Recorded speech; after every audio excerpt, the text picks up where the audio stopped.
Daddy Snake is back, bitches! Time to resume the 5th Kojima tactical stealth action type game.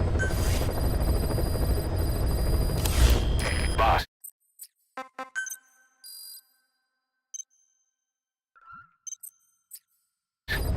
We've received some new job offers. The details are on your iDroid.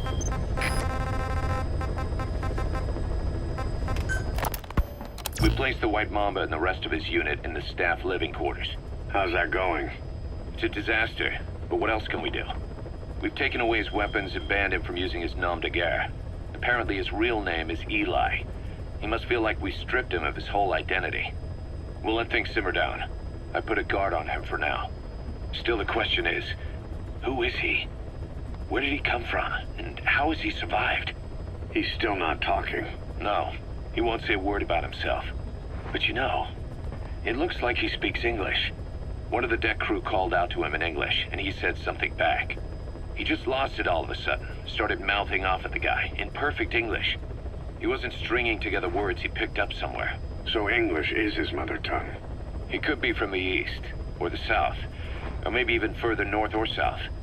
English is well established in countries all across the continent. It's rooted in Africa like a weed, or maybe parasite is the better word. So just speaking English doesn't help us figure out where he comes from. Could even be from off-continent. Right. In any case, we'll keep an eye on him. If we learn anything else, I'll be sure to let you know.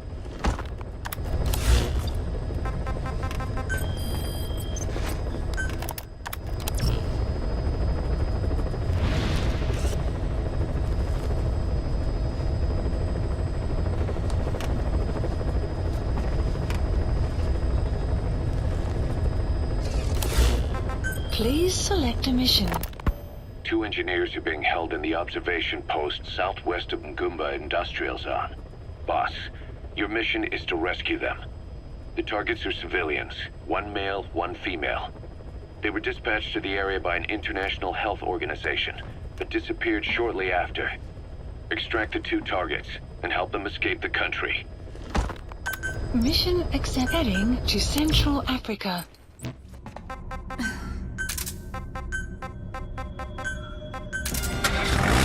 Deploying.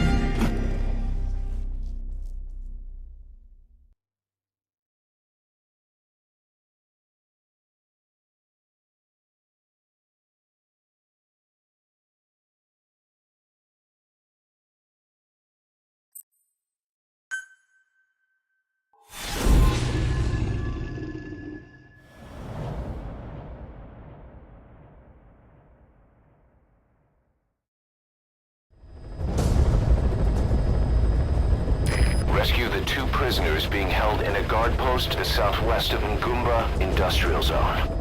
The targets are civilians, 1 male, 1 female. Apparently they're specialists sent out there to investigate infectious diseases. They were frequent visitors to that devil's house at Nzoya Madino. If you recover them, we'll finally be able to get first-hand accounts of what's been going on in that place.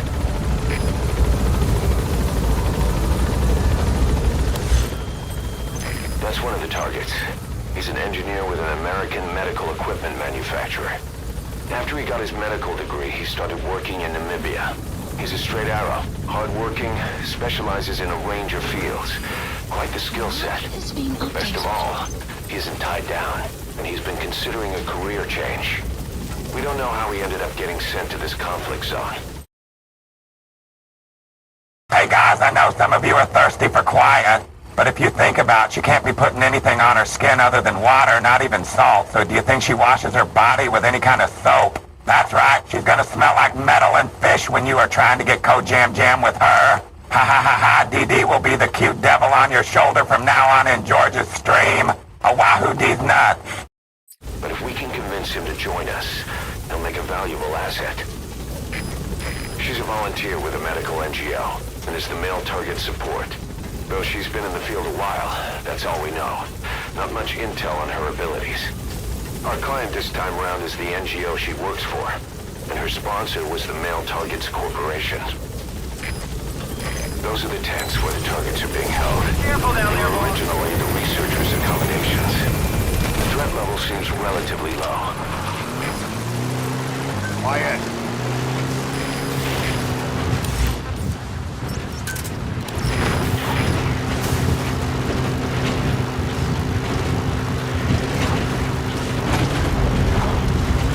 Enemy presence detected. The map has been updated.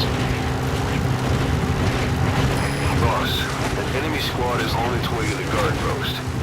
Watch yourself. Enemy presence detected. The map has been The updated. objective is to rescue the 2 targets. Check their location on your iDroid. The map has been updated.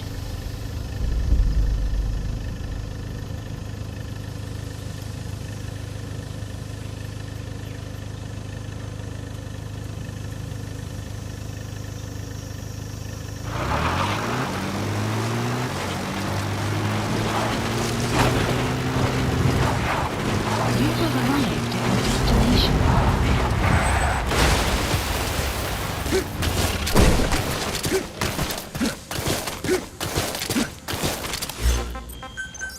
Please select a landing zone. A support helicopter Roger. requested. The map has been updated.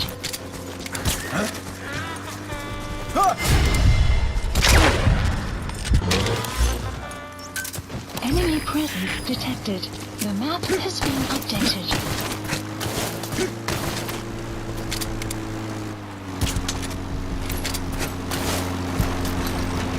Buddy has infiltrated and the map has been updated.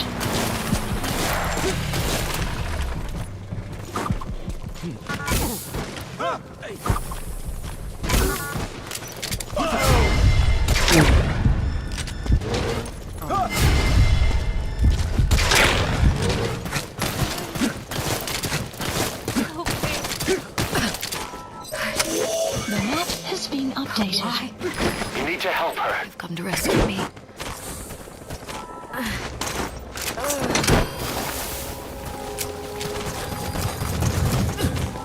This is B-Quad. Arriving shortly at Looks like the target.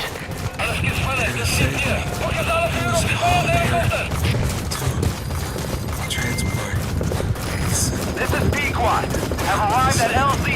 We'll stand by. Examine the patients there, but never did I Extraction arrived at Mother Base. never Support helicopter has arrived. damn that trooper. The map has enemy presence detected. The map has been updated.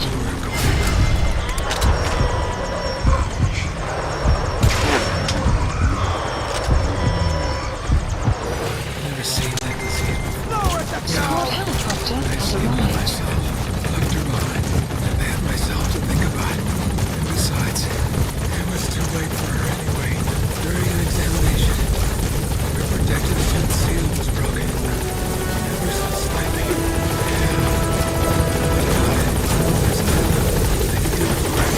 Amazing, boss. Getting both prisoners out in that situation. Great work. Now exfiltrate. Info has been exfiltrated hot zone. Extraction arrived at Mother Base. Amazing. Mission complete. That right there. Boss, we placed the 2 targets in quarantine. They don't show signs of anything, but we'll monitor them just the same. If they had access to the Devil's House, I doubt they were sent there by some health organization. Cypher used them and would have eliminated them eventually, but we'll protect them here. They've agreed to that. After all, we helped them out of the country as promised. The mission's complete. But boss, they've been behind the curtains at Ngumba. They examine the patients there nearly every day. They told us the patients were being made to listen to voices on tape. But the male target added something interesting. He said he doesn't know what was on the tapes because there was no English version. Of all the voices that were shoved down those people's throats, English was one of them.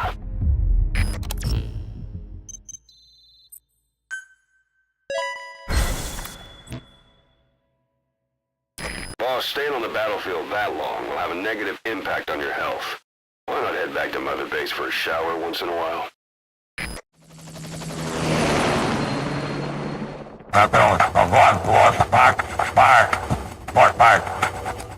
So-called cord parasites, let me talk. Move forward.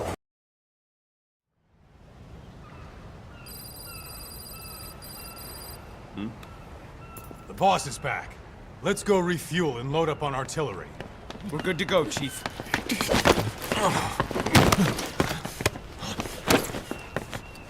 What's the matter?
Stop this!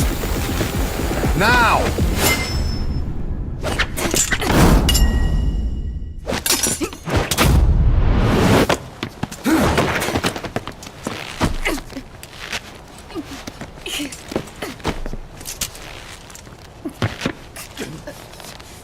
What the fuck, you freak?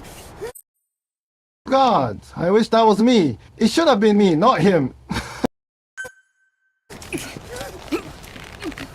Give me a hand!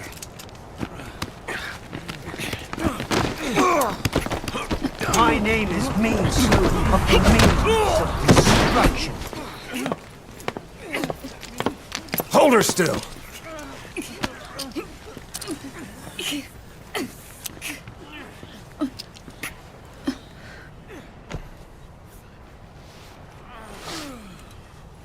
Dismissed.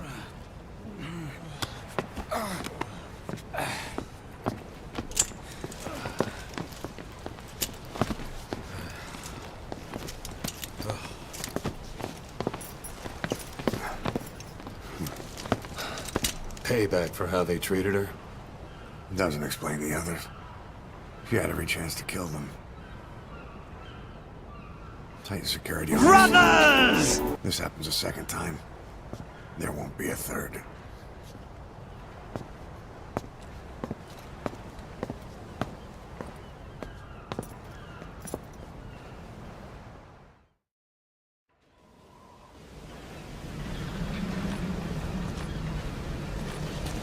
Boss, about Eli.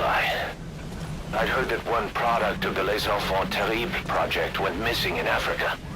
The age would be about right. Now, I'm not saying I think it's Eli, but I want to run a genetic test all the same. Don't worry, I'll have it done without him noticing. The test may take some time, but I'll tell you as soon as we have the results. Hideo, this is your wife using Rose's voice to finally track you down. I know you used our phone conversations as codecs in MGS2 to make me into a naggy character named Rose. How dare you? Hideo, when are you coming home? Hideo, when are you going to stop buying otaku shit? Hideo, why do you hog all the mugs in your room? Hideo, when are you going to introduce Nomanrita Susan to me? Hideo, where did you hide all my boots and shoes? I only have Hideo.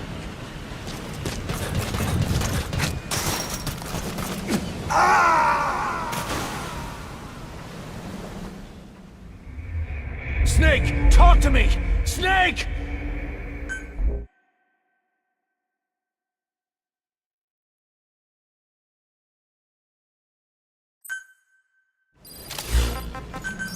Please landing zone Boss, confirmed. about Eli. I'd heard that one product of the Les Enfants Terribles project went missing in Africa. The age would be about right. Now, I'm not saying I think it's Eli, but I want to run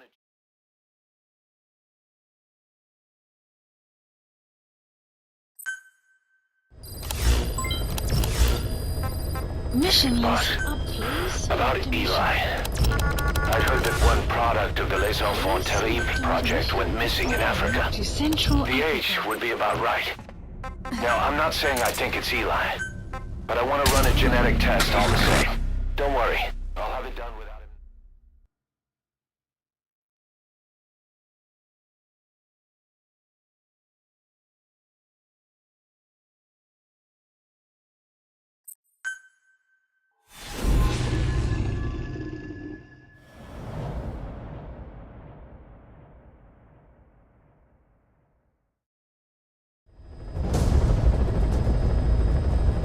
Your mission objectives are to extract the child soldier's commander and their captive, the General's number 2.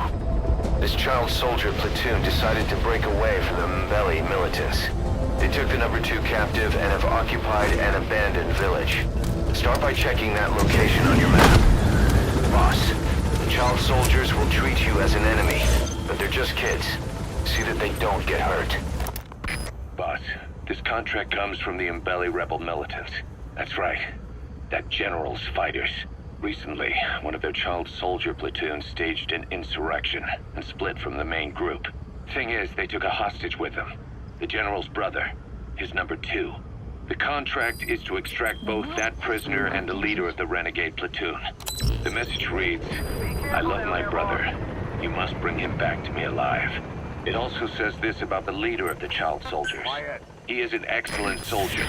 I want to persuade him to rejoin the ranks of the righteous. Sounds a little too forgiving for the man who ordered those kids dead at the mine. I wonder what kind of persuasion the General has in store. With that in mind, here are your objectives.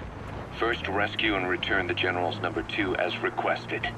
Second, extract the renegade leader, and we'll keep him at Mother Base. In other words, extract both targets out of the region.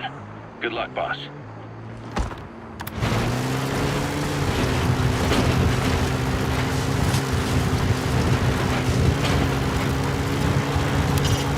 Reconnaissance is best conducted from high vantage points. I've marked a good spot on your map. Take a look at your iDroid. The map has been updated. Buddy has infiltrated. And where they're holding the General's number 2 captive. Check the location on your iDroid's map screen. There he is, the commander. Extract him.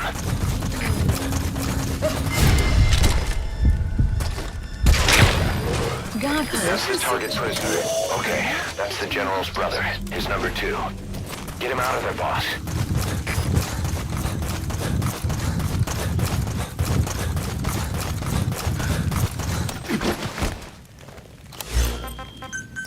Please select a landing zone.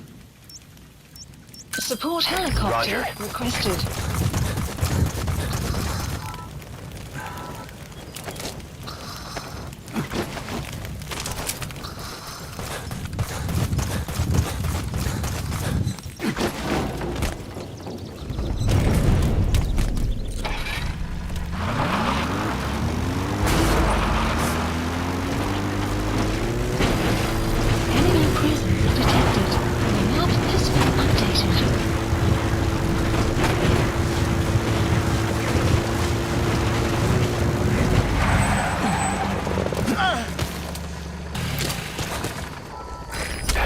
Doesn't look like the target.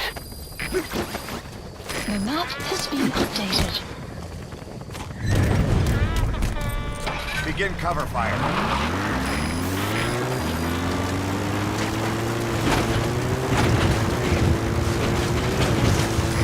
This is B-Quad. Arriving shortly at LZ.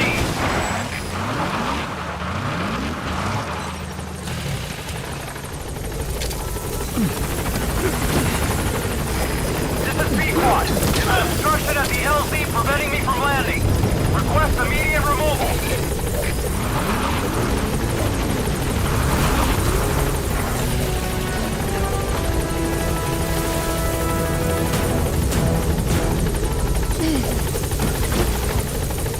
Tranquila, General, la pasada.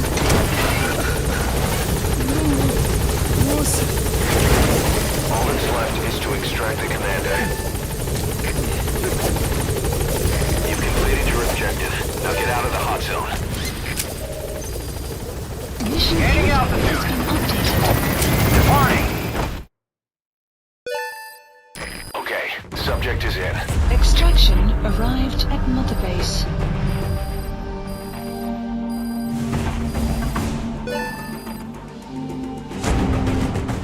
Mission complete, and how? They're gonna tell stories about this one, boss. Boss, about how we report this one to the client. I'll tell them we took heavy resistance from the renegade platoon, and the hostage was killed in the firefight. Also, their leader wouldn't let himself be taken alive. I doubt the client will pay us for this one, but we got a big enough reward from the General's number 2 instead. And as for the number 2, he's saying he wants to join Diamond Dogs.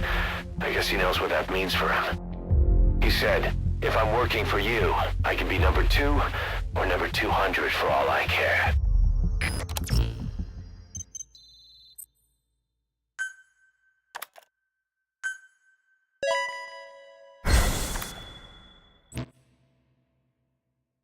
Boss, we have an emergency.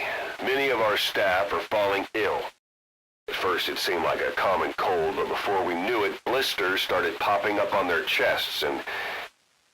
Damn it. I'll fill you in at the ACC. Just get in the chopper.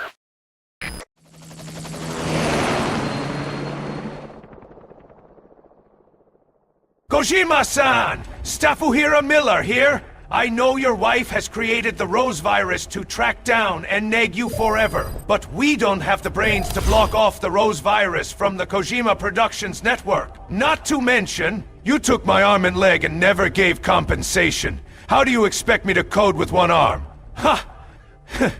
No, Kojambo-san. Even Tony Stark can't make an arm out of bananas and Sextem condoms.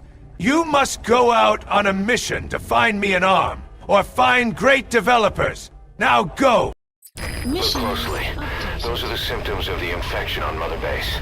The blisters on the body were full of tiny worms. Parasite larvae, most likely. But we couldn't find any adults. It doesn't seem to mature in the body, like a spargatum.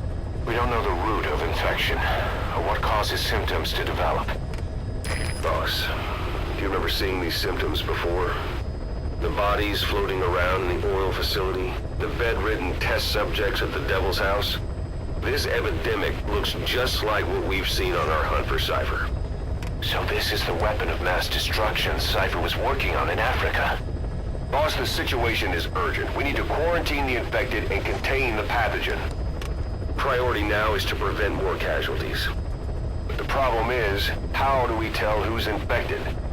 During the incubation period, we have no way of knowing who's clean. You'll have to try and guess who's infected before they go symptomatic and quarantine them. That'd be easy if we just knew the route or vector of the infection. From now on, if you even suspect a staff member's infected, use your iDroid to order them into quarantine. Given the situation, the men won't submit to quarantine just because I or the medical team tell them to. But they will listen to you. Of course, it's just a temporary measure until we find a permanent solution. But at least they'd be in solitary isolation so they won't infect each other, and we get the mental care they need. If we do nothing, we'll only lose more people. We have no choice. Boss, open your iDroid. I'll explain how to quarantine staff members suspected of infection. Go to the Mother Base menu and select Staff Management.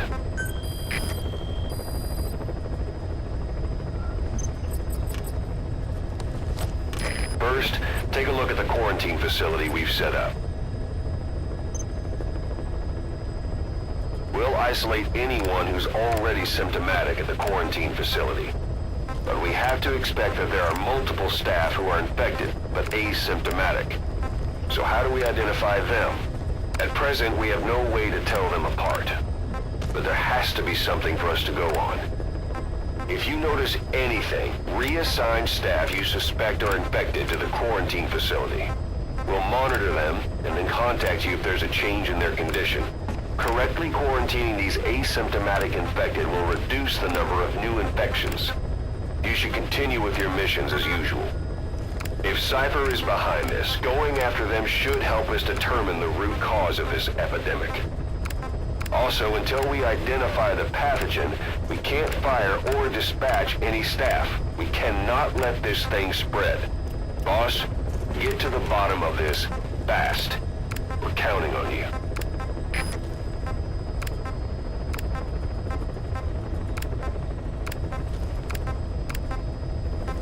Select unit. Staff has been quarantined.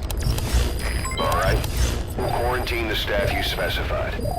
Did you figure out what's causing the infection? Boss, a new job's come in. It's a hit. I'm the human trafficker who sent Shibani and the others to Nzoyabadiabulu, where you ran into Skullface. The thing is, this guy might know something about the disease that's going around Mother Base. The symptoms are similar to the ones we saw at that factory. Start by checking the mission details on your iDroid. Look closely. Those are the symptoms of the infection on Mother Base. The blisters on the body were full of tiny worms. Parasite larvae, most likely. But we couldn't find any adults.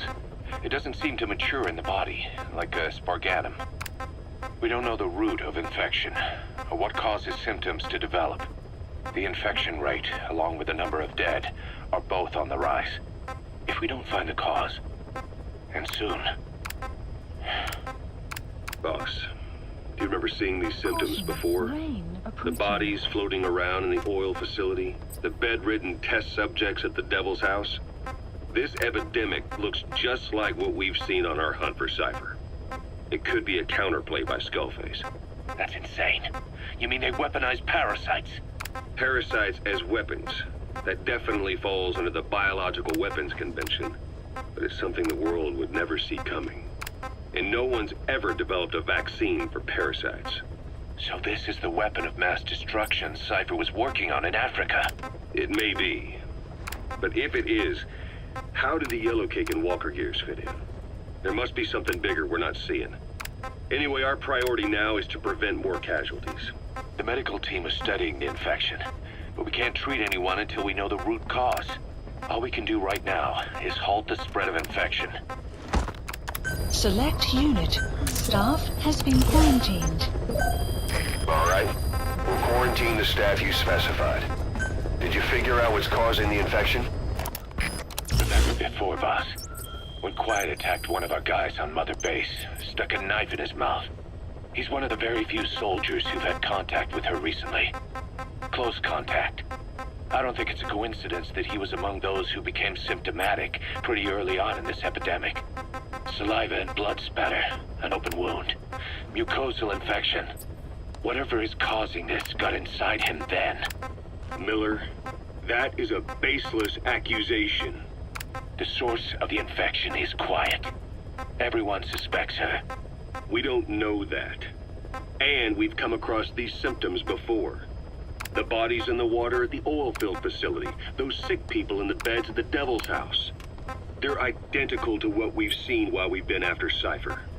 The infection could have come from elsewhere. But at the very least, she does know something. It's not like she's gonna talk.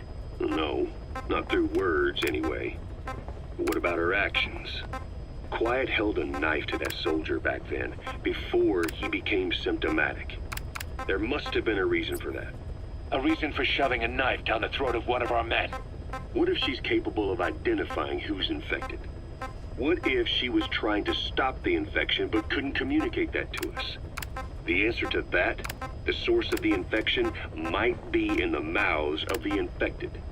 You think there's some kind of clue in their mouths? I don't know. But maybe there's something about the mouths of those who've become symptomatic, something in common. Something their mouths have in common. Forget it. We can't trust her. Even if she can spot the infected, I don't want her help. I understand how you feel. But this is something to go on. Can't you see it's just like I said? Bringing her here was a big mistake. Quiet is gonna be the end of us. Stand down. You've got zero proof. Try to keep an open mind on this, boss. There has to be a way to identify who's infected.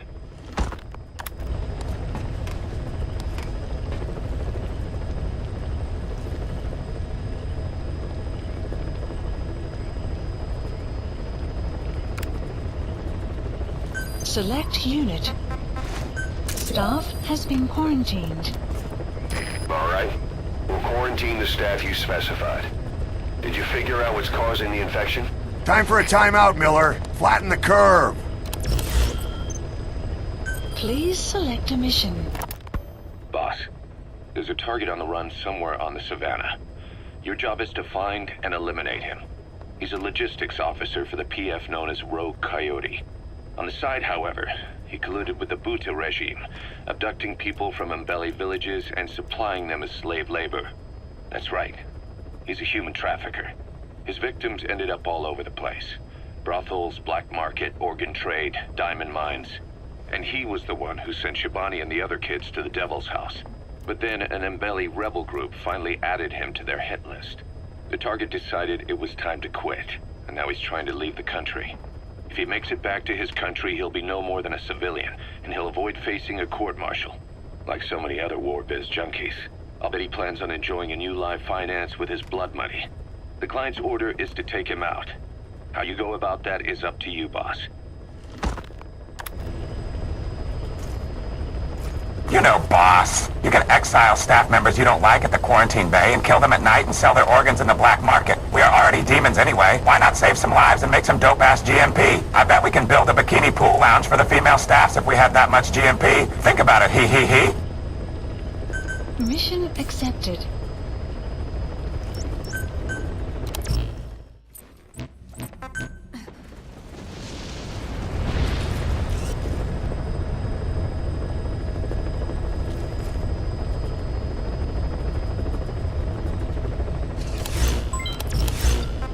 Please select mission accepted.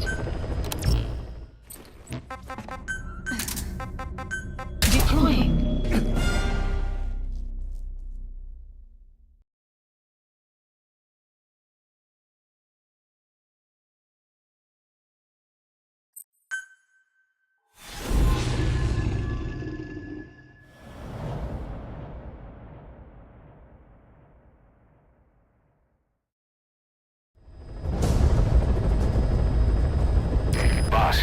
The target is a PF logistics officer who works as a human trafficker on the side.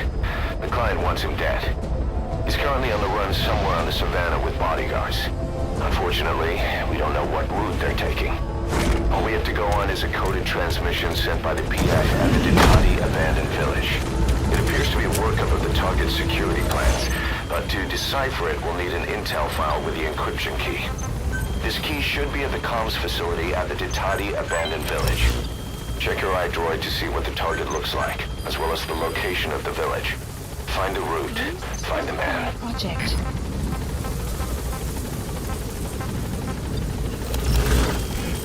That's the target. The trafficker. He's a logistics officer for Rogue Coyote.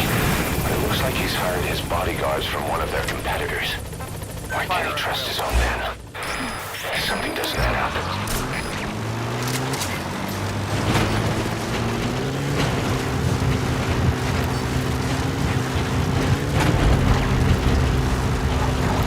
Enemy presence detected. The map has been updated.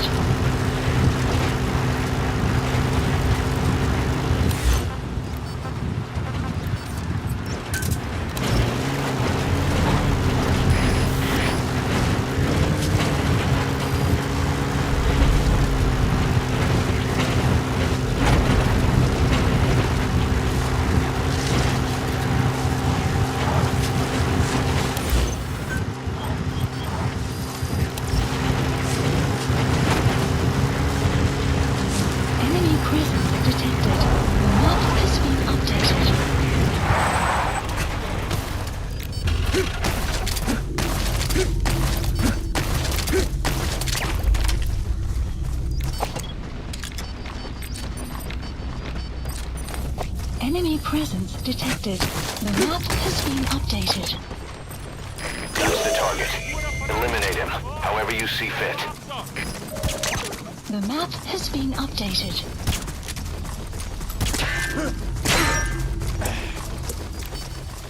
Enemy presence detected.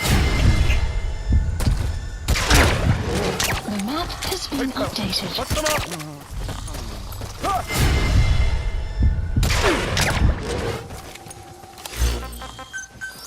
Please select a landing zone. Support helicopter Roger. requested.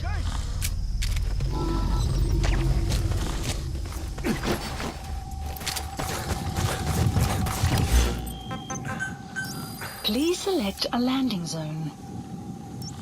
Landing zone confirmed. Roger. Please landing zone confirmed. Roger. Guard post captured.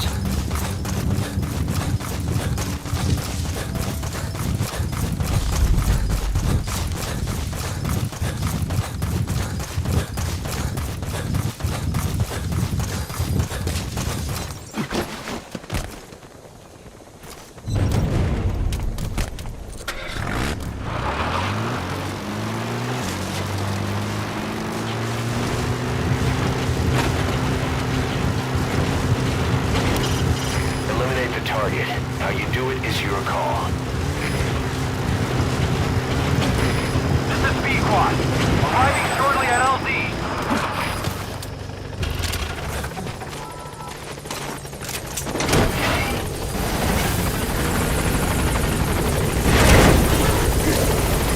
This is B-Quad. On station at LZ. Target extracted. Heading out. We'll let the client know he's been dealt with. Exfiltrate out of the hot zone by chopper or on land. Extraction arrived at Mother Base. Mission complete, and how? They're gonna tell stories about this one, boss. Our trafficker was very talkative. Guinea pigs. That's what became of his kidnapped victims. Says he got a good look at that factory at Zoya Badiabulu when he dropped off some fresh guinea pigs for them, along with our man without a face. His instincts told him to run like the rat he is. Said it wasn't worth the money. Figured he could be next. That's when he went to the NGO for help. He thought that in exchange for his buyer's list, they could set him up with a new identity someplace far away. He had an idea who he was up against, and he didn't want to take any chances. A true rat. But like us dogs, he knew when he smelled trouble. And something else. He said the specimens come from deep in the forest. We don't know what he meant by specimens just yet. But those guinea pig symptoms match what we've seen on the infected at Mother Base. Deep in the forest. Maybe there's the clue we need to beat this infection. Boss, the truth could be right around the corner.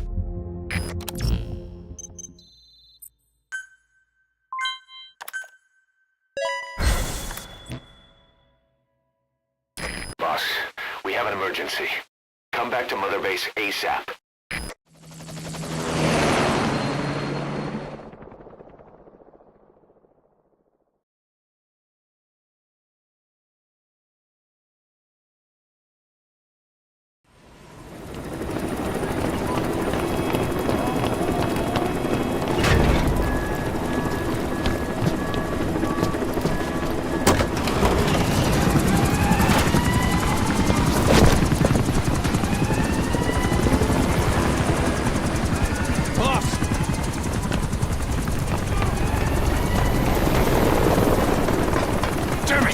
This is our home. How can we let this happen?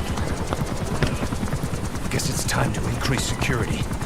Just give me the order. Who did this? A competitor. We know where they're based. Even have a route mapped out. We're ready to strike back. Say the word.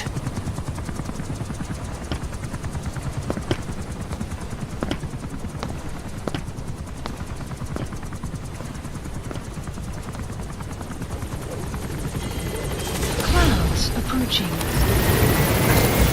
Boss, we finally heard from one of our missing intel team members. He says he has a solid lead on the epidemic at Mother Base. Take a look at the mission details ASAP. Gaining altitude.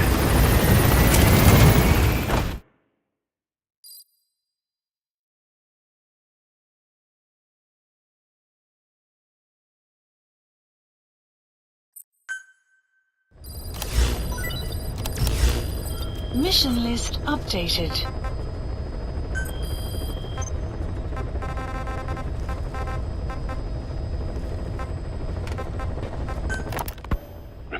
4, boss.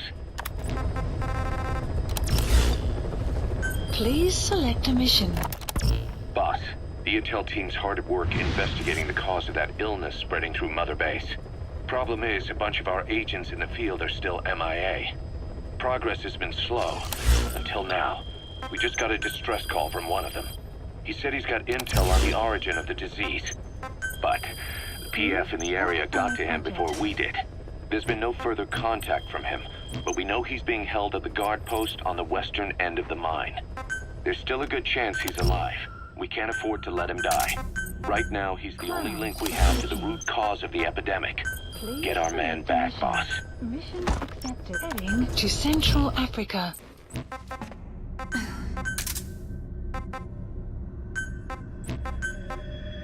Deploying.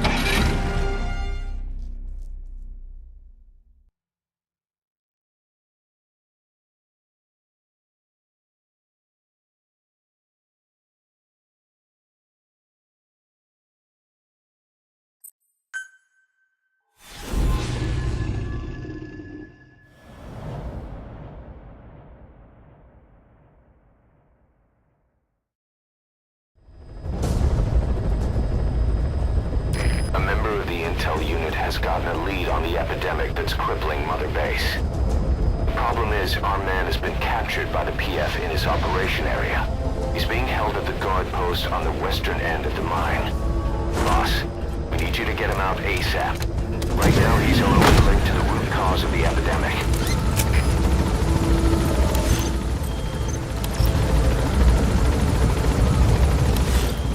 That's the house where the target is being held.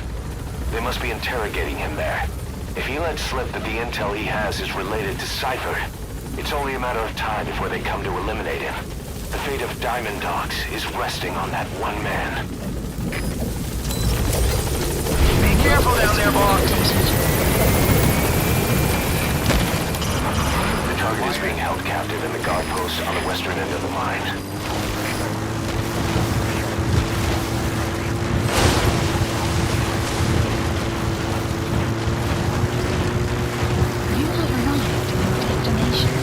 Check the VI on your iDroid. That's where the target is being held. The map has been updated.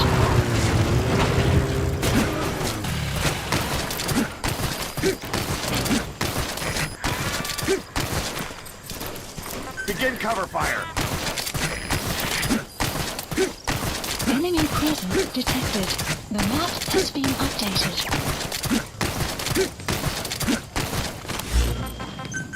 Please landing zone confirmed. Roger. The target. He got out on his own. Updated. Boss, cover his escape, then extract him once the coast is clear. The map has been updated.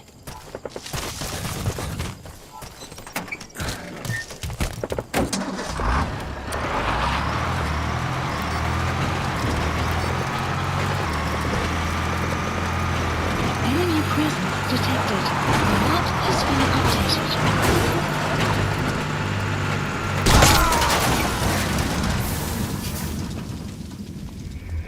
Hey, quit kidding around. Snake? Snake!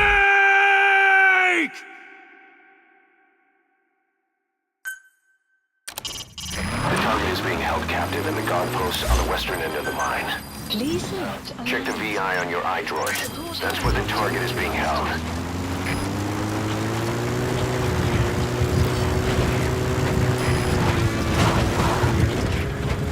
Enemy presence detected. The map has been updated. Fire at will.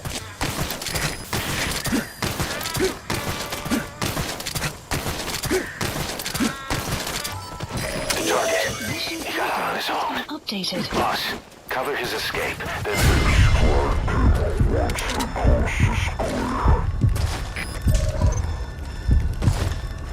The map has been updated.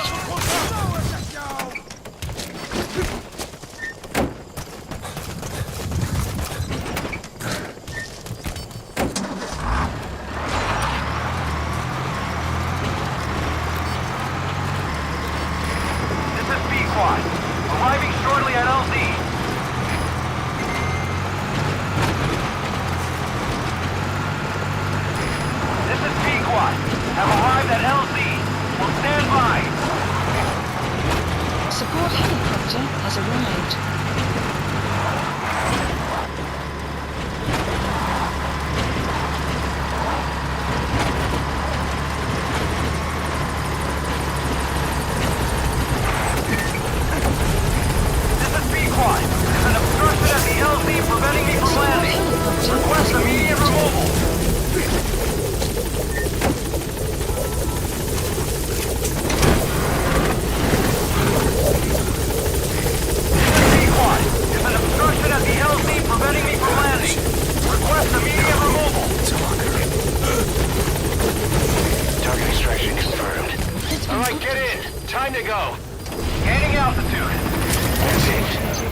Time to figure out what the hell is behind this epidemic.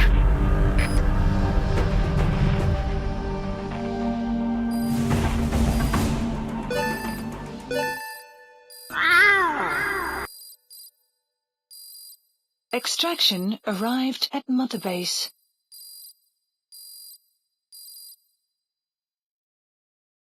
Amazing. Mission complete. That right there is why you're the best, boss. The one and only. Boss, the intel team member you extracted is gonna be okay.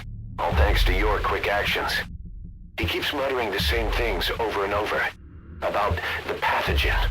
And the old man who knows how to treat it. Code Talker. He even told us where he is. This is our only lead, boss.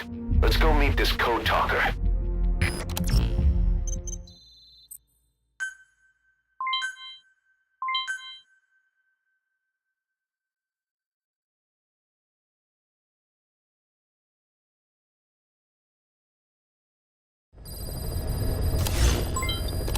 Mission Boss, update. you need to make contact with Code Talker, the old man who knows what the pathogen is. We have to stop this disease that's spreading across Mother Base. Select the mission on your iDroid. Boss, you need to make contact with the Code Talker, the old man who's supposed to know what's behind this infection. The intel team member you extracted was able to pinpoint his location. A forest that stretches across the Angola-Zaire border. The locals call it Lufwa Valley, the Valley of the Lost.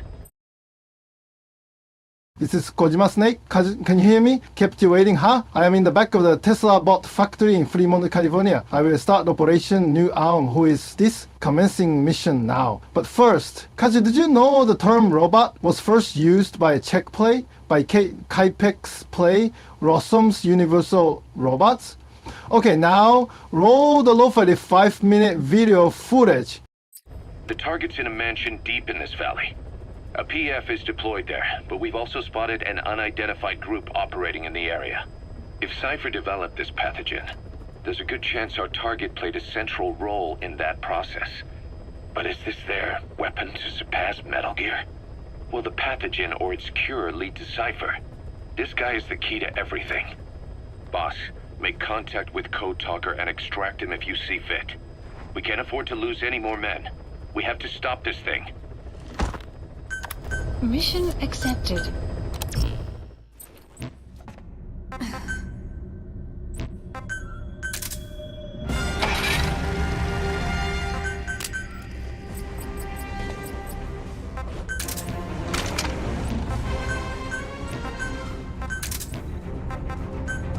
Deploying.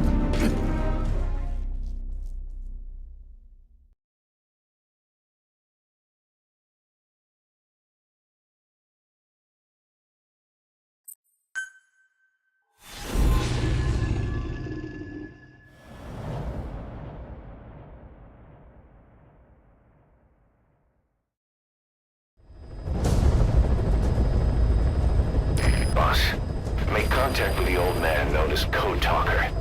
According to the intel team member you extracted, he knows what the epidemic is and how to treat it. You'll find him in a mansion deep in the valley beyond the forest.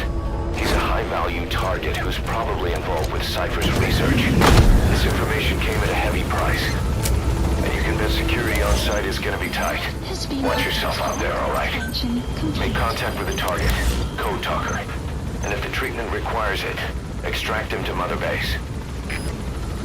That's the target, Code Talker. We have no other intel on him. A total blank. From the looks of it, he's got quite the security detail. If we're gonna stop the epidemic here, we need to find out what he knows. Be careful down there, boss. That's the mansion where you'll find Code Talker. Not something you see every day in the African wilderness. It was built by a local warlord. Must have lived a life of luxury. Until his government conspired to murder him. Local legend has it that his ghost roams the area around the mansion seeking revenge. None of the villagers dare to go near the place. Crackpot superstition. Or a rumor designed to keep prying eyes away. No sign of Eli. Judging from security in the area, I'd expect to see a patrol by now.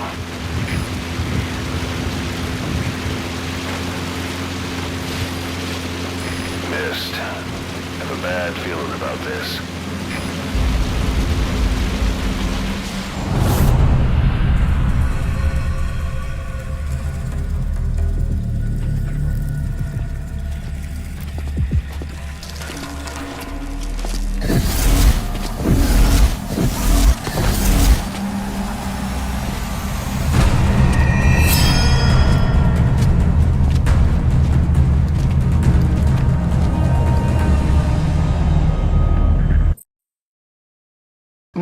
Yes, this will make my game sell more than GTA 6.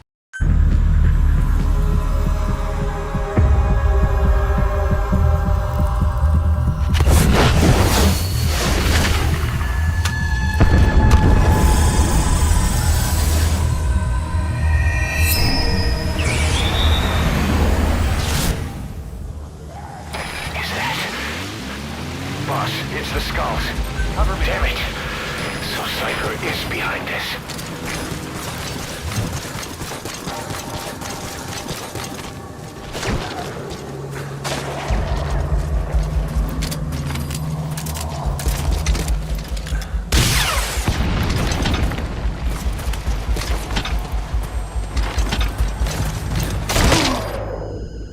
Boss, that's a serious injury. It won't heal on its own. You'll need to treat it with first aid.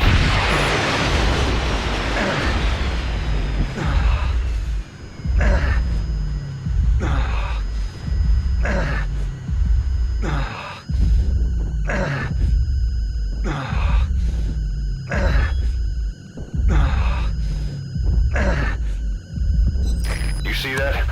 The sniper vanished into thin air. Just like quiet. If you can't mark them, there's no way to tell where they'll strike from next. Stay on your guard.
sign of anyone.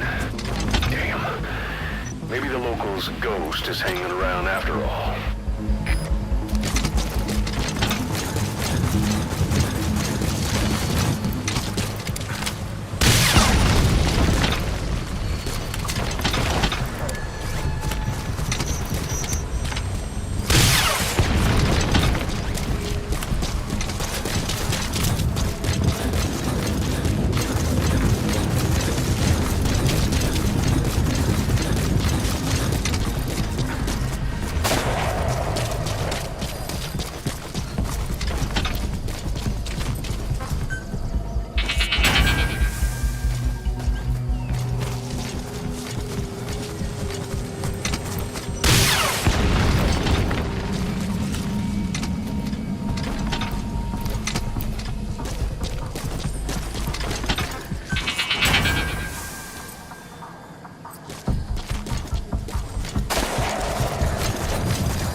expansion. The target's close. Be sure to think this through.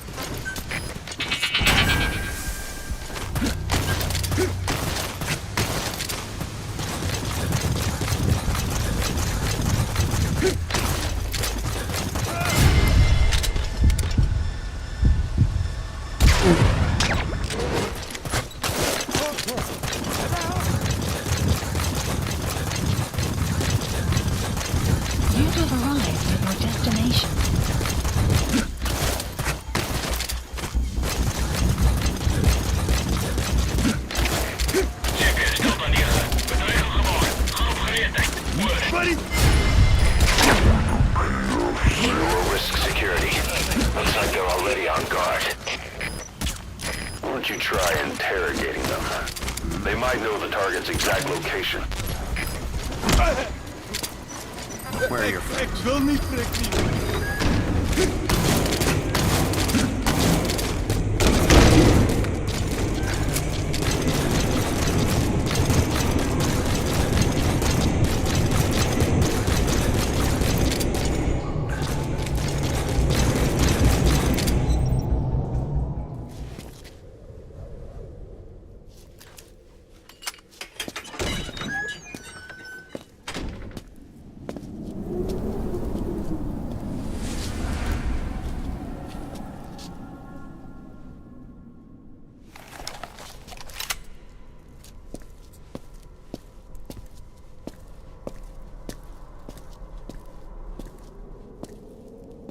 I've been waiting, Tilly.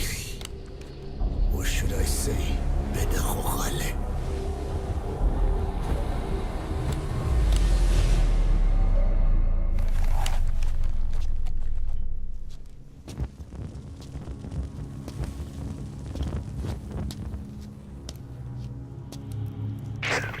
That's him.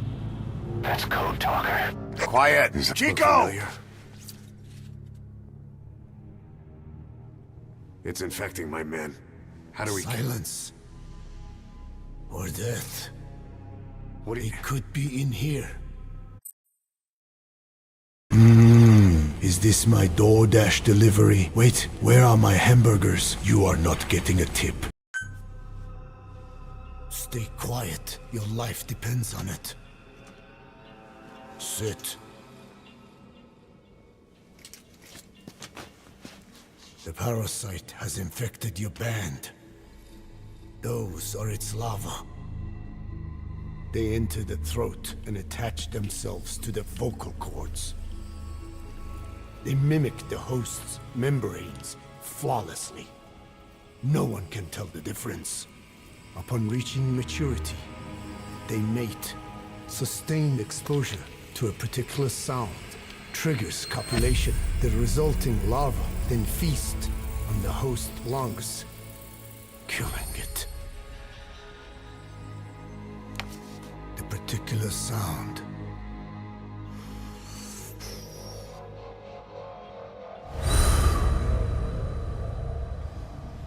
is words. They attack only those who speak a certain language, not just one. I cannot say which language your parasites are attuned to.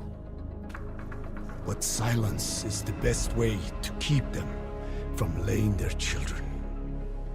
This contains an herb that they dislike.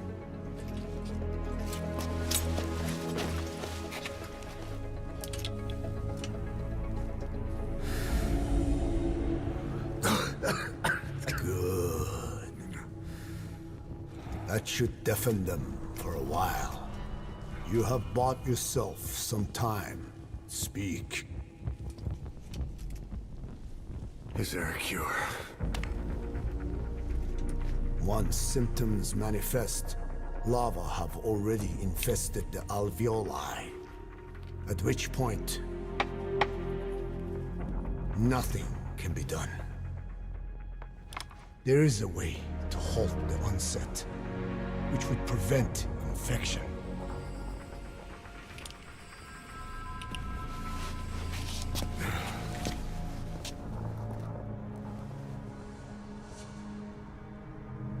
I need your help. He stole the ones I sealed away, forced me to do his terrible work. Skullface. Gentlemen, I am conflicted if I should include these skull ladies in my 50 Shades of Gold. Now, when I meant gold, I didn't mean only blondes, but ladies that shine like gold. My mind is telling me no, but my body is telling me yeah. Gentlemen, it has been an honor. When else would you be thoroughly examining a sexy stone-toned lady in your life? Them lips look like blackberries ready to be juiced. By me? What? They are named Parasite Skulls? Damn it, I already went in. Even a country like America sways in his wake. I could not defy him. The fate of Dene lies in his hands. However, perhaps the Nishia led you here. If my children have upset the Hojun of the world, I've been waiting for you to lish. Here I got percent 100 purified weed. Smoke it, and you be high as Miller's Opsion about burger. It falls to me to set it right.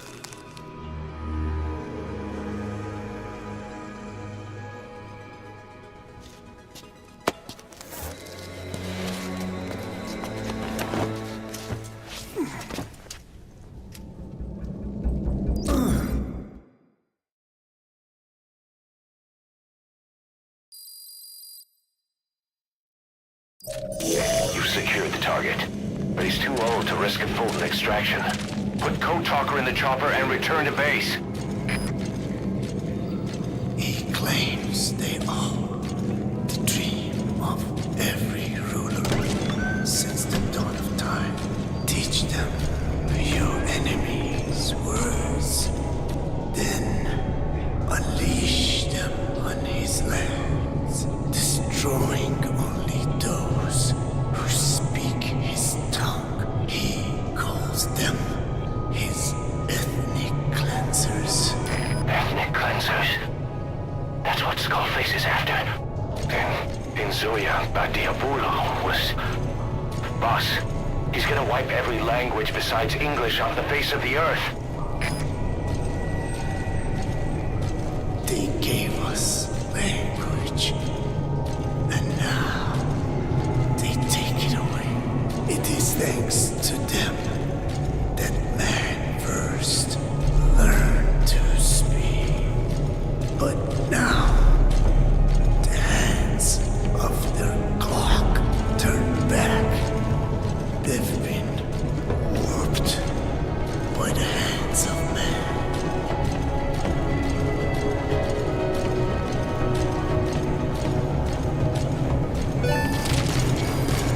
Mission info has been updated.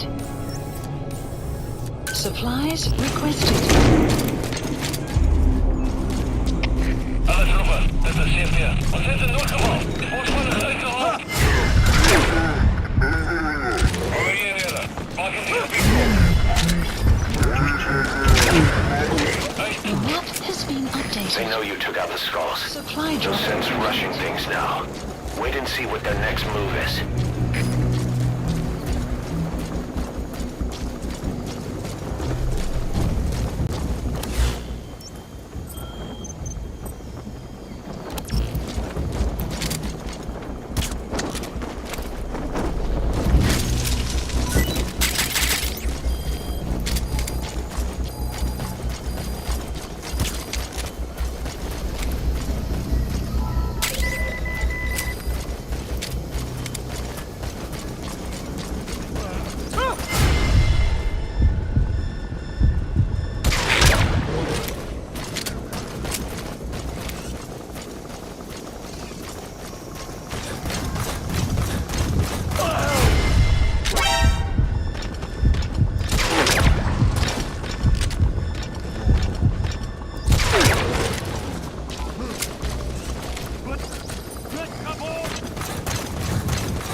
Select a landing. Support helicopter requested.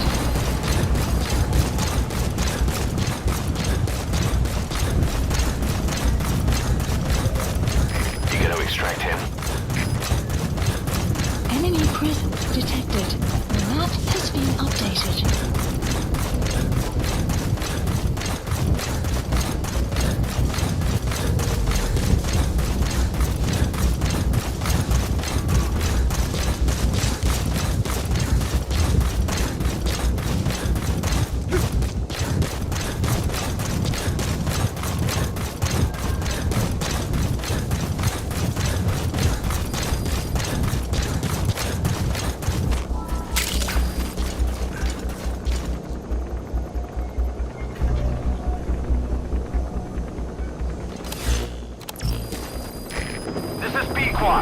Arriving shortly at LZ. This is B-Quad.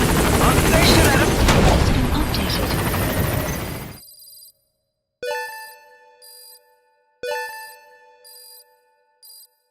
Enemy presence detected. The map has been updated. Extraction arrived at Mother Base. Development project has been added. Amazing. Mission complete. That right there is why you're the best, boss. The one and only. Boss, we found the bodies of the two missing Intel team members in Lufwa Valley. We knew we wouldn't get them back alive, but still, it's a damn shame. Don't let their sacrifice go to waste, boss. We need to stop the epidemic at Mother Base. That old man, Code Talker, he's the only hope we've got. Geez, this old man is heavy. Despite that, he is skinny.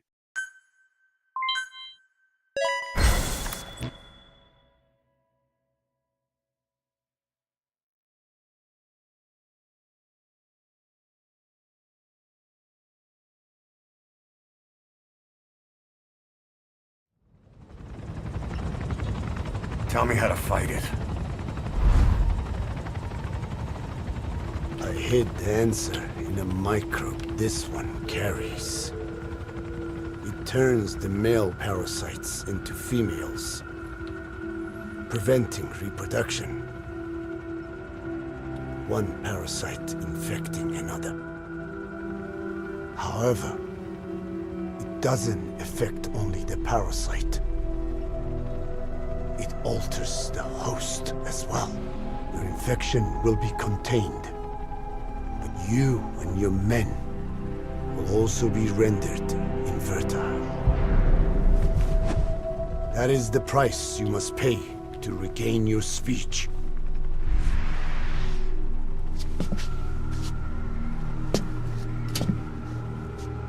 That freak show back there. They the work of your children too? Different strain from the vocal cord parasite, known as the one that covers. It acts as the host's skin, providing strength in exchange for nourishment. But I did not know those men were infected. They were forced to serve him. Steal my research.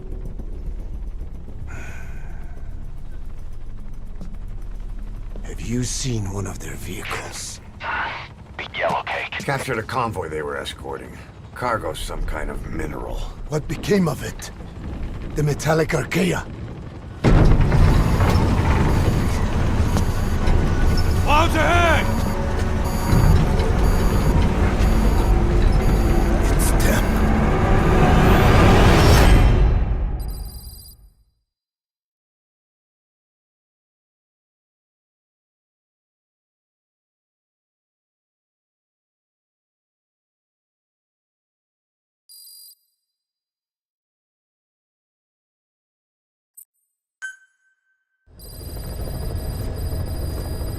Mission Boss, are you okay?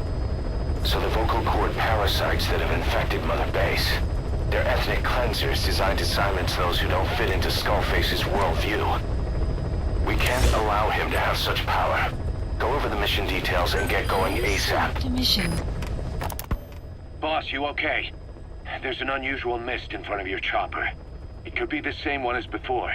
Cypher is trying to eliminate Code Talker, but we can't save the infected without him. Boss, whatever you do, bring Code Talker back alive.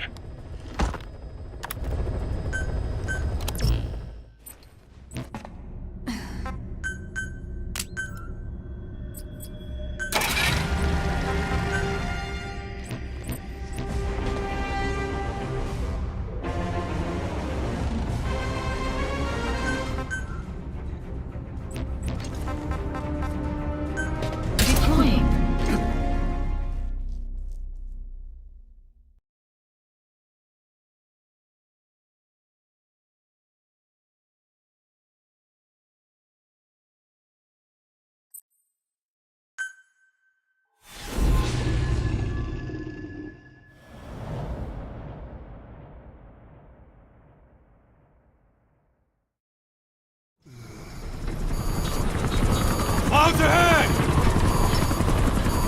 It's them.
Like you're surrounded by mist. The support chopper can't get close to your position right now.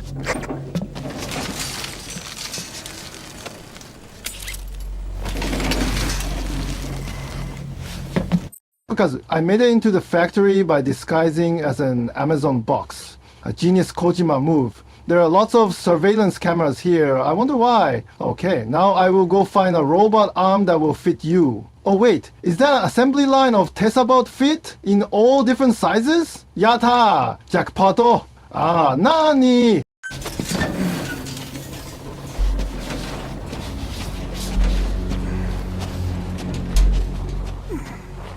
Hurry! They are coming!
are their quarry.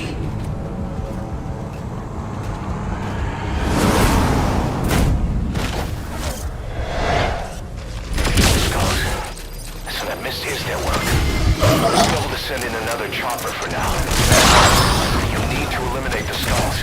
We cannot lose Goldtalker. Supplies requested.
To eliminate Code Talker, but we can't save the infected without him.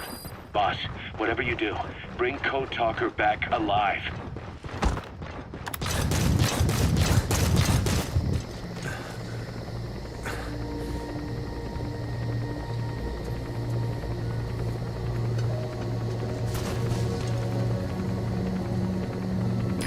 This is B-Quad. Arriving shortly at LZ.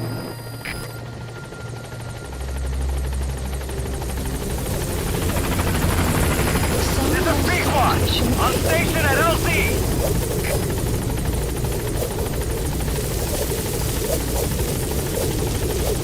Get in, boss. Support helicopter has arrived.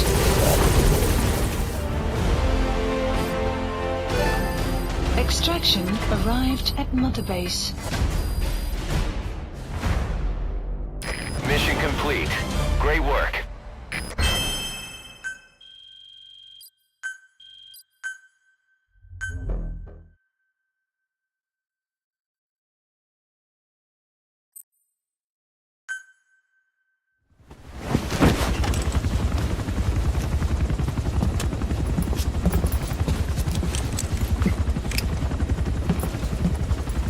Skullface is no longer in Africa.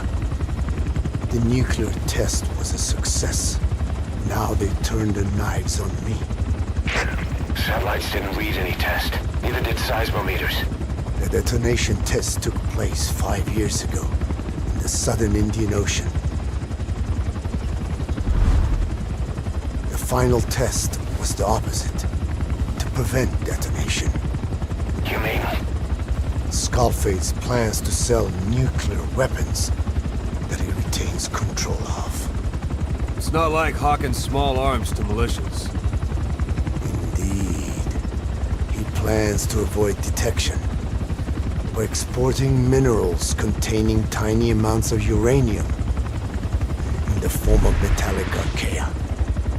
Once on site, the metallic archaea enrich the uranium and weaponize it.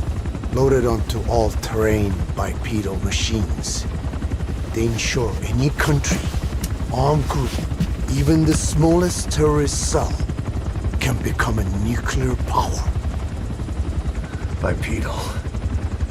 So that's why they needed Huey. A nuke business to replace the arms business.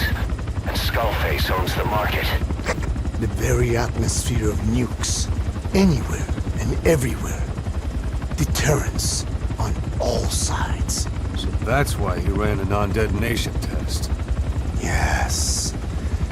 Another metallic archaea instantly overrides the criticality generator. It fails safe only he controls. Any such weapon can be deactivated whenever he chooses, regardless of who owns it or their intent to use it. Nukes. Controlled by a man, not a country. If they proliferate, conventional nukes lose all value. Political, military, and economic. The two superpowers become powerless.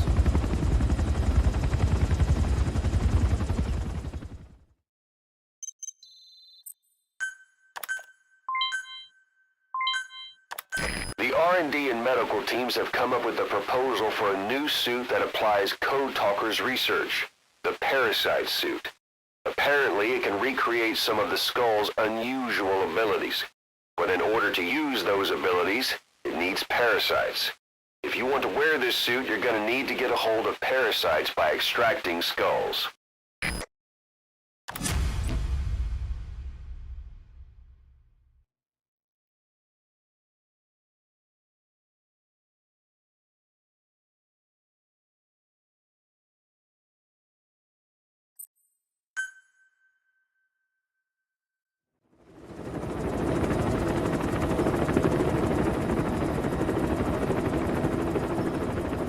We need to stop the epidemic at Mother Base.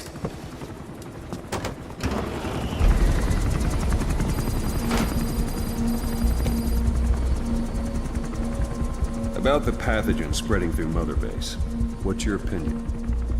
Textbook symptoms of vocal cord parasite infestation. And judging from this casualty list, it is the Kikongo strain.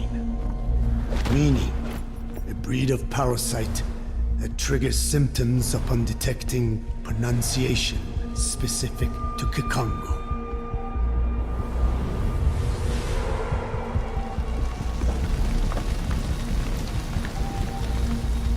So how do we keep them from becoming symptomatic? Use this. A type of Wolbachia, introduced to a sample of the parasite. A parasitic bacteria that colonizes the parasites, turning male to female and preventing copulation. You must cultivate more.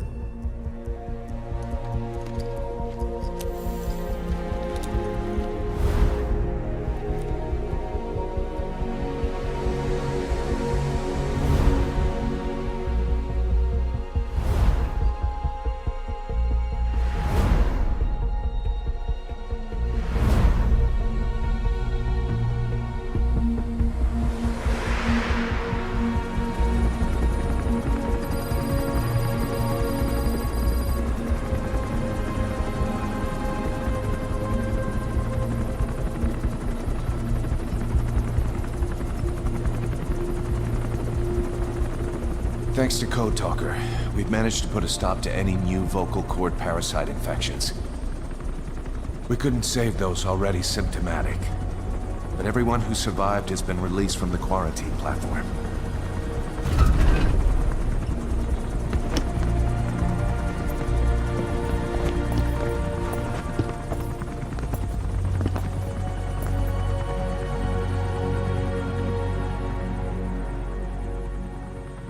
Skullface will pay for this.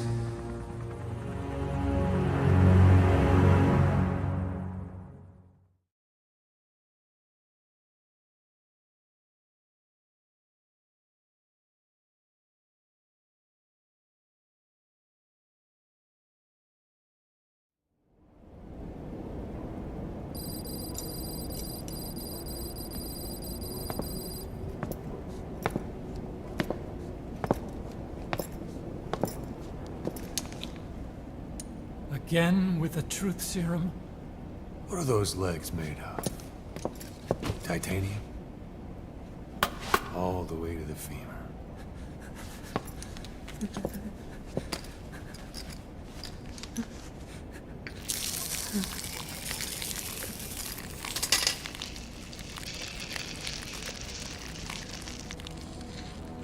Metallic archaea. Sahelanthropus. Where is it? What? We have to know before his plan is complete. Sahelanthropus is the final piece. What are you talking about? If the Soviets break out a mobile, controllable nuclear weapon,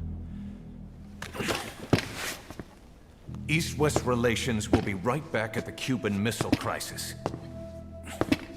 The Cold War returns to life, as countries without nuclear arsenals line up for what Skullface is selling.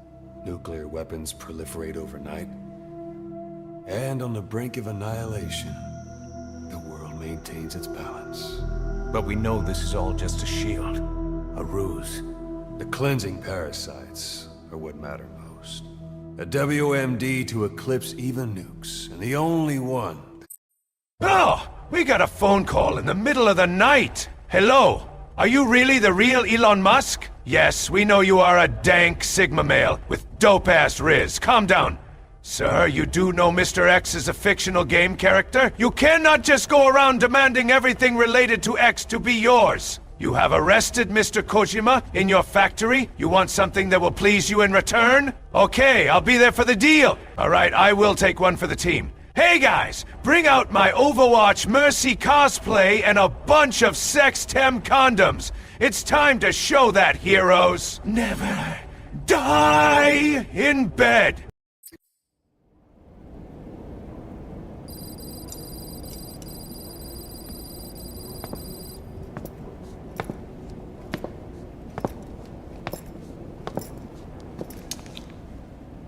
Again with the truth serum?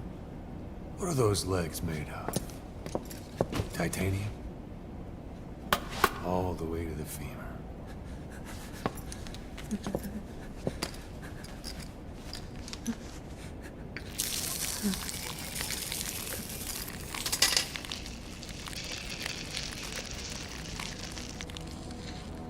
Metallic archaea.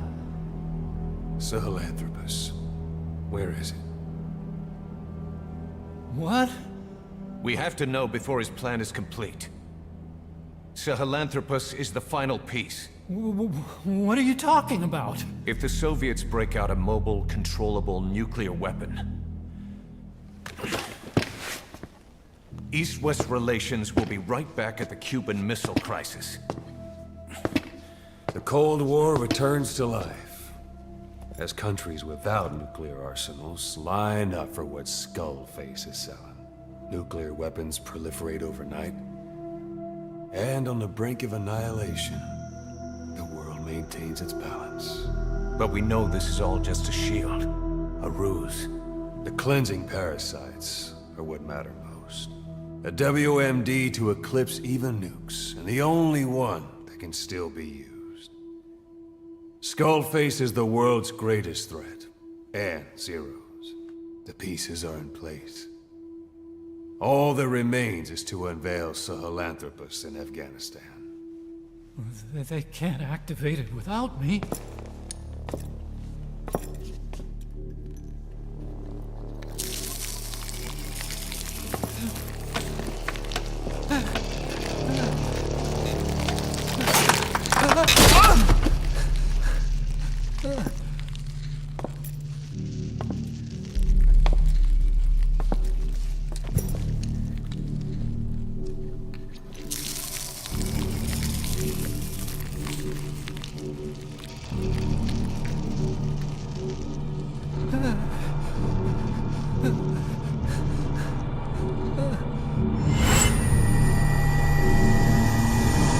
OKB Zero!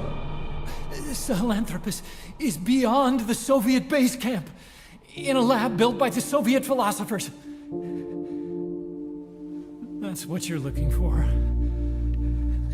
But I have no idea how he's controlling it. It wasn't designed to accommodate a human pilot.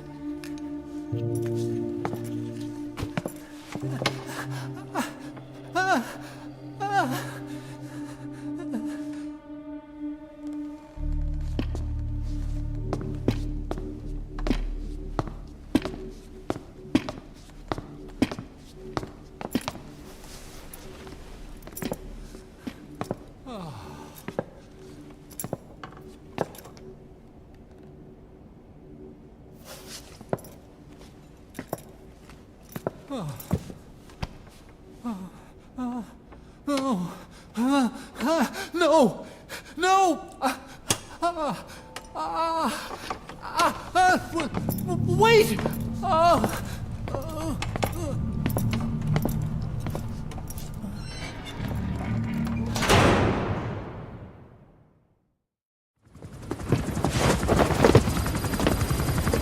We got word from Afghanistan. Everyone at the Soviet base camp's dead. No sign of fighting. Parasites. Skullface's men then headed north. The target is OKB Zero. That's where he'll activate Sahelanthropus. Unless we stop him, he'll go down in history a conquering victor. We can't let that happen. Wipe him out. Don't leave any trace of his existence. I'm gonna need backup on this one.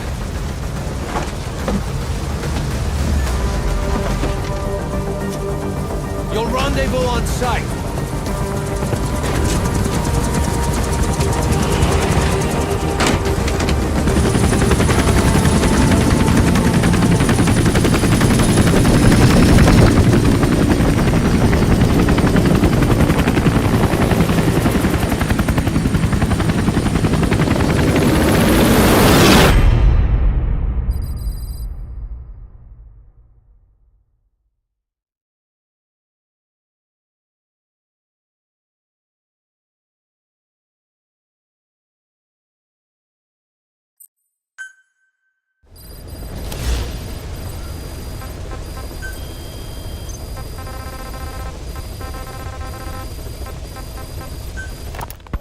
About the pathogen spreading through Mother Base. You've seen everything we've got on the outbreak. What's your opinion?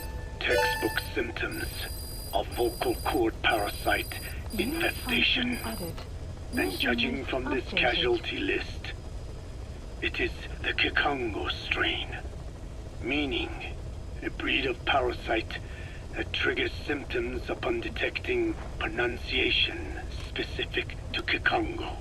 So our Kikongo-speaking staff are at risk? Quite so. He's right. All the victims do speak Kikongo. So they can survive if they just use another language? There is no guarantee.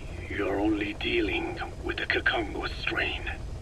Other language strains may be present. You well know he was teaching them languages from all over the world. The Devil's House. Nzoya Badia Bulu. There is no way to know how many strains he has at his disposal. So how do we keep them from becoming symptomatic? You mentioned using microbes. Use this. A type of Wolbachia. Introduced to a sample of the parasite. Wolbachia? A parasitic bacteria that colonizes the parasites, turning male to female and preventing copulation. You must cultivate more. What have you done with the infected bodies? Cremated to stop the spread of infection, but we did keep a few for study. Good. Take this sample, grind it to a pulp, and introduce it to the larvae now nesting in the dead. The Wolbachia will multiply rapidly within those larvae. They're soldiers, not some petri dish. Conventional cultivation methods will take too long. Extract the Wolbachia from those larvae and vaccinate your men. Kikongo speakers first. This is the fastest, surest way. No one is to speak a word of Kikongo until the Wolbachia are safely inside them. I will instruct your medical staff in detail on site. You have the appropriate facilities. Yes, but... Do not worry. I made a pact with your Bete Holone on the honor of the Dene. I speak no lies. Keep an eye on him. Will do. Follow me. I'll take you to the medical team. Now, we must wait for the Wolbachia to multiply in the larvae. How is the disease transmitted? If it's carried by insects or rodents, then... There is no intermediate host. So... The vocal cord parasites lay their eggs in the larynx of the host. Most hatch and migrate to the lungs, but some are transported to the mouth through ciliary movement, mixing in with saliva. Saliva. Droplet transmission. Sneezing, coughing. Any food or water containing infected saliva. It would spread fast. Indeed. And when the larvae migrate to the lungs, symptoms can resemble the early stages of a cold, making it easy to infect others. Meaning a simple conversation would be enough to pass it on. Alright, so what happens after the larvae migrate to the lungs? It is as I said before. They mature by feeding on alveolar tissue. It is only then that noticeable symptoms appear in the host. And by that point, it's too late. He's infected everyone else. It's one hell of a weapon you've created. That is what Blag Anna wanted. Something that would spread easily. In truth, he's not the reason. But we will discuss that another time. The Wolbachia have multiplied. We're preparing to extract them and begin vaccinating. But is this really the only way? Sure, it'll prevent infection, but the cost... You would rather remove their vocal cords? No. Tactical communication's a linchpin of what we do. What if we were to ban the use of Kikongo? Insufficient. First, there's no guarantee that only the Kikongo strain is here. Second, there is the matter of how the parasites lay their eggs. Before they can copulate, they must be exposed to the pronunciation of a specific language for a period of time, like a container filling with water. But the duration between when the container is full and when the copulation actually begins varies from case to case. In other words, even if the infected stop speaking as a countermeasure, it may already be too late. The only true solution is to prevent copulation through the Wolbachia, or by physically removing the affected tissue. Do any anti-parasitics work? It sounds as though you have already tried. Yeah. We tried every one there is, and nothing. I have yet to find a medicine that can remove the parasites. At best, it temporarily covers their ears. Why is that? Because the parasites are companions to us. To remove them inevitably harms the host. Companions? More than you think. And this is why the human immune system cannot eliminate them. We've inoculated the staff with Wolbachia to keep them from becoming symptomatic. That should also contain the infection. How did this happen in the first place? It has to have been a Cypher spy within our ranks. If this is so, then why the Kikongo strain? If their intent was to wipe you out. Skullface said the remaining English parasite was close to the boss. If this latest strain was his doing, he wouldn't have tipped his hand. It is possible someone brought eggs onto the base without knowing. Stuck to their shoes, clothing. That makes the most sense to me. And where did the eggs come from? You mentioned that your boss visited Nzoya Badiopulu. Sure, but his gear's disinfected immediately upon return. Then he was not the carrier. And not just the boss. All staff dispatched to high-risk regions were quarantined on the flight back. When the symptoms first appeared, we checked and disinfected all equipment used up to that point. Any and all prisoners, soldiers, materials, and animals extracted during missions were also quarantined. So, that just leaves... I have seen children around here. Where are they from? All over.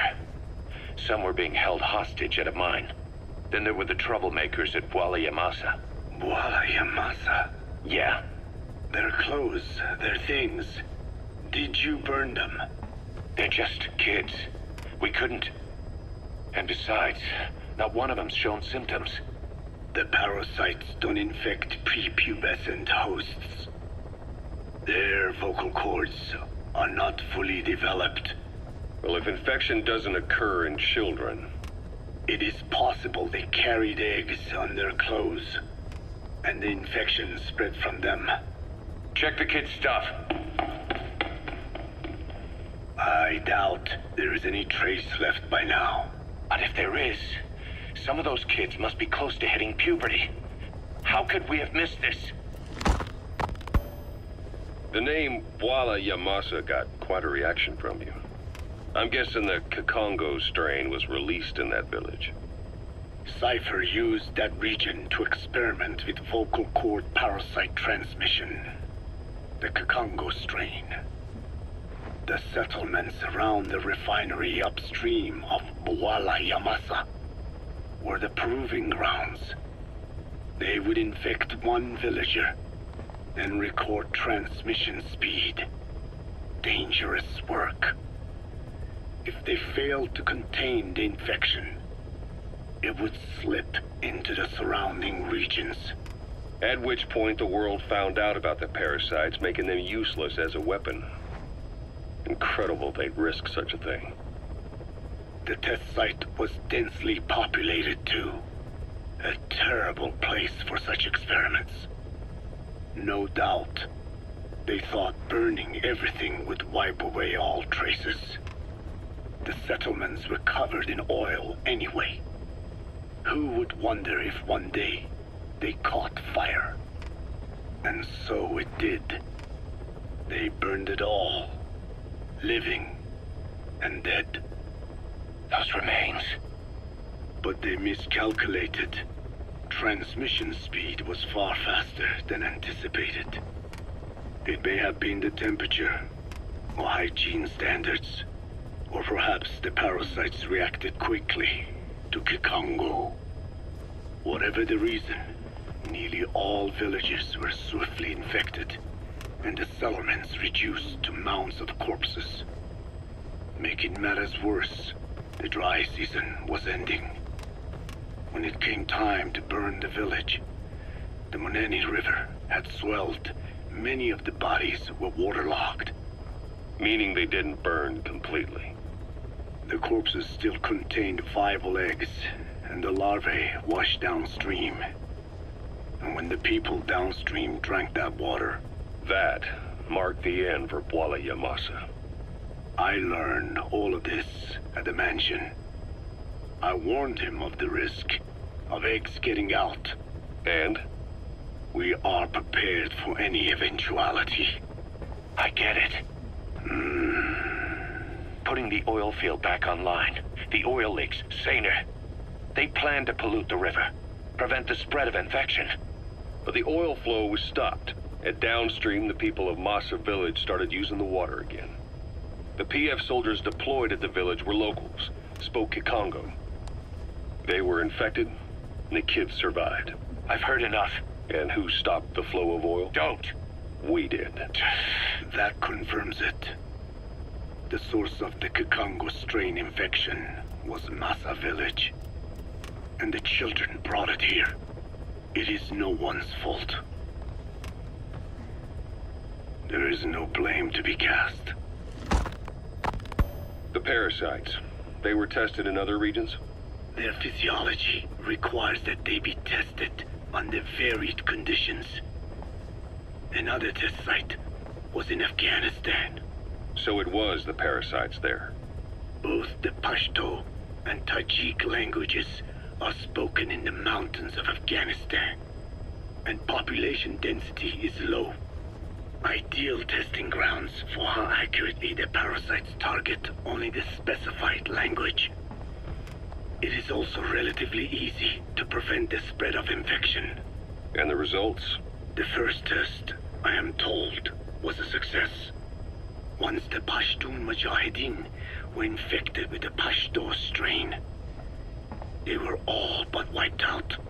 The Hamid fighters at Smasei Fort. It was doubly successful. No Tajik Mujahideen or Soviet soldiers became symptomatic. So the parasites proved to be effective. What about the second test? Also supposedly a success. The Pashtun village was the target. However, the original aim was to obtain samples of the infected. In this, they failed. And the village? The Soviets enacted a standard scorched earth operation. That must have been the village where Malak lived, before being held captive at La Marjate Palace.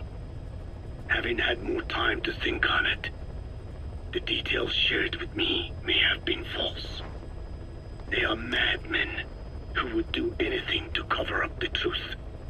They certainly seem to like tossing their problems in the fire.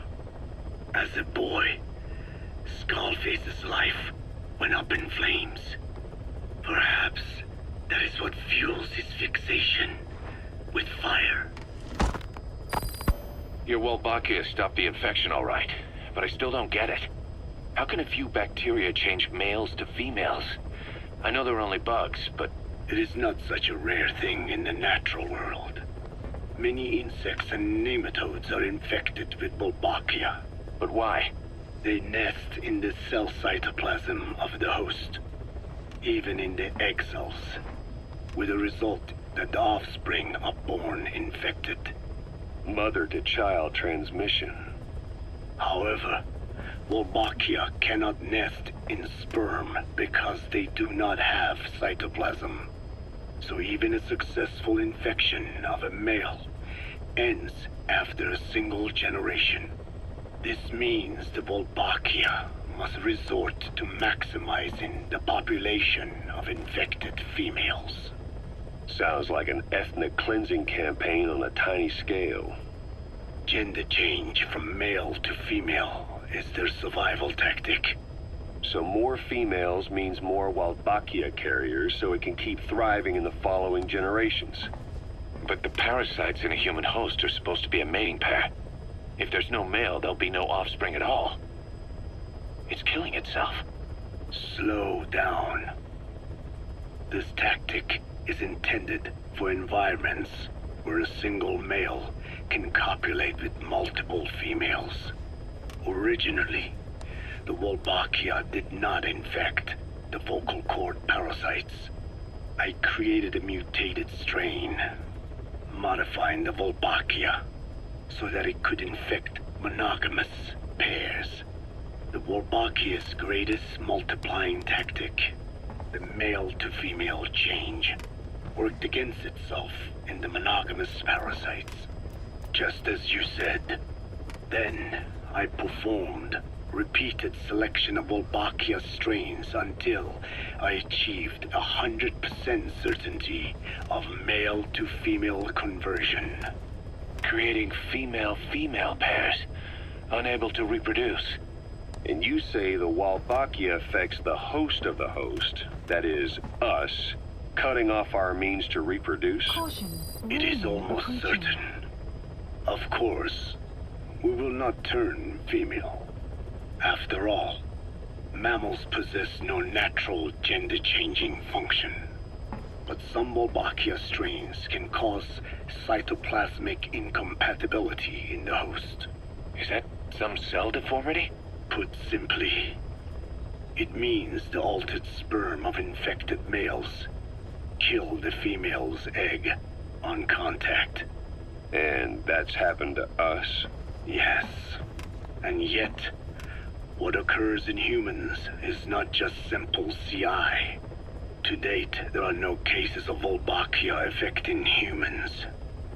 The fact that this strain causes this effect, is it the vocal cord parasite's affinity with humans? I do not know enough to say for sure. So the parasite warps the host. Reminds me of what Skullface said. It is the way of all organisms to create their own optimal environment. Just look at you and this base. Organisms that cannot do this are doomed to extinction. The difference with parasites is that their environment is another organism. that creates a connection between life and life. Parasitism, symbiosis, or death. In this way, the host too is challenged to adapt. About this OKB Zero Emmerich was talking about. Its location and features match the citadel in the mountains northeast of the Soviet base camp. Built during the time of Alexander the Great, it was left in ruins following one of Genghis Khan's campaigns. Its occupants changed time and again due to war, and it was expanded on more than one occasion. Ultimately, it fell into the hands of the Soviet philosophers. The Soviet army was using it as the headquarters of its Afghan invasion force. But it would seem that Skullface's connections with the philosophers gave him license to develop Sahelanthropus there. And that's what Emmerich was doing at the place, before he got the axe. But OKB is a designation the Soviets use for weapon design bureaus. There's no way they'd have one of those in Afghanistan. And, in principle, the numbers that follow OKB are always integers above 1. There is no 0. Perhaps this was a secret facility of the Soviet and Chinese philosophers dating back prior to World War II. Though it's more likely Skullface just picked a fake name that more or less fit the Soviets' pattern. He doesn't go there often, but he sure as hell won't miss this. They use the heliport on top of the tower for his visits. Start by heading for the heliport. Then wait for your chance to make contact with Skullface. It seems Sahelanthropus' armor is made from depleted uranium.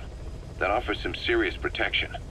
The US military is planning on using it for its main battle tanks, too. Maybe that's where Emmerich got the technology. Uranium? They're using nuclear fuel for armor now? No. What they use for nuclear fuel is uranium-235, which is extracted from natural uranium. Depleted uranium is a byproduct of that process. Sort of like the leftovers, I guess. The garbage. Uranium-235 makes up 0.72% of natural uranium, whereas depleted uranium contains only 0.2%. What are the benefits of using it for armor? It's a pretty short list. Uranium's a heavy metal, like lead, meaning it can hold a greater amount of kinetic energy. But it also boasts a hardness closer to tungsten. That makes it an ideal material to use for, say, armor-piercing ammunition penetrators. But it's not the best choice for armor. Its volume is less than that of ceramics, but for an equal weight, you could end up with less protection. So why use it then? According to Emmerich, it came down to him being unable to source ceramics technology from a manufacturer. Plus, given that it's an upright walking vehicle, he wanted to reduce the bulk of certain areas. Despite all that, depleted uranium still makes for some tough armor, and Emmerich says it's been proven in live fire tests. It stops most Soviet tank shells.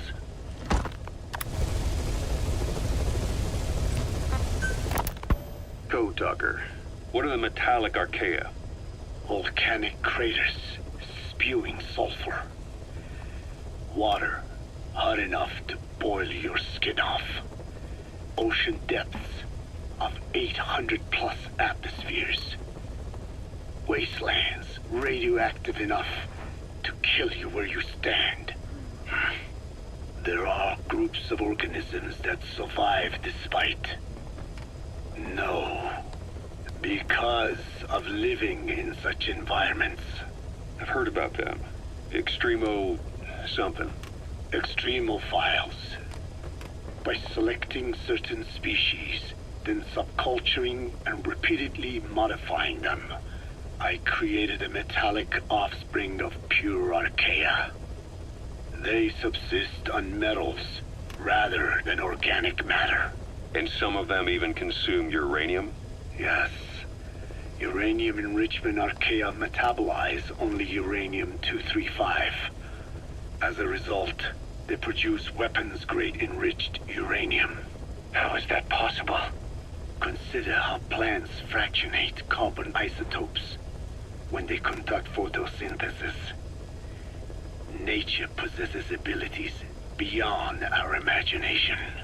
So it was archaea that brought down your chopper? Corrosive archaea, yes. They oxidize metals, feeding off the energy in the electrons they receive. What became of the wreckage?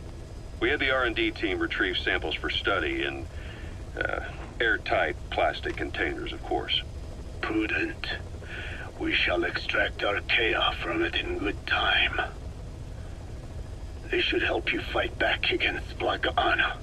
Any chance we could start now? It doesn't have to be a lot. I might just have another use for them. If it's only a small amount you need. That's fine. I'll get the R&D team to assist. Let's go. South Africa was previously suspected of developing nuclear weapons. It already had a conspicuous presence at the UN because of apartheid and its armed expansionism. But when neighboring Angola and Mozambique became socialist countries in '74, South Africa felt hounded into a corner. So it accelerated its nuclear program to protect itself. 3 years later, the Soviets discovered a test facility, and 2 years after that, an American satellite observed a flash in the southern Indian Ocean. It said this was South Africa conducting a nuclear test with the help of a certain ally. Skullface used the situation in South Africa to get this ally to lend a hand. They both wanted nukes, so it was a mutually beneficial relationship. On the surface, anyway. I figure South Africa started getting serious about nuclear weapons production in '75. In '74, the government was still able to get by with bluffing that it had a nuclear arsenal. But the year after, word spread that an independent armed group in the Caribbean was crushed by Cypher for possessing a WMD. That's right, boss. What happened to you and your men was the reason South Africa decided to push ahead with nuclear development. Hey, Kaz, I heard you were missing an arm and a leg. You know, if you get the metallic Archaea therapy, you can make whatever part of your body like the Skulls did with their weapons, even control the size and features, like vibrating and rotating. I bet you miss copulating with the female staffs and getting stiff. Just saying he. But of course, you cannot wash yourself with soap anymore, so the female staffs will run away from your stank. So just think of a solution for that. Every deal has a consequence. Move forward. A force independent of any country getting its hands on a nuke. That was a threat to the existence of countries everywhere. It wasn't just South Africa. Your presence pushed a lot of countries to get nukes. The world was scared of you. You were a threat to more than just the Cold War. If nations are gears in a machine, you had the power to smash them loose and watch the whole world grind to a halt.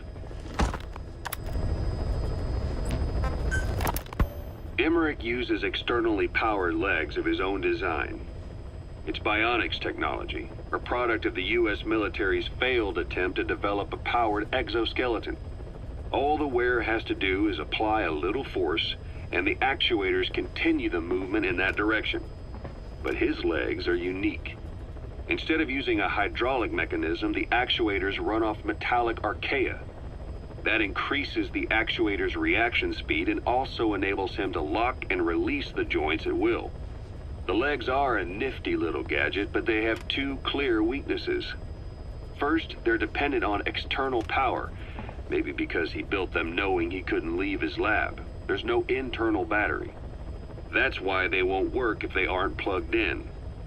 Second, and this is more than just a weakness, the legs are directly connected to his bones. Could be to minimize signal loss and the orders output to the legs and the drive response from them.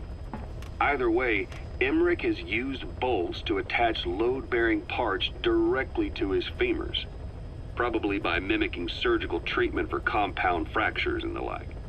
But the end result is those legs and his body are fused together, and that appears to be how he's able to move them so precisely.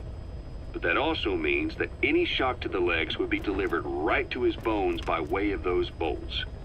The same is true if he encounters the corrosive metallic Archaea. If the corrosive Archaea ate into the exposed bolts, they'd reach the endoskeleton parts and eat through them too in the blink of an eye. The doctor's bones are full of holes to accommodate all the bolts. They're like sponges. If he were to lose the reinforcing parts, even the tiniest bit of force or weight would snap his bones. So when I dangled those corrosive metallic Archaea in front of him, he realized straight away what would happen. Life wouldn't be worth living if he lost those legs of his. I'd bet that is what the doctor fears the most. I just helped him imagine what it would be like. Thanks to that, I got the information we needed without either of us getting hurt. You know how he is. He's probably already over the shock. The better you know your adversary, the easier it is for you to get information from them. And vice versa.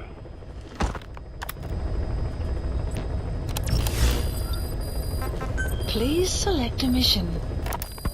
Thanks to Code Talker, we managed to put a stop to any new vocal parasite infections.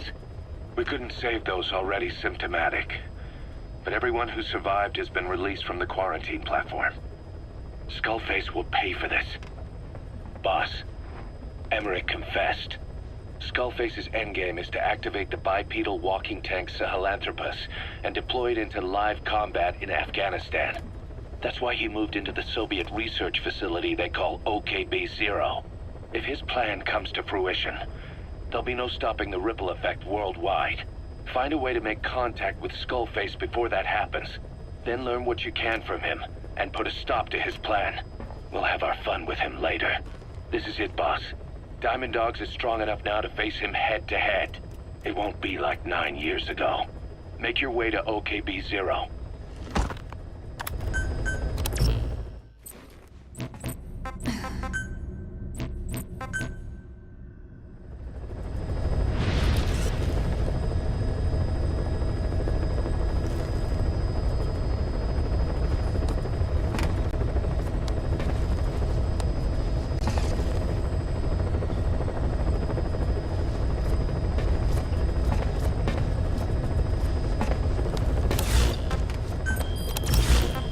Please select a mission.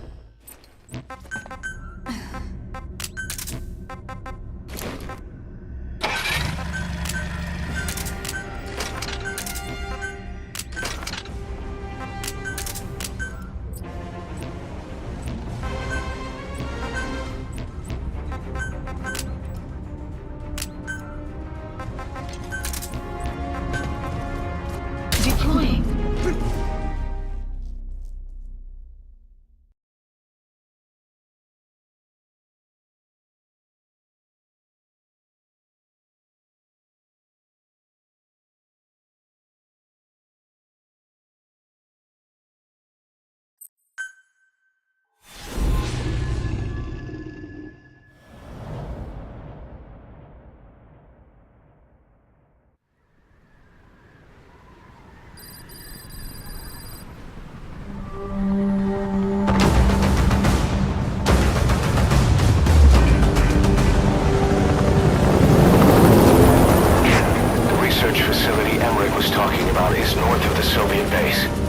That's where Skullface is keeping Sahelanthropus before setting it loose in Afghanistan.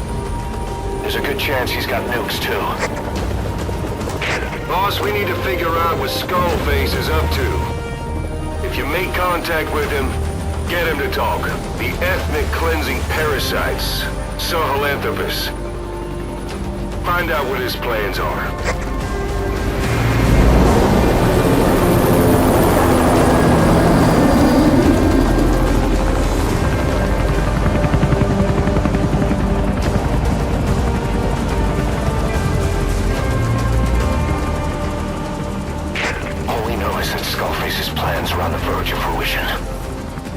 Stop him while we still can.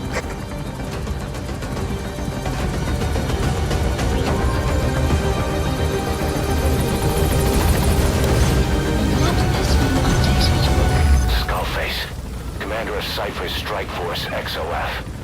9 years ago, he stole everything from us. Everything. Be careful down there, boss. The Soviet soldiers in that area are all dead.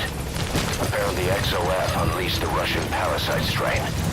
To isolate the facility, they first spread reports of a chemical weapon leak. The infection won't spread into the surrounding regions. Still, to think they just exterminate the men who work with them all this time. Skullface must be making his final play.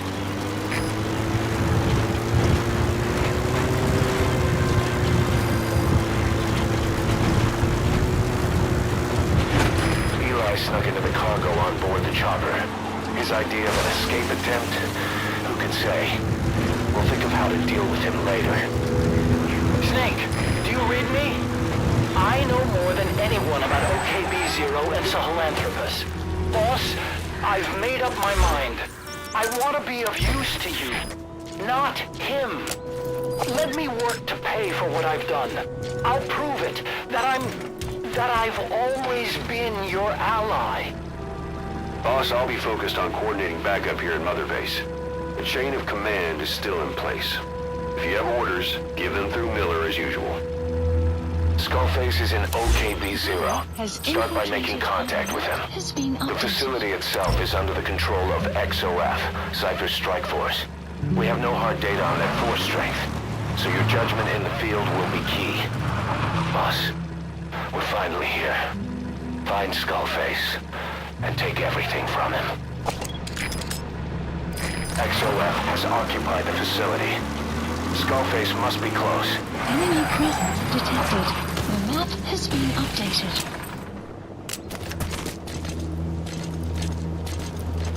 Boss, get down. The enemy sniper. Stay low and crawl along the ground. That should enable you to sneak past enemies. The map has been updated.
Sahelanthropus is somewhere inside there.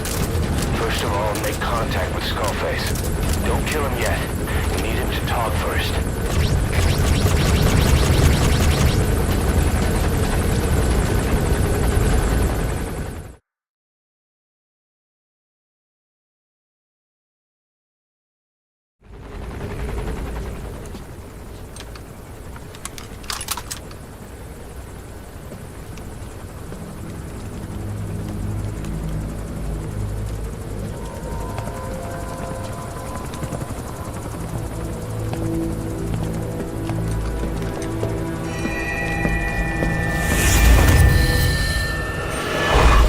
You too have known loss, and that loss torments you still.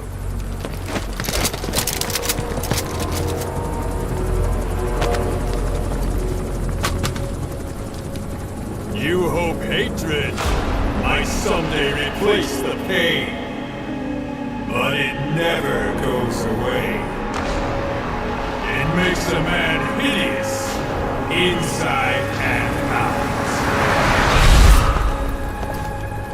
Wouldn't you agree? All right, repeat after me. I was born in a small village. Such a lust for revenge. Woo!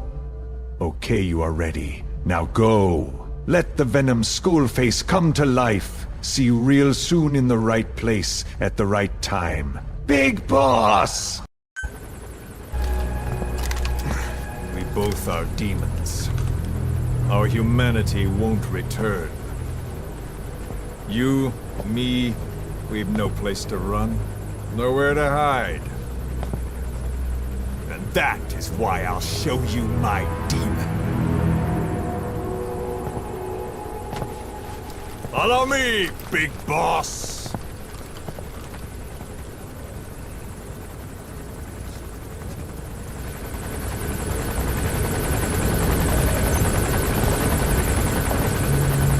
Just go along with him for now. We're ready to fight if it comes to that. That's our leverage against him, our deterrent. He doesn't want a war on his hands.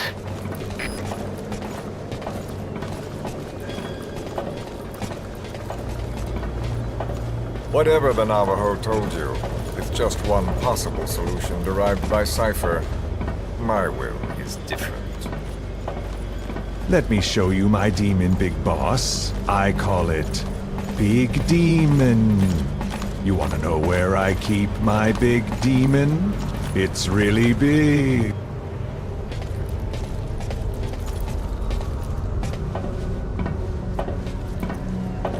I've known you since your time at Langley. I've long been the other side of your coin. 1964, Soviet territory. Fox's first mission. Any mess you made, I was there to clean up. You completed your task, and admirably. The information you returned was far more than enough to fill our pockets. With it, our futures became, more or less, set in stone.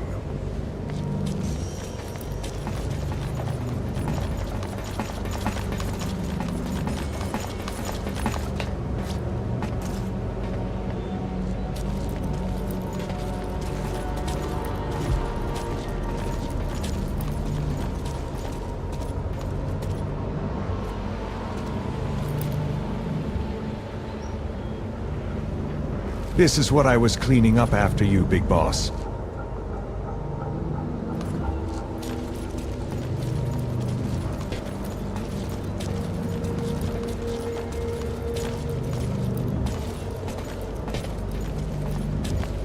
And then the Major came to me with an idea. Washington doesn't know how to spend money, he said. I'd like to redirect it. His goal was an organization dedicated solely, covertly, to supporting America. Cypher. You know the rest. To him, it was mourning the loss of his friend.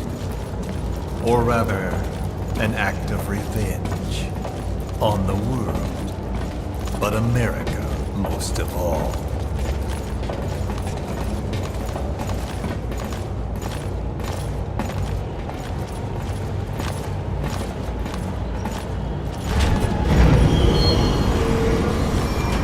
America is a country of liberty, a meeting of immigrants.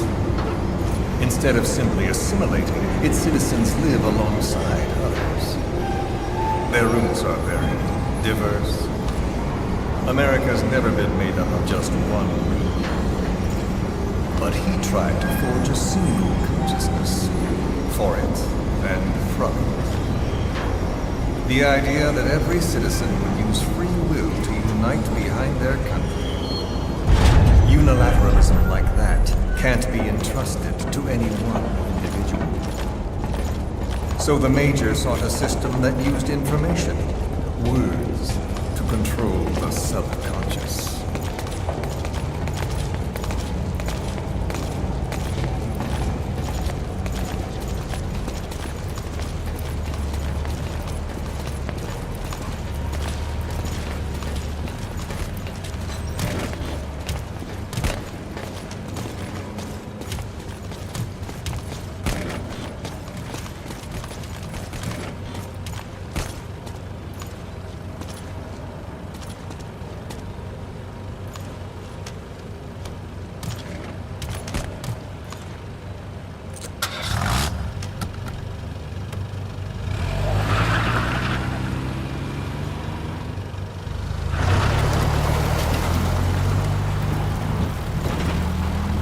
To unite America and the entire world.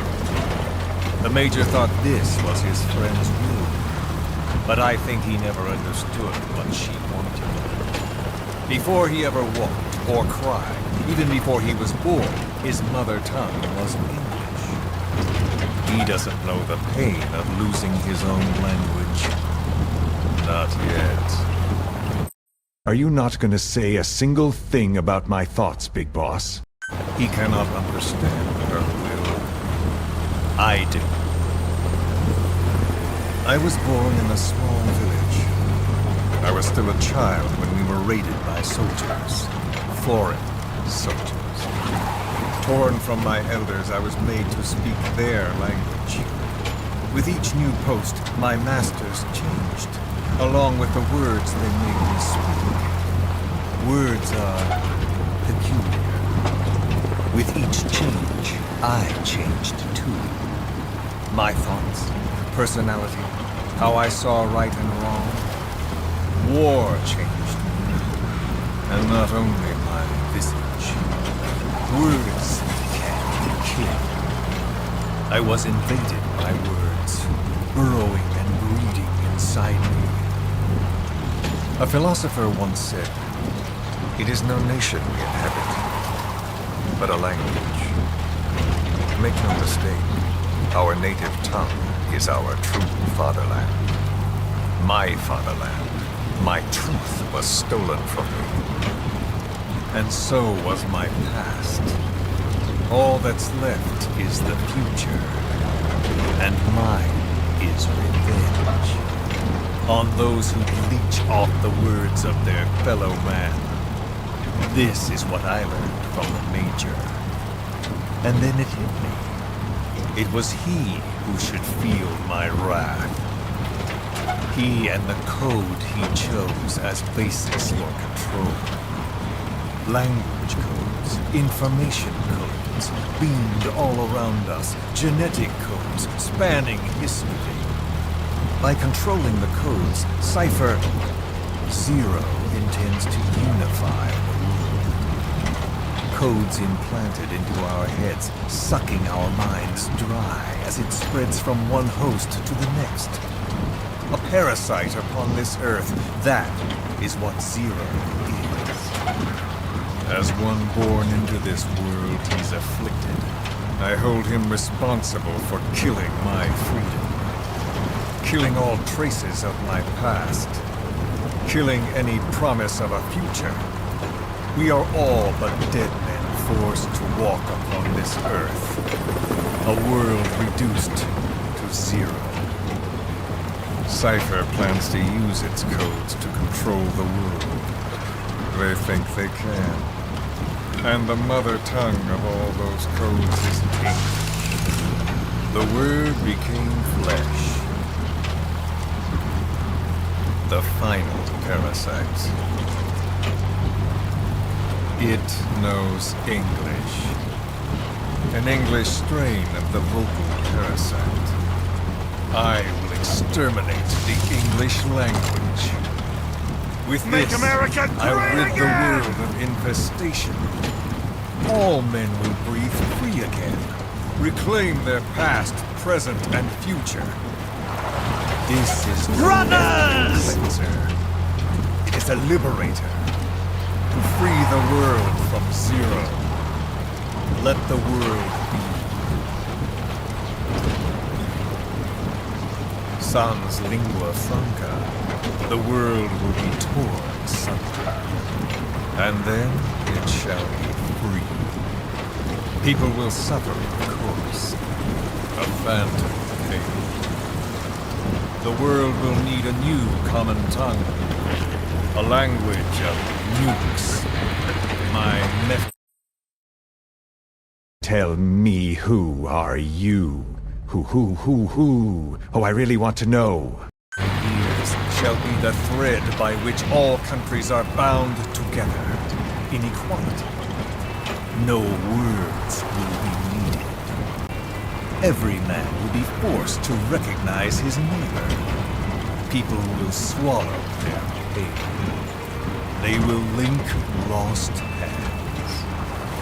The world will become one. This war is peace.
Hey, where did my limited edition tactical anal sticks from my office gone? The green apple flavors are my favorite, and they are gone. Kazu-san, did you stick them up your butt?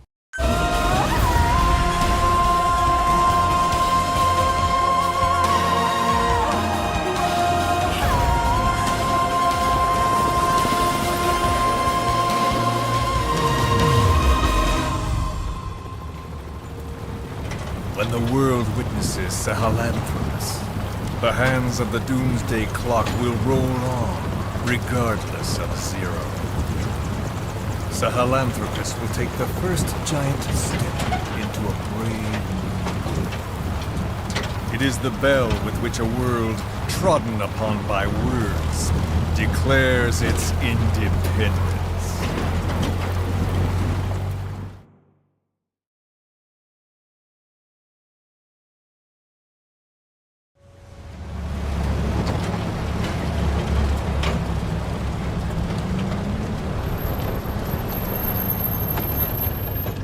We are here.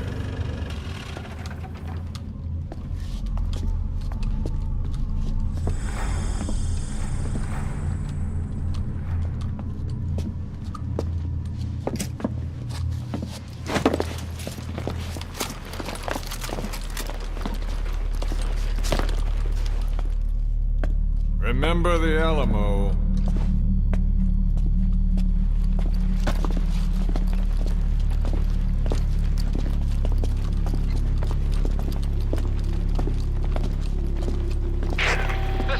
On station to provide cover. Get us a line of fire. Roger that.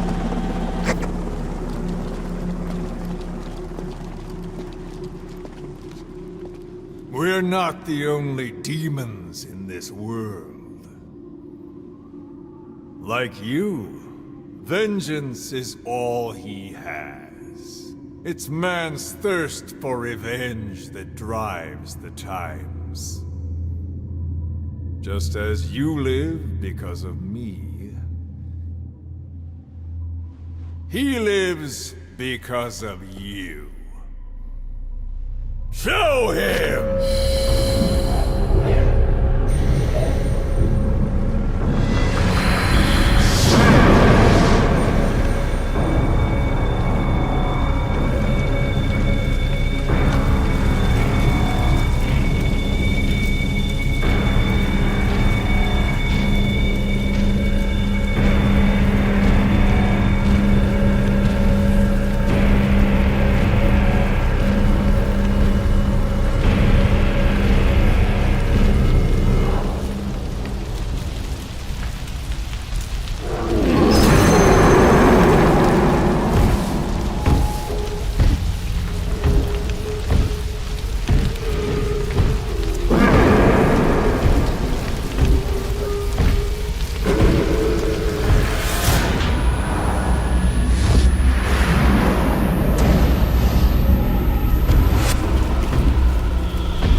The oven on, back at Grozny Grad.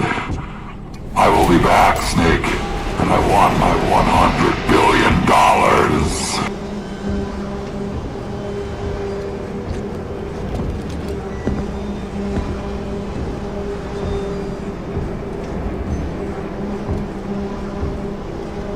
Wait!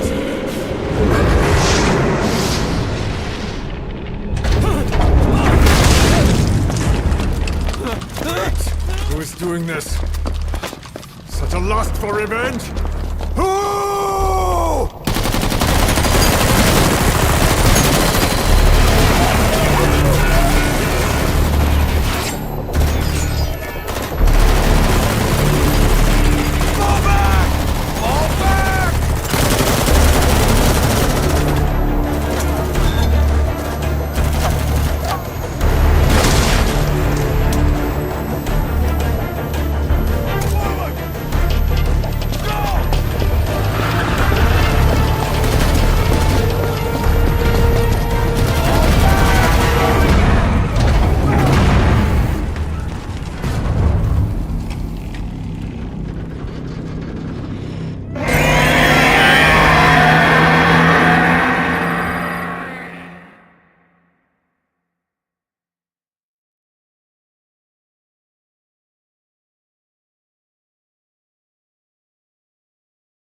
Mission list updated.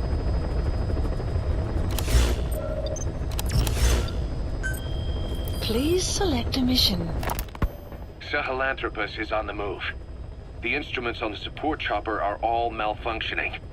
And Eli's acting strangely for some reason. Something's not right. Boss, for now, just get away from that thing. Hurry!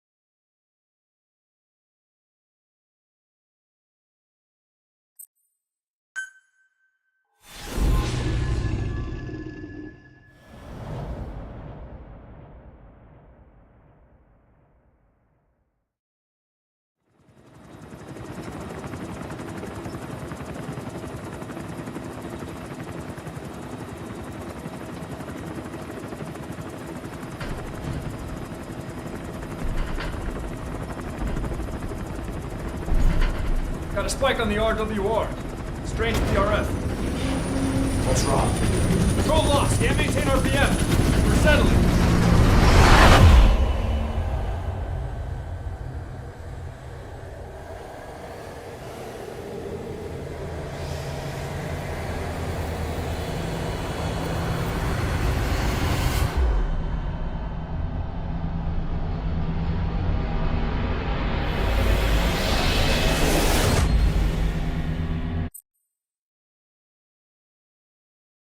No, that is not Solid Snake.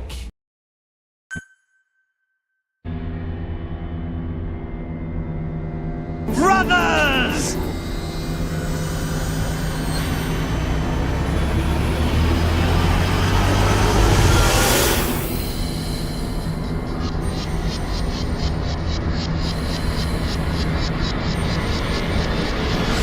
Recovered control.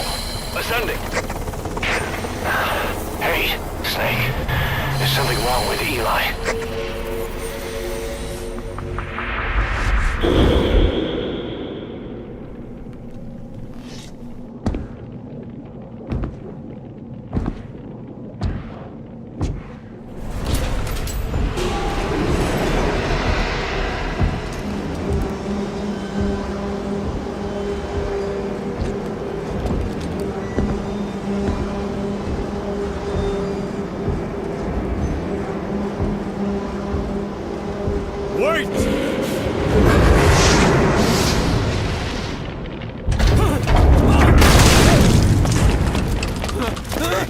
Who is doing this?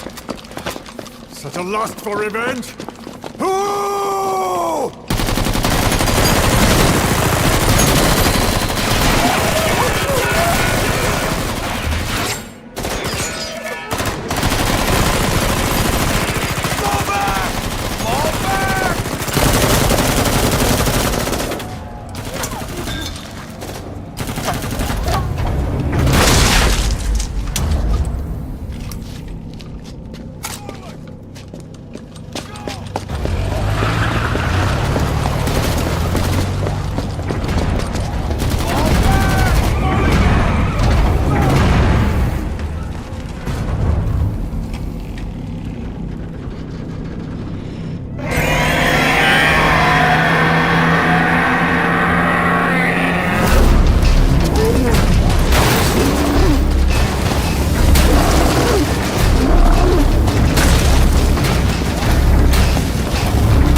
cipher will rewrite the records, and I will vanish from human memory.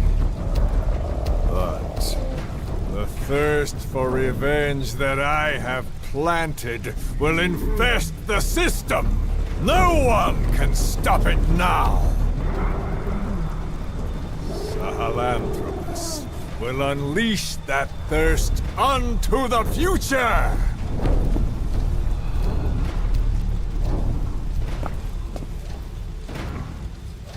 Major... I'm burning up!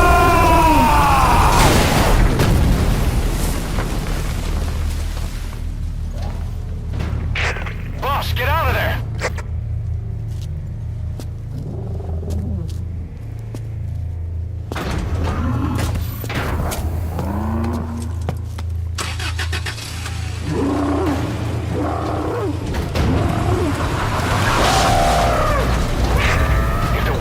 Out about Sahelanthropus. Skullface will have won. His plans will become reality. He won't even need to use nukes. That thing's mere existence would be enough to enslave humanity to the fear of nuclear Armageddon. It would tear the world apart.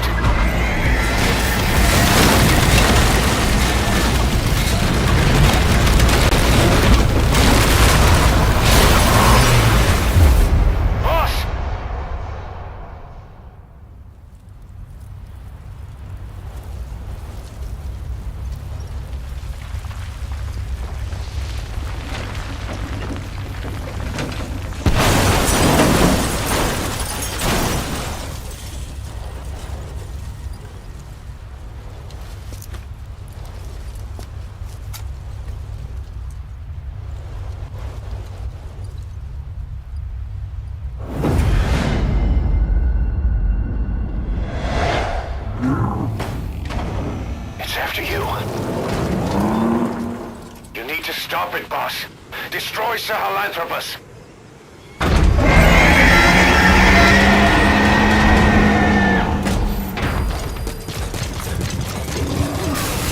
Boss, stop Sahelanthropus. Destroy that thing. I'll rally Diamond Dogs and provide backup.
Boss, that BTR is the weapon to surpass Metal Gear.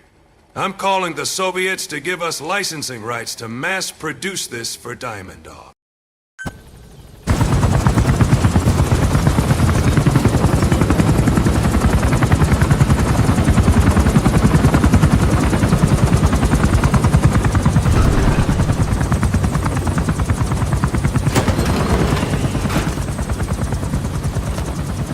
Snake!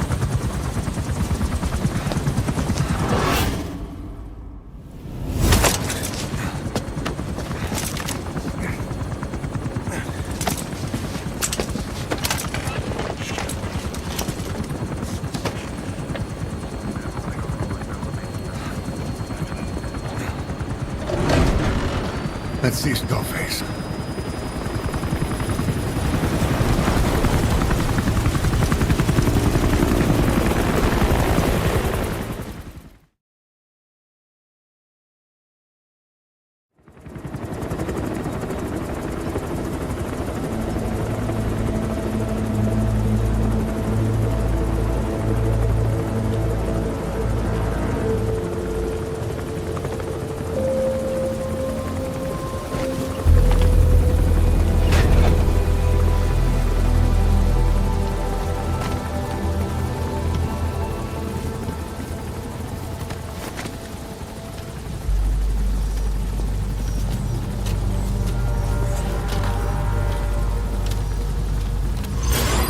Fuck you, asshole! Not so complex. Need it, want it, need it, have to have it. Face shot, boom, brains everywhere. Not the knee, not the arm, not the spine. Face! It has to happen. Facey, face, face, face. Tired of waiting. No more waiting. Need a face shot. Boom! Squish! Yay! Shoot me in the face! In the face! Do it! Shoot me in the face! Face, face, face, face, face! Now! Bullets in the face! Want them! Need them! Gimme, gimme, gimme! At the sound of the bell, it will be face shooting o'clock! Bong! Knock, knock! Who's there? Shoot me in the face! End of joke! I'm gonna sing a song! Shoot me at the end of it! Da-da-da-da-da-da! Bong! I noticed you haven't shot me in the face! Curious as to why! Maybe you're weighing the moral pros and cons, but let me assure you that— oh my god, shoot me in the goddamn face! What are you waiting for? Wasn't my face! Shoot me in the face! In the face! Do you not know what a face is? Wasn't I being clear? Face! Bullet face! Shoot me in the face! In the face! I said in the face! Shoot me in the face! In the face! My face! The thing's shouting at you! Shoot it! Shoot me in the face! In the face! Shoot me in the face! In the face! Do it yourself! Shoot me in the face! In the face! Do it! Shoot me in the face! Face, face, face, face, face! Now! Bullets in the face! Want them! Need them! Gimme, gimme, gimme! At the sound of the bell, it will be face shooting o'clock! Thank you! I haven't killed anyone.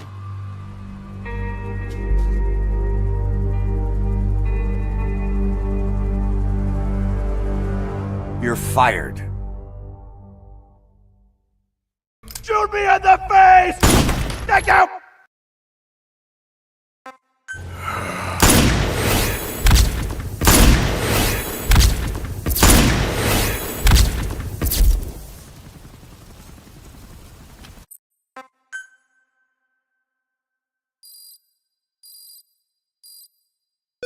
Plant expansion complete.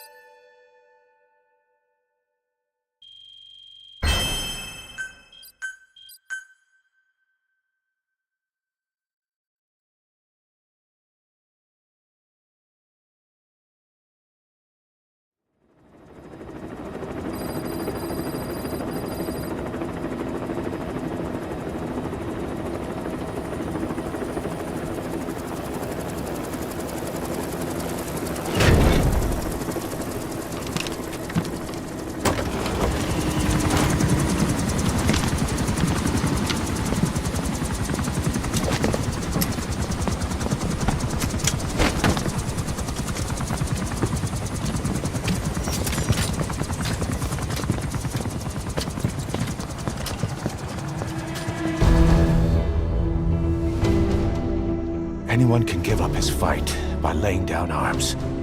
but the feeling of holding a gun. That we'll never forget. Like our lost limbs. The sensation lingers.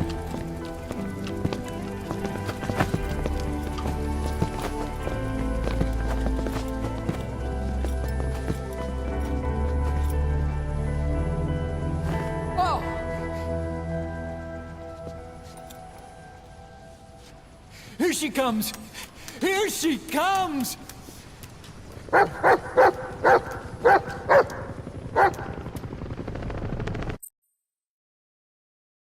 No.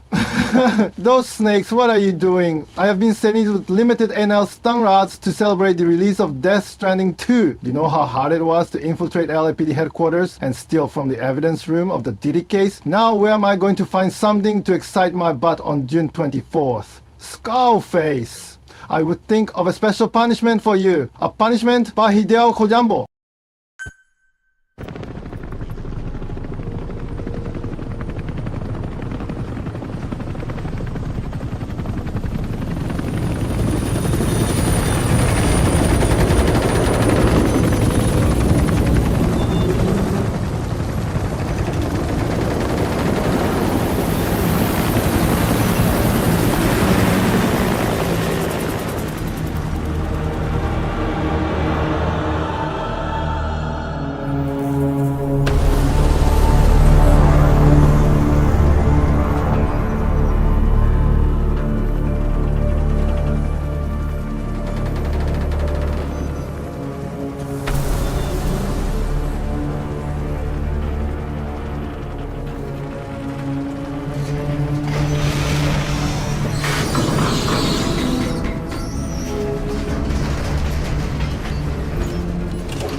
Rifles in missing hands.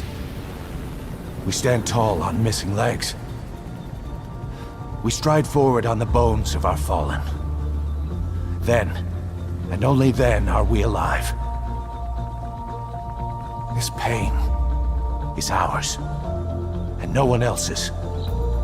The secret weapon we wield, out of sight. We will be stronger than ever. For our peace.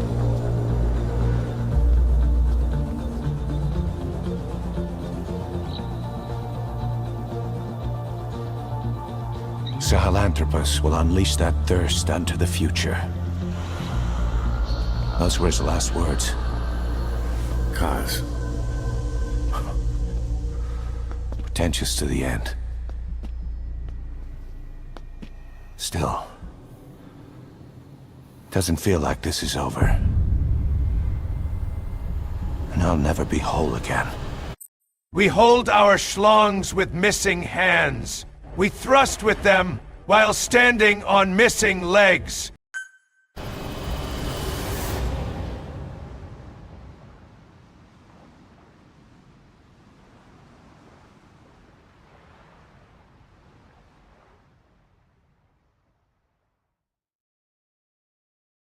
Blind in the deepest night, reaching out, grasping for a fleeting memory. All the thoughts keep piercing this broken mind. I fall, but I'm still standing, motionless.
the last bottle of baby oil. I'll have it. It's not over. Not yet.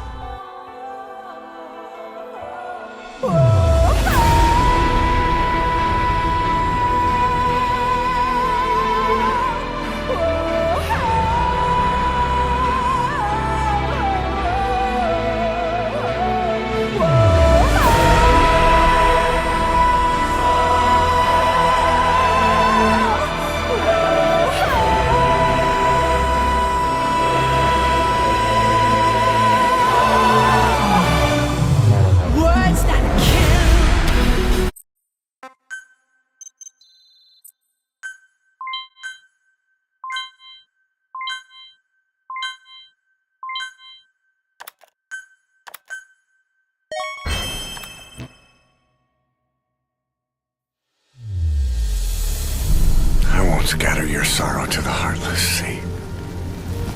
I won't see you end as ashes. You're all diamonds. This man acted as accomplice to the attack on Mother Base. Why are you here? Revenge against the boss. I'm not like you! I think it is time you knew. I'll go alone. Boss, what are you... We can't afford to lose anyone else. What if she's a spy? What if I'm a spy? Or you? Kill him! What should we do, boss? Just give the order. You are right. He is not one of us. Boss. Snake?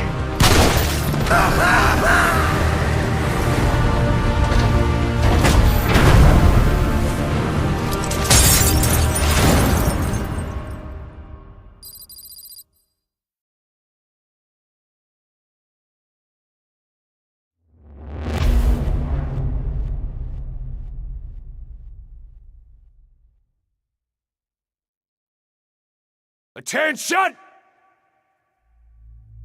Diamond Dogs! Even with Skullface dead, our brothers are unavenged. And the phantom pain he brought us lives on. Cypher is still out there. We know they planted spies, parasites among us. Among us! Watch the man to your left, to your right. Assume nothing. Report everything. It's the only way to protect ourselves. From here on out,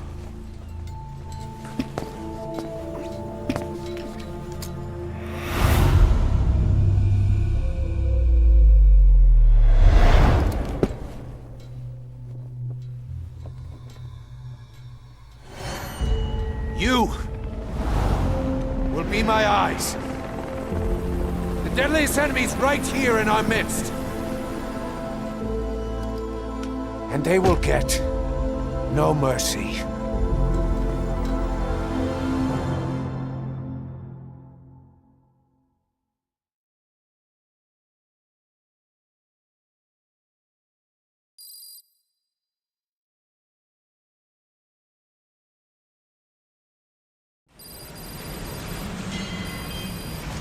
Even with Skullface dead, our pain is still right with us.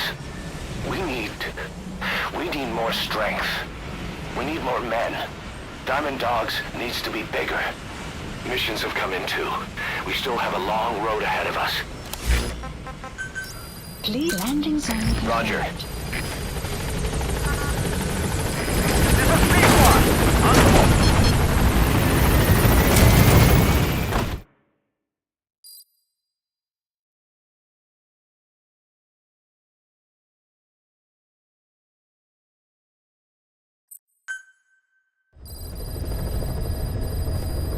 Mission Boss, list updated. you can now give the order to develop or dispose of nuclear weapons from your iDroid. With a nuclear deterrent, even if you're discovered while infiltrating a rival PF's FOB, most PFs won't dare retaliate. But you, of all people, know how dangerous it can be to have nuclear weapons. So will you add nukes to our arsenal as a deterrent? Or will you take them away from other PFs and dispose of them to help build a world that's free of nuclear weapons? I'll leave that decision up to you.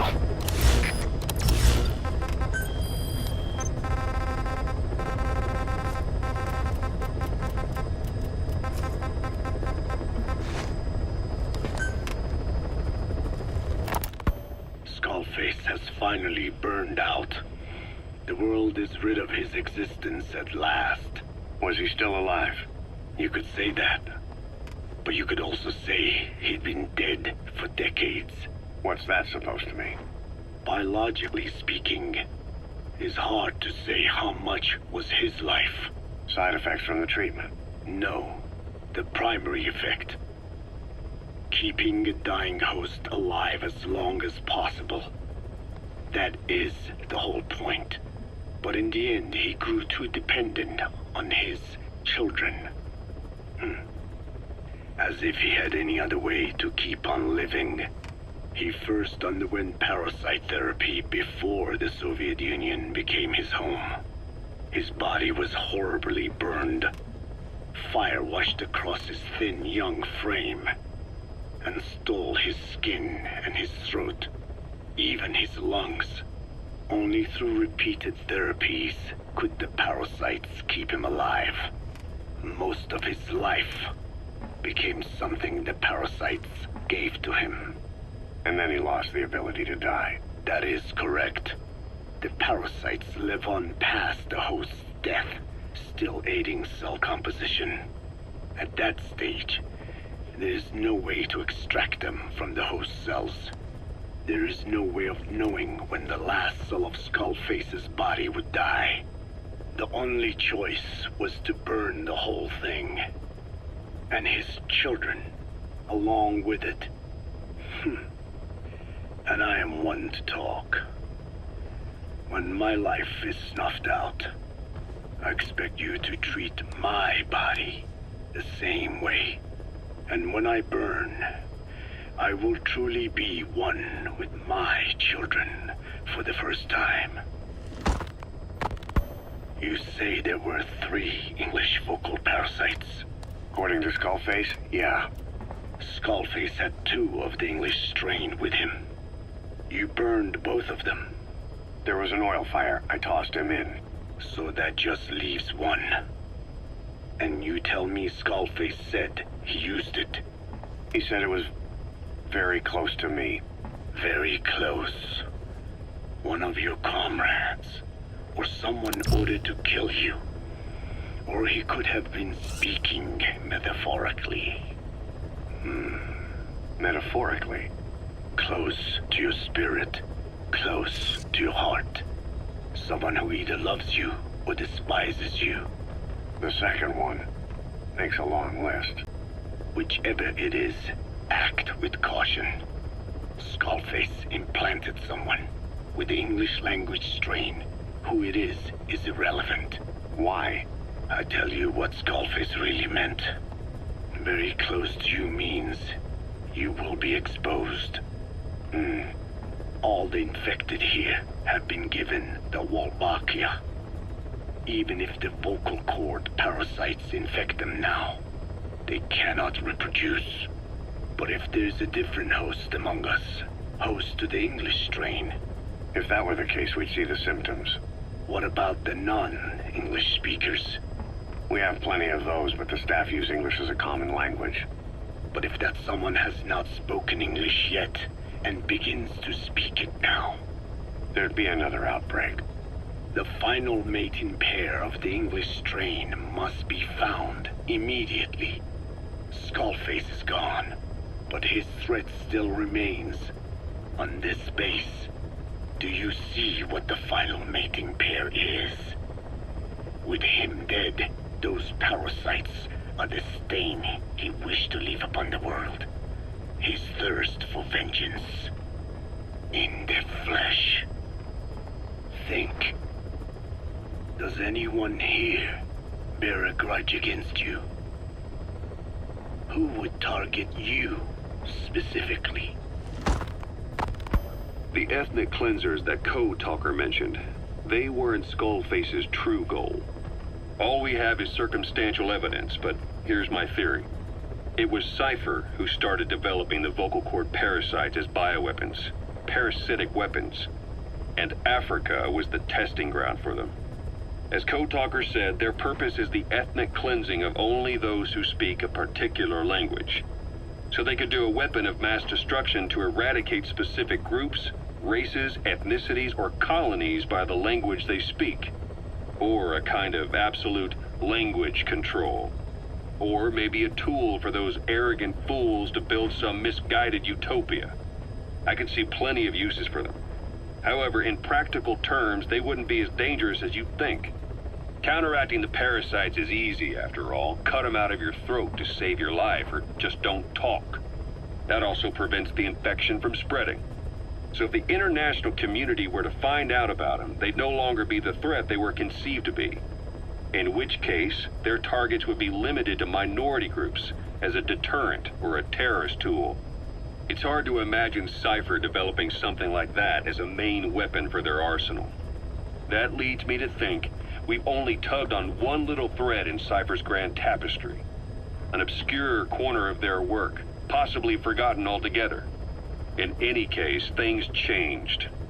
When Skullface was forced to relocate to Africa and he saw that thread dangling.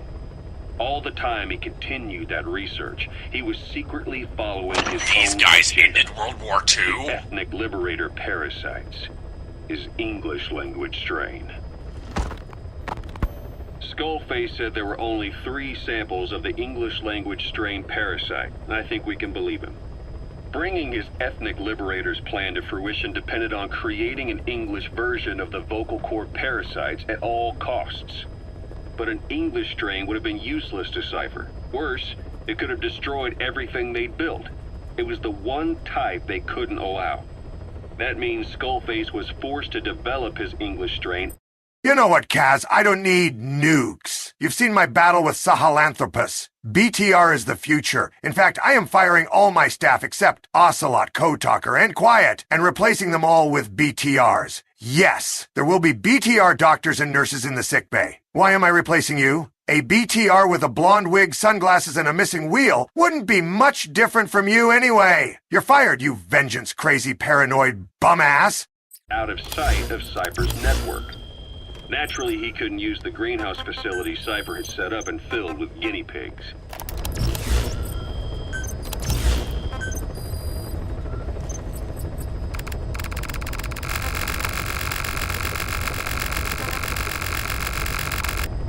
Select unit.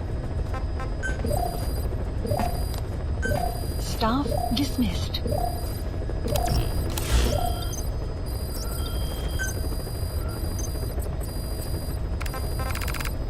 Select unit. Select unit.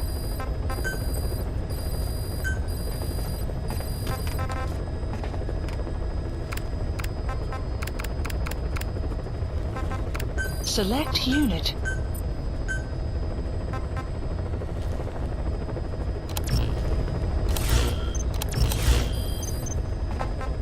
Skullface must have found some secret place to create his precious few English parasites, hiding all evidence like a man cheating on his wife. Somewhere, an entirely standalone environment. And when his plan entered its final phase, he must have made the place disappear. Some little room, could be anywhere, but now nowhere at all. We'll never know where he did it, but to elude Cypher's surveillance, it couldn't have been big. I believe Skullface was telling the truth. There were only ever 3 samples of the English language strain. Why activate Sahelanthropus in Afghanistan? This is how Skullface wanted things to play out. The Soviet Union secretly develops a new type of nuclear weapon and successfully deploys it in Afghanistan. Revealing the existence of Sahelanthropus results in a return to the glory days of the Cold War. The threat it poses reignites the nuclear... Boss, why? I know we needed to downsize a little, but fuck! Why are we still here? Just to suffer? Arms race between the world's major powers. The demand for nuclear weapons increases around the globe. What if you then introduced a nuclear weapon anyone could get their hands on? Non-nuclear nations, militant groups of all shapes and sizes, they'd all jump at the chance. Sahelanthropus was a marketing tool to sell nukes all around the world. But I think it's safe to say that plan was stamped out before it got up and running. The world's intelligence agencies never did turn up anything conclusive on it. After all, Sahelanthropus vanished before word could spread. Everything that's happened is already a fading memory, never to join the pages of history. Except for Cypher. Cypher won't forget. They'll already be working on something, quietly, beneath the surface. They'll use the pieces of data scraped together from this incident to build their own bipedal weapon. It'll take them a long time to complete it, but for now, the Greed sector have found their new life's work. We'll have to be ready too.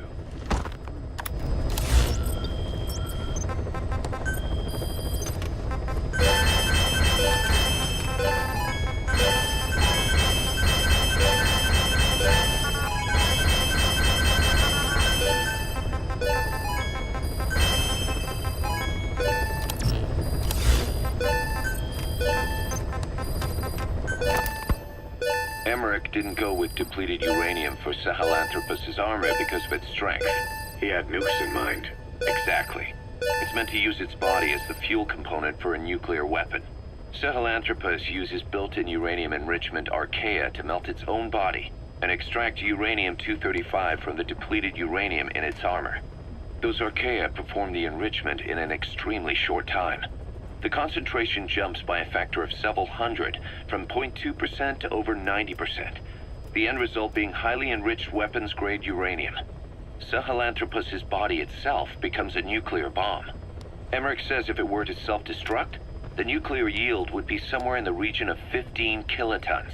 Since you need about 50 kilograms of highly enriched uranium to trigger a nuclear reaction, that would mean Sahelanthropus contains something like 23 tons of depleted uranium. That's not very much. No, it isn't. That's about what you'd expect to find in a main battle tank's armor.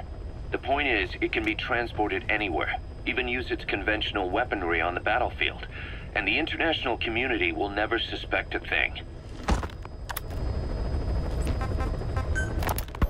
I just received word from the R&D team and the transport team out of Afghanistan.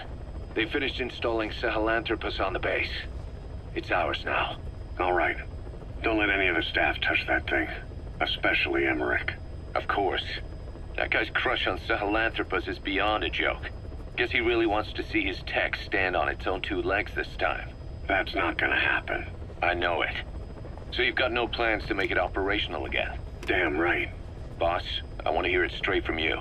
Hear what? What the hell do you want with that thing? The drive is busted. It's not like it has a nuke on board.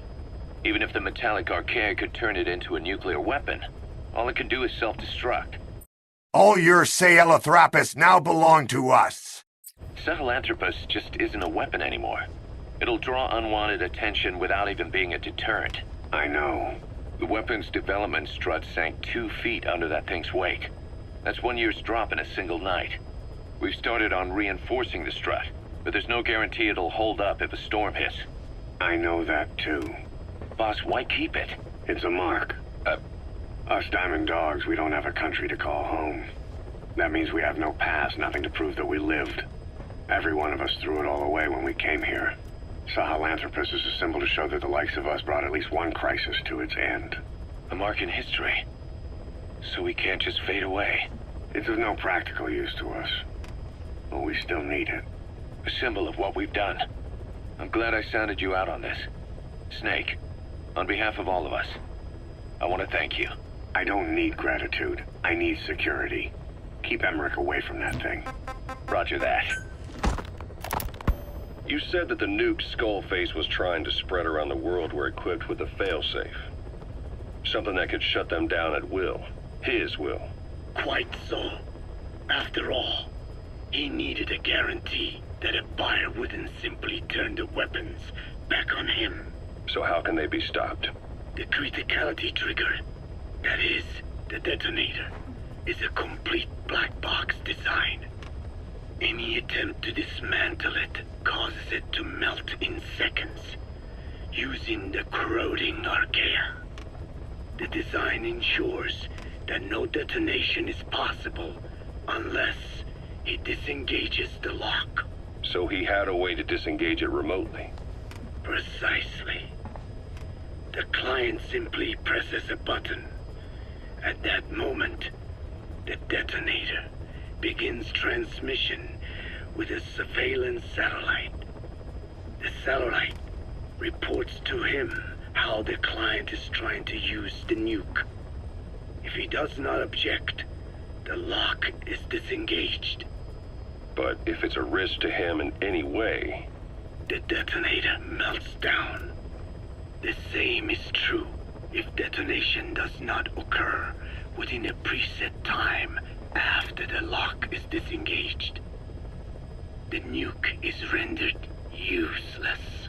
Who the hell would buy something with strings attached like that? The client would never know until the moment they actually try to use it.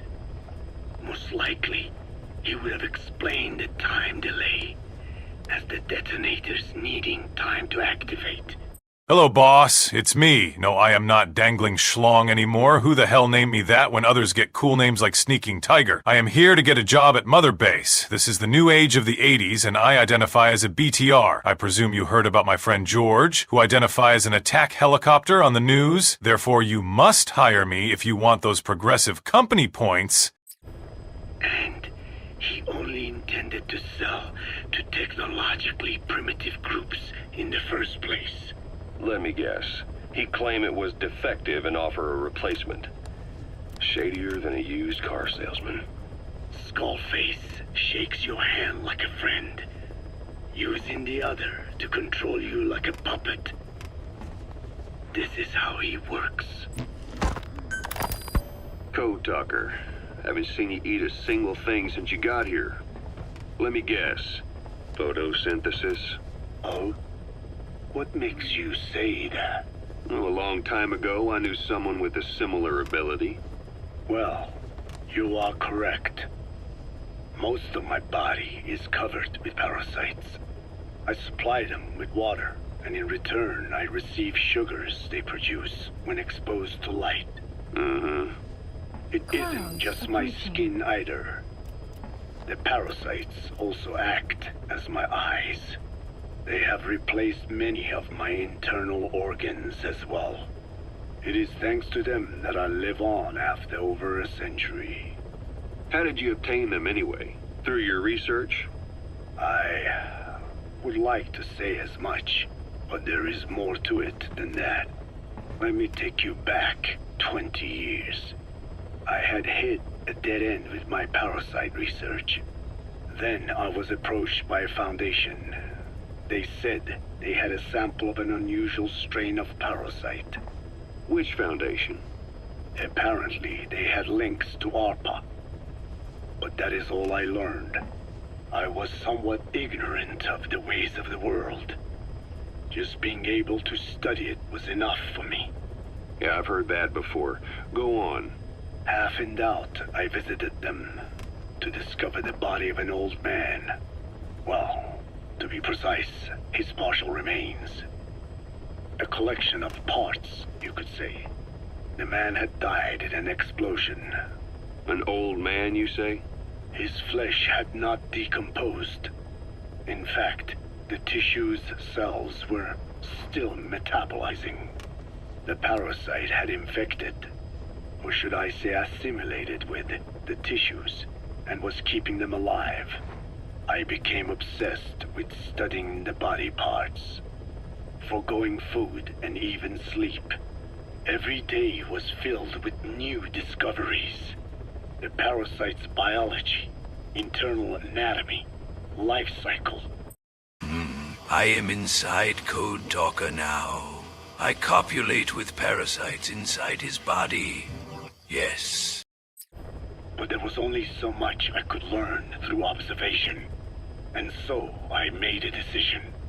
To truly know the parasites, I had to live with them. So, you implanted them inside you from the dead man's flesh? Correct. It was quite a gamble, whether or not they would adapt to me. But fortunately, it appears I was compatible with them. Or perhaps, through my many years of research, my immune system learned to tolerate them. Were they that body's only parasite? Yes. However, there was a separate specimen that supplied its host with adrenaline in response to pain, and yet another that could control insects at will through secreting heterogeneous pheromones. I wanted exposure to them, to take them into me, but my wishes were denied. Their records, though, provided clues that helped advance my research. Would you care to join me? A life spent never worrying about food is a most wonderful one. I think I'll pass. But thanks. This has been helpful.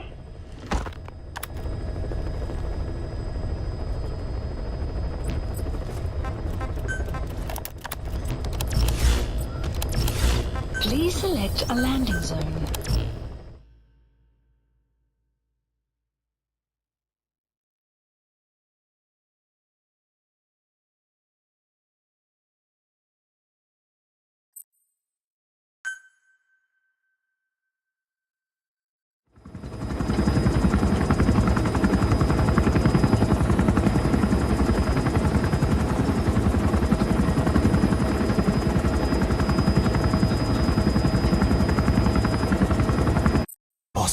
Join me with my parasites. You have to get inside my body and become parasitic Ocelot.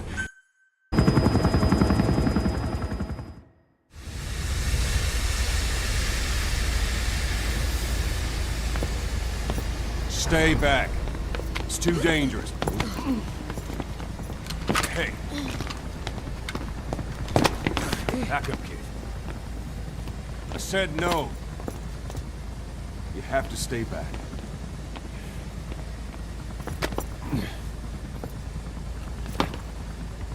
Some things can't be helped. Back to your quarters.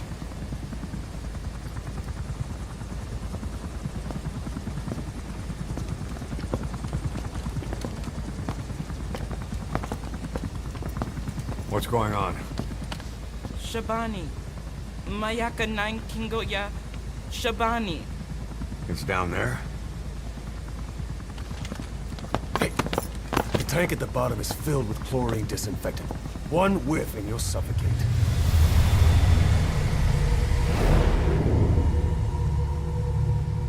Don't even.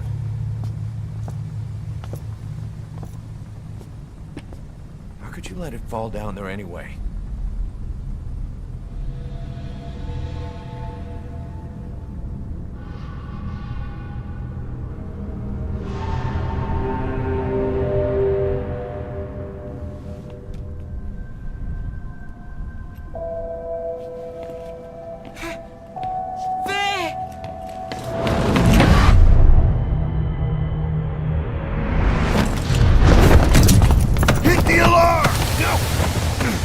Down there, and it is over. Boss! Hey! Listen to me! There is no way to recover the body.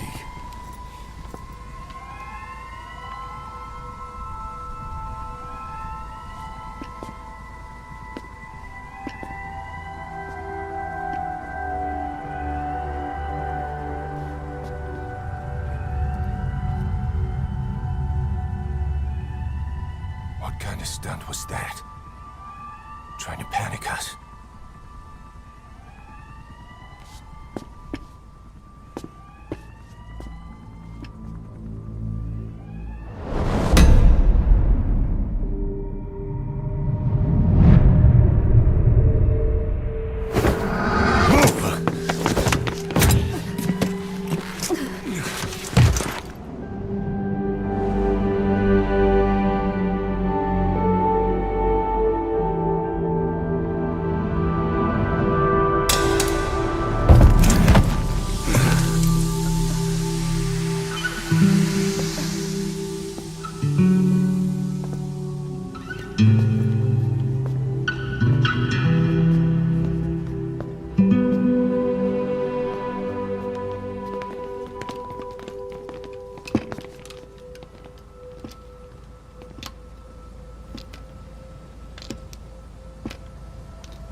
Look.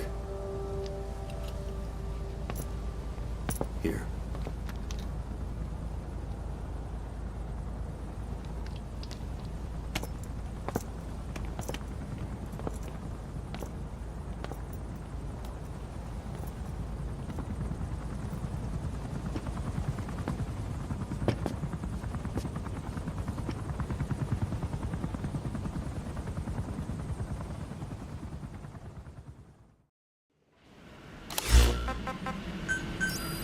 Boss, about Eli.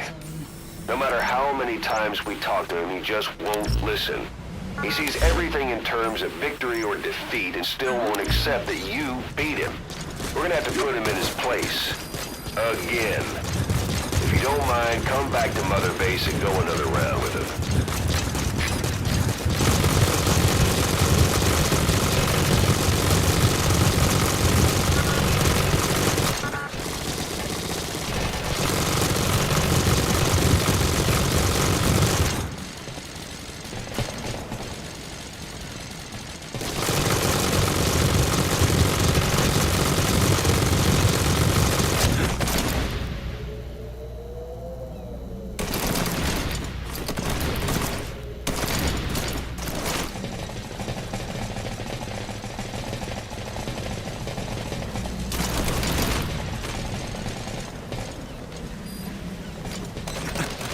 Pipes, huh?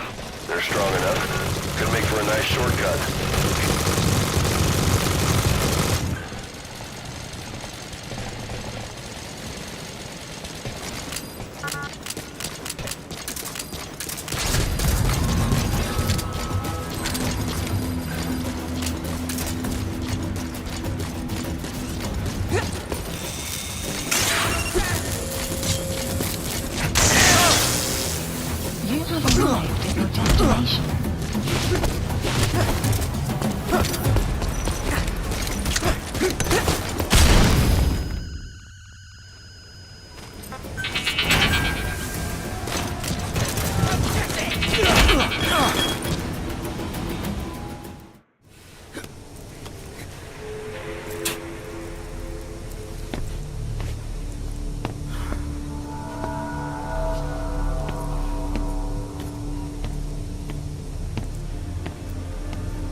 Has that rat finally accepted that he lost?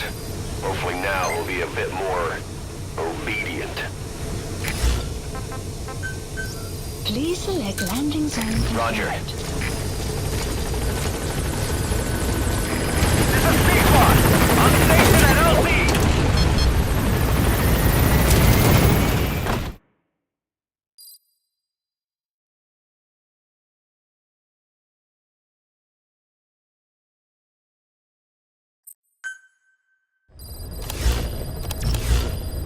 Please select a landing zone.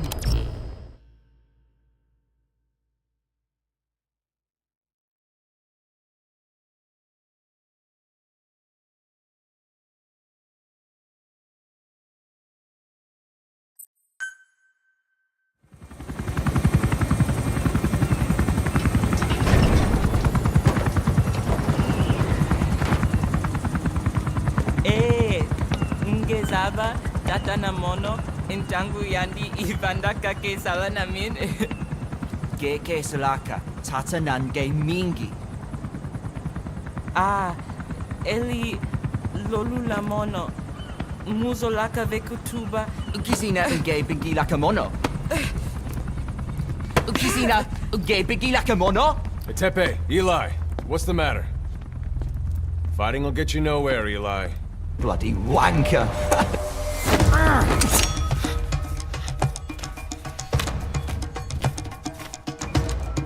Cut it out, kid. That ain't a toy.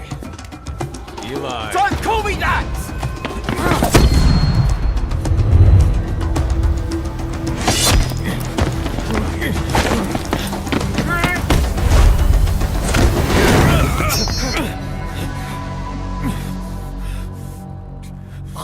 not a kid. You hear me? Enough.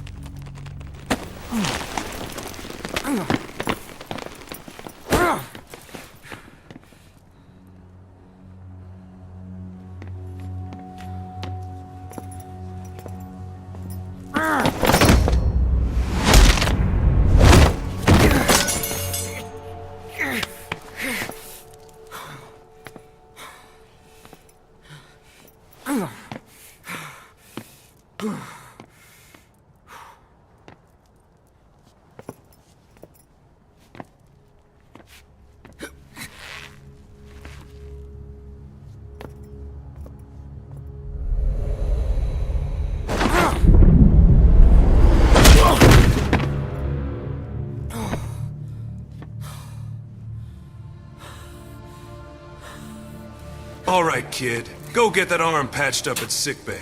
I might need it in 20 years.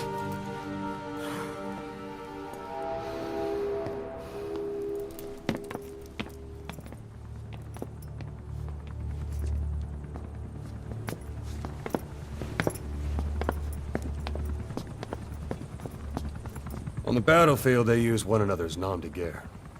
But here, we insist they use their real names. Well, that hasn't sat too well with Eli. Or should I say, Unyoka ya Mbempe. He thinks his boys are letting us grown-ups walk all over him.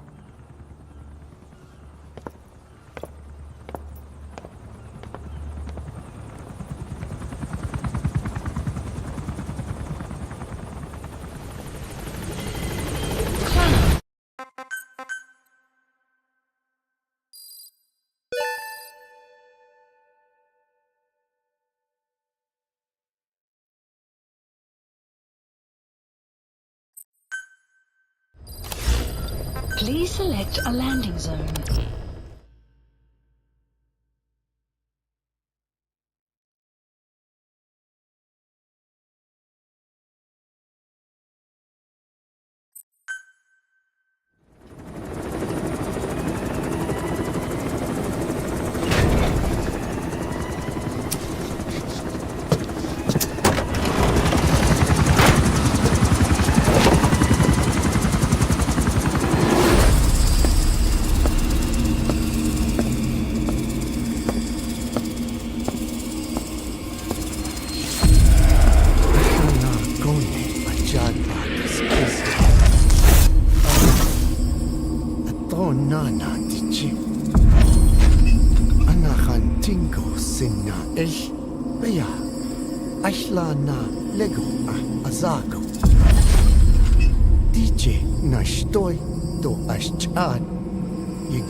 Hey.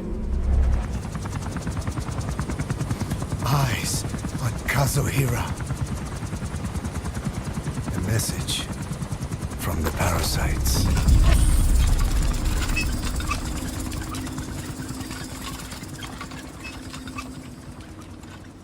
I have parasites in my ass. This is a bad omen.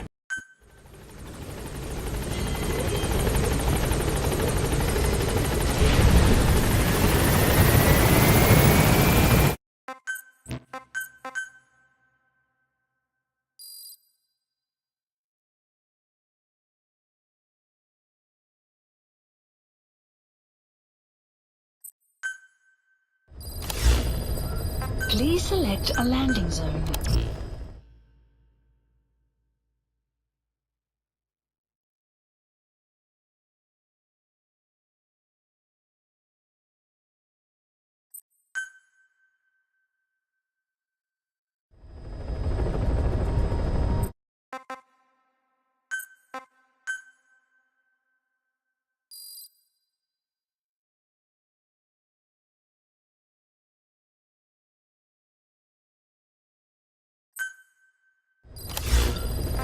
Please select a mission. The agent that the CIA had working for them inside OKB Zero has gone missing. We've been given the job of finding and extracting him. The target learned of XOF's plans to use vocal cord parasites and had hidden himself with the CIA's Mujahideen allies. But following Skullface's death, The Soviets retook OKB Zero, and all contact with the target was lost. He may have tried to go back to OKB Zero, but even Langley isn't sure what's going on. After all, they've never even learned of Skullface's plan.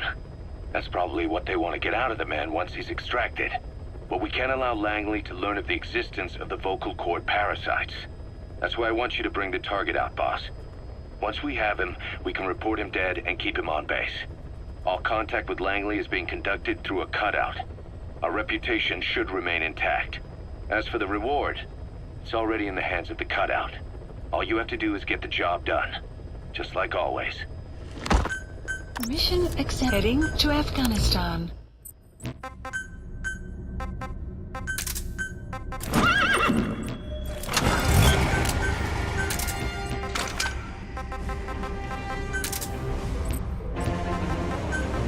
Deploying.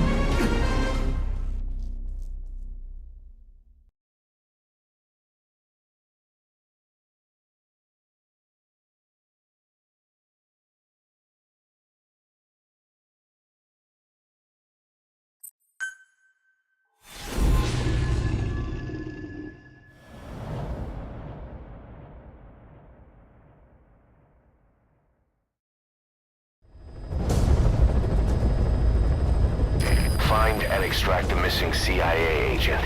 The target was laying low with the friendly Mujahideen during the vocal cord parasites incident. The may have headed back to OKB Zero after the Soviets recaptured it. Check the target's VI on your iDroid.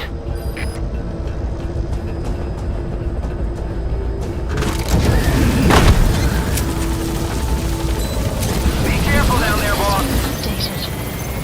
The target this time is a Soviet soldier who was passing information about his country's activities to Langley. He's the kind of scum I'd like to keep off Mother Base. But he knows about the parasites. We need to extract him to make sure neither the US nor the Soviets learn of their existence. Boss, we need to extract the target alive. He might be able to tell us about what went on at OKB Zero. That's a cashmere goat. Its hair is a well-known raw material for high-quality fabric. The outer coat is fairly coarse, though, while the soft undercoat is used. That's why it's so valuable.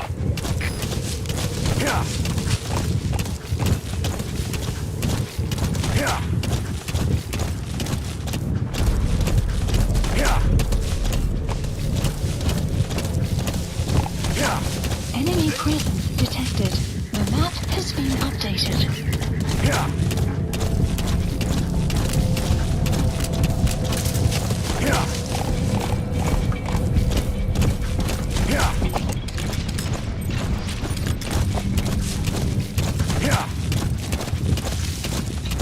Enemy presence detected. The map has been updated. You have arrived at your destination. The map has been Back to the target. Help me!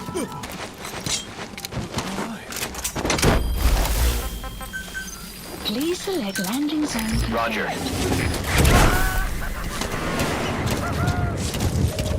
Target extracted. Exfiltrate the hot zone, boss. Mission info has been updated. The map has been updated.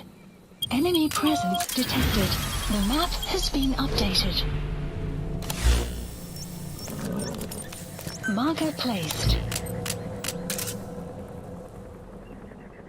Support helicopter has arrived. This is Pequod! We can't land! Support helicopter has arrived.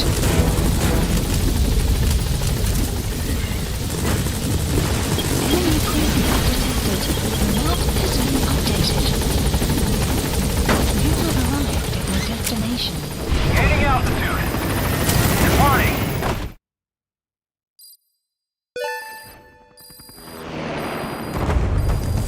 Extraction arrived at Mother Base. Buddy departing area of operations. Mission complete, and how? They're gonna tell stories about this one, boss. Boss, the target filled us in on what's been going on.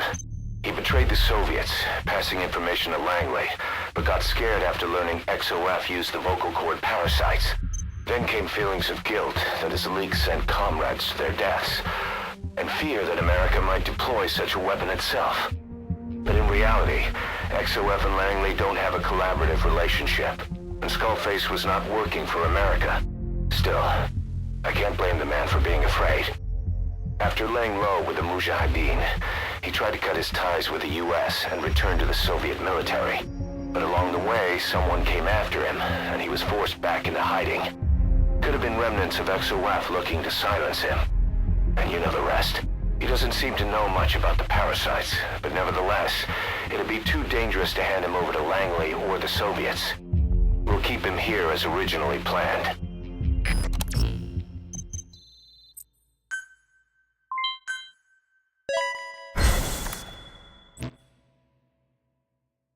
Boss, come on back to base.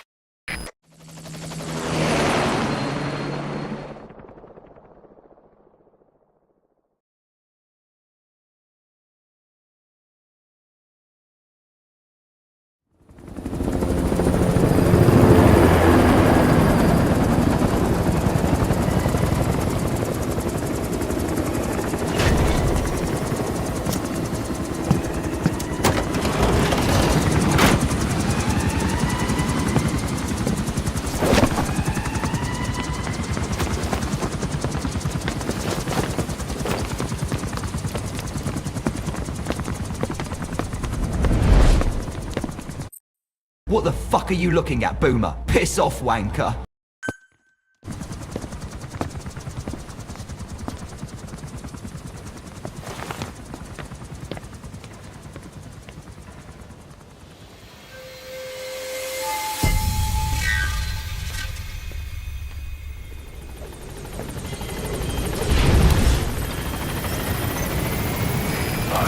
There's been an accident in the boys' quarters. A pile of steel pipes gave way and crushed one of the kids. A boy named Ralph. They tell me he died instantly. I'm sorry, boss.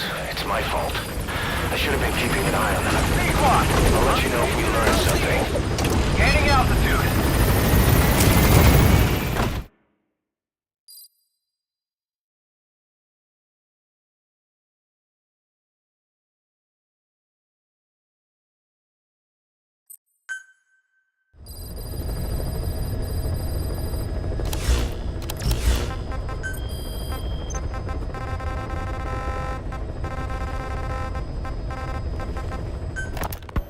You mentioned that the man on fire was crushed under Sahelanthropus in its hangar. Yeah.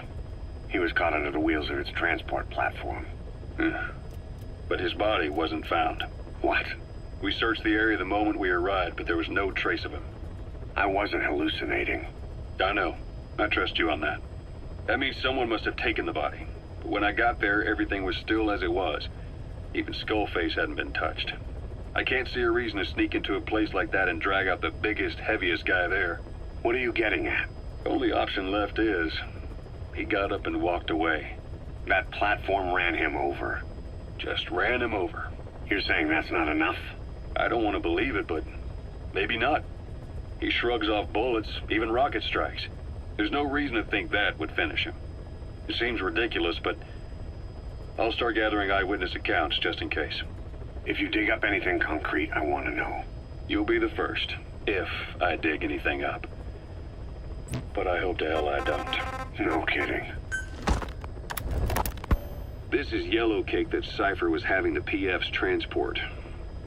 Before we met you, the boss recovered it from a truck crossing the savannah. Are there metallic archaea inside it? Yes, the archaea metabolize uranium-235 to subsist. They must be stored inside yellow cake, or they cannot survive. So those biological traces we took for impurities were actually the real cargo?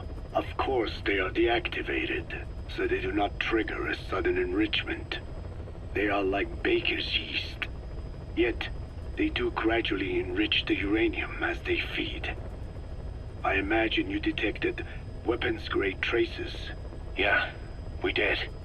And the malachite that was loaded on the truck had traces of uranium in it too. So that's the flower, huh? Skullface was gonna sell do-it-yourself nuke kits. The uranium-enriching archaea complete with a user's manual. And the ores with the uranium could be sourced by the client or provided by Cypher. Even the trace amounts buried in common ores can be enriched to weapons-grade uranium by the metallic archaea.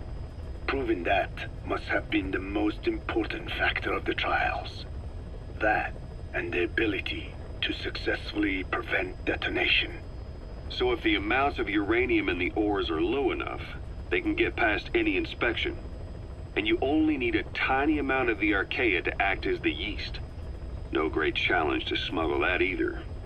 The first step towards saturating the world with nukes. His plan. That was not my intention. My only goal in developing the metallic archaea was to save the Dene. What made you think a tool for creating undetectable nuclear weapons would save your people? After 70 years, the Dene reclaimed the Navajo nation from which we were banished. We bore all the hardships of poverty. But we were proud to live off the land we called our own. But in the moment the atomic bomb was dropped on Hiroshima, everything changed. I don't get it. The nuclear arms race between the US and the Soviet Union began with the end of the Second World War. Suddenly, there was a massive demand for uranium. And it was our ill fortune that the ground beneath the Navajo Nation was rich with uranium ore. The Black Ana government set up mine after mine, and many of the Dene worked them, never informed of any danger. Every day, they went to work with no protection. The slag was simply piled out in the open. When rain fell, uranium traces left behind would seep out, and when the ground dried, it was blown about as dust.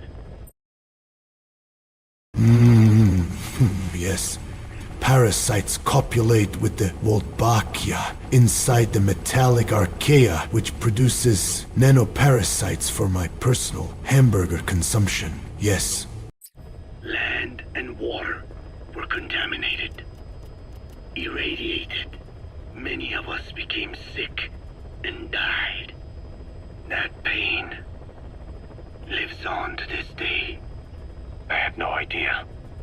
Wanting more than anything to revive the land my forebears left to me, I was delighted upon discovering microbes that eat uranium. If they could be domesticated, I believed we could rid our land of uranium. Were you successful? No. The research called for funding on a colossal scale. But nobody was willing to invest with no prospect of a return. And that's when Skullface showed up. Correct. I can save you and your people. We share the same will. That is what he said to me. And I believed him. Black Ana forced me to abandon my uranium cleanup work and focus on nuclear weapons. And he held all the Dene hostage. Today, the uranium mines within the reservation are finally closing down. It is simply less expensive now to source uranium overseas. New victims, different places. But uranium is a tactical resource. To rely on a foreign country for it is a difficult decision to make. And he was in the perfect place to influence that decision. He could have condemned your people to the mines forever. The contamination comes not only from uranium.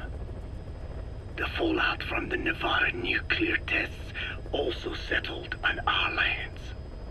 As if our fortune were not already bad enough, we are also downwinders.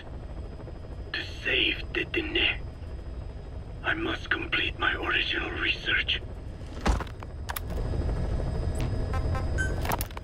The one that covers the parasite that lives on the surface of the skull's bodies is what gives them their power, similar to my children who live in my skin.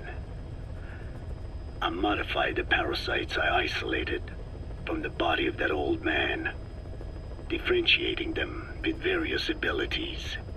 One that can blend perfectly into its surroundings by exposing the pigments in its cells at will.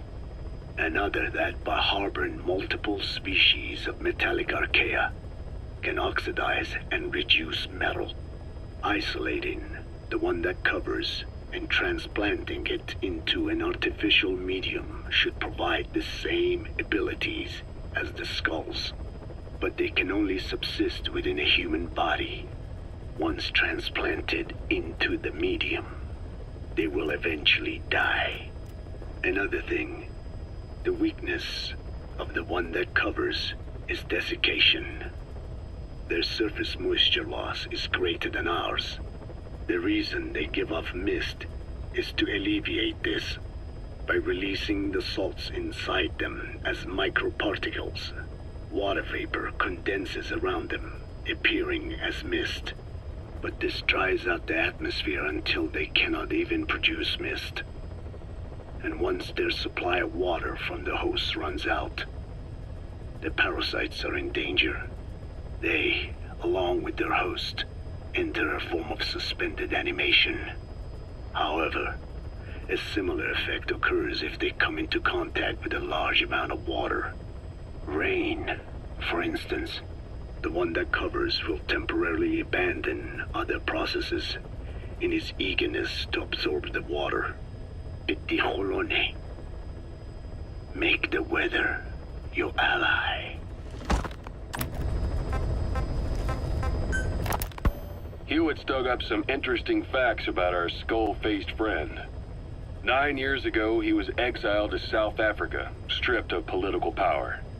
The upshot said he ceased being a serious threat, in Cypher's eyes anyway. They eased up on surveillance, giving him an opening to establish his own military unit, one that answered to his will alone. Those men likely had no idea their orders were coming from Skullface. They probably didn't even know the organization was a part of Cypher at all. Anyway, it was in South Africa where he found renewed interest in parasites. And when he discovered the vocal cord parasites, he began to make his plan. Wipe the English language out of existence. Free the world, not by taking men's lives, but by taking their tongues. In his eyes, the greatest symbiotic parasite the world's ever known isn't microbial. It's linguistic. Words are what keeps civilization, our world, alive. There was something Skullface said. America is made up of many peoples, but those peoples never mix. Quite so. One nation, home to hundreds of different ethnic groups, many of whom stick to their respective living areas, little colonies, not interacting with other groups, going out of their way to avoid one another, their land, organizations, relationships. Thus, the United States of America is no melting pot. It is more of a salad bowl. It is not made up from one people, but for its minorities to function in society, a common ground is needed. Language. Even if the country is not one. No, because it's not one, a lingua franca is necessary. English. American hegemonism was born from the illusion that English could unite diverse ethnicities. In taking in people from around the globe, America became a microcosm of it. Now the boundaries between it and the rest of the world have become blurred. However different our neighbors may be, English enables us to create symbiotic relationships with each other.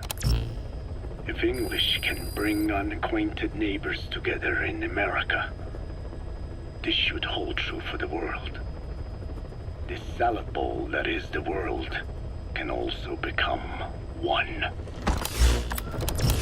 Please select a landing zone.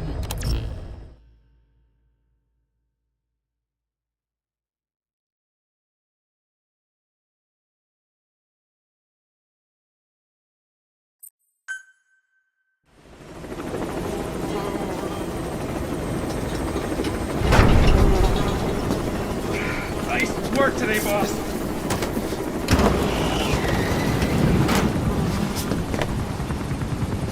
Welcome back, boss. Another successful mission.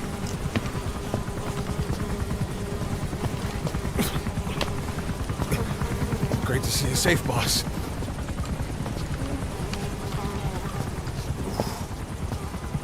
Snake, you stink.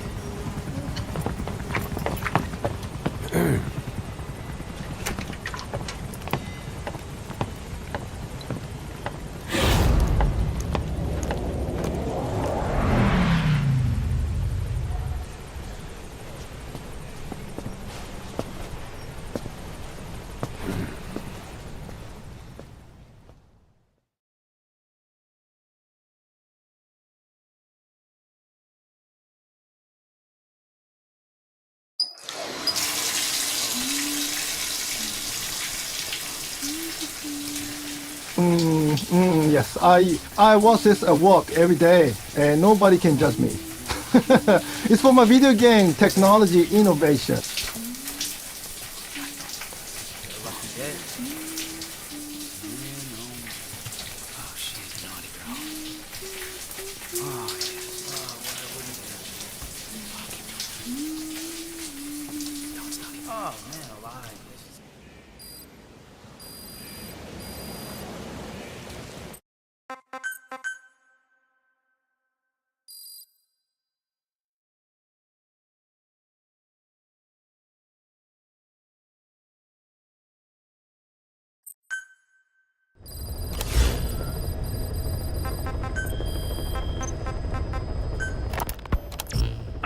Spoken enough. Your men can take it from here. Will you permit me to rest? Have something to eat? I thought you don't eat. I can subsist without food. But there is more to the act of eating than nourishment. We receive nature's blessings, and we affirm our part in it. And in doing so, we express our gratitude.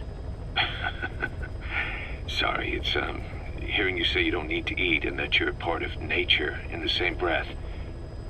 Anyway, what can we get you?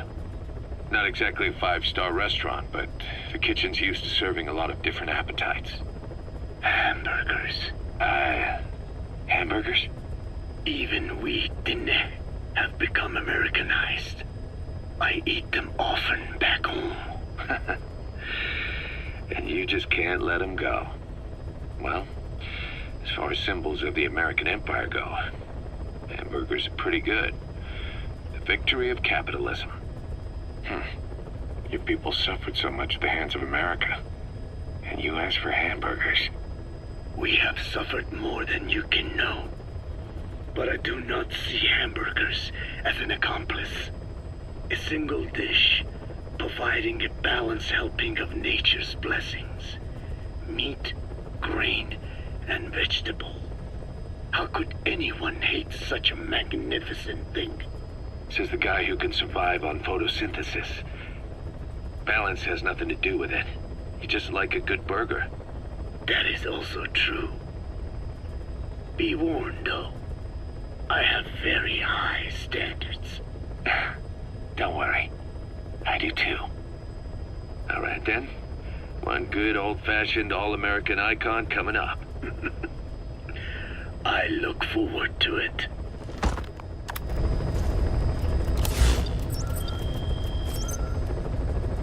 Please select a mission. Mission accept. Heading to Central Africa.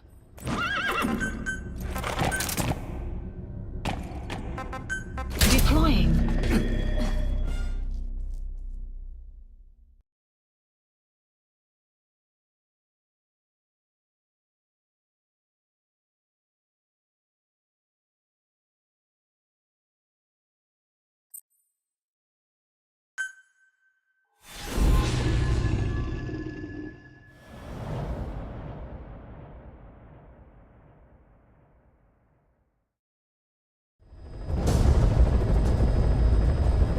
A member of the intel unit has gotten a lead on the epidemic that's crippling Mother Base. The problem is, our man has been captured by the PF in his operation area.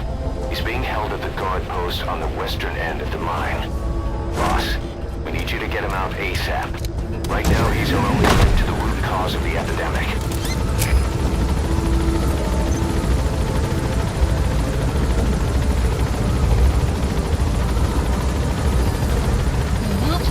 Updated. Be careful down there, boss.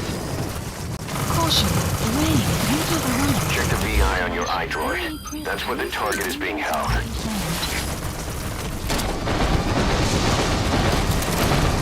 This is B.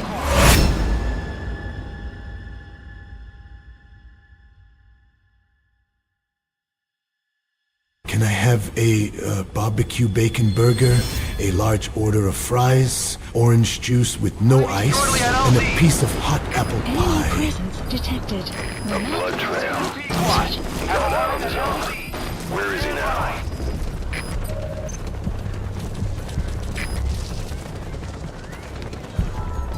Target. He got out on his own. Boss, cover his escape, then extract him once the coast is clear. Mission info has been updated. The map has been updated. Support helicopter has arrived. Target extraction confirmed. Mission complete. And the target's safe. Time to figure out what the hell is behind this epidemic.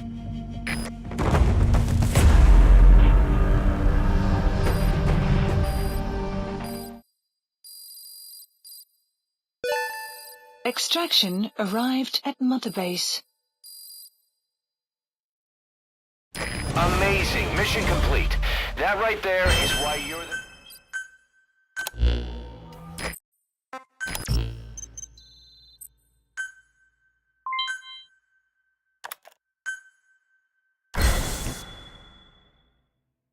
Emmerich's finished development on that battle gear of his. Get back to Mother Base.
Kaz, if you enrich those burgers with protein, you can sell them at a higher price with a great marketing point. You know where to get the protein?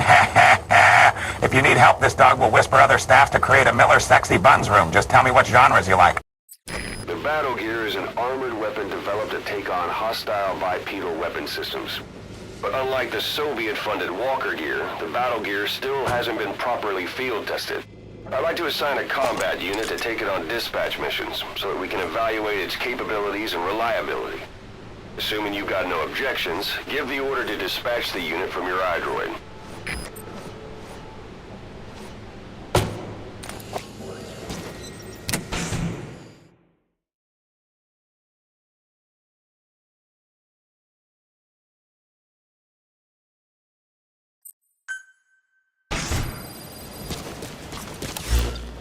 Boss, we need evidence to prove our suspicions about Emmerich.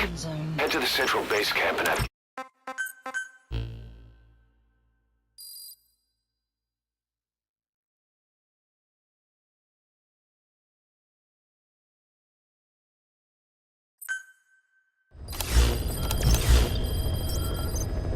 Boss, we need evidence to prove our suspicions about Emmerich. Head to the central base camp in Afghanistan and recover that AI pod. It's time we purge Diamond Dogs of that traitorous Parasite once and for all. Please select a landing heading to Afghanistan.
Что случилось? Ответьте, 10.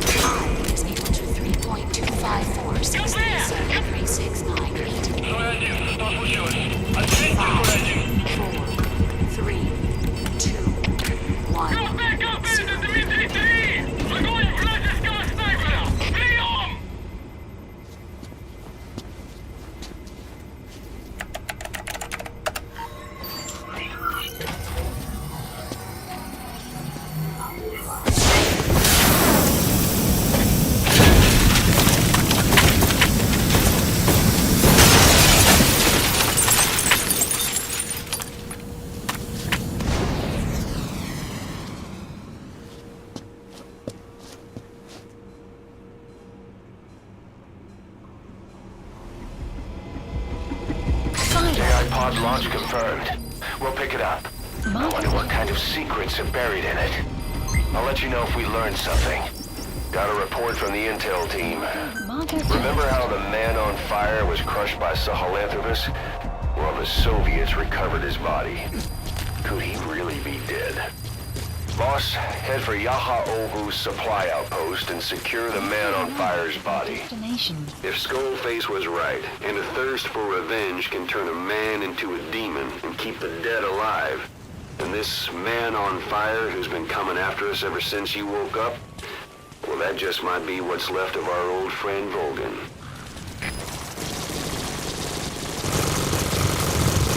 Enemy presence detected. The map has been updated.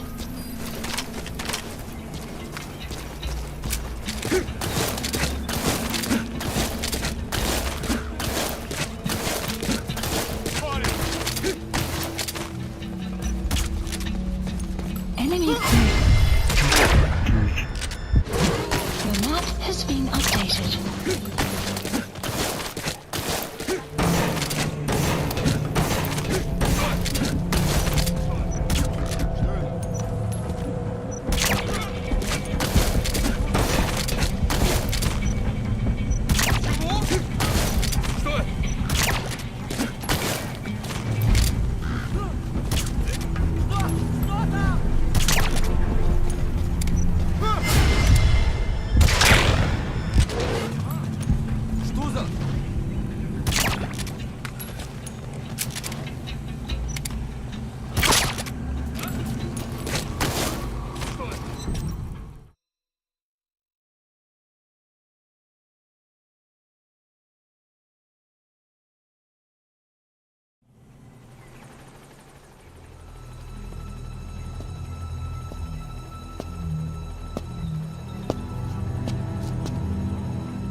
$100 billion.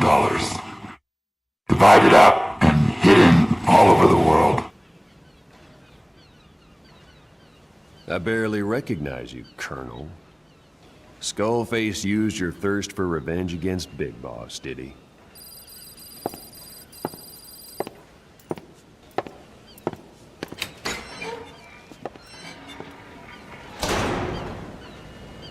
Boss, I've updated the mission list. We've received some new job offers. The details are on your iDroid. This is B-Quad. Arriving shortly at LZ. This is B-Quad. On station at LZ. Gaining altitude.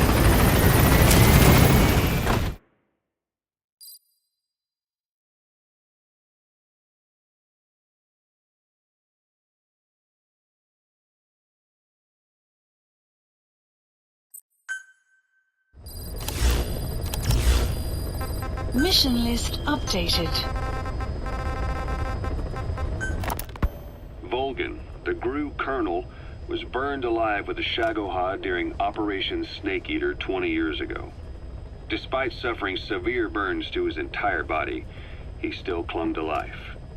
After you left Seleniarsk, Volgan's body was taken to a research institute in the outskirts of Moscow, but modern medicine couldn't explain why he was still alive.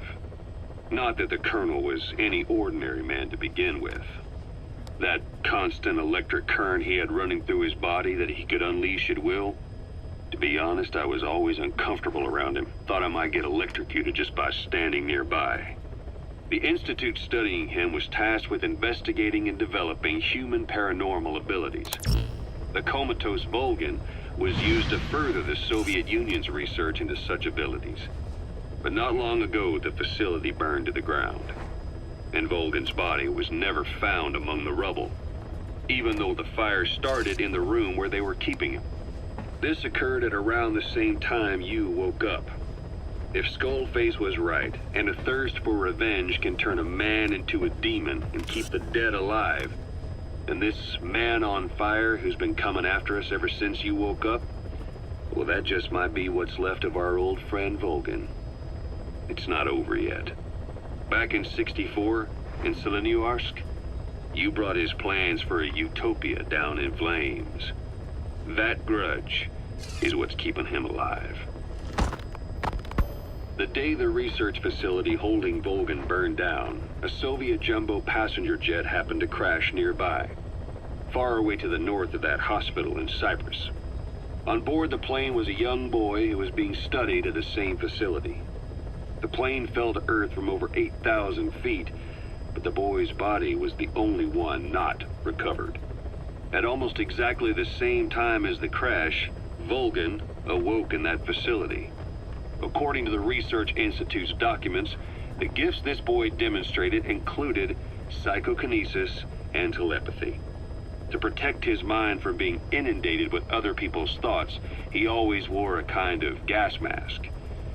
A rudimentary form of psychic insulation, apparently. We don't know where this boy is, but if Skullface is connected to him, we may cross paths with him yet. This boy is part of a new age, where nothing we understand about the world makes sense anymore. Don't let your guard down. So what were they doing at Nzoya Badiabalu, that facility with all the people laid out in rows? The abandoned factory Shivani was held in. It is precisely as you guessed. Black Anna was coding languages into the vocal cord parasites. They infected the subjects with the parasites, then made an incision in the throat to expose the vocal cords. That allowed them to play recordings of a desired language directly to the parasites. And the parasites learn the languages that way. That's some teaching method. I just don't get how a bunch of bugs had the brain power for it. They don't. Do not judge them by human standards. They do not learn as a function of intellect. Then how do they do it? What language the parasites react to is coded into their genes. You could expose the Japanese strain to English for years, and it would never learn the language and react to it. The pronunciation rhythm and structure are different. But what about, say, Spanish and Portuguese? Linguistically, the two are very close. Yeah, they're both Ibero-Romance languages. Even so, a Spanish language mating pair exposed to Portuguese will not copulate. Only when they hear Spanish. Only then. And the majority of their offspring will be the same. So it's a literal case of a mother tongue. But if that's so, I don't see how the different strains can be created in the first place. Well, among the many thousands of offspring, there may be just a few that react to Portuguese. You're talking about mutations. Correct. Playing the tapes helps to identify the mutant strains. Those specimens are then isolated and bred with one another. From their children, specimens that react more strongly to Portuguese can again be selected and bred. Repeating this process creates a strain that reacts solely to Portuguese and never to Spanish. Mutation and selection. No different to breeding roses. So you kept increasing the change over the generations, adapting them to languages from all over the world. Must have taken a hell of a lot of patience. More like patience. Just how many died for this? There's something I still don't get. In order to tell which larvae will react to Portuguese, you'd have to let them develop and then see which copulate. That means you'd need tens of thousands of guinea pigs. There's no way you could do that in a facility that small. For normal, selective breeding methods, you would be right. But there is a more effective selection method when training the vocal cord parasites. Go on. It is not only when mating that the parasites listen for language. Shortly before hatching, larvae display markedly increased activity in reaction to particular language. The active eggs can be identified under a black light, so the eggs that react to Portuguese are selectively placed in the throats of subjects. So you see, narrowing down strains that react to the target language is an effective process. Though I'm sure that even so, many lost their lives to create the various strains. Taken against their will into that dungeon. There are two reasons for playing the tapes for the parasites. One, to isolate the eggs that respond to the target language. And two, to cause the specimens raised from the selected eggs to mate. I get how the system works. But why do they respond to language before they even hatch? It's not like they can mate from inside an egg. It is because the larvae learn the language before hatching. You mentioned that what language the parasites respond to is hard-coded into their genes, and that they don't have the brain power to actually learn a language. But then you say that the larvae at Nzoyabadiabulu were learning the languages in the egg. Your story doesn't add up. Your country is home to a unique songbird. The Japanese bush warbler. Sure, what of it? What a beautiful call it has. But no bush warbler can sing it perfectly at the start. As chicks, they can barely chirp at all. They must learn from their parents and other adult birds. Only then can they sing properly and attract females. So naturally, there are individual differences in each bird's call. Though they start on the same footing, each bird is influenced by its teachers. And the parasites are the same? Like the birds, the parasites have a genetic predisposition towards a particular language. But while in the egg, the larvae's ears are tweaked by listening to the voice of the host. This tweaking ensures that the grown parasites will react better to the host's speech pattern. Why would they have an ability like that? Well, there are distinct regional differences within even the same language. Rare is the language that has no unique dialects. Yes, learning the host's speech pattern before hatching attunes the larvae to whatever twist of pronunciation it will encounter. This adaptive ability is what makes them so formidable. I see. So a language requires selective breeding, but the parasites can learn dialects by themselves. Of course, having the egg-stage larvae listen to the tapes in the factory was not meant to teach them. It was more important to use that trait of theirs to identify the mutated strains. As I mentioned earlier, Is that really accurate enough to use as a weapon? You could wipe out a neighboring ethnic group by accident if their pronunciation is too close. what you say is true. In that sense, they are imperfect as ethnic cleansers. But for his purposes, they are good enough. His objective was not to exterminate any one ethnic group, but to render the world's lingua franca, English, inert.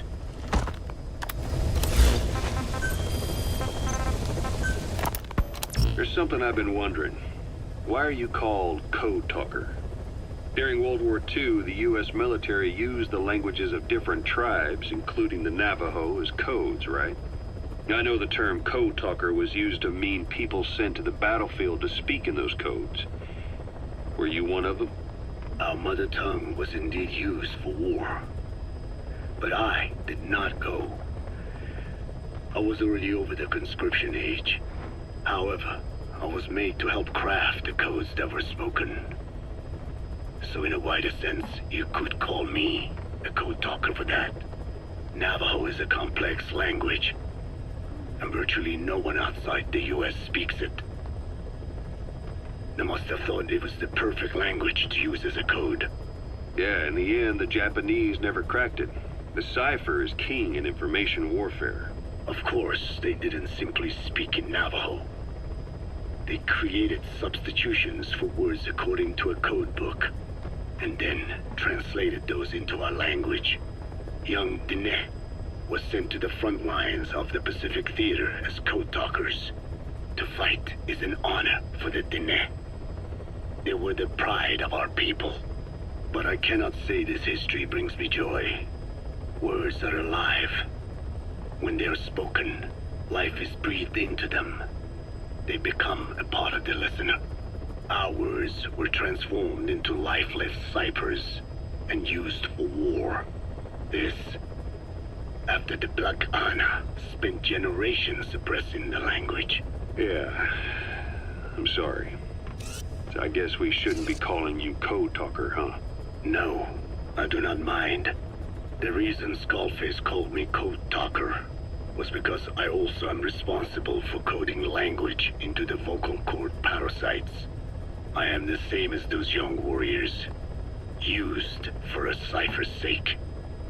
I must never forget that.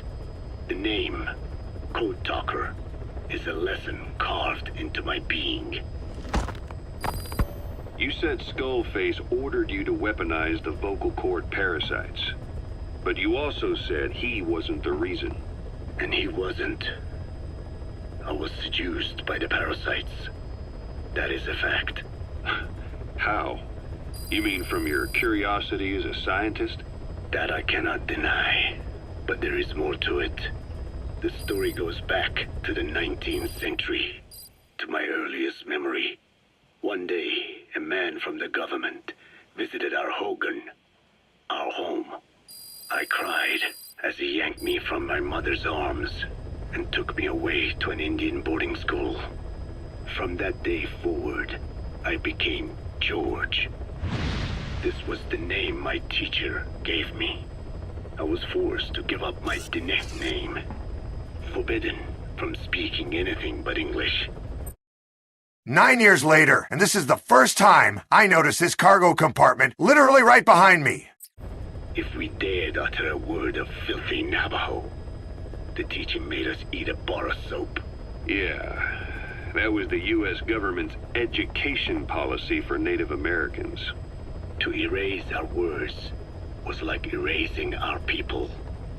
Their education was tantamount to ethnic cleansing.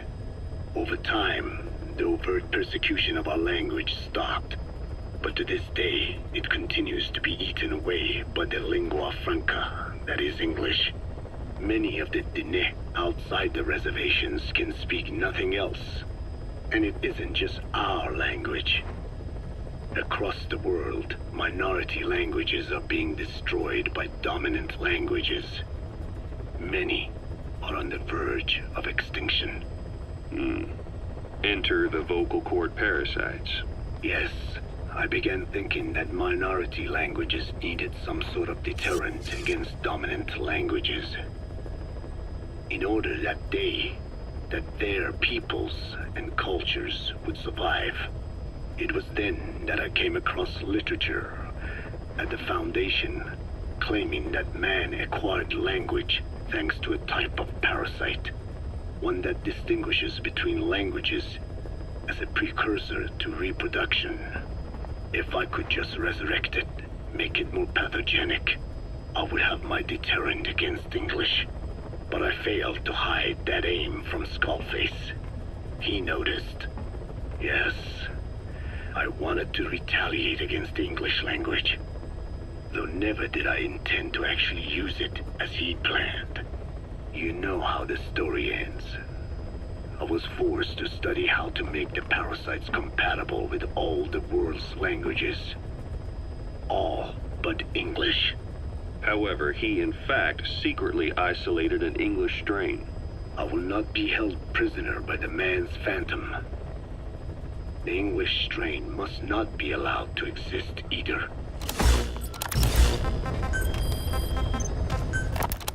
A ruler's greatest wealth is not money or land. It is the number of individuals under his Make America control. great again! Subjects who work, consume, are there to be used as pawns in war. For a capitalist ruler, his people's power becomes his power. You are the same. With your diamond dogs, you spin it with your speeches. But what you're doing is bringing as much talent as you can into your little domain. Every person another feather in your cap. Yes. Since ancient times, every civilization's ruler has had the same idea. When people unite under one will, they become stronger than the sum of their parts. And the one will is the ruler's will. And what do rulers use to bring people together? Language. In the Old Testament, it is written that only one language was spoken in Eden. A shared tongue that united all of humanity. Mankind eventually grew aware of its power and harnessed that strength to build a tower to the heavens. The mighty Tower of Babel. This angered God, who splintered the language of man, and the tower was never completed.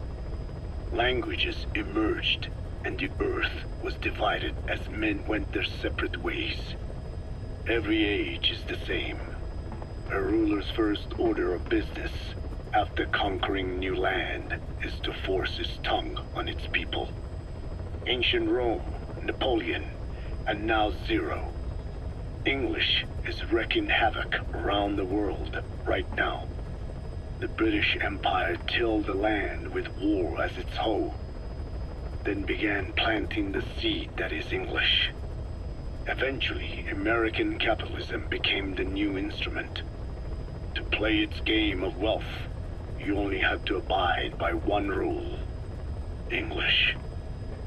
By exploiting people's desires, English has become a leash that people gladly wear around their necks, it would seem.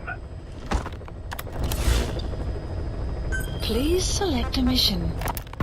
Boss, research materials have been stolen from Code Talker's mansion. The materials were packed into 2 containers and hidden in the jungle southwest of the mansion. You have to recover those containers. The pickup crew coming for those documents is none other than XOF. That's right. They're still active, even after Skullface's death. Now that he's no longer in charge, their original chain of command has been restored. Meaning if XOF gets those documents, Code Talker's research ends up in Cypher's hands. According to Code Talker, the research papers stored in that mansion account for over 50 years of study. The problem is the vocal cord parasites. If the papers documenting that research fall into Cypher's hands, they'll take another long, hard look at them. The ethnic cleansers we thought were history will become a reality. America, Zero, will have a weapon far more powerful than any nuke. Even worse, if this knowledge were to leak, the world, humanity, can't be entrusted with this kind of power. Recover the containers before the enemy extraction choppers arrive. Mission accepted. Heading to Central Africa.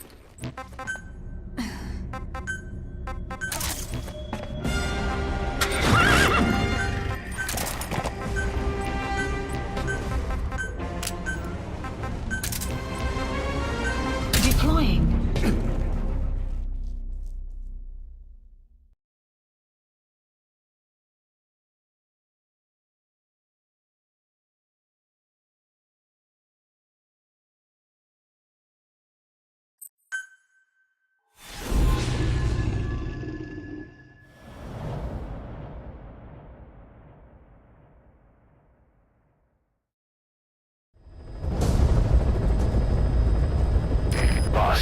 Code Talker's research has been stolen. The research materials have been packed into 2 containers and hidden in the jungle southwest of the mansion. Enemy extraction choppers will be there any minute. You have to find and retrieve those containers before they arrive. That area is being guarded by zero-risk security, and their client is XOF. If the choppers make off with the containers, that research will end up in Cypher's hands. That cannot be allowed to happen. One other thing, boss. We need a cargo-capable Fulton extraction device to recover the containers. Use your iDroid to order its development and have it dropped in.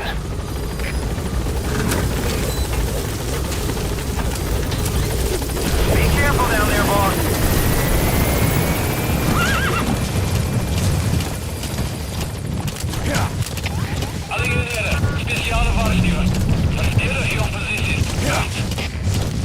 Boss, looks like they're stepping up security around the targets. Watch yourself. Visibility in the jungle isn't great. Watch out. You could run into the enemy at any time. The map has been Feel the roots. The branches. Become one with the forest. The forest. Target extraction confirmed. That leaves one target to go. Take care of the next one. Where the containers are. Boss, our early warning radar just picked up the enemy choppers. We'll keep you informed of their ETA. Hurry up and extract the target. You can't go firing on the XOF choppers. If we attack XOF now, it'll be a declaration of war against Cypher itself. That time will come, but it's not now.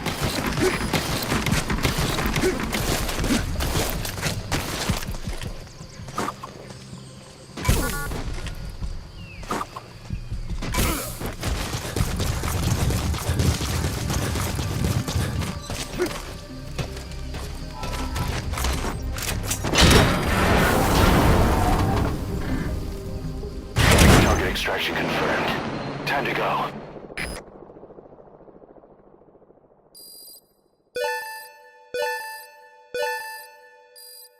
The map has been updated. Mission complete, and how? They're gonna tell stories about this one, boss. Boss, we got Code Talker's research materials back in one piece. The medical team has them under lock and key in the quarantine facility. The materials should help their research into the vocal cord parasites. Cypher won't be getting their hands on them now.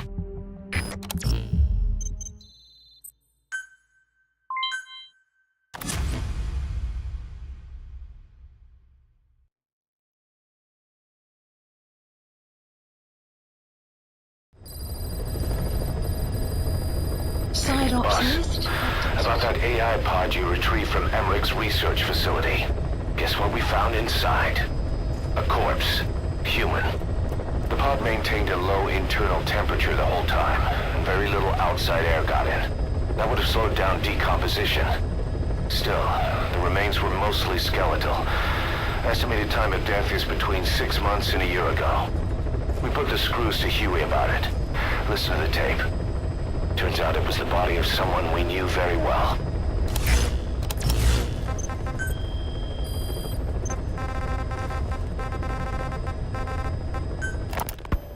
Fine. Yes, Strangelove was doing AI research in that lab. Why hide that until now? Why? Okay, so what? I wasn't working alone. You've got to understand. You do understand, right? I didn't want to drag her into this. It's my load to bear, alone. So you didn't create the AI intended to drive Sahelanthropus. It was Strangelove. Skullface was never in favor of AI control. So naturally they argued. Strangelove, she got him angry and he killed her. How? You didn't see it? So you found her inside that pod after the fact. And you just left her body to rot in there. Or perhaps you put her in there afterward. I asked him not to take her away from me. So she was killed by Skullface, but you asked nicely, and he put her body in the AI pod for you? That's right. Pathetic. You know, we have another idea. That you killed her. Me? I couldn't kill her. You killed her and locked her body in the pod. I wouldn't. Don't treat me like one of you. I can't just kill anyone whenever I feel like it. I'm a normal human being. Oh, I see. So you just shut her inside and waited for her to die. I would never do that. What, you mean she killed herself? Yes. She climbed inside that pod and shut the door. It can't be opened from the outside. It was suicide. Suicide, I said. She killed herself. She got in when I wasn't looking and suffocated. She'd often try to do things like that. By the time I realized and opened the door, she wasn't breathing. I got scared and shut the pod again. I couldn't bring myself to open it back up. That's right. Me? Kill her? What is wrong with you? I see. Just tell me one more thing. Haven't you gotten enough today? Okay, I see it's a painful memory. You don't have to answer, just listen to the question. You see, we examined her remains. She had a scar on her lower abdomen, a surgical scar. It had been stitched up and had fully healed, meaning it was long before her death. She had a child, didn't she? Your child. Where's the kid? How should I know? So there is a child. I've never seen his face. What do you take us for? They took it all. Even my child. I didn't even know he'd been born. I lost everything. How old would he be? It's 4 years since then. And you know it's a boy. Strangelove said so. And his name? We called him Hal, even though I never saw his face. You are all losers, murderers, cocks, simps. You should be in this boat.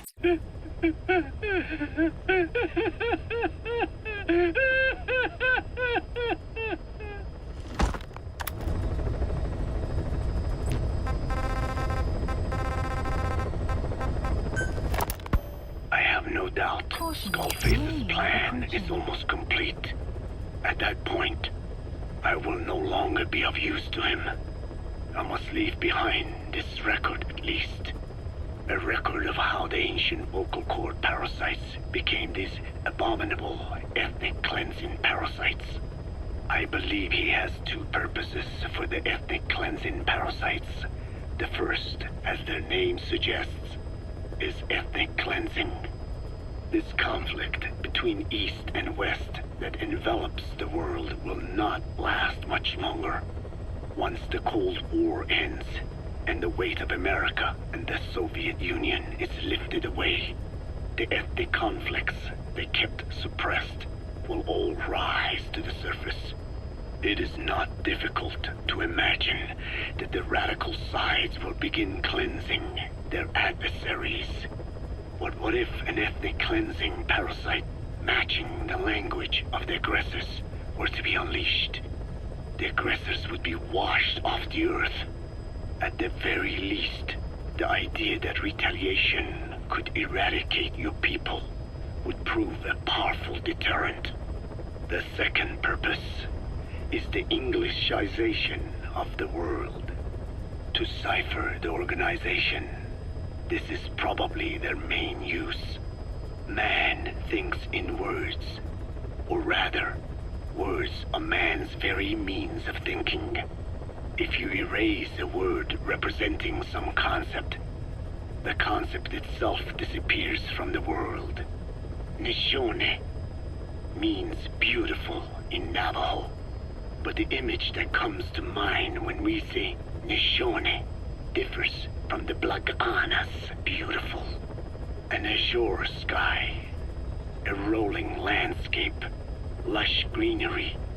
The meaning we place in Nishone has its roots in Diné culture.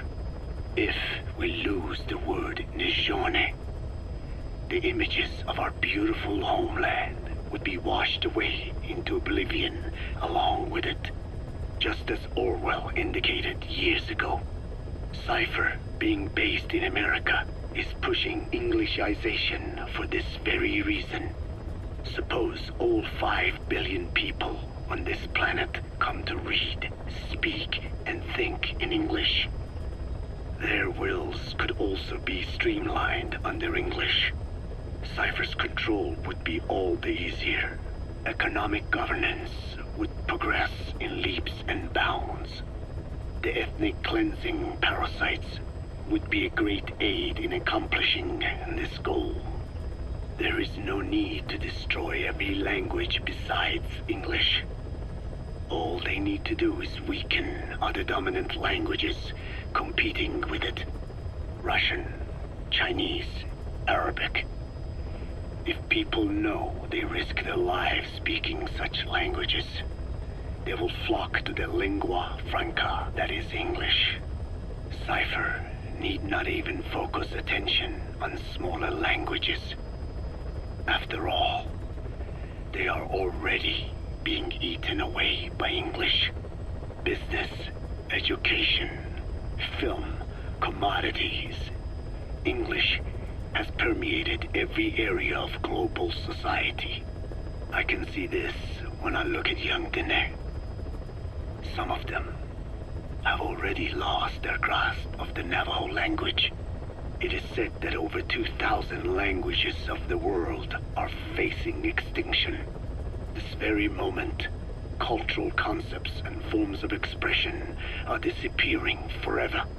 The spread of electronic networks gives greater meaning to Englishization.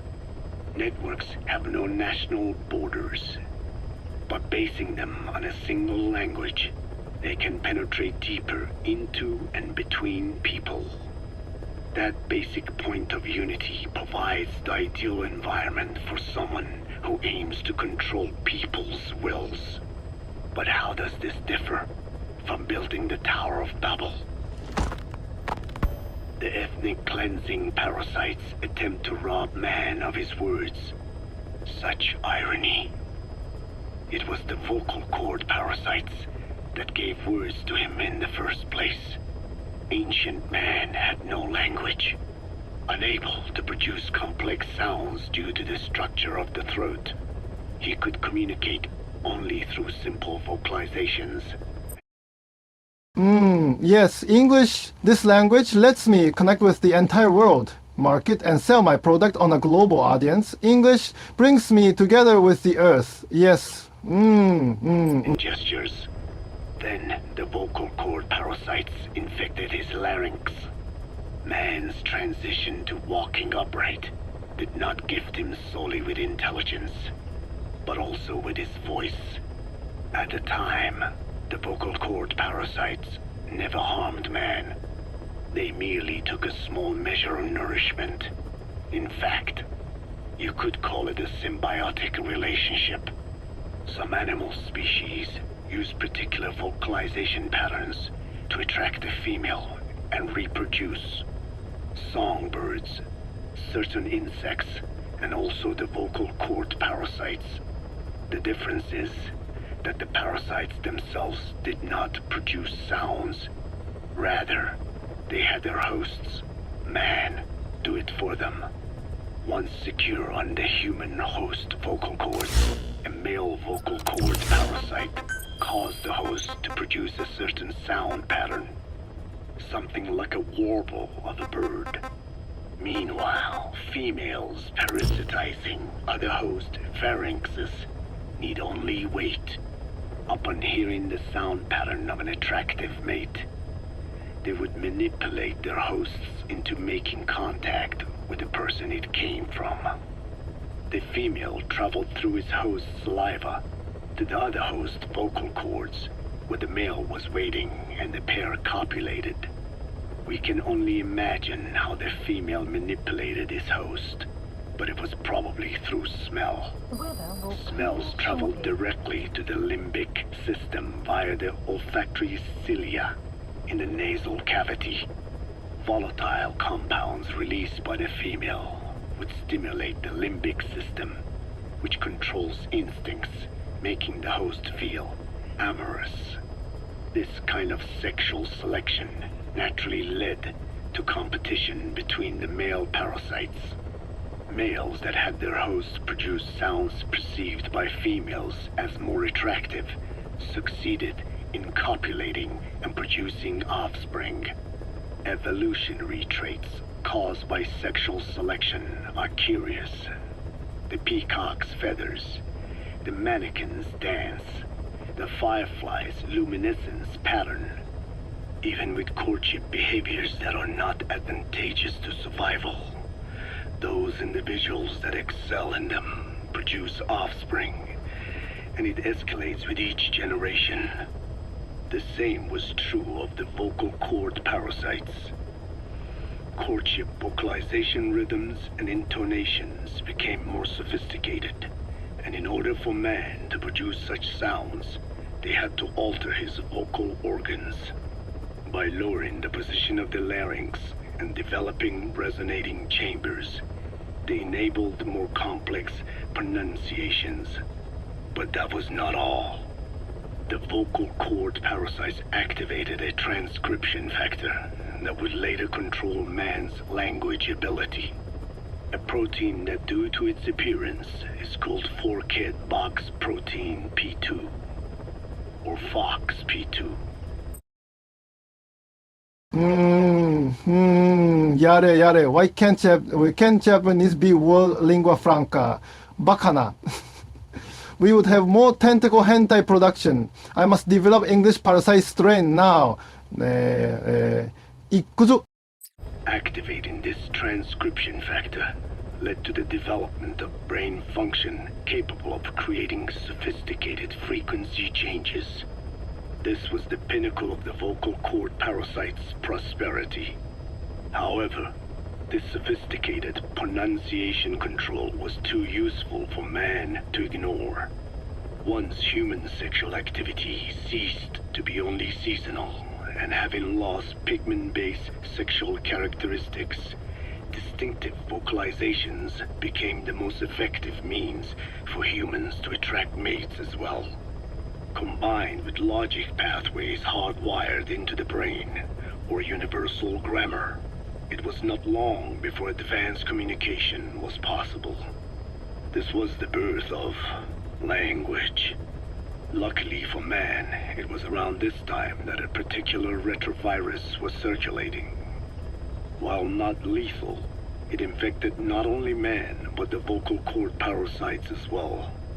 It is presumed that this virus removed part of the parasite's DNA and reverse transcribed it into man's reproductive cells. It was a vector. Among the genes it transcribed were the ones responsible for the production of language. The vocal cord parasite's vocalization genes were written into the human genome. The parasites were no longer of any use to man now. Man could use his voice as he pleased, when he pleased, hindering the parasite's courtship vocalizations. Having lost their opportunity to reproduce, the parasites died out, leaving behind only the transcribed genes. The vocal cord parasites were once in symbiosis with man. Its genes even became a part of his. Humans and parasites are extremely close. As such, it will be extremely difficult for man's immune system to eliminate the vocal cord parasites. Even cutting them out will be no simple matter, which is exactly why these ethnic cleansing parasites are such a formidable weapon. The rise of the vocal cord parasites goes back approximately 300 million years to the Permian period. At that time, they were not even parasites, but predatory autotrophs. They are believed to have been the common ancestor to the Pentastomida and the Cyclops genus of copepods. However, Earth's environment underwent a violent change at the end of the Permian period. The cause is unclear, but evidence suggests that over 90% of the Earth's organisms at that time died out. The most pronounced threat to the proto-parasites was the severe reduction in oxygen concentration. The result was cladogenesis, a splitting that gave birth to a new strain that could parasitize other organisms' respiratory apparatus. This survival tactic helped lower their oxygen consumption, and inhabiting the throat kept them securely in contact with inhaled air. The best survivors were those that parasitized the reptiles that flourished at the time. Entering the Triassic period, the reptiles evolved into dinosaurs, and the proto-parasites shared in their success. Dinosaurs developed respiratory organs called air sacs to adapt to the low oxygen environment. These in particular helped the proto-parasites thrive. But another trial awaited them. The end of the Triassic period saw another drastic change in the Earth's environment. For most parasites, the male and female take the same host. Many are, in fact, hermaphrodites. Originally, the vocal cord parasites were as well. The vocal cord parasites, the vocal cord parasites, the vocal cord parasites, the vocal cord parasites. For any strain to ride out a severe environmental change, it must secure a steady pool of genetic diversity. Another split. Now the newest strain procreated with mates found in other hosts, and in order to increase its encounters with those mates, the new strain utilized the voice of its host. They came to inhabit the host's vocal cords. This truly was the birth of the vocal cord parasite. The parasites developed the host's pharynx to form resonating chambers, and used them to produce sophisticated mating calls. The relatively upright posture of the dinosaurs was important in this, because the crooked L-shaped pharynx was more suited to the development of resonating chambers.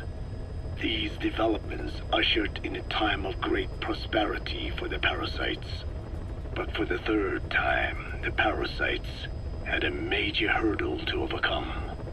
The meteorite impact at the end of the Cretaceous period, which spelled the end of the dinosaurs.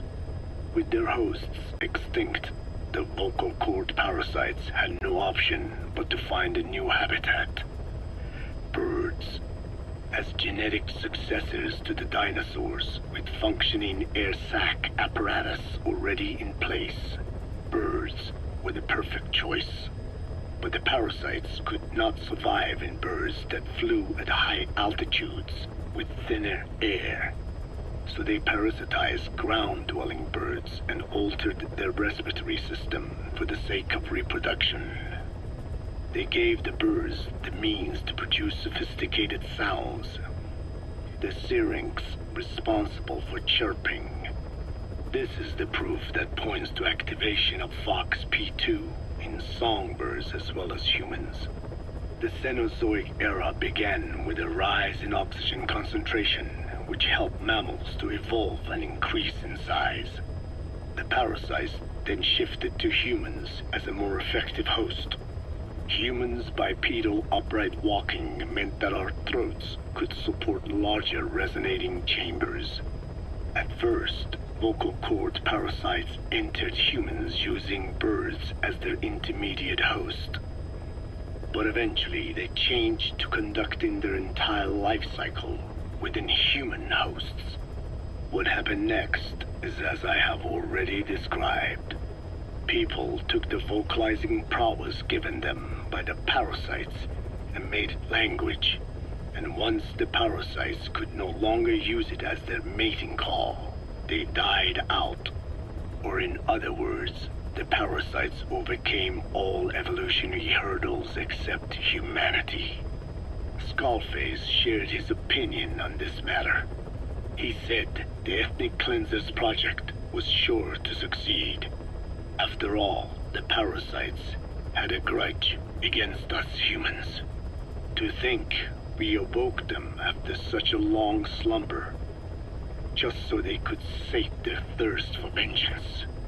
It is terrible, unforgivable, and yet, it is what I have done. I learned of the vocal cord parasite's existence in literature belonging to the Foundation. It was little more than a theory. The question was, why does only Homo sapiens among all primates have highly developed language? Human versus everything else. The missing link between these was the mystery that gave rise to this theory. I was fascinated by the idea of their existence.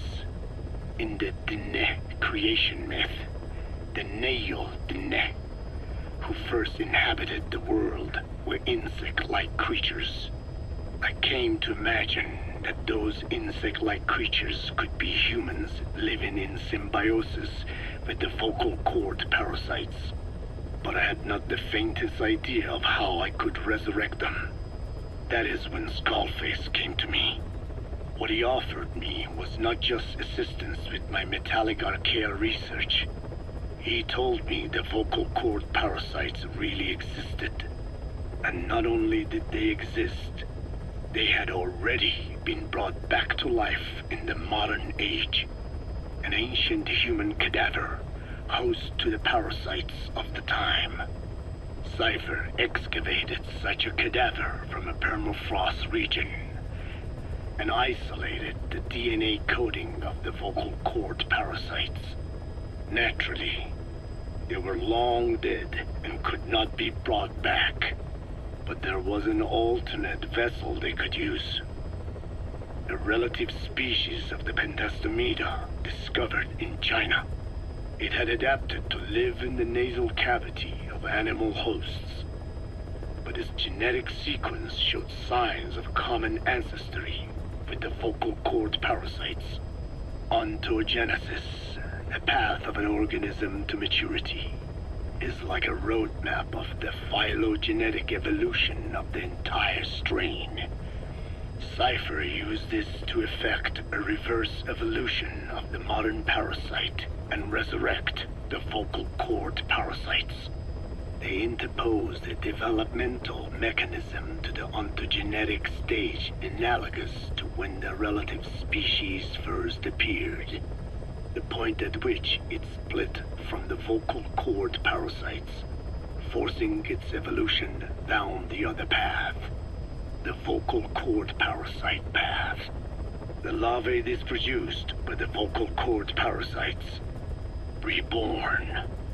I do not know in detail how Cypher accomplished this, but clearly they have access to high-level genetic technologies.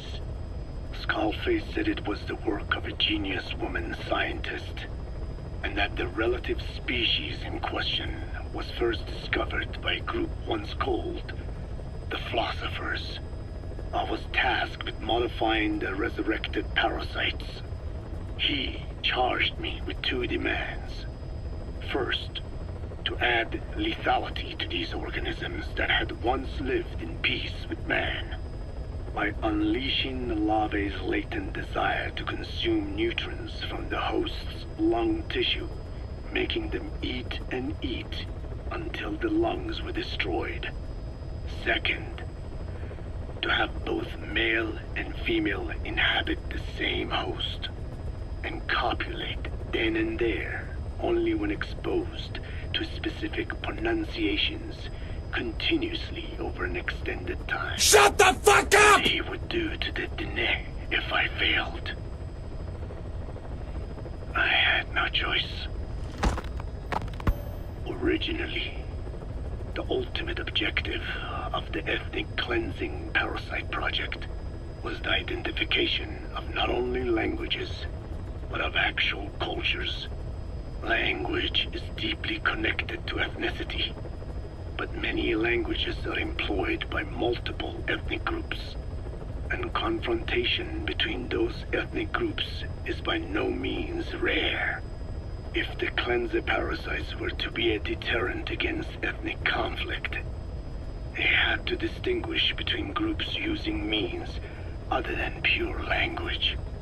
The original plan called for this to be achieved by differences in the transmission vector. Each ethnic group has different lifestyle customs and eating habits. For instance, parasites living in shallow water and taken in through the skin could be used to target rice farming groups, or parasites using cows as their intermediate host would be ineffective against cultures that abstain from eating beef. But that is a lofty goal indeed. The current parasites mainly rely on droplet transmission. It would take extensive time to alter the transmission route. I eventually learned that the Ethnic Cleansers project had been shut down. It was Skullface who put it back into operation. But despite that, he told me Is this to stream forget about pre-recorded? the transmission route and just focus on language identification. I do not know why. I understand that the Chinese philosophers who discovered the relative species of parasite originally planned to develop a phonogrammic Alexia parasite. The left temporal parietal region is home to the part of the brain that identifies the phonetic symbols of the English language. They wished to create a strain that would parasitize that region and suppress its literacy functions. The brain area responsible for identifying the logographs of Chinese, meanwhile, is in the left middle frontal gyrus, meaning that even if native speakers of Chinese were infected with the parasite, the literacy would be unaffected. Old and new, east and west, there is no limit to the delusions of those in power. But this delusion threatens to become a reality. I have to do something to stop this. There must be something I can do.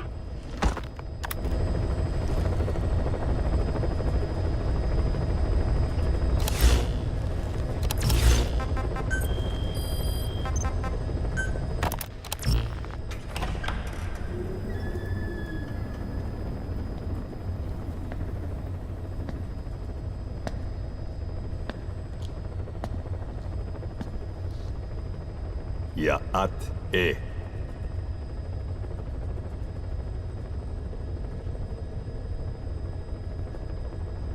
You disappoint me. Have you forgotten my face? Leave me be. You won't respond to anyone else, so I figured it must be me you wanted to see. But I know you didn't have enough, so here's 15 more minutes of tapes. now you won't even look at me. Have I not suffered enough? Not until you've eased my suffering first. To tell you the truth, old man, I'm in a bit of a bind. It's about your children. You know what I mean? The parasites.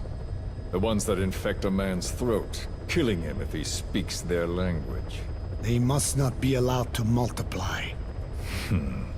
You are allowed to live only in order to help me. But you don't want to, do you? So why not choose death instead? Because you want to protect the Diné and their land from me. That's your purpose, isn't it? Don't lose sight of that now. It's in your interest to cooperate.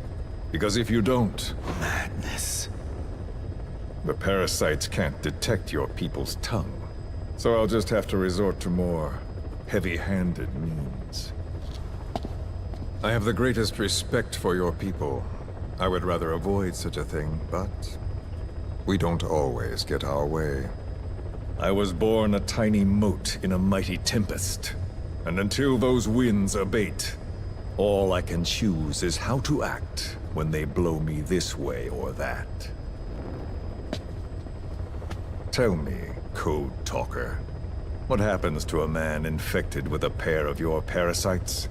Can they be removed? Can the full-blown symptoms be prevented? It is impossible to remove the parasites alone. They have too close an affinity with humans. Then how do you stop the symptoms from developing? All right. I was hoping for an answer now, but perhaps you just need a little more time. I'll be back soon. I've set up shop, not far from here. We'll be seeing a lot more of each other. If you're close by, then it is almost complete. We're in the final phases. All that's left is to see if I can actually disable a nuke, with the help of your metallic archaea. Once that's done, I won't have to return here again, and your suffering will end, as will your people's. We're almost finished, Code Talker, each in our own way. My only regret will be not finishing you. There's nothing stopping you. I'm only alive because you want me that way. Ridiculous. As you wish. My regret is this misunderstanding between us. You and I, our goal is the same. We should be working together. A symbiosis. You do not know my mind. I simply want the Diné bloodline to endure. Really now? You're just another mote in the storm. How you react to all the slings and arrows, that's what counts. That's why you call those squirming monsters your children. What I have done is forbidden. Forgive me, all of you. The world should be left the way it is. You of all men should know that.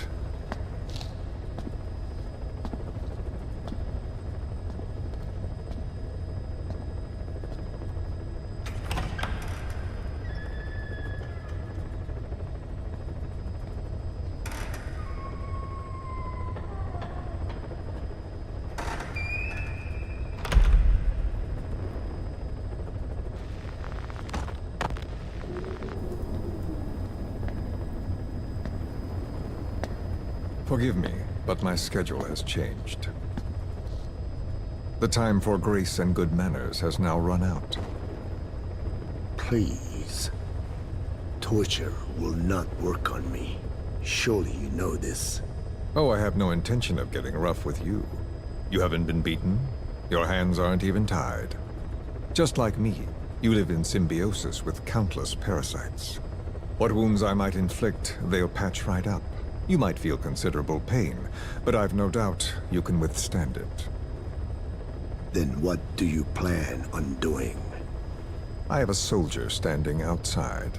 Nothing special about him, except that he always obeys. I have given him one instruction. Whenever I ring this bell, he passes on a message for me. That message is simply, go. What is this? After that, though, it gets complicated. The message will arrive at a room, a little bigger than this one, nothing special. Some of your people are in this room, surrounded by my men. Enough of this. They pick them at random. No regard for age, gender. In that, I suppose, they're different from you. Not as discriminating. They tied them up, one by one, blindfolded them. We had to maintain order, you understand? You bastard. Go. When they hear that, my men will pick one of your people and infect them with a parasite. Your parasite. It won't work on my people. True. The vocal cord parasite doesn't respond to your language. But what about English? An English strain. It exists. A ring of this bell, and they infect one person. If that person abandons the Navajo language, the English strain will trigger symptoms. You monster! So, it's quite simple. Every time I ring the bell, another of your people is infected. Don't do this. I don't want to do this. I'd rather not have to ring the bell, which is why I'm hoping you will talk to me. What do you want? What else could you possibly want? You know the answer to that. How to prevent the symptoms caused by the parasite. You cannot control it like some slave. Forget the idea. Forget it? Unlikely. I will never tell you. What have you done? You made me do that. You black-hearted... Settle down. Don't use it again. Well, that is up to you. All you need to do is tell me what I want. How to prevent the vocal cord parasite's symptoms. Why? Why do you need to know? The adult soldiers at Amasa are all dead. What? The parasite traveled downstream. How? It would appear that he was involved. Another demon who woke up from 9 years of slumber. As a result, the vocal cord parasite spread through the village. I told you this would happen. It was an unfortunate accident. He is becoming an annoyance. He may stumble upon the truth sooner or later, but I suppose that is really of no consequence. One day, he too will pay for what he has done. Black Anna. The real demon is you. You know, this incident made me realize something. You are right. I should have acted with more humility. These creatures cannot be controlled. All the more reason I require a means to stop them. There is no such way. Oh, really? Wait! Don't ring it again. It is up to you. Out with it! I see now. There must be more to it than that. What? They are in you. You use this land to breed more of my children. And not just here. No. In pursuit of your ethnic cleansers, you sifted through many language strains, finding hosts, breeding more and more. You would have been infected in the process. Infected with countless strains. Most likely your mother tongues as well. Romania, Northern Transylvania. You found that one too. Yes, the Hungarian strain that responds to the CK's dialect. Silence! Black Anna. It is you who shall pay.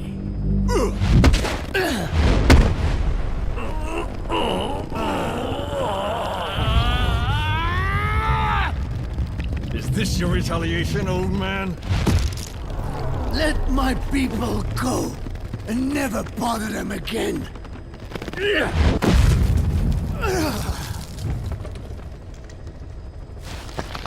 You heard me. What now? What? No! What are you doing? I am not afraid. I probably have every language strain inside of me. Meaning all the world's languages are already lost to me. But that suits me fine. If need be, I myself can produce whatever strain is needed. And that means nothing to you. If you are infected, you can never again speak your mother tongue. Otherwise you will die. As will every one of your countrymen. A few words here and there won't trigger the symptoms. And besides, the time is not yet right to show this face in my homeland. Not until my revenge is complete. Now... Stop! We're out of time. I have to get going. Well... No!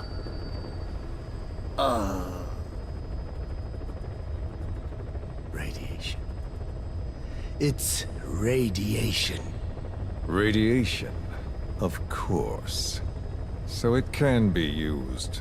But how much? I do not know. Radiation denatures their reproductive cells, preventing them from mating. Same principle as the sterilization technique. The reproductive cells are more sensitive to radiation than the rest of the body. But I have not tested it. There is no telling what mutation could result, or how the host may be affected. Not to mention what could happen if this is done post-infection. I don't care. This plan goes into action now. As long as it works, the details can wait. You wouldn't be lying to me, of course, old man. I can guarantee nothing. I owe you my life. My body has been burned on countless occasions, but it survives, thanks to your children. Clouds approaching. That is why I trust you. Then do not repeat my mistake. What's that? In the West, it is said that the Word became flesh and dwelt among us. In the East, it is said the man of flesh brings spiritual power to words. The people knew back then that these creatures carry the gospel. They do not belong in our hands. They must not be touched. How enlightening. I'll remember that. Consider this my thanks. What are you? Catch. No!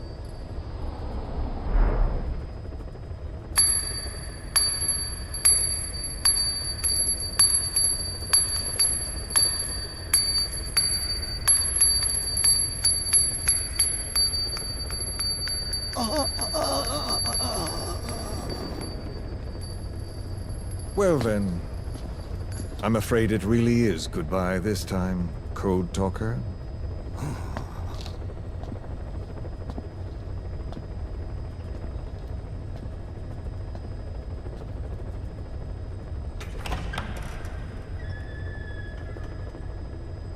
Huh?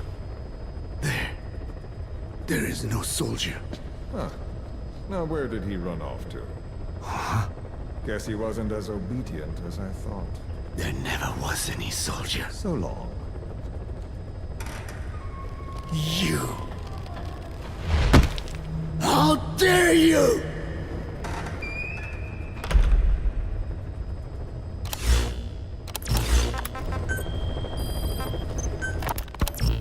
I hope you bought a better hamburger this time, Kazuhira. Right. Well, the last one was lacking in every way. The patty was too thin, the bun too dry, and the lettuce days old at best. Hey, that was 100% all beef patty, and no shortening in the bun either.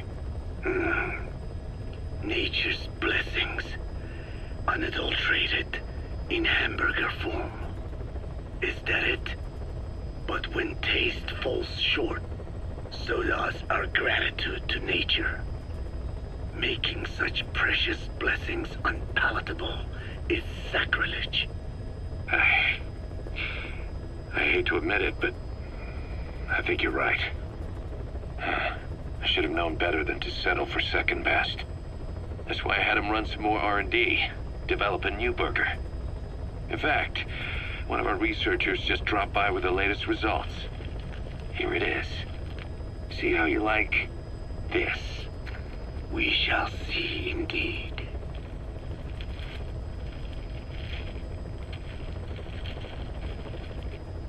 I thank you for this bounty, Mother Earth. So, what's the verdict? Not bad. And? But it does not hold a candle to what I ate back home. Everyone's a critic. Damn it. I was sure the Kobe beef, but maybe we didn't add enough. If we add any more, we're cutting into our profits. Profits? We'll be taking a loss on every unit. What are you talking about? Huh? Oh, anyway, I'll be back with another round of product. I will be waiting. Did you say product? Please select a heading to Mother Base.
Talk?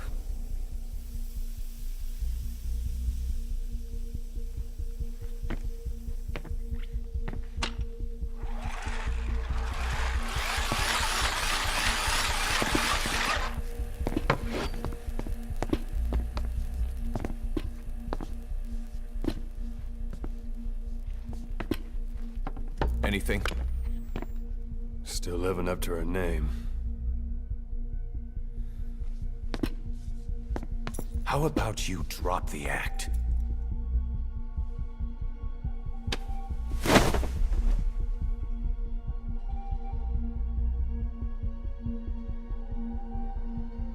Who infected you with a parasite? We can't let her talk. Put it back. All I want's a name. That won't trigger anything. Tell me. Tell me!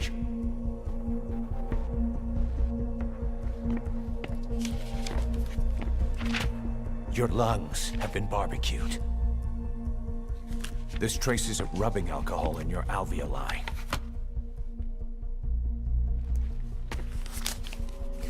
This was found adhered to your lungs, intact.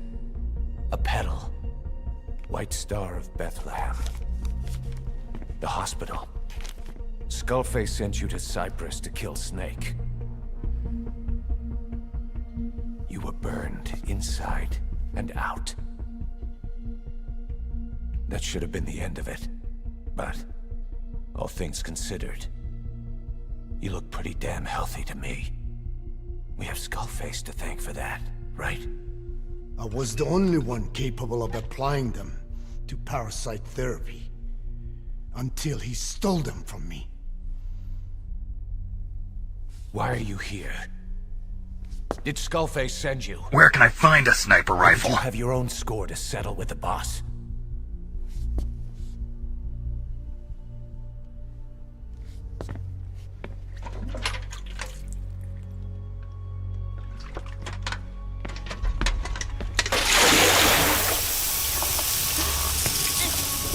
Refreshing? Salt water. No! She'll die!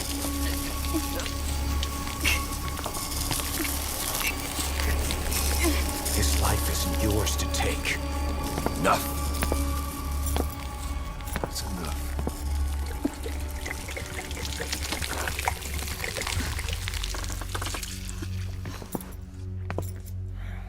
If she wanted to kill the boss, he'd already be dead.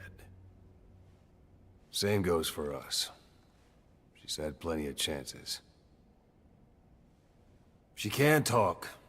She's not here to kill anyone. We're wasting your time. It doesn't matter why she's here. She works for you now. She's in love with the legend.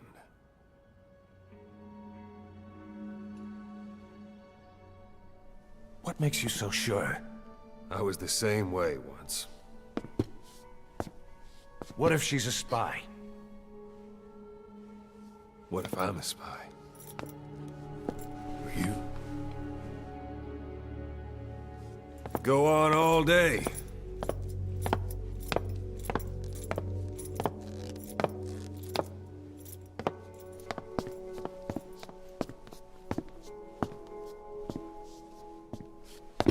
Boss. Let her go. She won't speak, so she can't spread the infection.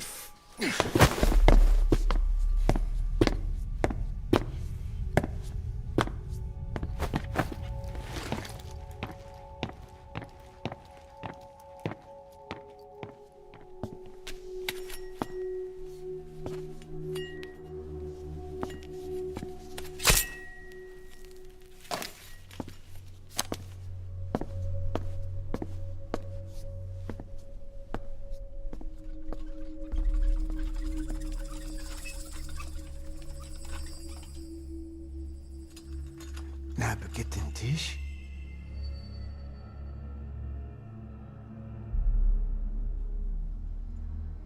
مش ناقد انتي. Oh.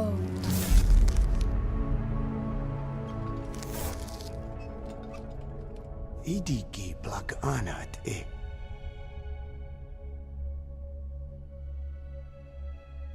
Oh.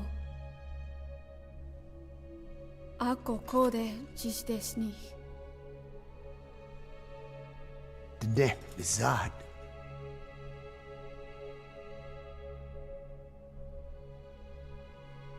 Belagana gesnita.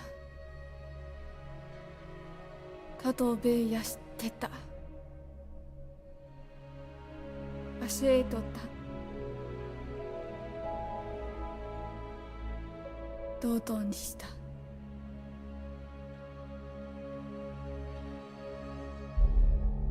堂々にした。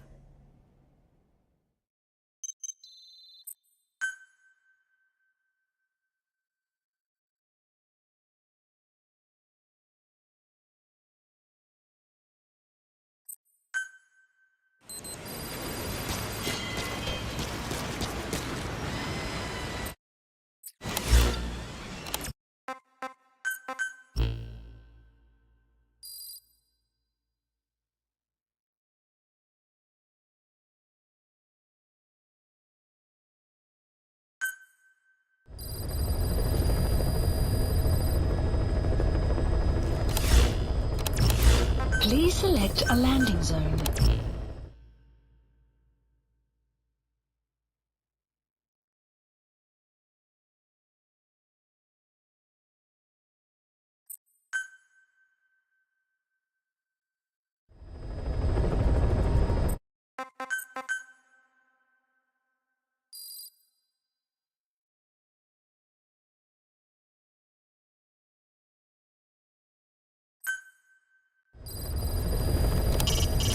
having Code Talker continue his parasite research. He's clearly very grateful to you. I'm sure he'll return the favor somehow. Heading to Central Africa.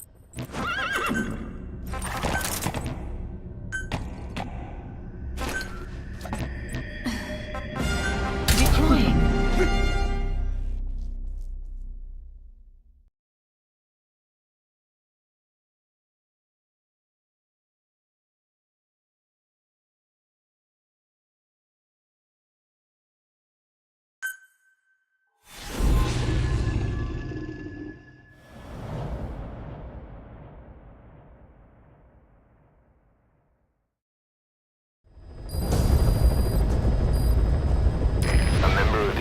Unit has gotten a lead on the epidemic that's crippling Mother Base. Problem is, our man's been captured by the PF in his operation area. He's being held at the guard post. Check the VI on your iDroid. That's where the target is being held. The target. He got out on his own. Boss, cover his escape, then extract him. Mission complete. And the target's safe. Time to figure out what the hell is behind this epidemic. The map has been updated. Extraction arrived at Mother Base. Enemy presence detected. The map has been updated. Mission complete.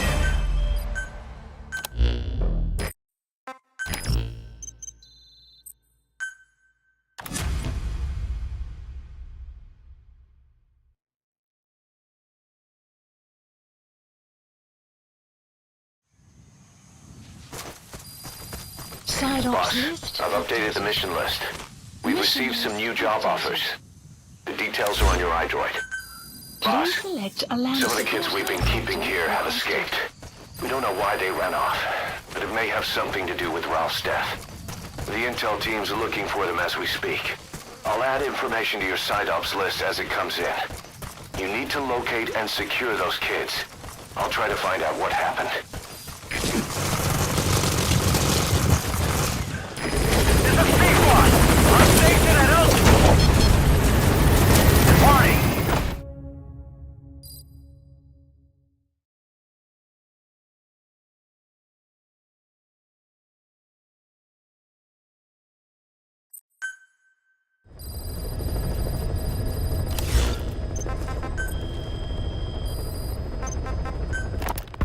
Boss, we gave Ralph, that kid who died in the accident, a burial at sea.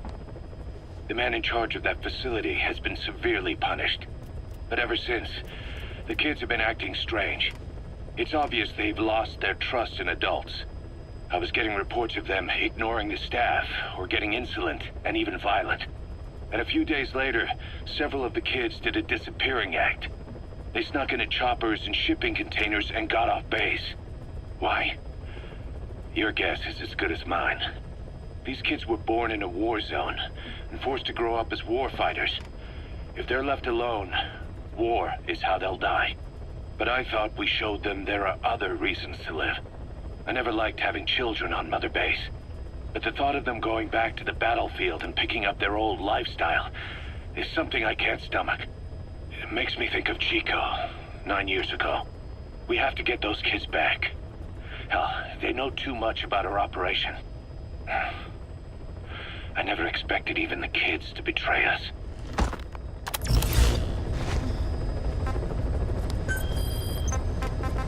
Please select a landing zone.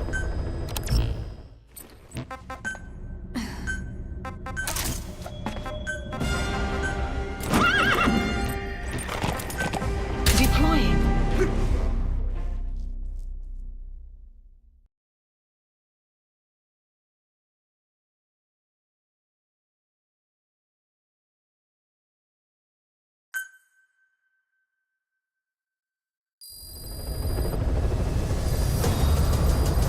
Enemy presence detected.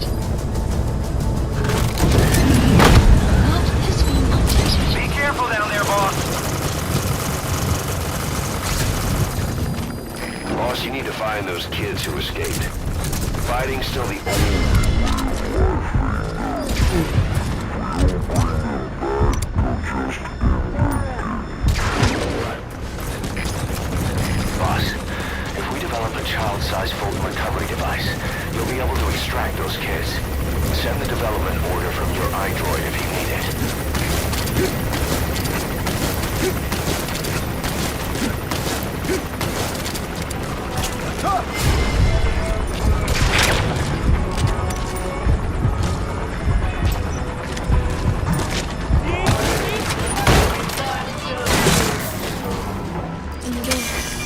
of trouble they put us through. No, making me worry like that.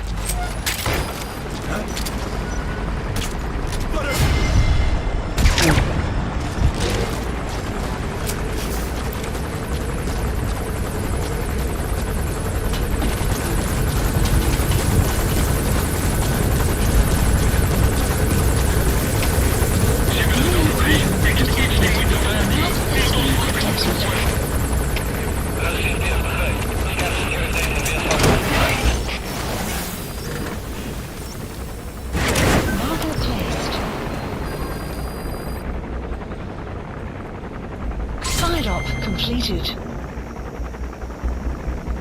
Okay, subject is in. Extraction arrived at Mother Base.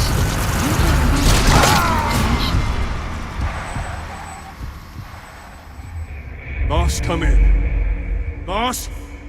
Boss!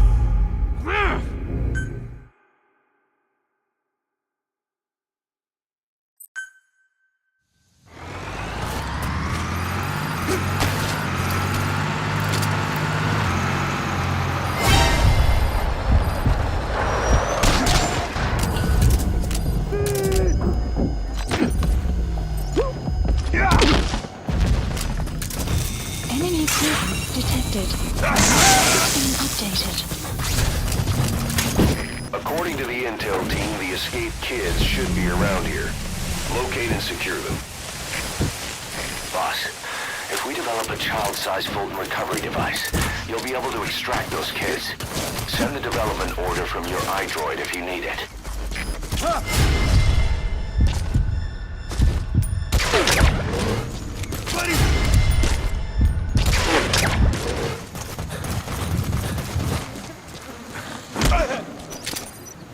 Where are your friends? Hands up.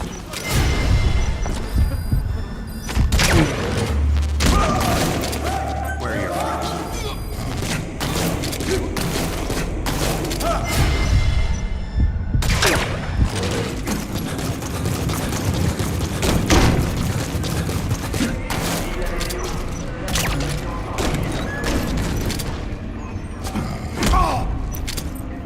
Where are the others?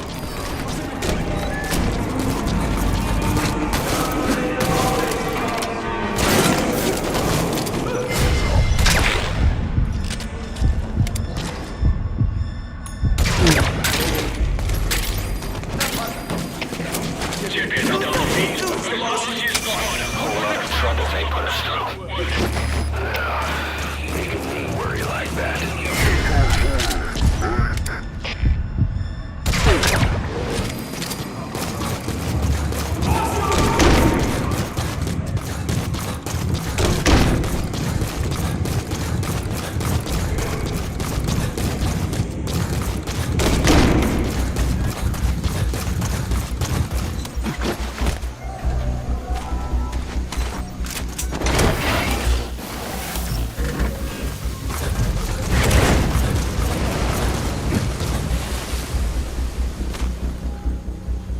Boss, about the kids. It appears there's a movement among them to organize against us. I can think of only one person who'd be behind that. Arrived at Mother Base. I'll continue to look into it.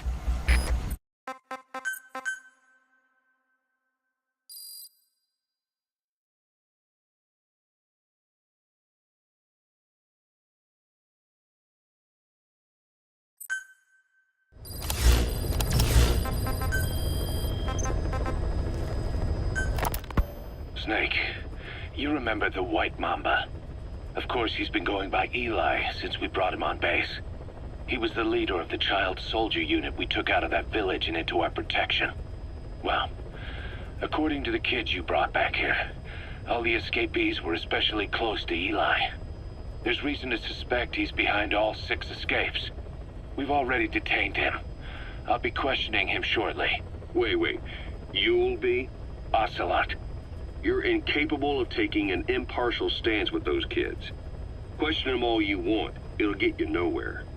Ocelot, you get too many kicks from your art of interrogation. It's not a matter of art. It's about quick, minimal strokes of psychological warfare. That's what gets the answers. And it's the best way to keep both questioner and subject safe. The risks only increase the more an interrogation drags on. At that point, it causes as much pain to the inflictor as the inflicted. Like I said, too many kicks. What I'm trying to tell you is we need quick results. Otherwise, it'll be too little, too late. I know that.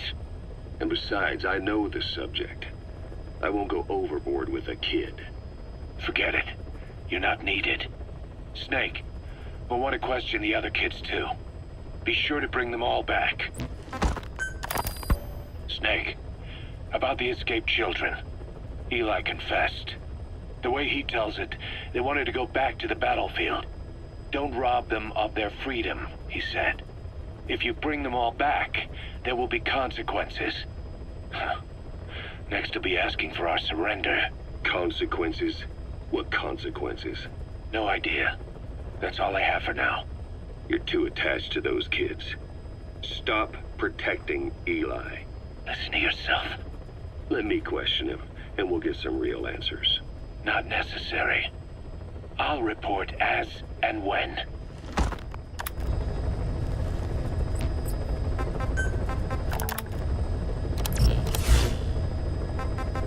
Please select a mission. Please select a heading to Afghanistan.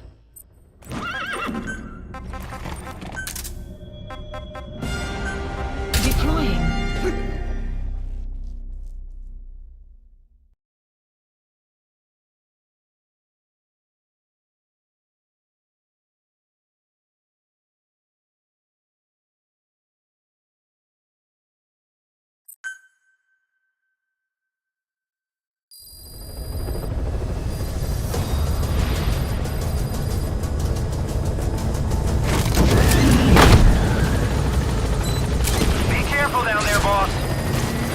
According to the intel team, the escaped kids should be around here. Locate and secure them. Boss, if we develop a child-sized home recovery device, you'll be able to extract those kids. Send the development order from your iDroid if you need it.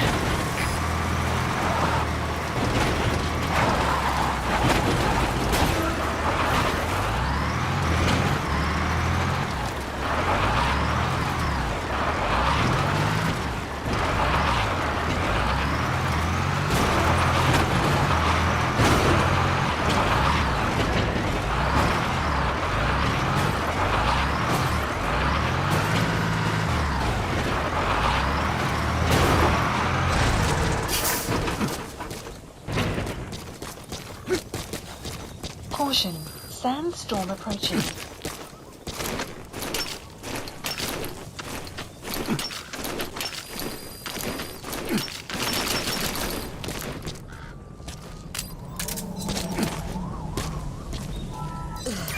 Whole lot of trouble they put us through. Making me worry like that.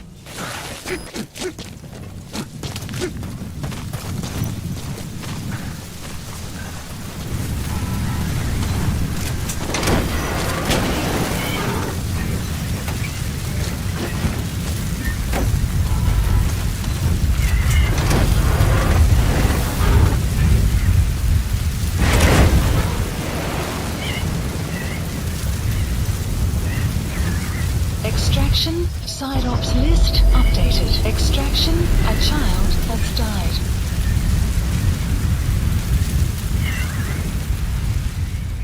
Boss, you killed a child. I'm aborting this mission.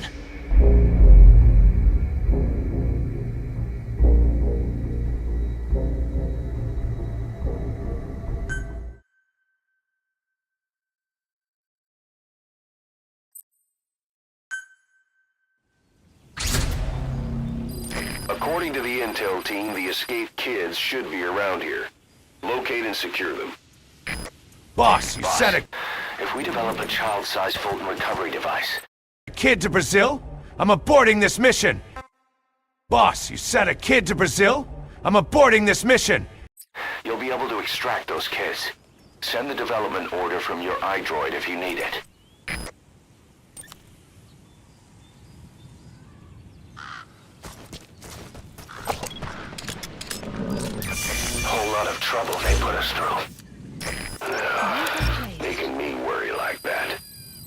You have arrived at your destination.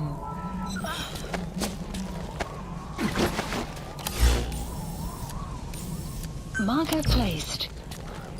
Side op completed. Side ops list updated. Extraction arrived at You have arrived at your destination. Boss, we found weapons in the children's section of the living quarters. As you know, weapons are strictly off limits. We've got some rule breakers. The weapons we found were handmade.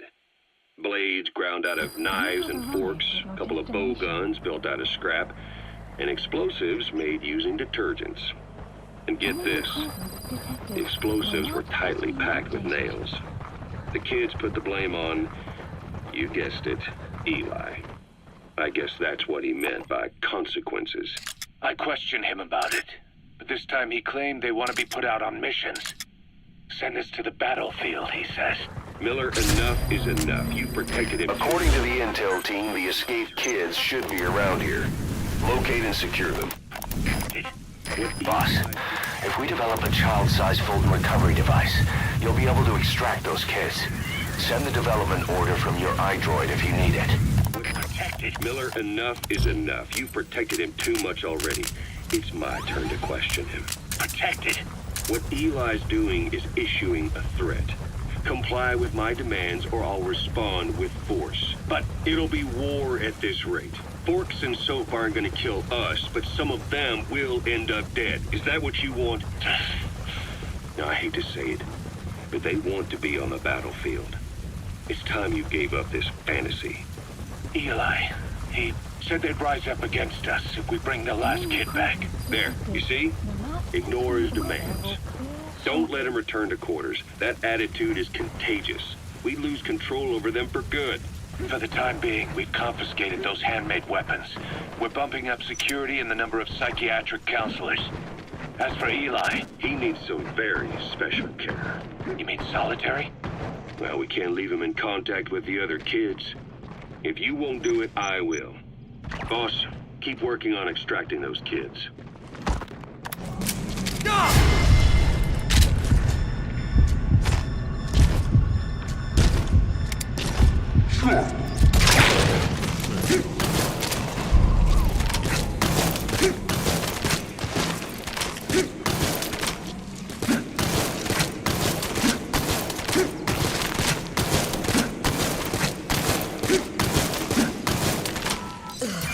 Whole lot of trouble they put us through. Making me worry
Side ops list updated. Okay, subject is in. Extraction arrived at marker placed.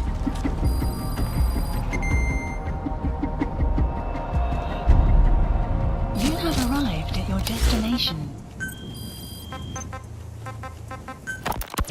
The kids you brought back to base have laid out the situation.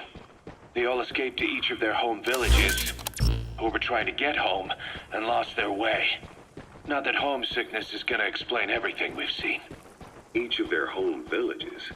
They were trying to raise troops for the rebellion. You really think these kids have an armed uprising in them? You read the report of the security team member who had a rock thrown at him. There'll be a riot if we don't do something. And Miller, this is because you didn't act fast enough. Fine. I'll admit you were right this time. Seal off the kids' quarters from outside contact before it's too late. All right. Eli said his rebellion would start when the last kid is brought back, right? You better be ready to meet him head on if it really happens. Yeah. You should have left it to me in the first place.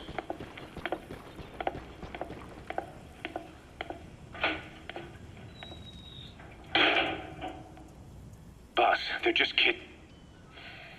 We have a responsibility to see that those kids make it.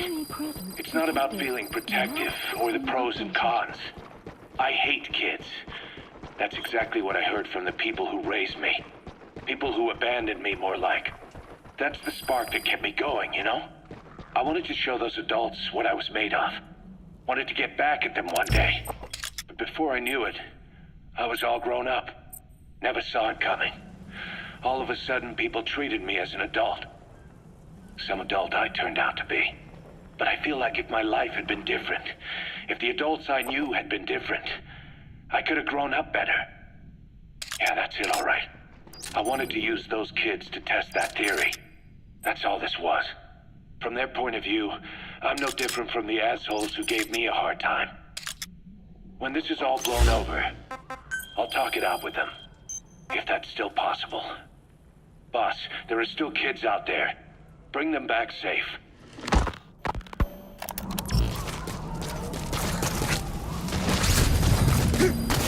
According to the intel team, the escaped kids should be around here.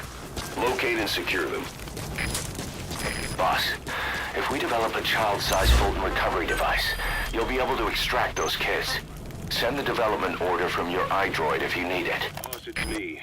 Eli's revealed what he wants. He wants to speak with you. With Big Boss. He just said, bring my father here. Eli's too smart for his own good. No way to tell what he's thinking. All we know for sure is his men are important to him. That means we can use the escaped kids as leverage in any negotiation. Once you've brought the last one back, I'll interrogate him. If the kids do rise up, we'll meet them full force. End of story. I didn't want things to turn out like this. We could have prevented it, but it's too late now. If Eli means to take this all the way, he's gonna force us to do the same. Boss, go get that last kid.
Power system now will limit the enemy's activities at night.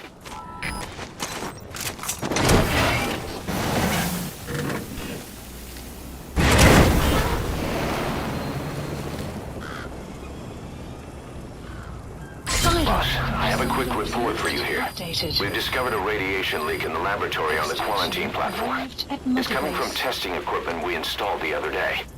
Members of the medical team have been conducting research there, but we'll evacuate them all from the research block to the containment block next to it. Emmerich. There's no need to worry.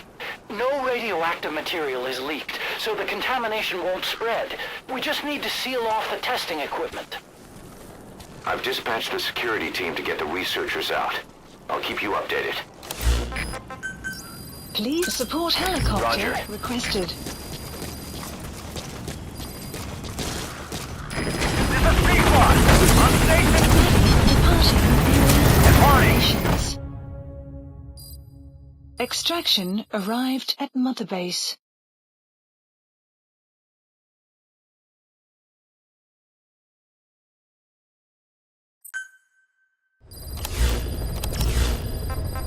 Please select a I have a quick report for you here. Please We've discovered a radiation leak in the laboratory on the quarantine platform.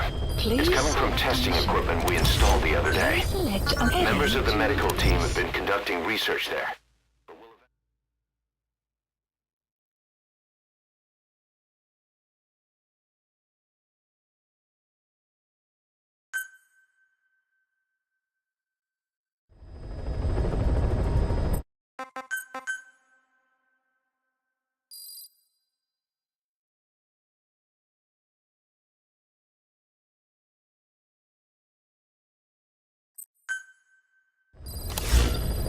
Please select a mission.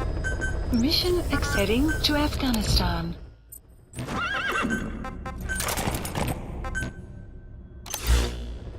Please select a landing zone.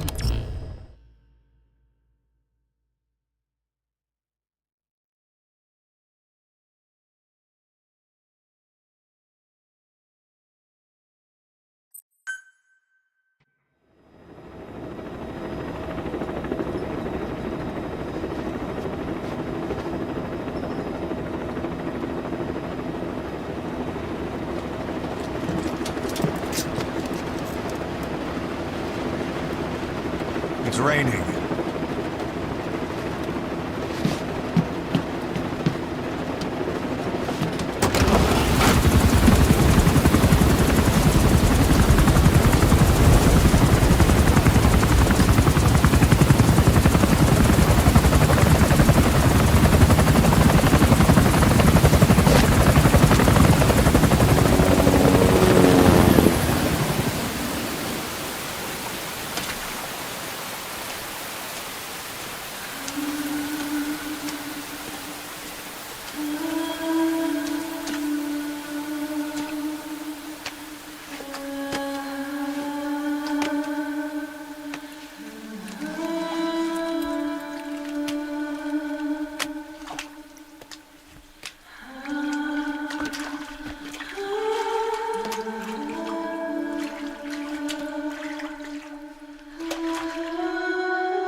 Zauda Sataquare strips naked, then dances in the rain. Then snake becomes solid. And I scan quiet's feet while hidden in the background. Sabarashi. Everyone will be ashamed of their words and deeds.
So now I go to expensive dinner with Miss Josten and key 4 Sutherland paid by MGS5 budget.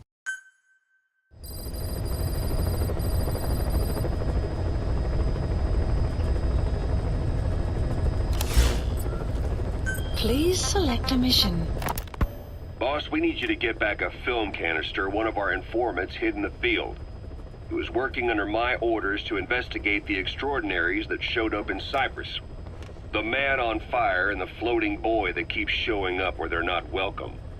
Apparently they were the subjects of some top-secret research conducted by the Kremlin. Unfortunately, that meant our informant drew the attention of the KGB's Directorate S, and they took him out before we could make contact. The good news is he placed a report in a film canister and hid it somewhere in Spookmate Keep. Just before he died, he transmitted VI of the hiding place to us, but the data was cut off partway through. The image is far from clear, but it might provide the clue you need. We'll be analyzing the data further to try to clear it up, but for now, get to Spookmate Keep. The KGB have already dispatched a Spetsnaz squad to retrieve that film canister and cover the whole thing up. Boss, there's no time to waste. Head to Spookmate Keep and use the VI as a clue to find and retrieve that target.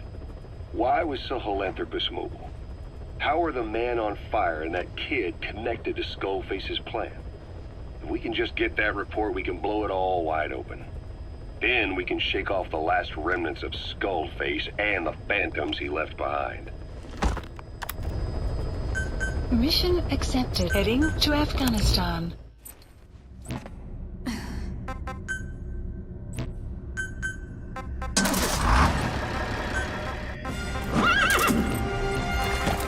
Deploying.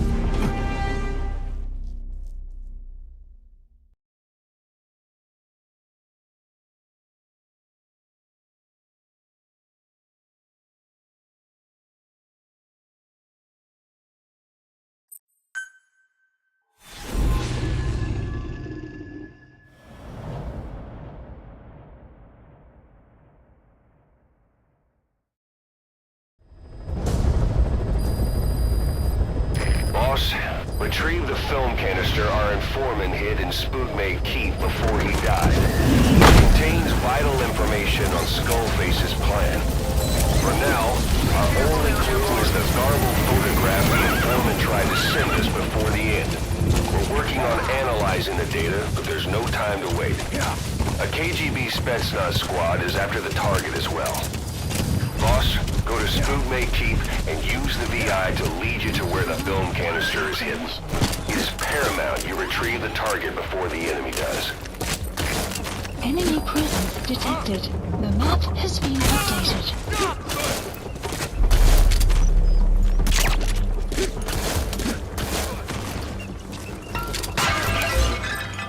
We're working on analyzing the data, but there's no time to wait.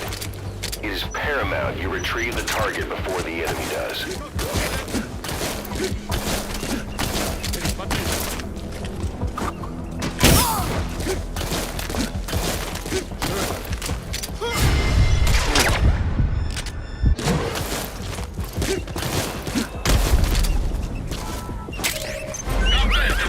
You've completed your objective.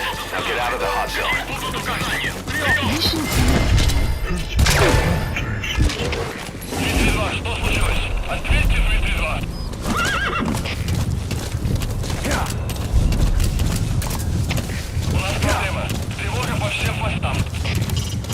You've completed your objective. Now get out of the hot zone.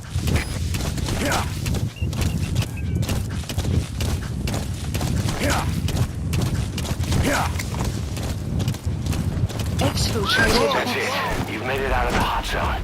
No sign of the enemy. Mission complete, boss. The map has been updated. Mission complete, and how? They're gonna tell stories about this one, boss.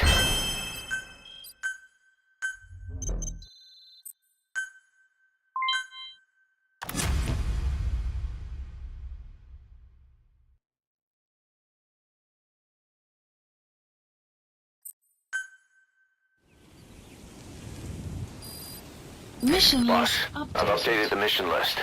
We've received a new job offer. The details are on your iDroid.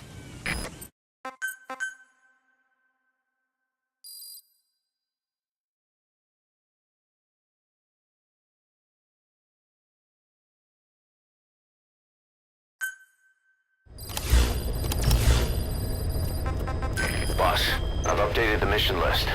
We received a new job offer. The details are on your iDroid.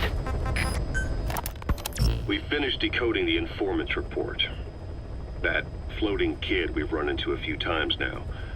Looks like he was a test subject in clinical experiments. The Soviets called him the Third Boy. The Third Boy was brought to a lab on the outskirts of Moscow from Czechoslovakia, after which he was due to be sent to a research center in Leningrad, then Siberia, and finally an academic town in Novosibirsk. It doesn't appear that the researchers witnessed the talents we've seen from him, but nevertheless he was quite the popular subject. His latent cognitive abilities suddenly awoke en route to Moscow. According to the report, the Third Boy was easily influenced by other individuals' biofields. Evil thoughts, in particular. They affected his mind like a virus. Extreme anger or resentment, motives for revenge, in other words. Now, during the transport flight to Moscow, the boy was exposed to a powerful mental energy field coming from a certain individual. Ever since, being conscious of his powers, he's become a sort of energy generator. What's unique about him is the way his acute telepathic abilities get taken over by another person's will. The boy began to physically parasitize individuals experiencing extreme anger and codify the host's desires. This includes amplifying the host's natural strengths. Or, in accordance with the host's desires, he can also implant program code in another individual, making them a puppet, essentially. Human neural synapses transmit weak electrical currents between neurons. These electrical currents, though at a level difficult to observe, warp the magnetic field outside the body. The Third Boy is able to pick up these weak fluctuations. Contrary to psychotronics, which involves controlling the human mind, his abilities as a receptor are too high.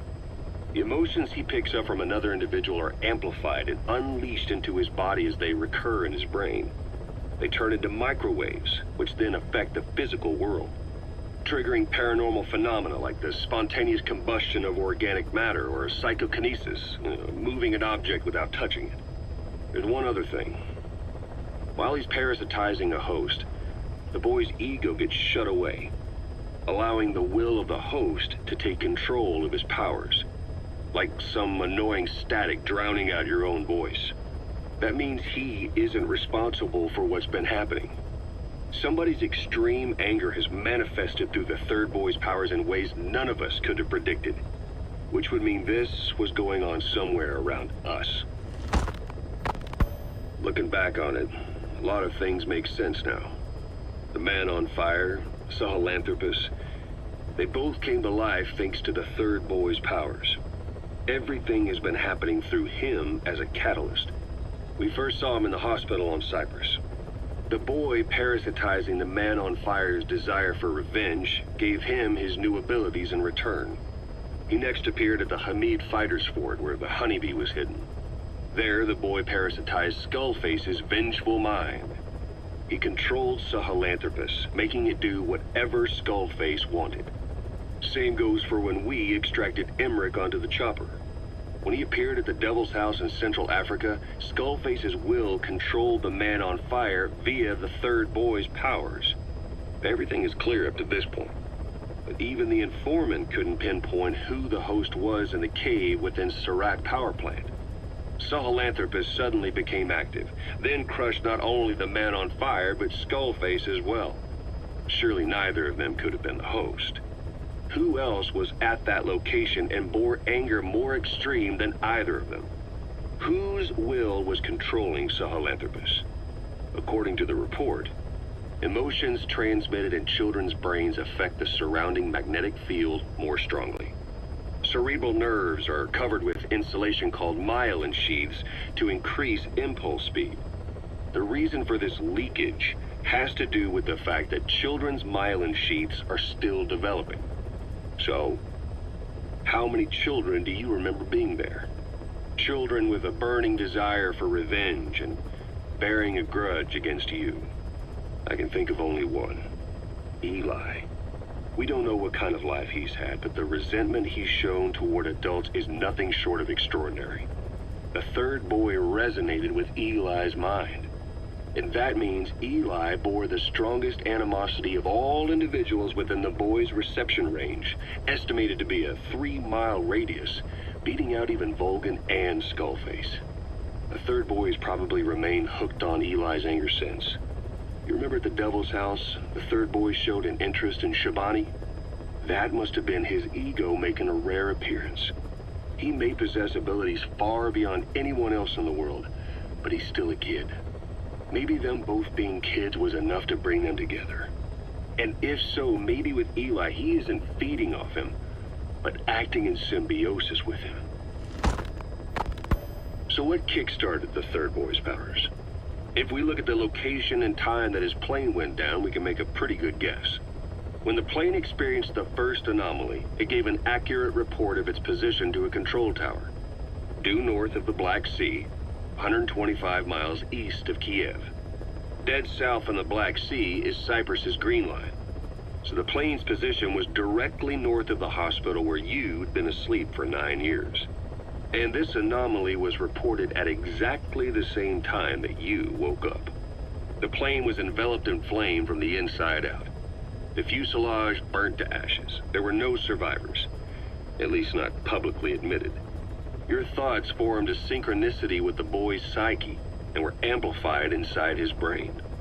That would have been more than enough to trigger his abilities. Your rage was like a big bang in his head, blowing the lid off his powers. The boy was then secretly moved to the lab outside of Moscow where Volgan was comatose. There, Volgan's thoughts resonated with the boy and he was awakened. Volgan became the man on fire, hell-bent on getting revenge on you. His instincts led him straight to you.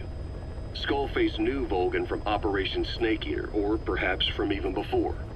Monitoring this pair of extraordinaries, he discovered the hospital and sent his assassin and XOF. Skullface was probably watching the situation from close by.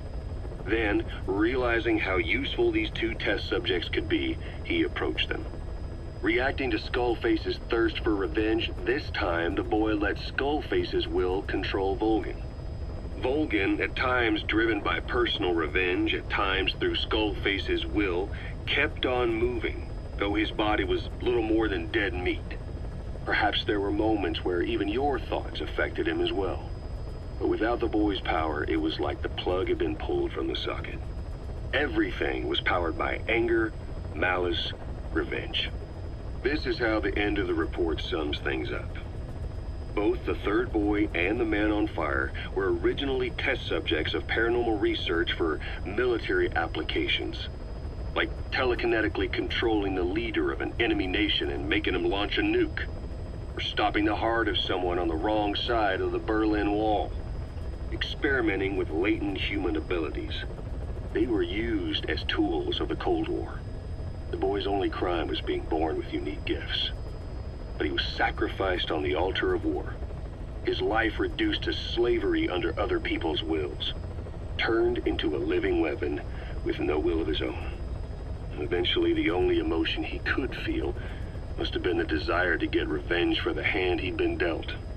Boss, it's you that awakened the boy's powers. But there's more to it than that. I guess the anger emanating from you was something he could truly relate to.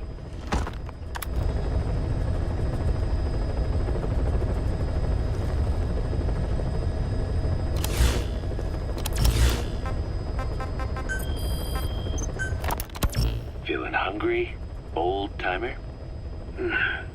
Old-timer? I do not get hungry, no. But you have a new hamburger? You guessed it.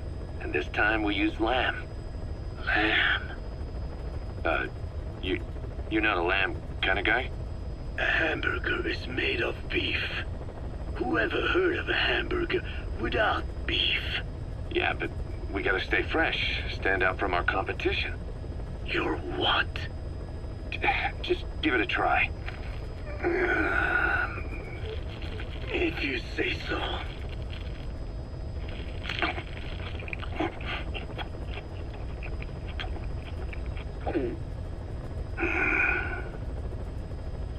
Not bad. But I cannot call this a hamburger. I thought we were onto something this time. Maybe the problem is that it looks like a regular hamburger. Gotta think outside the box. Too much baggage if they come in expecting just another burger. Let's see, cotton candy? To make it look like a sheep? Yeah. Just a minute. You really think people would eat that?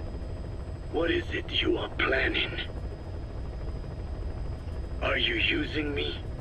A taste tester? A one-man focus group? Well, actually, already started. I got a place called, Miller's Maxi Buns. You are kidding me. Well, to be honest, business hasn't been great. No one seems to like my, buns. The Ocelot said Diamond Dog's budget did not add up. But you don't mean to tell me. What? No. Our black budget's got it all covered. I'm not embezzling GMP or anything. Still, let's not say anything to Snake, okay? Very well. However, Kazuhira, it takes more than premium ingredients and a clever recipe to satisfy the palate. Okay, so what do we do? The palate seeks one thing. Chemical additives. Chemical additives. There is nothing mysterious or spiritual about good flavor.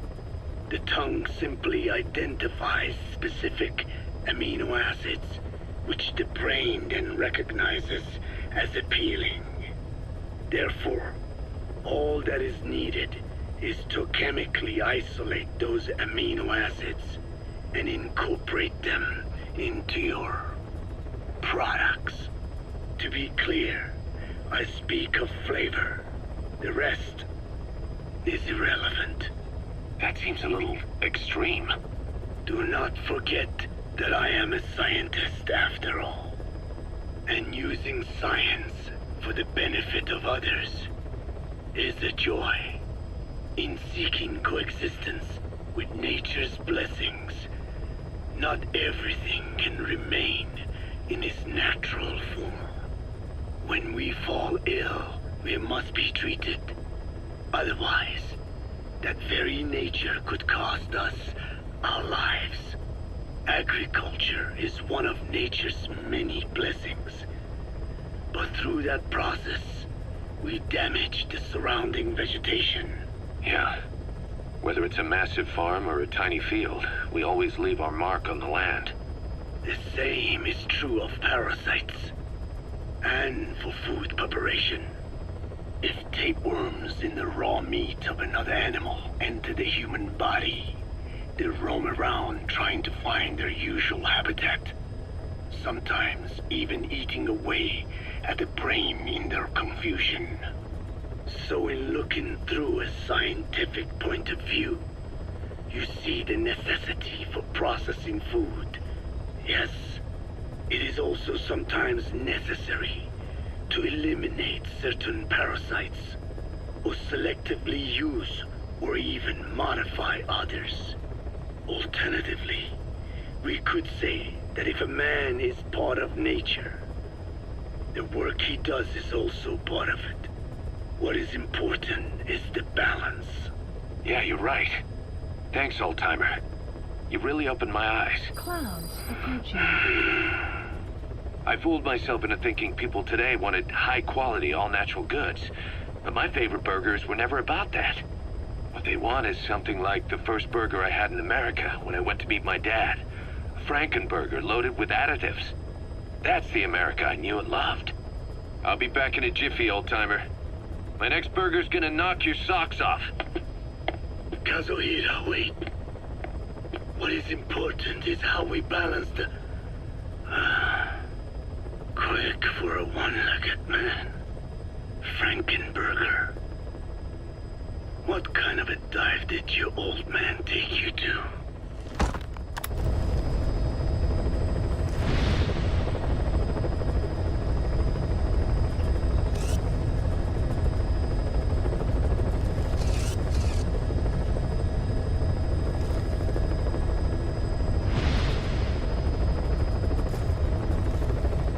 Kazuhira, I forgot to tell you.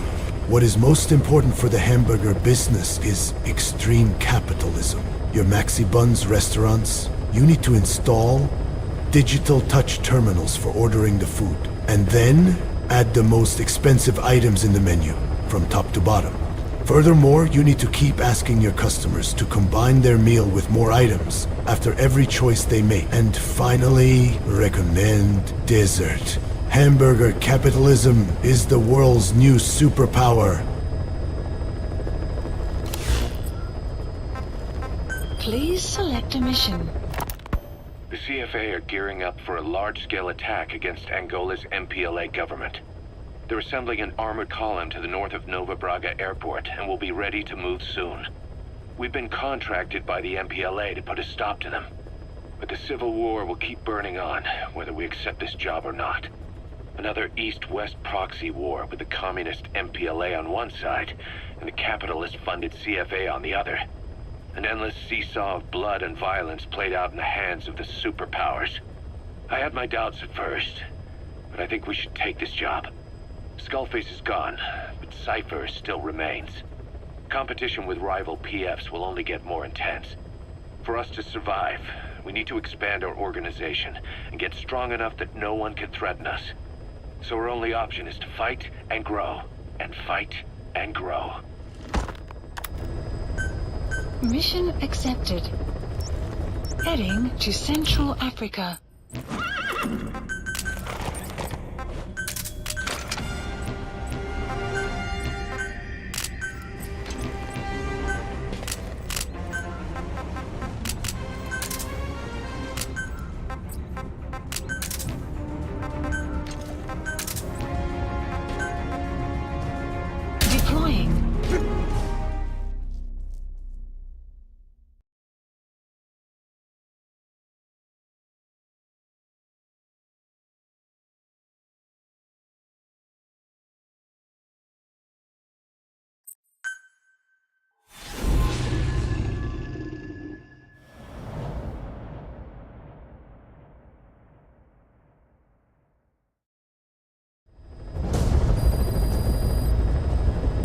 CFA are assembling an armored column to the north of Nova Braga Airport.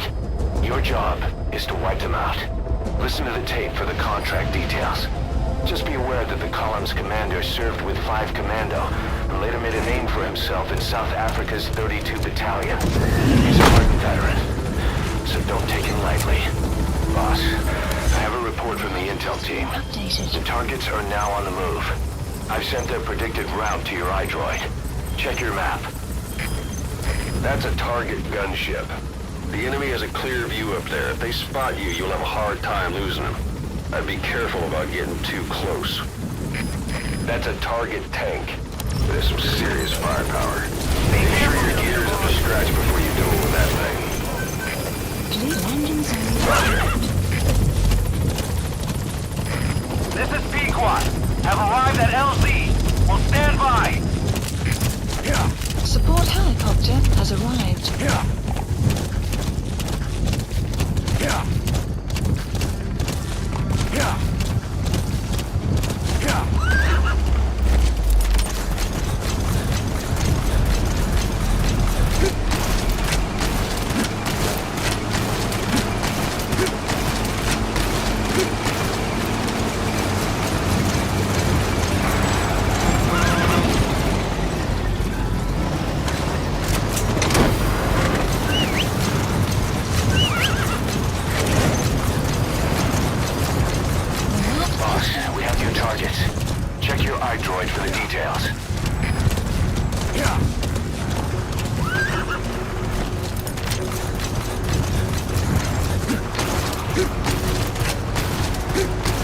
Extraction arrived at Mother Base.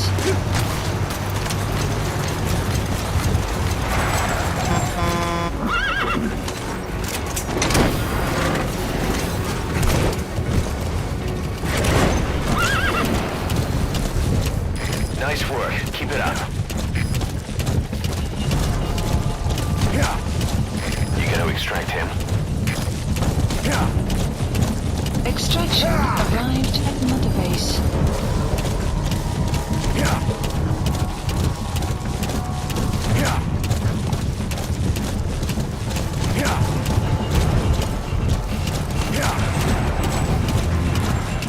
Enemy presence detected. The map has been updated.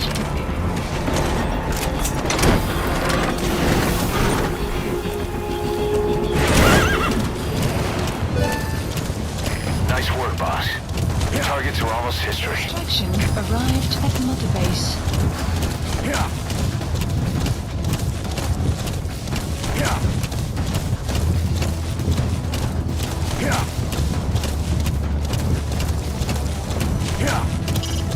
Eliminate the target. How you do it is your call.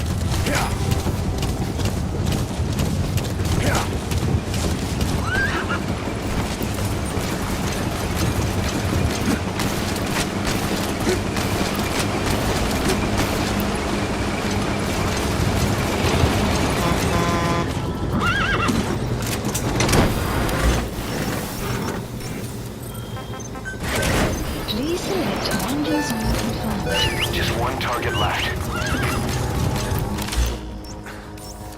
Marker placed. He's coming too.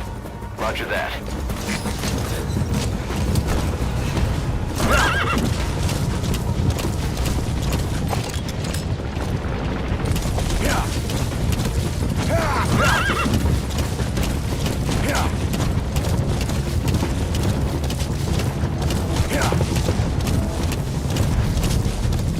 Extraction arrived at Mother Base.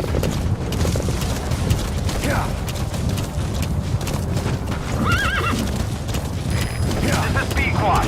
Arriving shortly at LZ. Enemy presence detected. The map has been updated. This is B-Quad. Have arrived at LZ. Stand by. Please select support helical landing zone. Roger.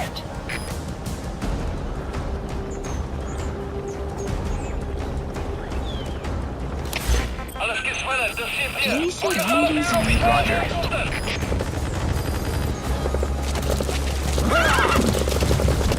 That's an enemy gunship. Don't try to take down a gunship from the front. You won't win in a head-to-head shootout. Try to get behind it and take it down with missiles.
Exfiltrated. Extraction arrived at Mother Base.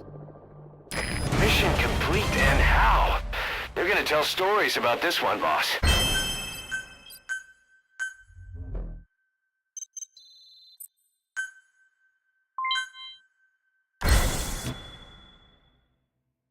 Boss, as we suspected, the mastermind behind the kid's escape was Eli. It's hard to believe, but apparently he'd been plotting an armed uprising against us. He could be hiding something else, too. Ocelot's gonna press him for answers. Get back here as quick as you can.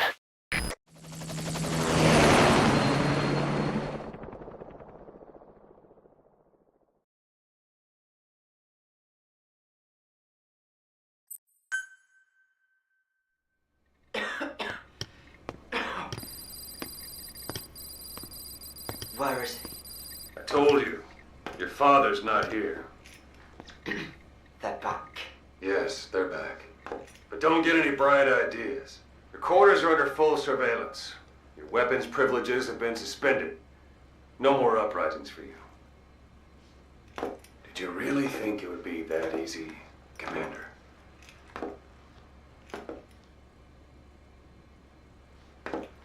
You'll get your boys back. Hell, even see the boss, too. But first, I need to know what you sent them to do. They wanted to leave. To their homelands. They wanted to go home. That's all. So they were just homesick then? Not quite. Military warlords, PFs, the armies that murdered their families. Cousins, brothers, parents. They all had someone they wanted to kill. Why are you touching my shoulders? This is creepy, you old...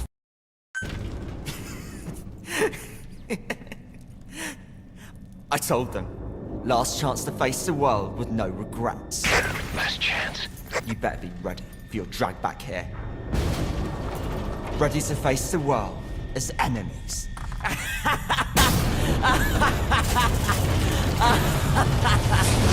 No!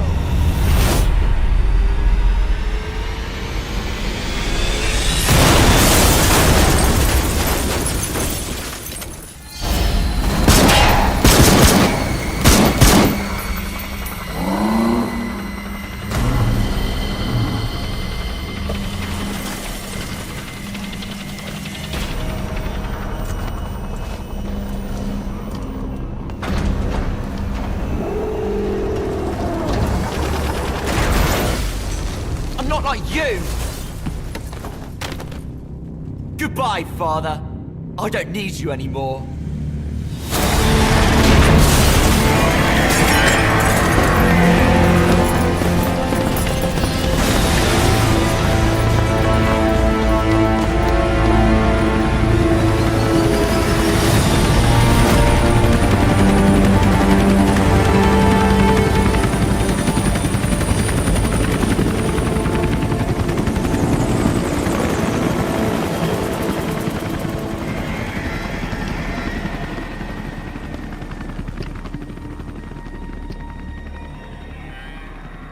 Was Ralph really an accident? Or did Eli just rig it to stir up the boys? Either way, he had to have been planning for this all along. Bidding farewell to the world.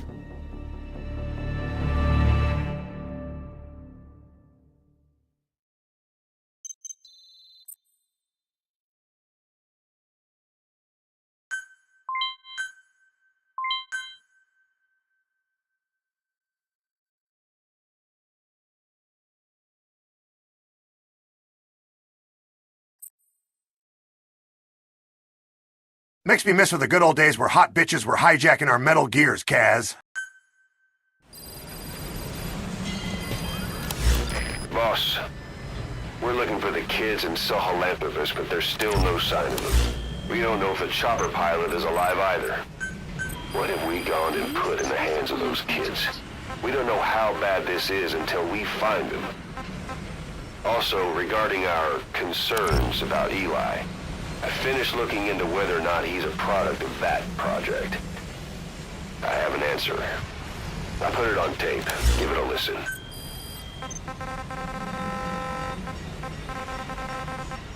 Boss, I've updated the mission list. We've received some new job offers. The details are on your iDroid. Boss, we've got the results of Eli's genetic tests. We can finally put this worry behind us. We used the PCR technique and conducted DNA fingerprinting of the copied DNA sequences. Neither is mainstream science yet, but the concepts and procedures are sound. Both tests say there is 0% chance that the two of you are blood relatives, meaning the results are negative. He's not your son, nor is he your clone. He's just another person. It was 12 years ago that Zero made plans to clone you. Eli's age and appearance certainly are a good fit. I admit the first time I saw him, I did a double take. But it looks like we were worried for nothing. Eli isn't your clone. Though you might still have one somewhere out there. But if Eli isn't the boss's clone, why does he seem so obsessed with him? Not to mention having one hell of an attitude for his age. I don't know. Learning the truth about himself, cursing the fact he's a clone, bearing a grudge against selfish adults, and coming to hate who he was cloned from. Big boss. If that were really the case, I could understand it. I might even feel a bit sorry for him. But no clone could have a totally different DNA fingerprint. And the test left no room for error. You yourself were there when we drew Eli's blood sample. Come to think of it, when we went to OKB Zero, he'd snuck onto a chopper and was there. Yeah. He was acting strange even then. Or actually from a little before that time. That was exactly when we began these tests. Maybe he suspected something when we drew the sample, not knowing what we were doing to him, and becoming mistrustful of us. Hard to say. Eli's had an attitude problem from day one. So what is he then? Well, if he's gonna tell us that himself, we'll need to get him to open up more first.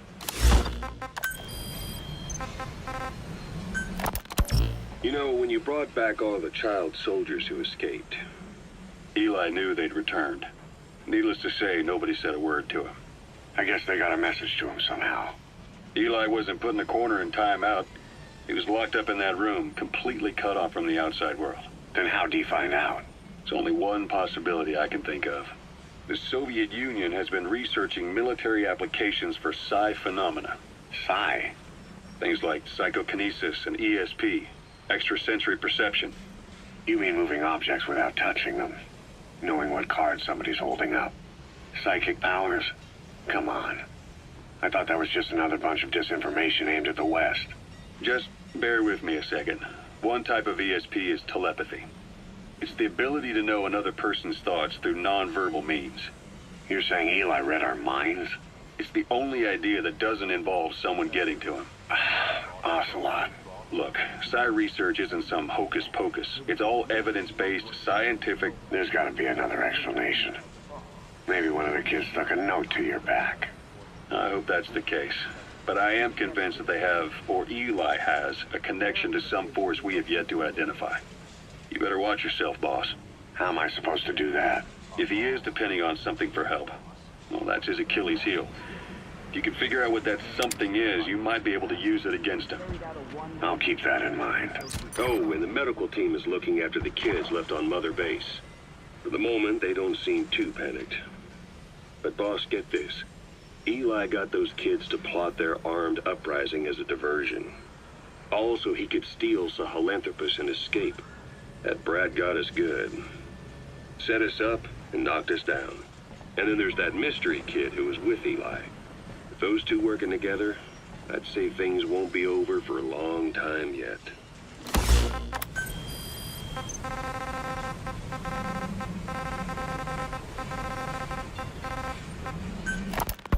Skullface, real name unknown. Born in Hungary, more specifically northern Transylvania, after it reverted to Hungary from Romania. While he was young, the country allied with Germany as part of the Axis powers, but later during the war, it came under Soviet occupation. The Hungarians struggled for independence, but the Soviets came down. Hard. Just like he said, time and again the country was ruled by a foreign tongue. When he was a young boy, he lost his native language, the bedrock for any developing child. His country, his family, his face, his identity, everything was stolen from him. All he had left was his skull. Skullface first tried his hand at espionage during all the chaos from the war. Agents, military officials, and soldiers who operated out of Hungary during the war vanished over the course of several months. This Soviet spy hunt rocked the counter-intel world. Mysterious fatal illnesses, accidental deaths, drownings, people having strokes behind closed doors. Just like Stalin, no one knew who was behind it. But all you need to do was look for who had the motive. They were all taken out by a man without a face. And now we've got an idea of how he did it too. He'd gotten revenge for his people, but he wasn't finished. Skullface defected to the west, eventually ended up with the SAS. That's where he met Zero. It's possible he began planning this whole thing back then. It's hard to say. In any case, Zero made him his XO. He always did have a thing for oddballs. But this one was set to lead a unit no one else would know about. When Zero created Fox, he also formed XOF as a support team. An unconventional special forces unit designed to support Fox, make it stronger, with Skullface giving the orders. Zero never even told the boss about it, nor the CIA, naturally. If Fox was Zero's silver bullet, XOF was the recoil when he pulled the trigger, just like Newton's third law. While you were with Fox, Skullface was operating behind the scenes, sometimes as your backup, sometimes as a mole or a scout, sometimes as your cleanup crew.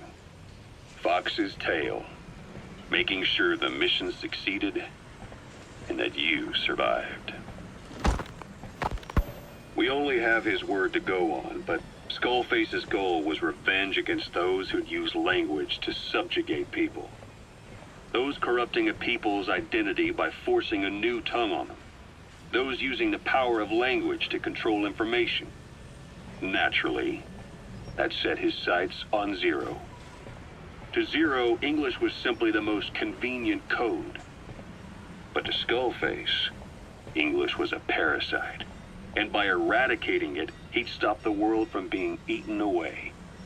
If that didn't work, he was ready to see the world scorched by nuclear fire.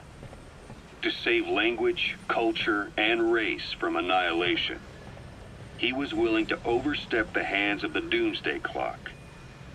That is, of course, if you believe anything he had to say.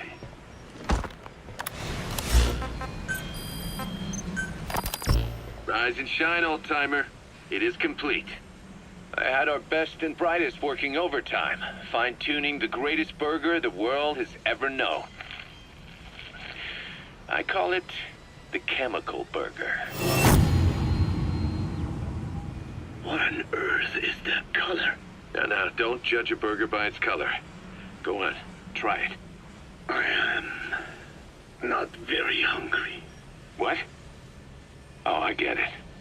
Now, sure, it's loaded with additives, but each one's been approved by the WHO for human consumption. Come on, one little bite's not gonna kill you. Are you sure of that? Fine.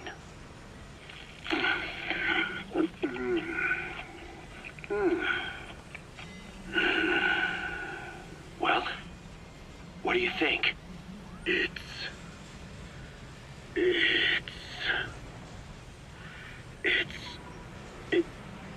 is perfect. Right? Right?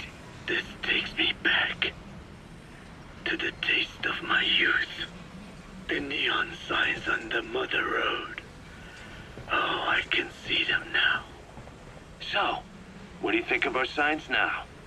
And it doesn't just taste great. You won't believe how cheap it is to make. And because it's pumped up with preservatives, it won't spoil easily in regions lacking refrigerated storage or transportation infrastructure. This bad boy could even solve Africa's hunger problem. Excuse me? People will no longer fight over food or find reason to hate one another. Mankind will come together, reunited between these fluffy buns. Forget Pax Americana. Say hello to Pax Hamburgana. Pax Hamburgana. Skullface thought that destruction was the way to free the peoples of the world from American imperialism. But this is different. Tackling something head-on just makes for more conflict. Only by uniting the world can its various inhabitants truly become free. Having lived as an American parasite as long as I have, I know what I'm talking about. The chemical burger is poised to be the greatest liberating force the world has ever known. An ethnic liberator. Burger. Now all I need is a better brand image, starting with a name. I gotta run, old-timer. I'll catch you later.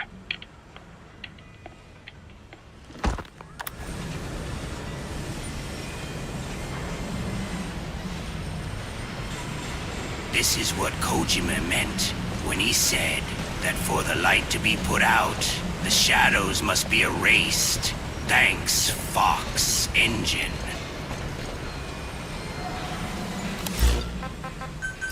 Please landing zone. Roger. There's a pre-quad! On station at LZ! Caution, rain approaching.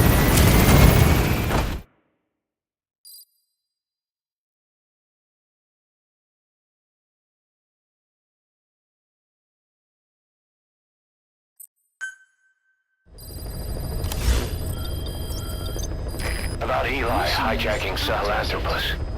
We know how he got it moving. It was Emmerich. He used the kids in the staff living quarters to carry out his repairs. We got the details on tape. You're gonna want to hear this.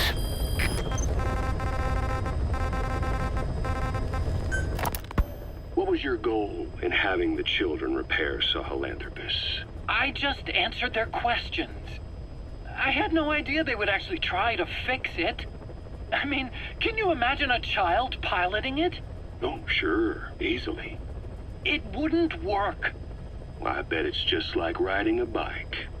I said it didn't work. Who did you try? I didn't. Did you put your son in it? We never did that. His name was, Hal, wasn't it?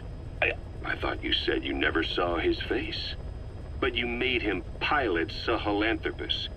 You used him in your experiments. He wanted to get in. It was such a short time we had. So he was with you. We were happy. You're still happy now. Changing your lies to suit the listener and getting by slipping through the cracks. Building layer upon layer of convenient stories until nothing means anything to you anymore. You're happy all the time because you don't even notice you're doing it. Think hard. Who are you really? You're not a victim, and you're not the silent majority. You're a perpetrator and a petty hypocrite. The real world doesn't make you suffer. It's the other way around. Please select a mission. Mission heading to Central Africa. Deploying.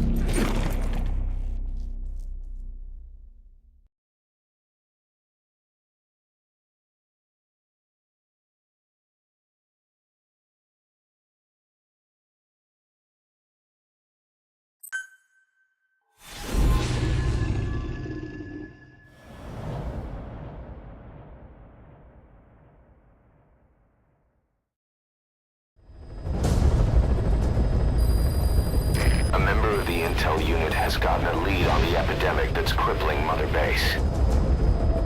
Problem is, our man's been captured by the PF in his operation area. He's being held at the guard post on the western. Check the VI on your iDroid. That's where the target is being held.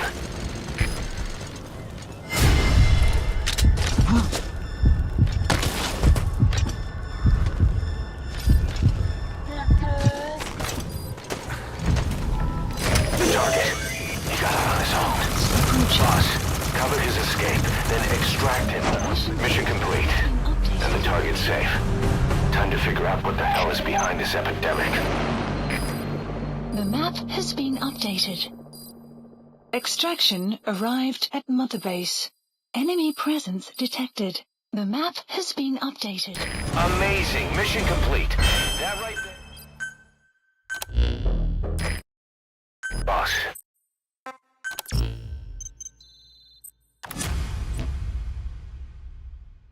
Boss, we have an emergency.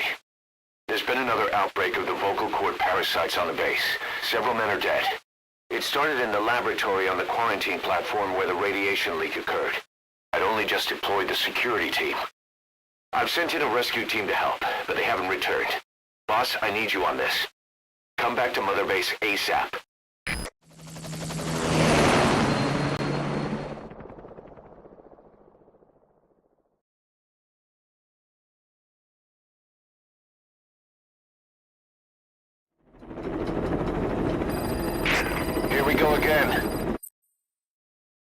Oh, shit. Here we go again! Oh.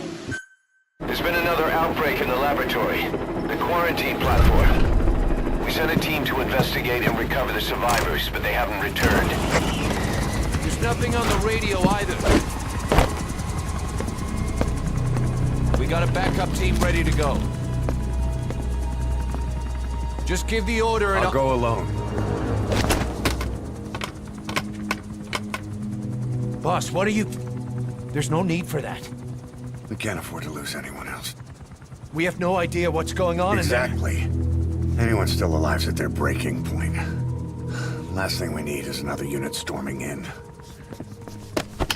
No telling how they'd react.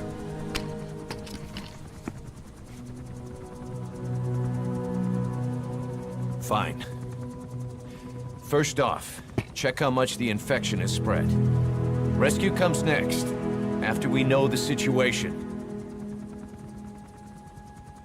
When you're ready to move, just use the iDroid.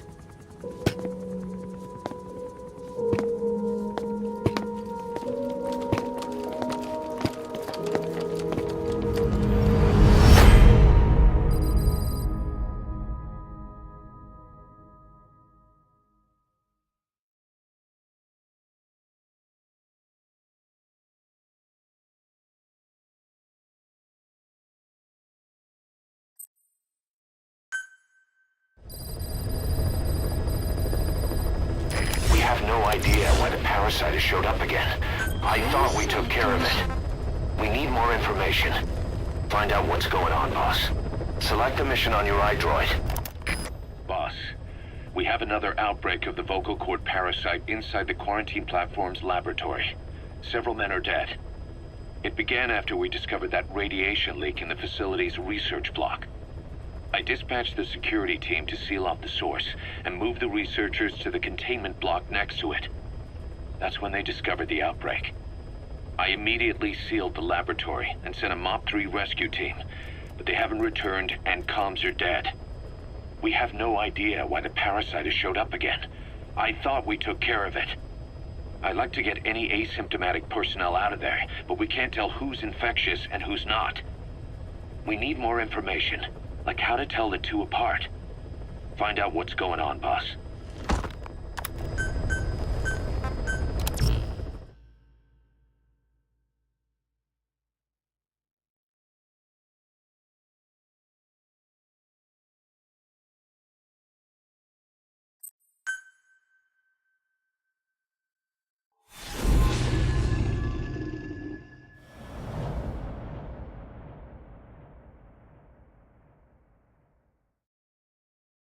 Boss, let's go over the situation again. We've got another parasite outbreak in the laboratory on the quarantine platform.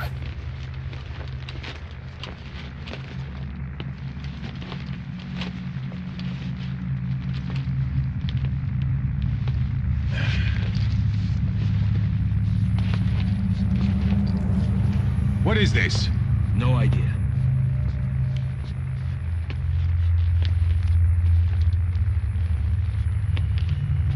Damn it! Huh? What the? Shit! Stay back!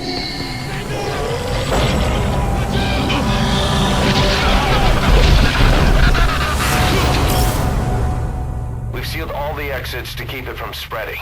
No one's getting out.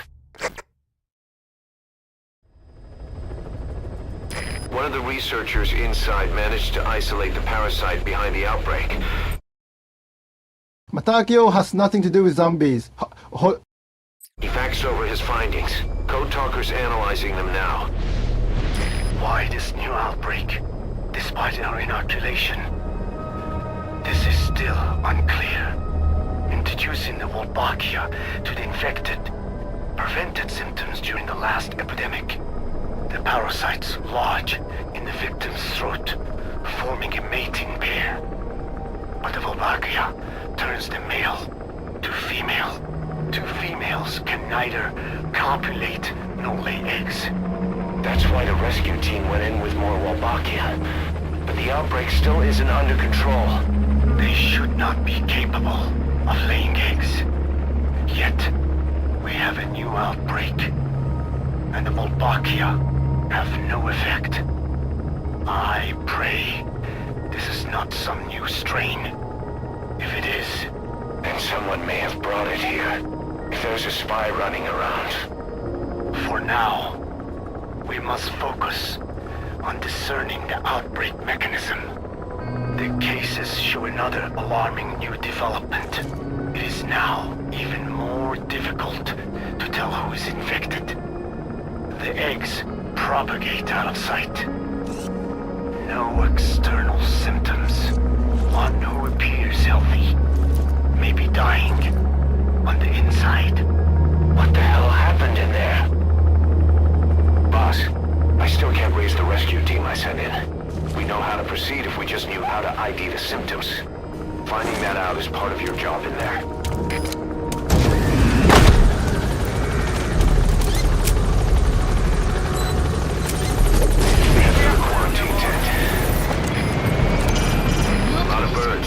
It is migration season. If it wasn't for them, we could have done a heliborne landing on the roof.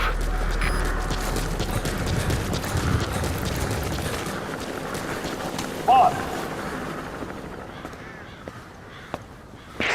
Hang on, Snake. We've just had a transmission from inside. Here's the audio. It all makes sense now. I win. Where's it coming from? Unknown. It cut off before we could get a fix. It all makes sense. Think he means the parasite? No way to know. But right now, that's all we've got. Hopefully he can tell us something. We'll have to close the tent behind you, boss. Don't think the infection's airborne, but...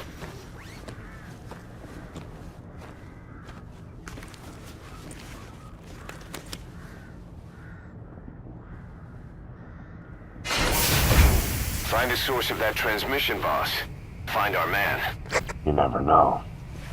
Never know what, boss?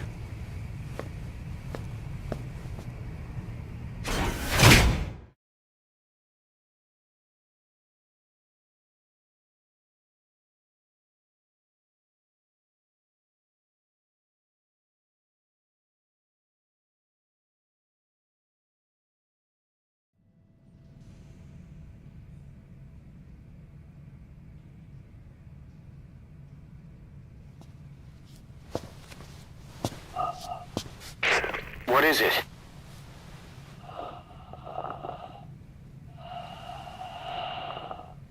Something sweet. I can smell it even through the mask. The rescue team reported that too. Said it smelled like ripe fruit. We cannot allow the infection to spread. If anyone shows symptoms, you must put them out of their misery. That includes me.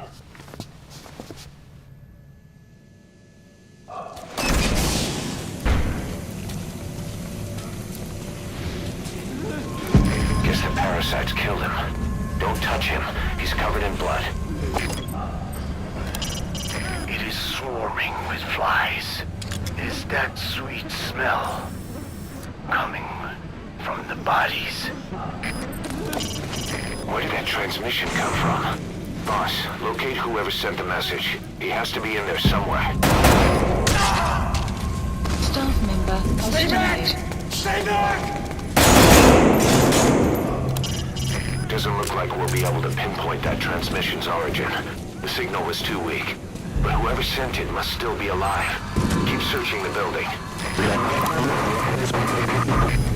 Was that more of the message? We'll try to clean it up. What could the guy on the radio have figured out? If he knows how to tell who's symptomatic, that could be our light at the end of the tunnel. Miller, when you learned of the radiation leak, why did you evacuate the researchers in the research block to the containment block rather than outside? We're lucky to seal the parasites inside, but I can't help but think... It's because I suspected it was Sabotage. That one of the researchers was responsible for the leak. So that is why you moved them somewhere still under construction. And sent in an armed security force. I think I understand what turned your men against each other in there. The security team suspected there was a spy among the researchers. But that suspicion made them doubt each other. Your security men began to think a spy in their ranks brought the parasite inside. Perhaps even the rescue team thought they had been infiltrated. The flames of suspicion always spread quickly. You may be right, but we did what we had to do. To protect Mother Base from another spy. I have gone over those fax photographs. They show two females in the throats of the symptomatic men. Meaning, the Wolbachia worked, but they still laid eggs regardless. Where did that transmission come from? Boss, locate whoever sent the message. He has to be in there somewhere.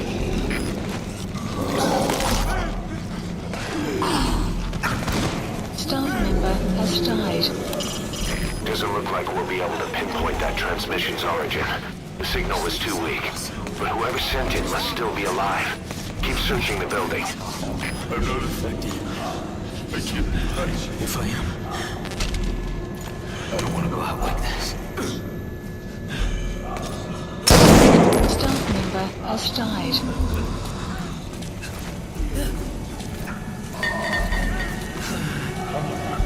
The boss will come. Boss, it's you. He's wearing a mask. He's part of the rescue team. Looks like he's not the one who sent the message. I'd like to hear what he has to say, but you need to keep going. Sorry. Radio got shut up when I did. They opened fire on us when we entered. But I couldn't bring myself to shoot back. Like you said, boss. Never point a weapon at one of your own. I'll be fine.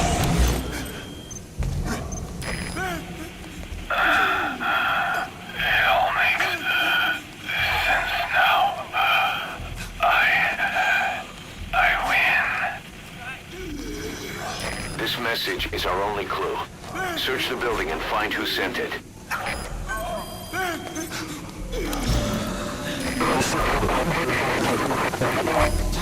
Another transmission. What could the guy on the radio have figured out? If he knows how to tell who's symptomatic, I have analyzed part of the data that was faxed out. It appears even those who barely spoke became symptomatic. This must be some kind of mutation.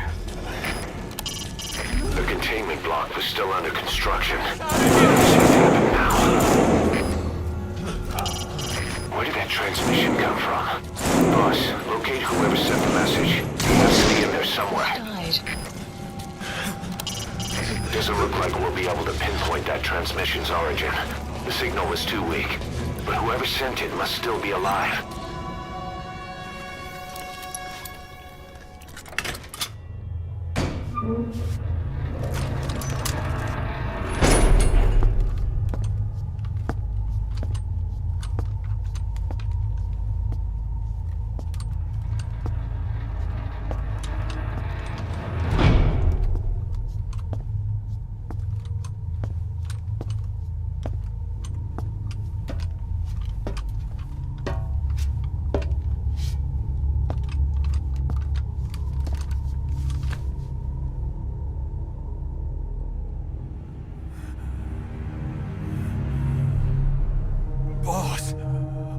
What the hell happened? At least you're okay. What's going on? I win. I'm no snail.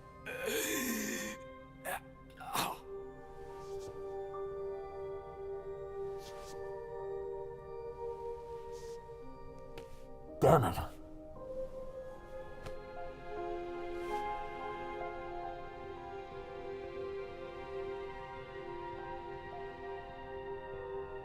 So he sent the transmission. Seems like he had a way of IDing who's symptomatic. But what was he trying to say? Snail. Yes, of course. It all makes sense now. Do not let anyone showing symptoms get outside. As infection progresses, it triggers an overwhelming urge to get out in the open. That's the parasite controlling them. Once outside, the birds will feed on infected bodies, spreading the parasite on land.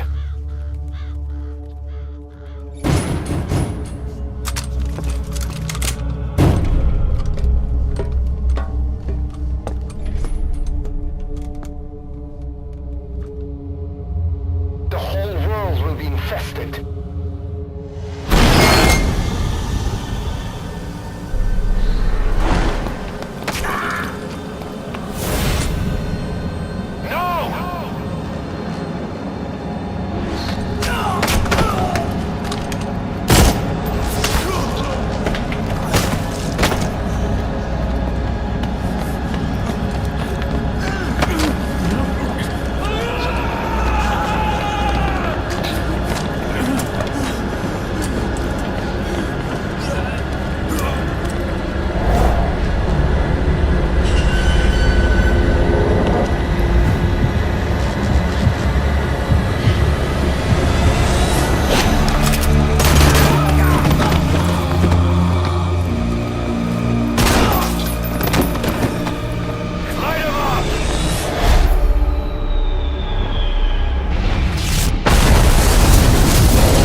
To shoot, boss.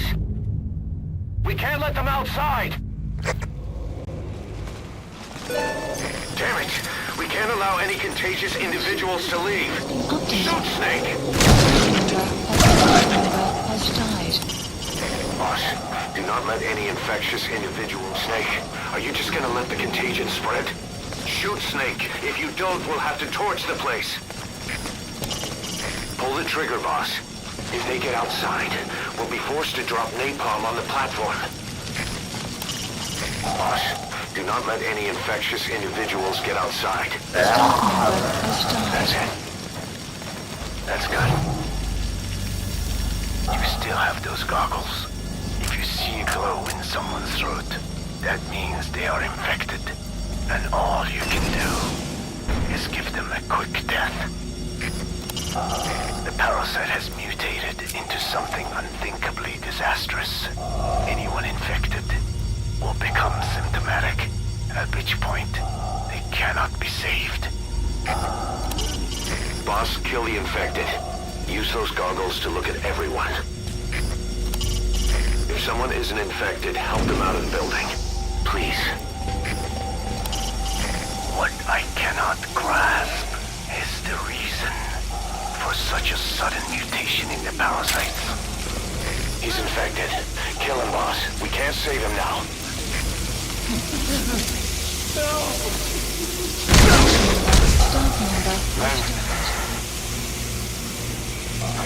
I'm sorry. Boss, you know what you have to do. We can't let the infected outside. They must be killed. Don't kill me! Mamba has died. Boss, you need to shoot me.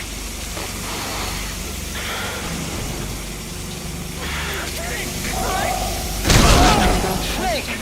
You just killed your own... Epidemic, what the hell? Nobody asked for your opinion. You expect me to just stand by and watch this?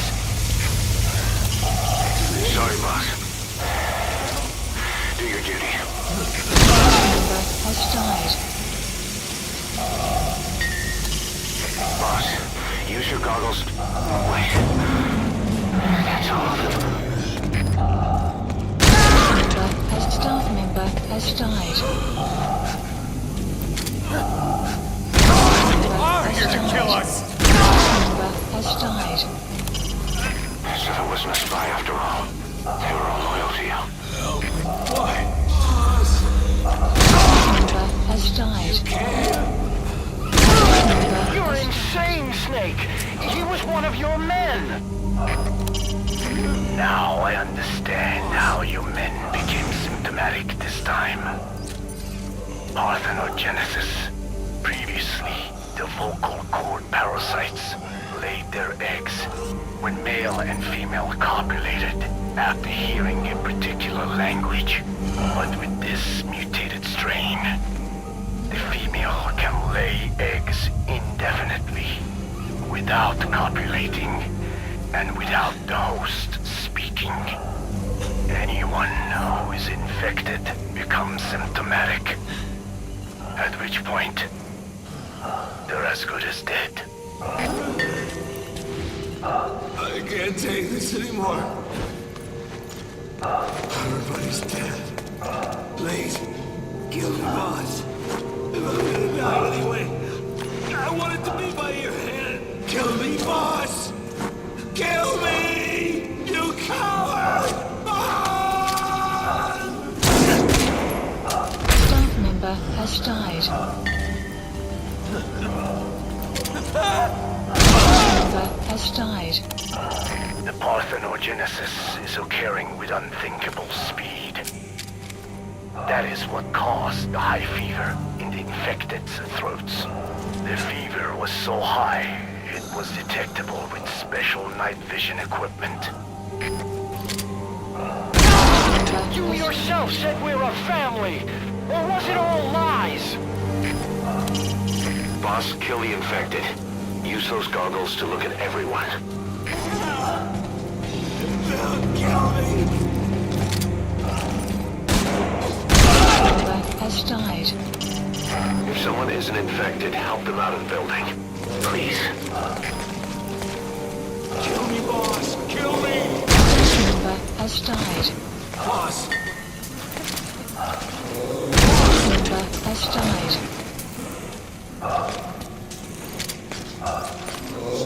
Please, kill me, boss! Member Shooting your own men!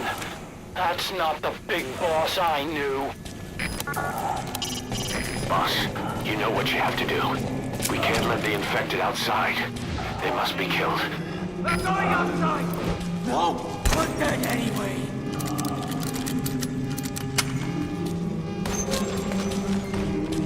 Boss!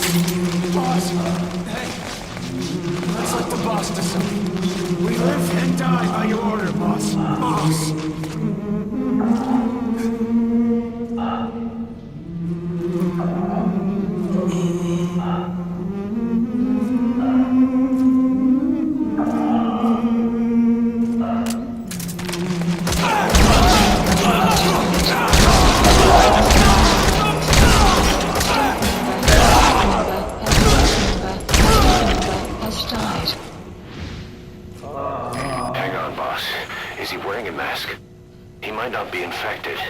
Examine him with those goggles.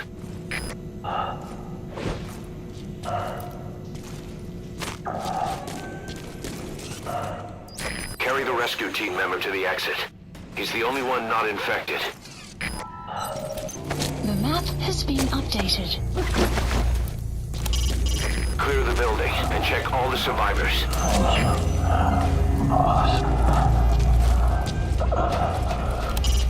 Carry the rescue team member to the exit. He's the only one not infected.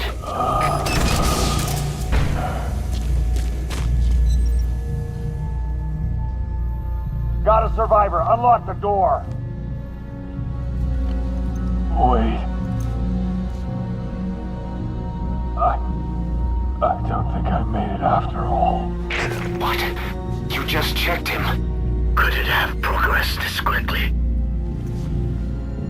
Boss, take another look at him with the goggles.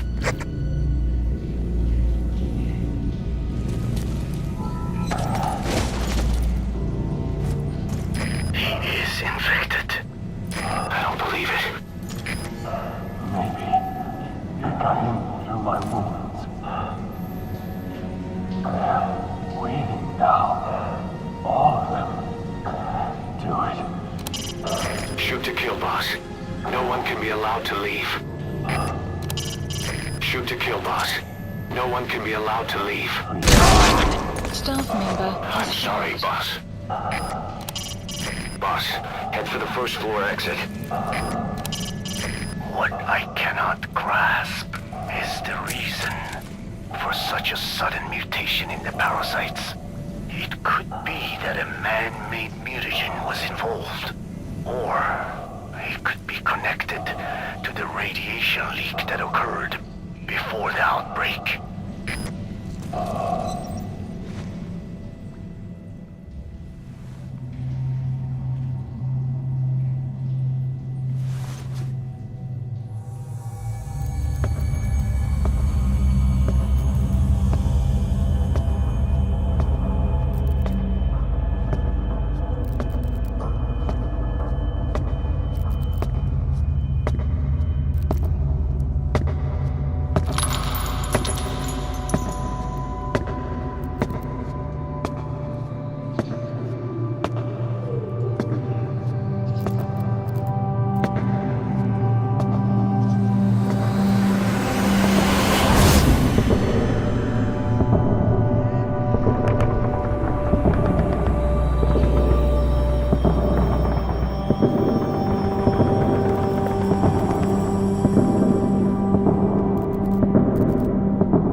There's nothing we could have done for them.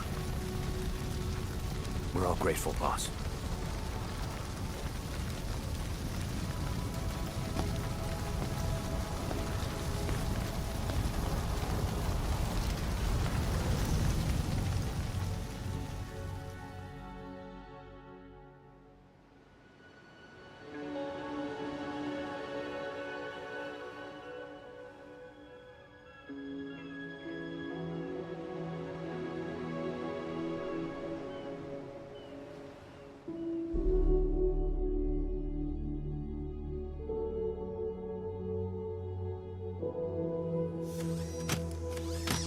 It's your fault! They're dead because of you! What? He's right. I killed him with my own hands. They were on your side! I'm on your side! And you turned them all to ashes!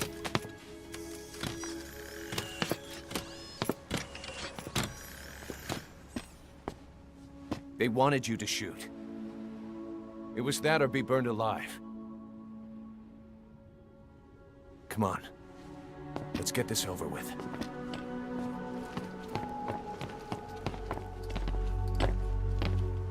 Wait.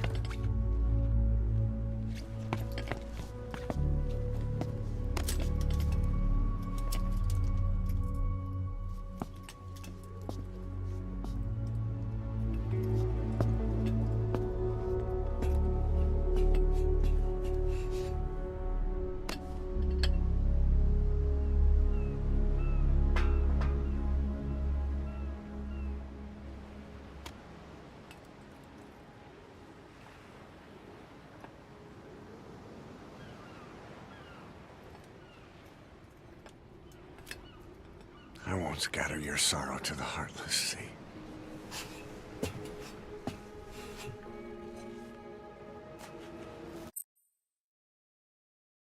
Mr. Sutherland, you must eat the ashes. Eat them or you don't get your $80 million. I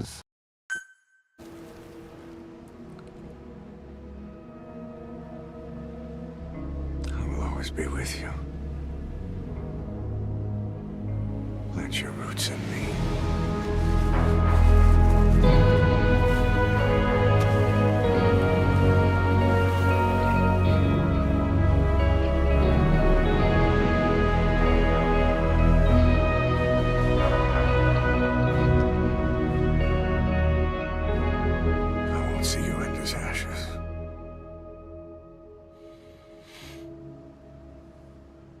You're all diamonds.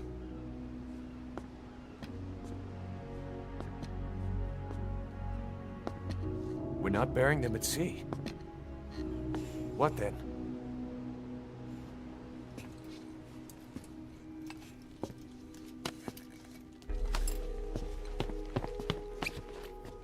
We'll make diamonds from their ashes. Take them into battle with us.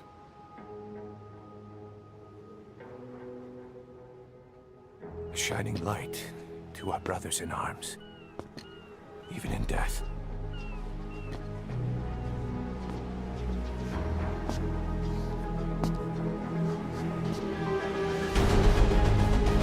We are diamond dogs.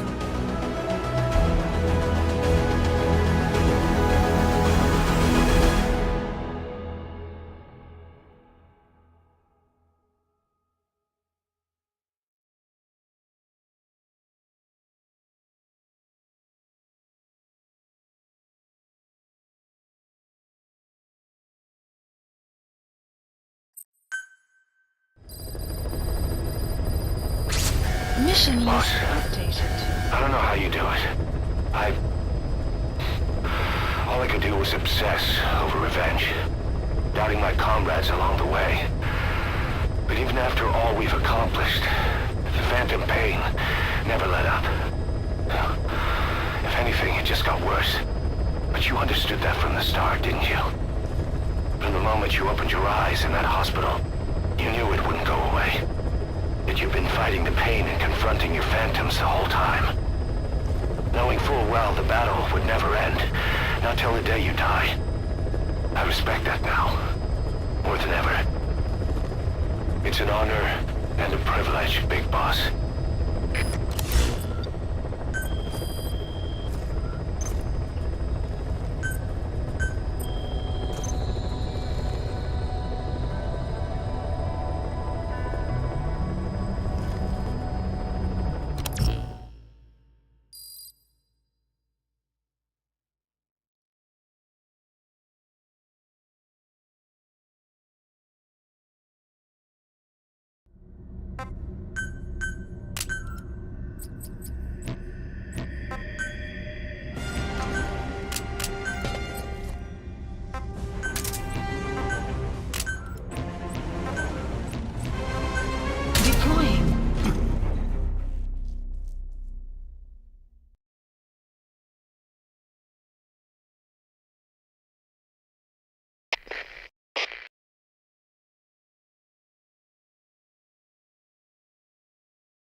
Their objective is unclear, but if they make it to the heart of the FOB, they'll capture Stafferman. You've got to make sure that doesn't happen.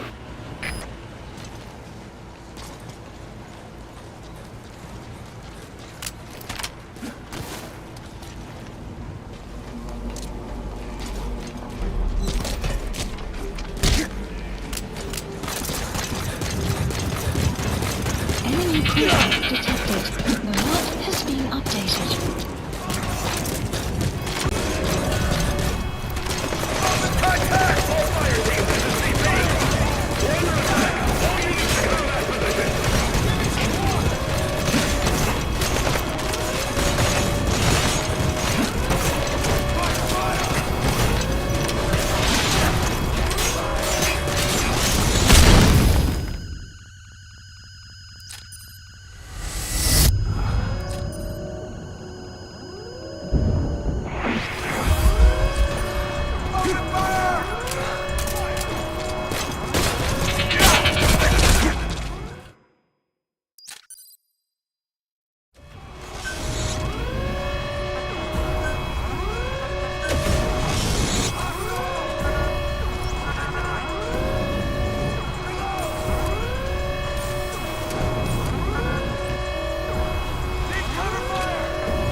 Mission Boss, list updated. I don't know how you do it. All I could do was obsess over revenge, doubting my comrades along the way.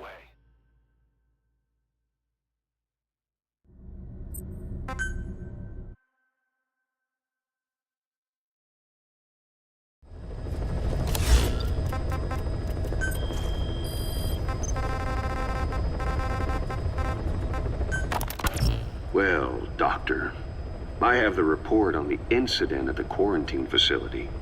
Assuming the vocal cord parasite underwent a mutation. The only plausible explanations are exposure to some high-concentration mutagen, or radiation. As you know, some of the staff at the quarantine facility were infected with the parasites. The Wolbachia prevented them from copulating, but the parasites themselves can't be removed from their host's vocal cords. Once you're infected with Skullface's parting gift, you're stuck with it. The researchers regularly used X-ray equipment to monitor the parasites in their throats. No problem there, they kept a close eye on the radiation doses. But that equipment didn't just give off X-rays. It was also emitting beta rays, even though that's unnecessary for the scans. See, beta rays have far worse effects on DNA than X-rays, meaning the only logical conclusion is that someone added in a beta ray emitter to trigger a mutation. Those beta rays leaked out from inside the equipment. Because the emitter was retrofitted, the shielding was inadequate. And the person who ordered and inspected the equipment was you, Doctor. That makes you the only person with the opportunity to install that emitter. So now you're saying I sabotaged medical equipment for some wild plan to make the vocal cord parasite kill everyone? Or maybe you thought it'd reveal a way to treat the parasite without using the Wolbachia. With that much to barter, I suppose some people would welcome even a pathetic cur like you. Just stop it! You'd have no shortage of buyers, but most would be happy with just the parasite. You wouldn't need to offer anything else. However, if that buyer already knew about the parasite, they'd also know that by itself, it's no longer the ultimate bargaining chip it once was. To sell to that buyer, you need to throw in a bonus. A way to one-up it. There's only one buyer who'd be after that. Emmerich, we record all communications on Mother Base. That includes radio transmissions to and from homemade devices. You've been in frequent contact with people in America. A private biotech company. A client of which is DARPA. And they are connected to Cypher. You made a deal with Cypher. You offered them a new parasite in exchange for your safety. This is the only place in the world where the vocal cord parasite still exists. And you used it as a testing ground. Tried to resurrect their bioweapon. But your plan to obtain the parasite has failed. Your bullshit ends now. And don't think you're leaving here alive.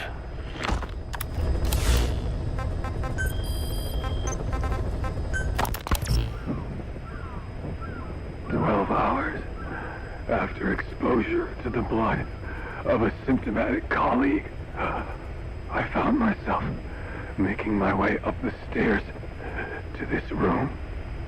And I am not alone. Everyone who's infected, we've all come up here wanting to get outside. I know full well I mustn't leave, given the possibility I'm infected. You cannot kill me! I still have not been cucked by my own son yet! Yet, I can't contain this urge I feel inside me. Like the alcoholic who tries to make any excuse for one more drink. Every step I took up those stairs filled me with this sense of bliss. I still have all my wits about me. It took no time at all to rewire the electronic lock and open the emergency exit. Then, just as I was about to set foot outside, I finally realized what was going on. This desire for freedom is not my own, but that of the vocal cord parasites inside me. They want the ravens to feed on us, pecking us to death, attracted by these sweet secretions. They have mutated to facilitate this. The sweet smell is powerful enough to attract even a species with such a weak nose. So, before the parasites take complete control, I must. Most of the staff in here are already infected. At least, everyone I've looked at is. Infection with this parasite causes a high fever in the pharynx. I have modified a pair of night vision goggles to react only to this temperature range. With these goggles, you can identify who is infected. Other infected will, like me, feel compelled to make it outside. If the ravens get their meal, they'll head for land next. That cannot be allowed to happen.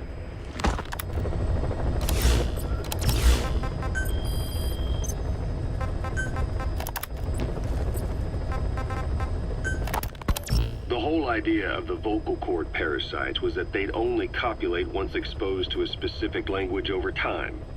But the parasites infecting our men in the laboratory laid their eggs straight away. The larvae were eating their lung tissue almost immediately. What kind of mutation was it? Those who were infected and cured still carried the vocal cord parasites in their throats. They were still there, but the males had been rendered female by the Wolbachia, and copulation could not occur. So we thought, but it is the Wolbachia that mutated. Not the parasites? You remember I told you the Wolbachia attempts to maximize its number of female infected hosts? Yes, hence the male-to-female transformation. Precisely. But other Wolbachia strains use different methods. Cytoplasmic incompatibility, killing the males, and parthenogenesis. Parthenogenesis? Aphids? Aphids use that to reproduce via females only. Very good. The females lay their eggs without a male present, creating clones of themselves in explosive numbers. Parthenogenesis was originally a means for an organism to take maximum advantage of abundant resources by increasing its numbers. Certain strains of Wolbachia force this to occur, to create more and more infected females. And that's why our men develop symptoms in the blink of an eye. Wolbachia causing parthenogenesis is common in parasitic wasps. Of course, the Wolbachia I introduced to you men did not have this characteristic, but I believe the mutation, whatever it was, caused it to force parthenogenesis in its host, the vocal cord parasites. The Wolbachia we used to prevent egg laying became the agent of limitless reproduction. There's something else. The symptomatic infected in the laboratory all wanted to get outside, even knowing there was napalm waiting for them out there. You said the parasites made them act that way, but parasites controlling humans. Is it possible? Parasites altering the host's behavior is a common occurrence in the world of nature. Long ago, the vocal cord parasites had this ability, but even I never foresaw they might control humans. Until I heard the things your man said. You mean the researcher on the top floor? The bit about, I'm not a snail? Yes. Among parasitic worms, there is a genus called Leucochloridium. that uses snails as intermediary hosts. As you know, snails prefer dark, gloomy environments. But once parasitized by leucochloridium, they desire to be in the light. And that is not all. The parasitic worms thrust themselves into the snail's antennae, making them swell to abnormal size. The snail, meanwhile, frantically wiggles his antennae as the parasites squirm inside. The swollen, wriggling antennae soon resemble caterpillars. I don't get it. It is so they can be eaten by birds. Leucochloridium needs a bird as its definitive host. To breed, they require their snail host to be snapped up by a predator. So they make the humble snail appear to be a delicious caterpillar and lead it to somewhere in open sight. So you mean the staff trying to get outside was so the birds could pick at them. The parasites altered their mental state, making them crave higher places and to be outdoors. I can only surmise that both the Wolbachia and the parasites mutated before the ancestors of the vocal cord parasites infected humans. Their hosts were birds. What we saw in the laboratory was some throwback to that time. The parasites attempting to make birds their intermediary hosts. Sounds insane.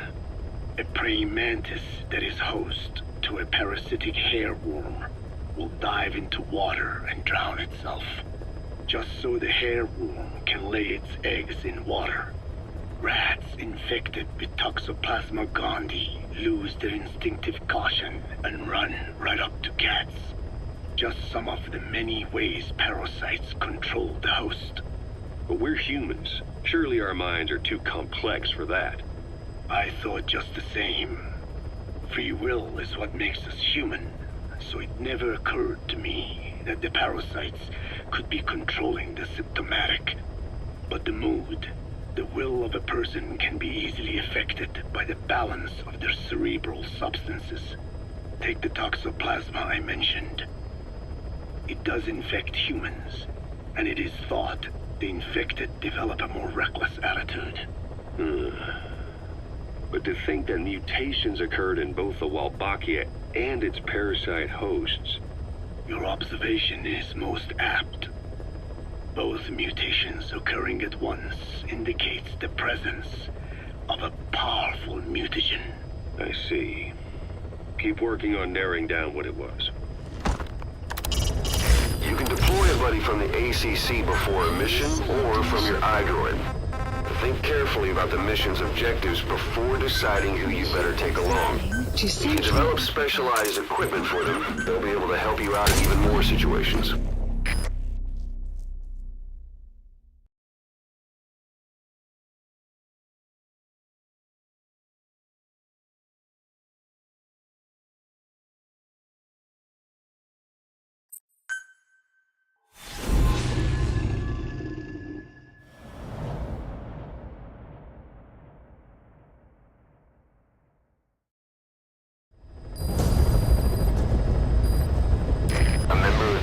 Unit has gotten a lead on the epidemic that's crippling Mother Base.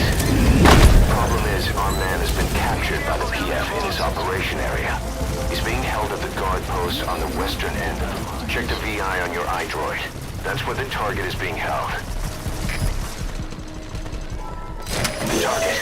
He got out on his own. Boss, cover his escape, then extract him. Mission complete. And the target's safe. Time to figure out what the hell is behind this epidemic. The map has been updated.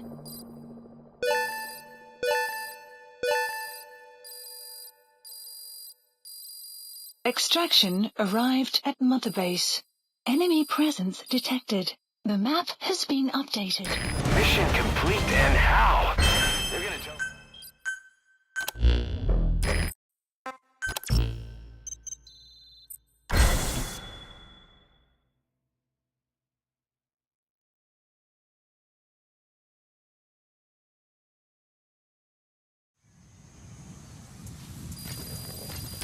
got a minute? It's about the quarantine facility. We've more or less figured out what caused the mutation in the vocal cord parasites. It was the radiation from that scanner. And the one who installed it was Emmerich. I've added a tape recording of the interrogation. You should listen to it.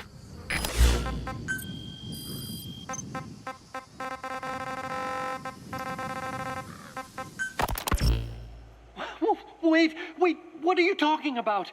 Just what do you plan to do? Present the charges against you, and render an appropriate punishment. You're gonna put me on trial? Call it what you like. What's the meaning of this? Out of here, all of you. Back to your posts. No, hang on. Huey has killed their comrades and interfered with their lives. They've had all they can take. Kill that son of a bitch! Kill him! Stop! This is insane! You have no evidence whatsoever. You say you're an army free from government. You talk big about being a nation unto yourselves. But from the outside, you're just thugs, rebels, a militia, you terrorists, an unhinged threat to society. You're nothing but a bunch of psychopaths. So you're not with us? No, I didn't. I thought we were on the same side. That's too bad. I didn't mean... Men, you will have justice. But our organization, the boss's organization, is built on order and reason. There will be no lynch mob. So stand down for today. We will gather all the evidence of this man's crimes. And then he will be tried. Dismissed. What do you think you're doing? Go ahead and execute me. It'll be murder in the eyes of the world. You've lost your minds. Don't you get it? You're seeing phantoms. Just look at that dog. No, you named him D-Dog, but it's obvious anyone could see that's a wolf because you're all a bunch of wild dogs. You wanted to believe he was too, to feel some connection, to fight your loneliness. You wanted something to cling to prove you deserve to be alive. You wanted to forget the death, your sins, so you'd cling on to dogs, or wolves, or even Big Boss. The boss is the same, isn't he? Every one of you is alone. That's why you suspect your own. I know, because I do the same. I'm one of you too. The weather will clear shortly. Alone. You're talking to a mirror, Huey.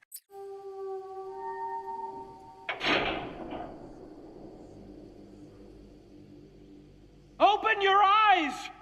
What you're doing is murder, plain and simple.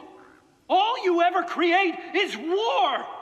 War and violence can never lead to peace. Please select a support helicopter requested.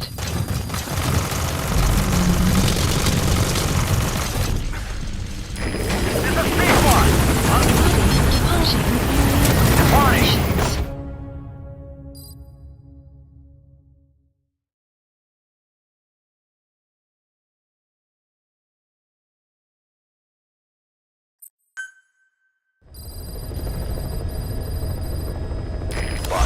I've updated the mission list.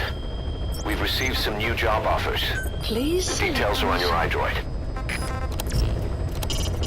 You can deploy a buddy from the ACC before a mission or from your iDroid. Think carefully about the mission's objectives before deciding who you'd better take along. If you develop specialized equipment for them, they'll be able to help you out in even more situations.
Look around you.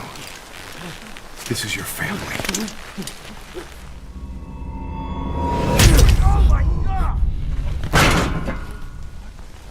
Show's over! Get out of here!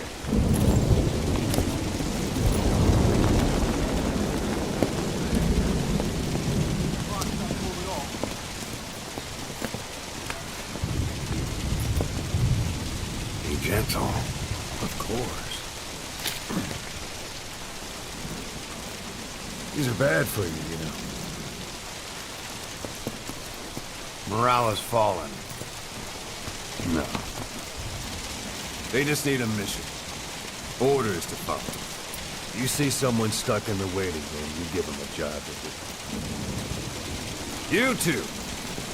You just earned yourself a week in the brig.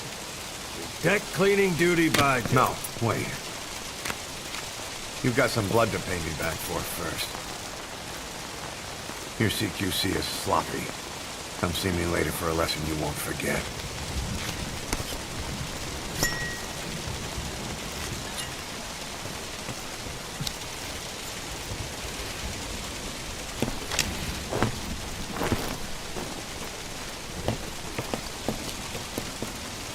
Well, morale taken care of.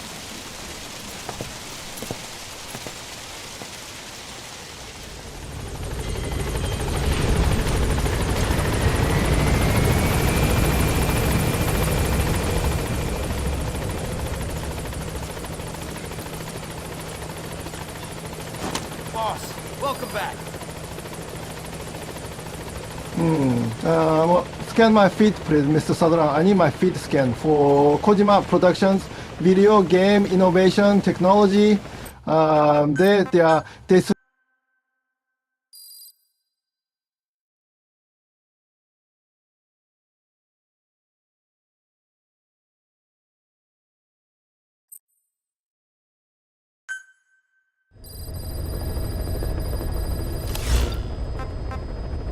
Please select a mission. You can deploy a buddy from the ACC before a mission or from your iDroid. Think carefully about the mission's objectives before deciding who you'd better take along. If you develop specialized equipment for them, they'll be able to help you out in even more situations. Deploying.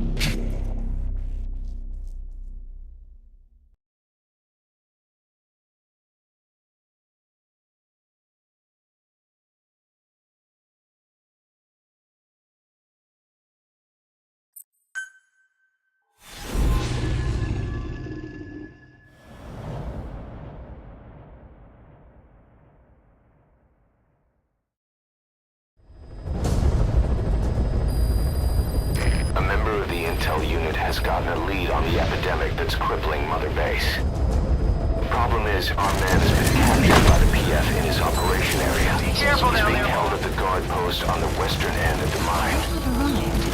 Check the VI on your iDroid. That's where the target is being held. The target. Boss, cover his escape, then extract him once the ghost is mission complete. And the target's safe. Time to figure out what the hell is behind this epidemic.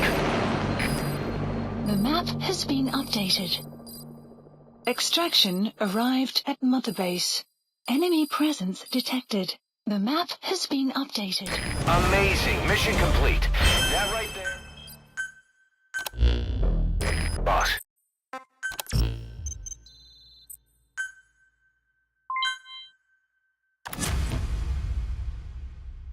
Boss, you there? We have a problem. The staff have found out everything that Emmerich's been up to. They're right on the edge. I need you to intervene before things get out of control. Get back to Mother Base ASAP.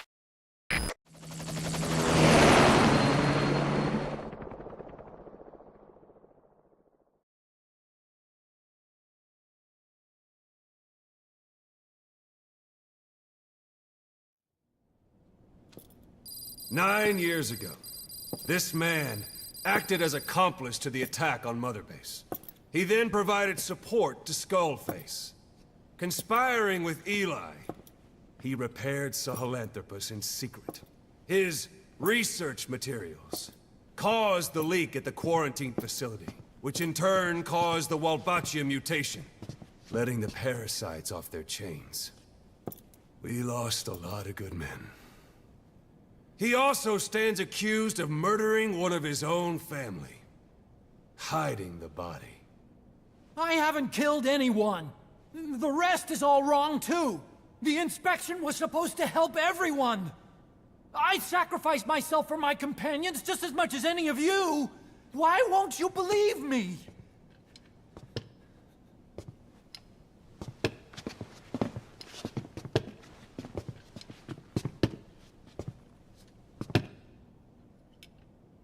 The prosecution calls a witness.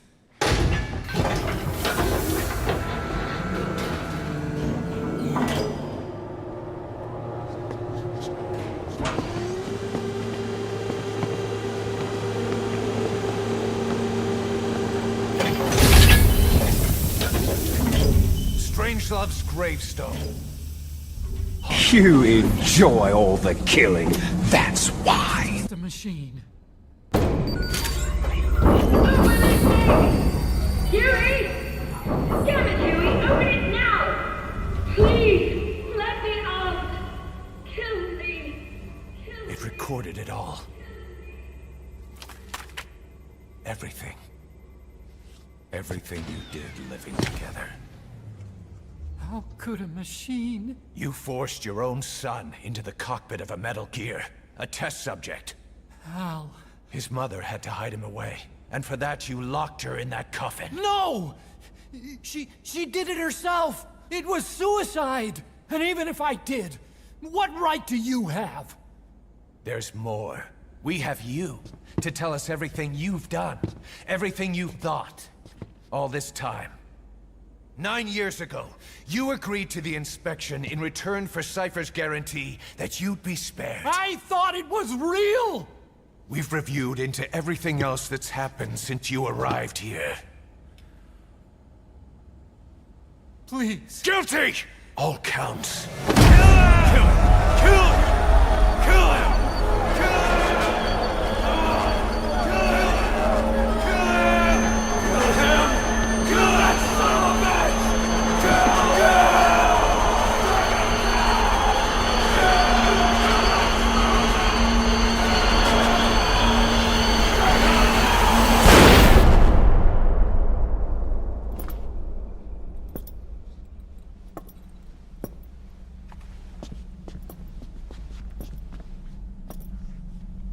We exist outside the law. What should we do, boss? Just give the order. We'll handle the rest.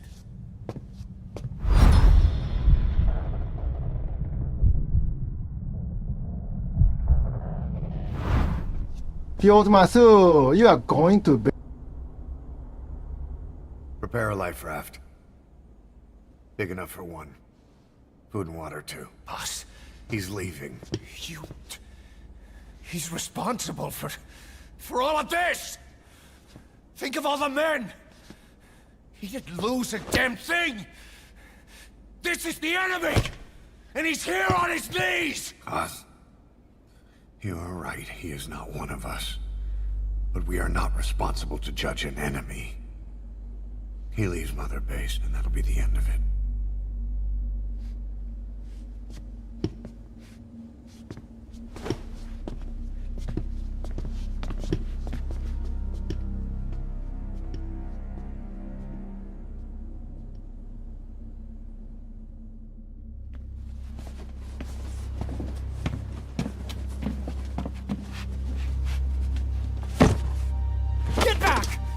Touch me! I'm innocent! You're the murderers! Snake! You should be in this boat! There'd have been no inspection if it weren't for your precious nuke! I risked my life trying to save you all! How can you do this? Am I the only sane one here?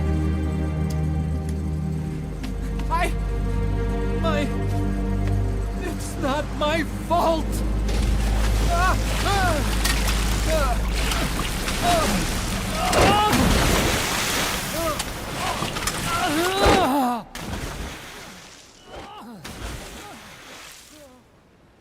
Look, you can't discard your phantoms forever, Doctor.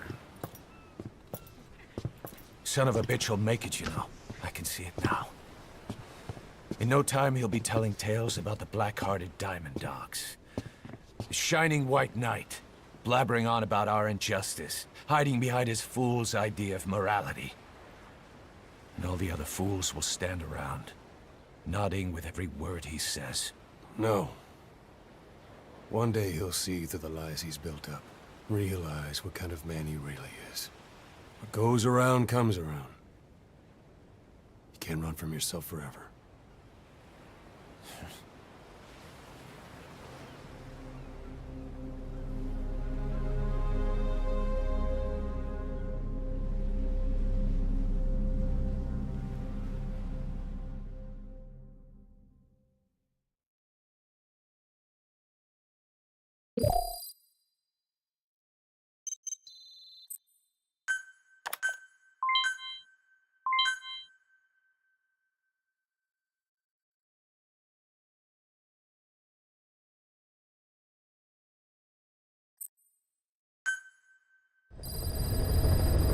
Side ops list updated. Boss, maybe you realize by now, but updated. There's no other way to say it. Quiet's gone. She pulled her camo stun and stowed away on a departing chopper. After pinpointing which she took, we figured out her destination. Afghanistan. Get after her. Only you can do this. Boss, I told you this would happen.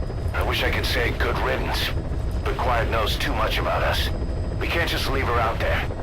Remember what you told me when she first got here. One of these days, we're gonna have to kill her.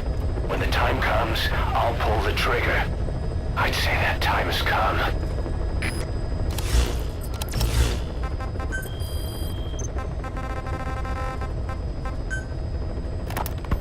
The R&D team's going to take over Emmerich's work. He may be gone, but it won't affect us one bit. We'll be able to deliver whatever you need just like before. You can depend on that. One other thing. I'm tracking his whereabouts. Nothing to report at the moment, though. Let it go. Oh, he's gone. The guy's gone.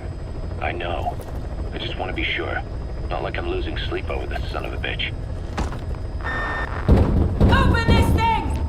Huey! Please select a mission. Mission accept. Heading to Central Africa.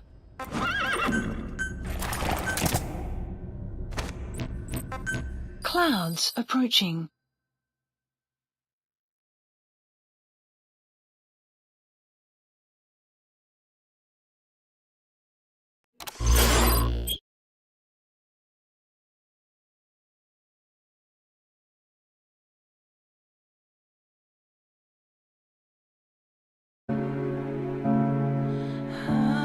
Leg. Why are we still here? Just to suffer. Every night, I can feel my leg, and my arm, even my fingers. The body I've lost. The comrades I've lost. Won't stop hurting. It's like they're all still there. You feel it too, don't you? I'm gonna make them give back our past.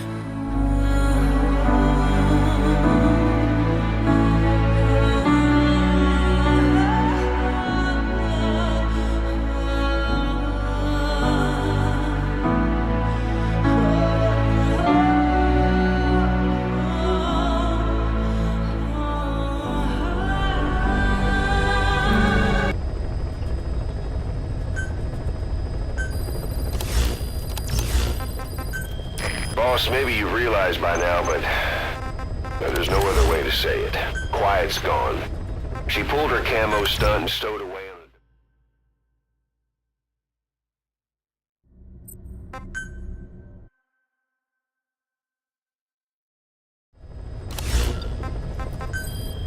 Mission list updated.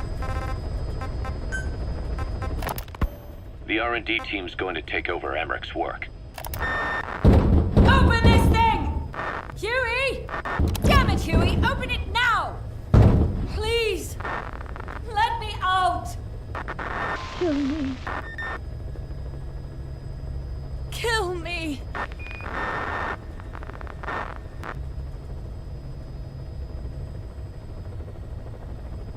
If only I'd tried to get out sooner.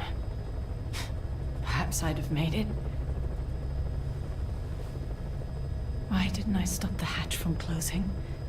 Even if it meant losing an arm.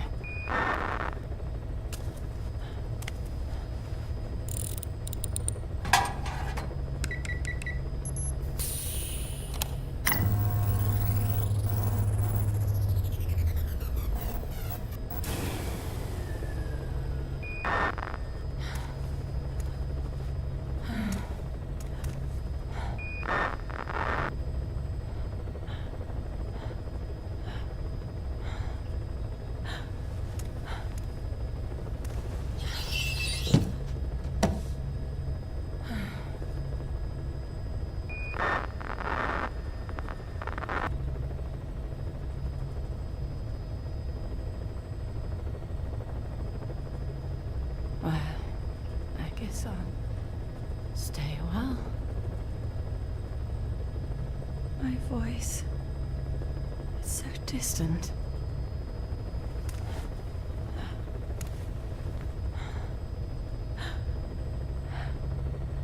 But you can hear me, can't you, Joy? I know you can. You're a chord in all of this. Deep down, in some memory board he'll never find. Duplicating it. Burying it under heaps of meaningless code.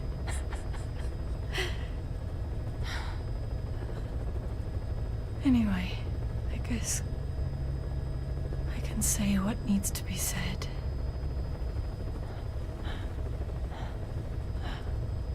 I can still do that much. Talk to you.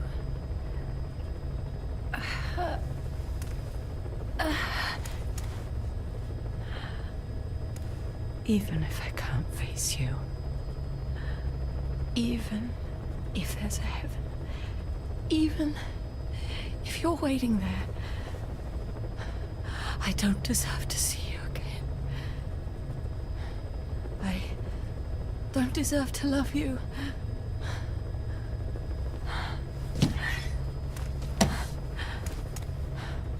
I signed up for Zero's plan. Even now that he's halfway to dead, his plan lives on, leeching away at the world. And it took your strength to make it happen.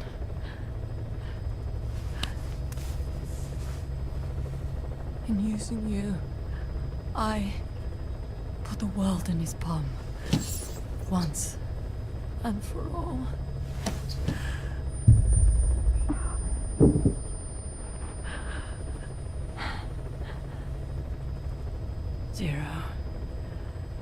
Zero, or whoever it is who's taken his name. They found me after the Caribbean. They made me simulate his will, so that even after the body was gone, that will would keep the world turning the way they wanted.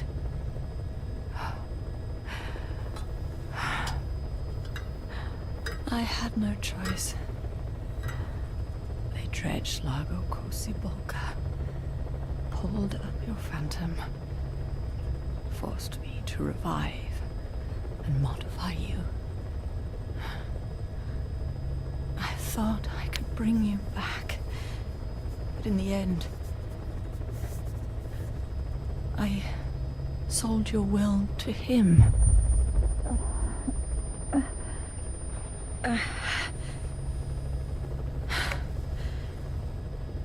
Now this pod is just one big shell. A husk. Your phantom's no longer here. As for me, everything I touch turns to ashes. I could never make anyone happy.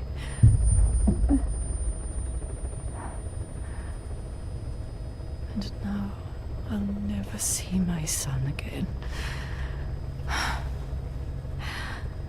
But at least Hal's free from his father's hands.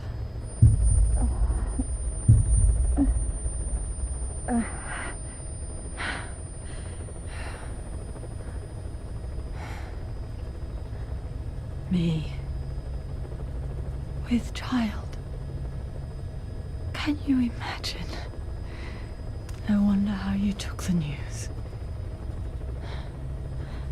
Were you jealous? I knew what I was doing. If I could pass your will onto a child I carried,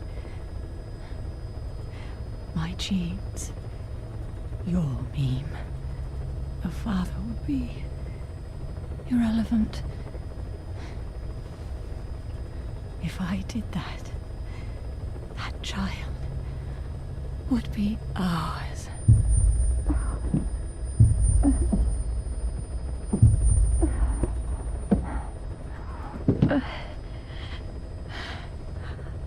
I've been a fool. Pride, conceit, baseless theories. Of course, I couldn't see through the dream. The false you I created. I only wanted to pass your will on to the next generation. But Zero took it away. And now I haven't just lost you. I've lost my...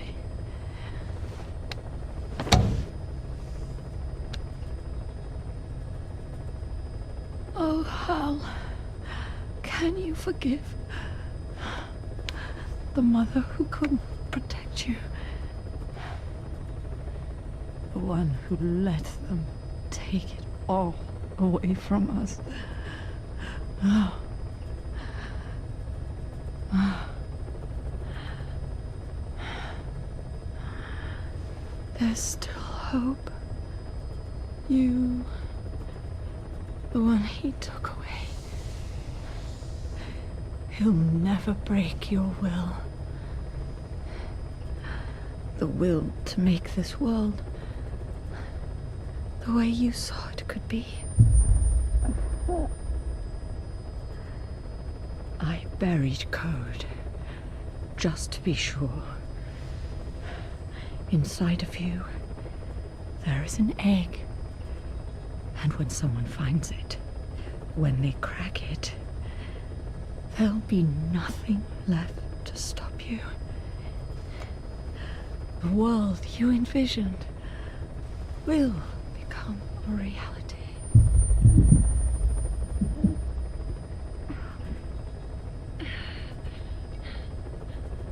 Joy. I know you can hear me. You do remember my voice? Don't you? Please, take care of our son.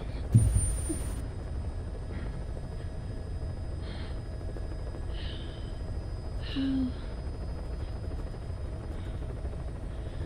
don't ever be afraid. Whatever happens up there, she'll be watching over you. The system, the framework for your world will protect you. You don't need me. You just need to be strong enough for the both of us.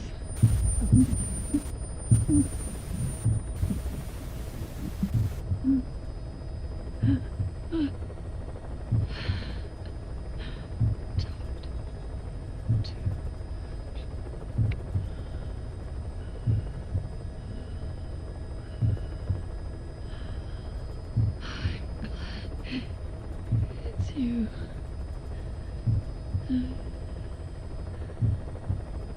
You. At the end, I think I hear your pulse.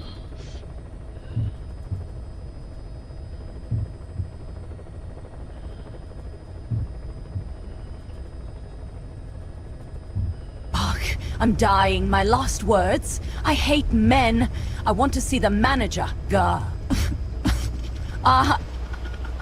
Blia. Blia.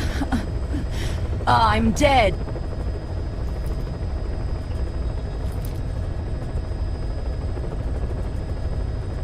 First, I fuck my mom. Then I fuck my stepsister. Then I fuck my dad. Then I fuck my stepmom. And then I fuck Naomi. And then I fuck my mom.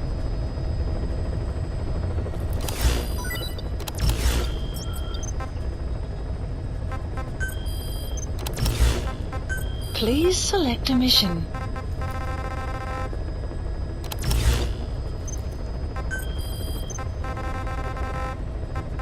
Please select a landing zone. Heading to Afghanistan.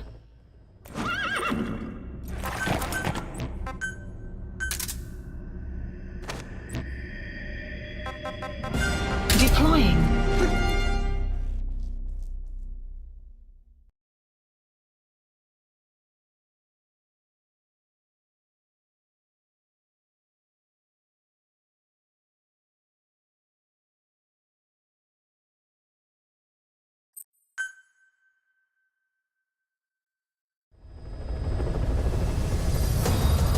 Boss, maybe you realize by now, but there's no other way to say it. Quiet's gone. She pulled her camo stunt and stowed away on a departing chopper. After pinpointing which she took, we figured out her destination. Afghanistan. Get after her. Be careful down there, You boss. can do this. Quiet should be around there somewhere.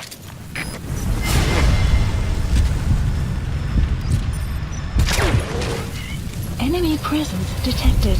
The map has been updated.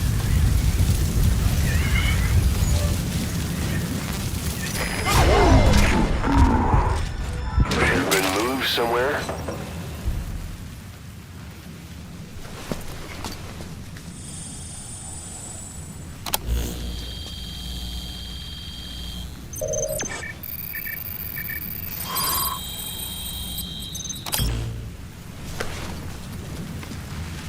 Intel file obtained.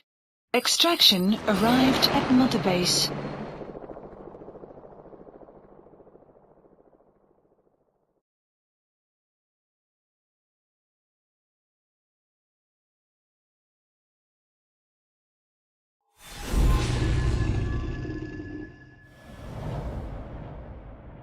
Would Zero like an egg in these trying times? Boss, we've gone over the prisoner transport log you found. Quiet was grabbed by the Soviets and moved to Lamar Khatte Palace. She's being held at Lamar Khatte Palace. Make your way there.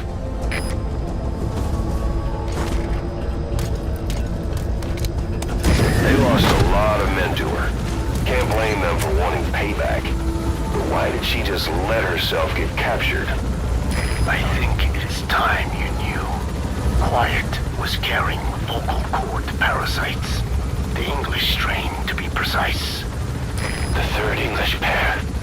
Skullface was using her as a vector, an ace in the hole if his assassination plan failed. I knew it. But Quiet chose not to speak. She told me the situation in Dene, Navajo, the only language to which the parasites do not react. If you found out, she could not remain among you. And yet, she refused the Wolbachia treatment. Why? Because part of her still wanted revenge. Against you. Revenge against the boss? In order to stay here, she took a vow of eternal silence. But then, that sudden mutation showed this was not enough. As long as the parasites were inside her, she could not predict what might happen. And that's why she took off? Sacrificing herself to make sure the English strain died with her? Maybe. Or maybe she only wants to infect the world. Whatever her plan, we can't let her go free. The vocal cord parasites are the last of Skullface's legacy. It's up to us to erase it. Boss, the targets are quiet and the English strain she's carrying. Your objective is to extract her. But if worst comes to worst, she may have to be eliminated. Both her and the parasites. We don't know for sure what Quiet's up to, but we need to secure her ASAP. She's being held at Lamar Khatte Palace. Make your way there. The vocal cord parasites are the last of Skullface's legacy. It's up to us to erase it. Boss, the targets are quiet and the English strain she's carrying. Your objective is to extract her. But if worst comes to worst, she may have to be eliminated. Both her and the parasites.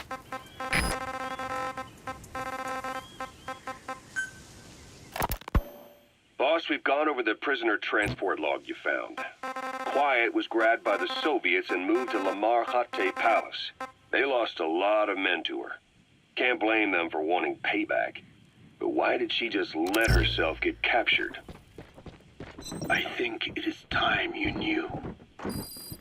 Quiet was carrying vocal cord parasites. The English strain, to be precise. The third English pair. Skullface was using her as a vector.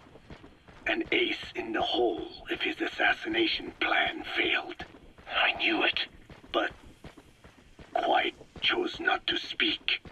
She told me the situation in Diné, Navajo, the only language to which the parasites do not react.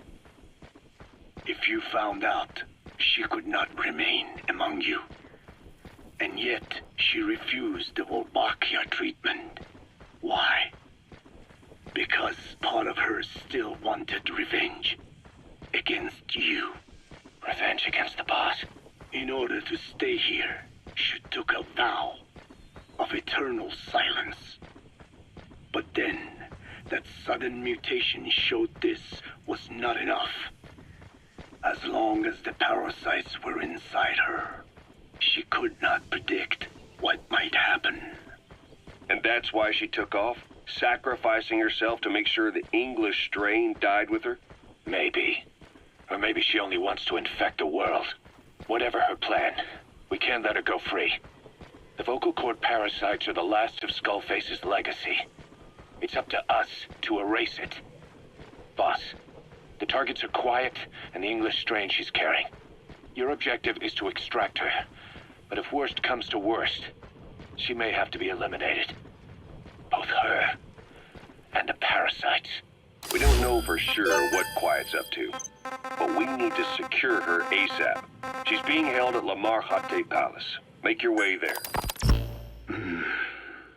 It appears I was looking at things wrong. What do you mean? All of you. Until now, I had thought of your organization, Diamond Dogs, as a superorganism. You'll have to explain that one. The term refers to a unit of eusocial insects like ants or bees. While made up of many individuals, they behave as though they are one organism, with the queen as their nerve center. The close ties you share here reminded me of that. Well, the boss's efforts do pull us all together. I was not finished. I'm speaking in terms of homogeneity. You come from all walks of life, do you not? Many races and tongues, talents and pasts, complementing each other, influencing each other, making Diamond Dogs the unique group that it is. Of course. We have no use for mindless drones around here. Is that so? Then perhaps an organization like yours is a truer superorganism than the ants and bees. Meaning? Most organisms adapt to their environment by coexisting with other species. Take the cow, for instance. Its rumen, the first stomach, contains an incredible number of bacteria, which digest the food it has consumed. Without their help, the cow could not break down the fiber in grasses. The cow has to outsource its means of survival to them. You don't say. Man is the same. Some 100 trillion bacteria live inside the human intestines. Without the bacteria, they could not function properly. And it does not stop there. The stomach, the mouth, the skin, even the placenta contains bacteria that coexist with us. The same is true of parasites.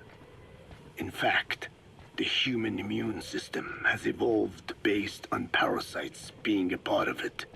Without them, the immune system can run amok and even damage other parts of the body. This is all very interesting, but what does it have to do with diamond dogs?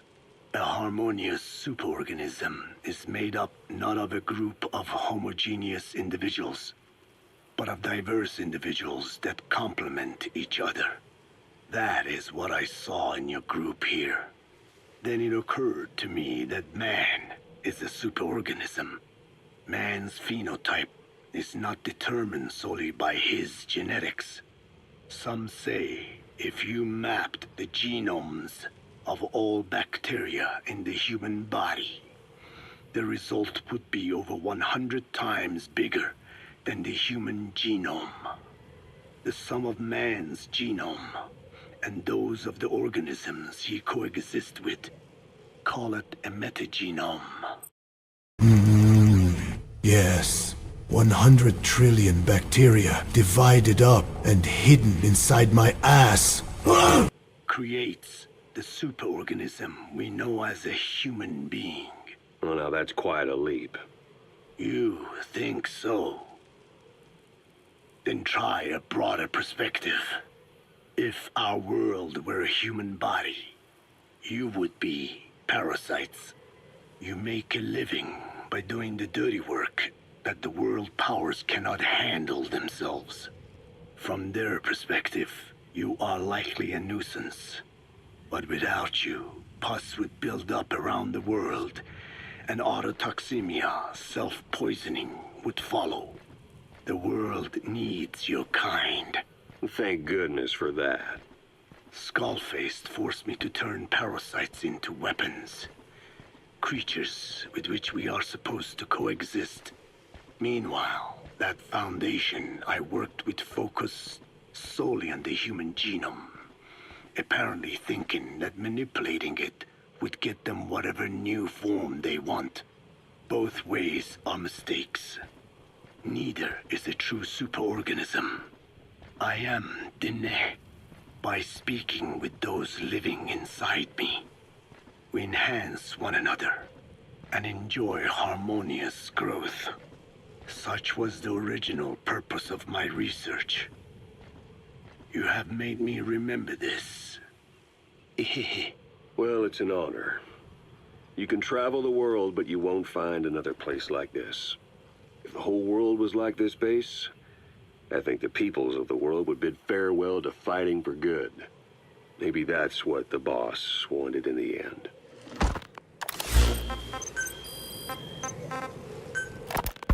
I want to thank you, Code Talker. Your pinpointing the cause of the vocal cord parasite's mutation enabled us to purge an enemy from Mother Base. You mean that scientist? Yeah, I was convinced he betrayed us, but I was wrong. He was never on our side to begin with, so ultimately there was no traitor among us. And yet I made everyone distrustful with my talk of spies, the end result being men turning on each other in the laboratory. You must not blame yourself. They were all infected with the mutated strain. The outcome would have been the same.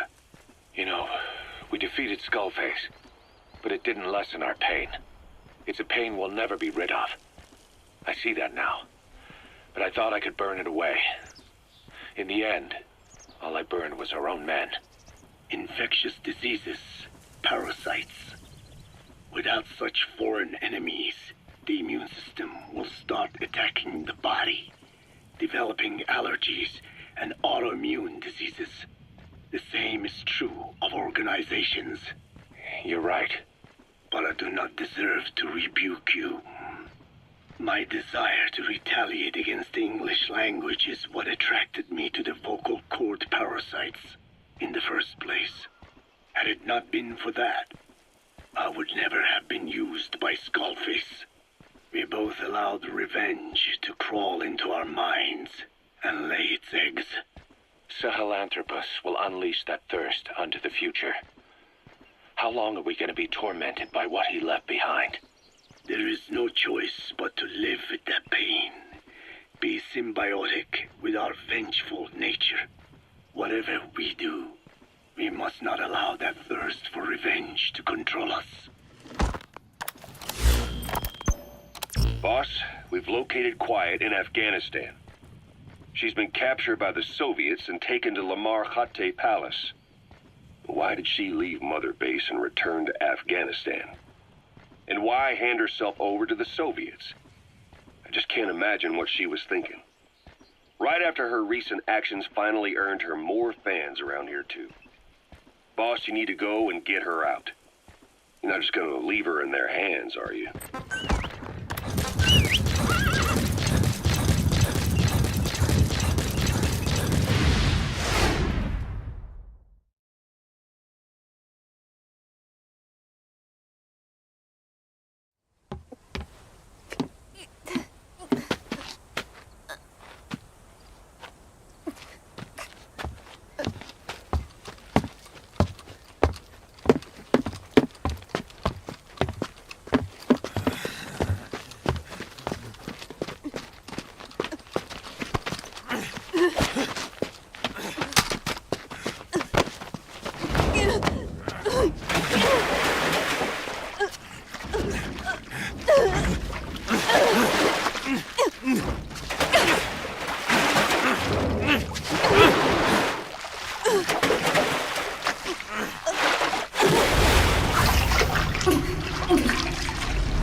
Finish this.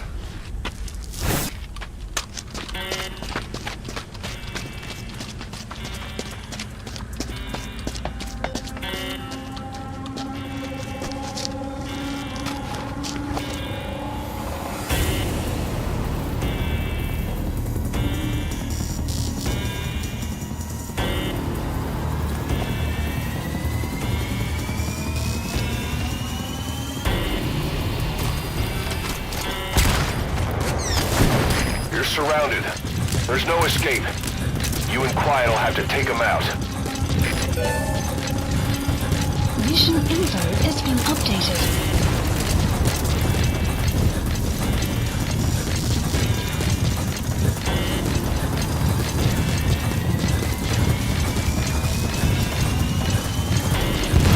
Supplies requested.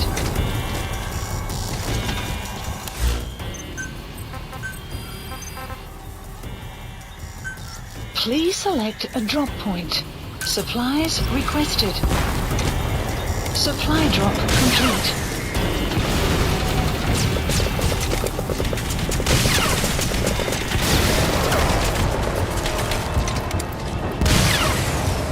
Vehicle drop complete.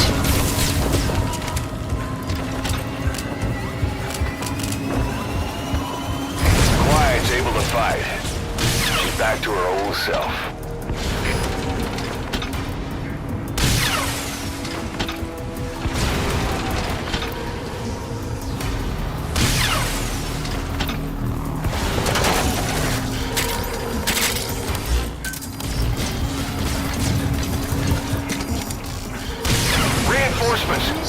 Here they come.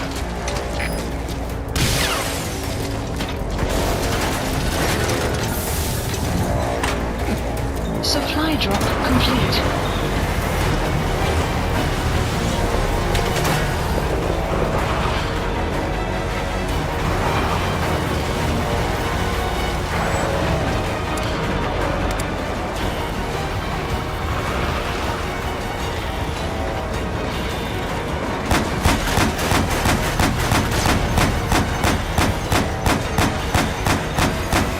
Supplies requested.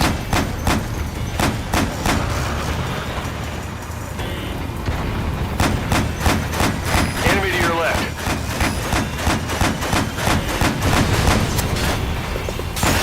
Supply drop complete.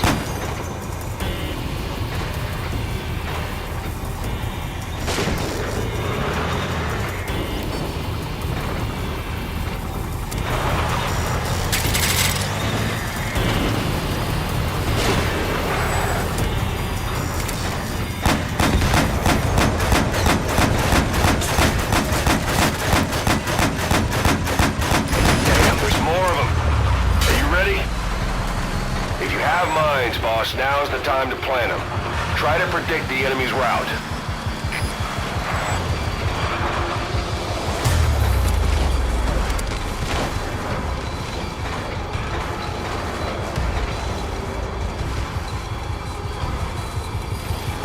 Supplies requested. Enemy dead ahead. Don't let them get close.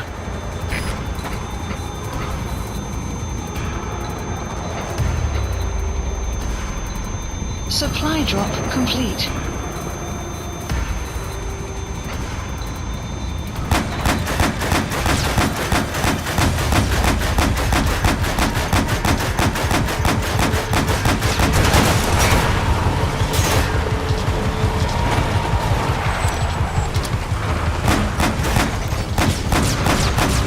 Enemy inbound from the left.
Supplies requested.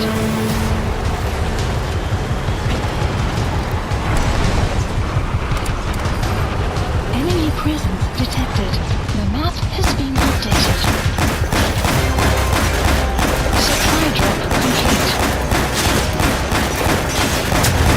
Sign of reinforcements. Almost done.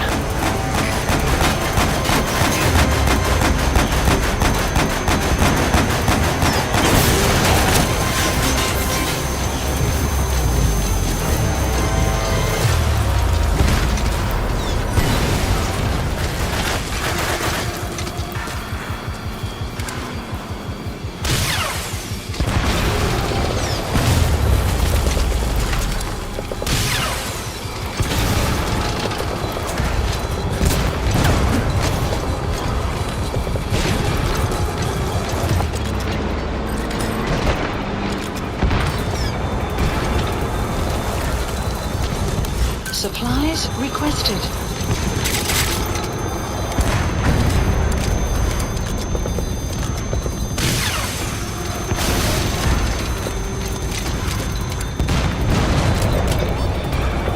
Supply drop complete.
Nani? How did this beat my Dark Souls mission in first try? Bacana! This was supposed to extend the playtime of my tactical stealth operations game.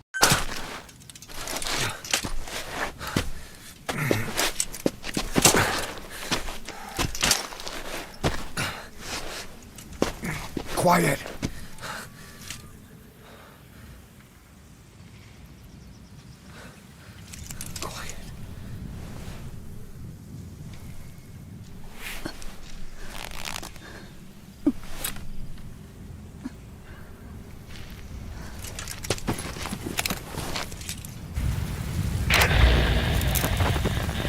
You...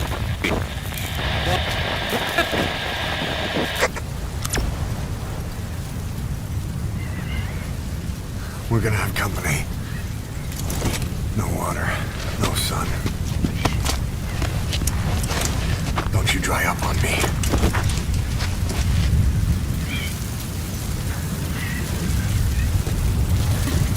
Boss, do you copy? Boss, do you know where the landing zone is? Head for the LZ. Another mechanized unit is approaching your area. Enemy Watch out. Don't let them find you. Map has been updated.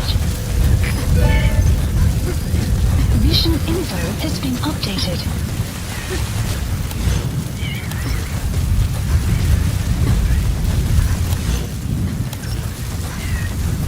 Enemy presence detected. The map has been updated.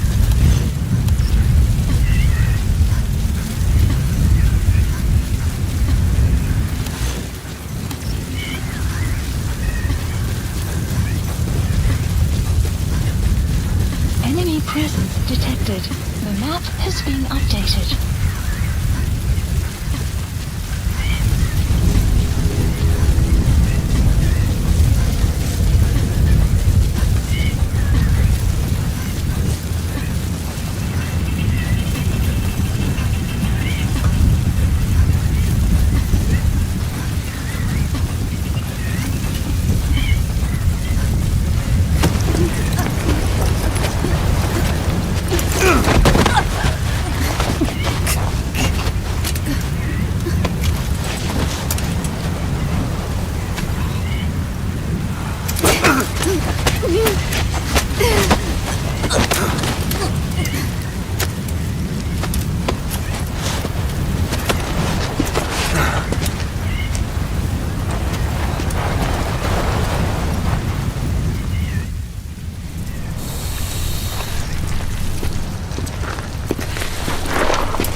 Yes, Snackle gets bit by snake venom, and now he is punished snake. Punished by snake bite, he becomes punished venom snake. さは指令ですね。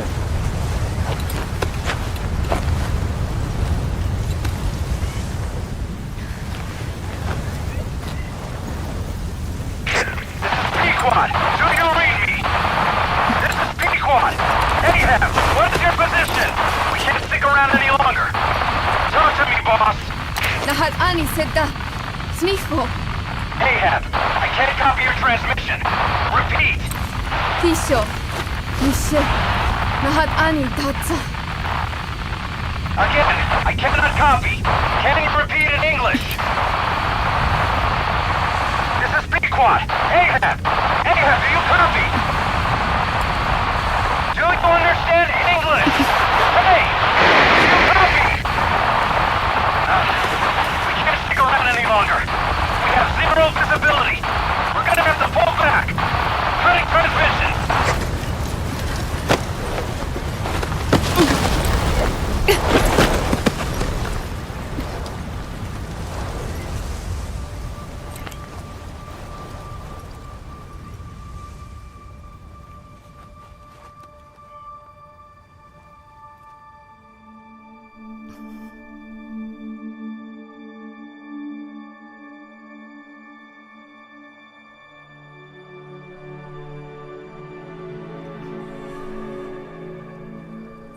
The boss is with me.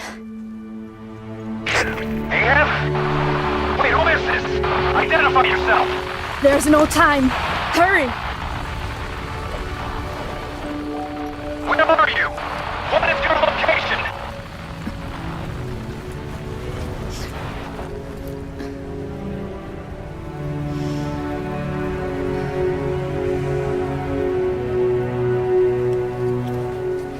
No, you're moving away from us. Circle back to your 8 o'clock. Copy that. Guide me to your location. Proceed to your 10 o'clock. Understood. Come back towards your 1 o'clock. Copy. 1 o'clock. Shift slightly to your left. Now proceed straight. 1.5 miles.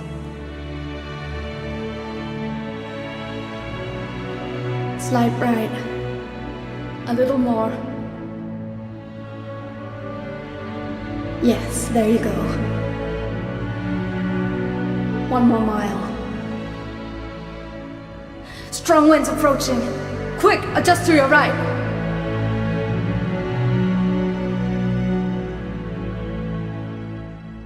Left. A little left. Yes. Now hold your position and proceed straight. Half a mile to go.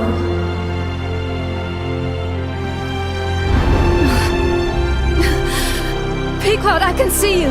I have a visual. There you are, Ahab. Visual confirmed. Pequod, hurry! This way. I didn't know you could be so talkative, Quiet. The boss is here. Hurry, Pequod. Please.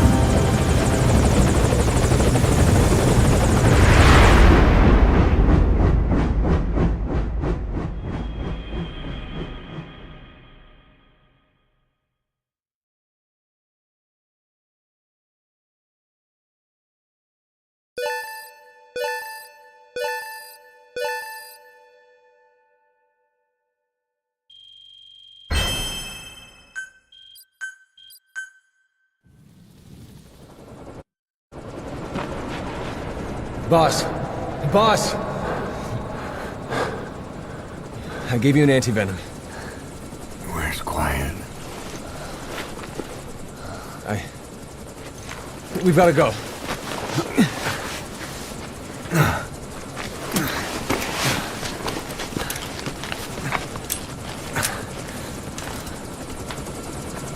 Let's go, boys.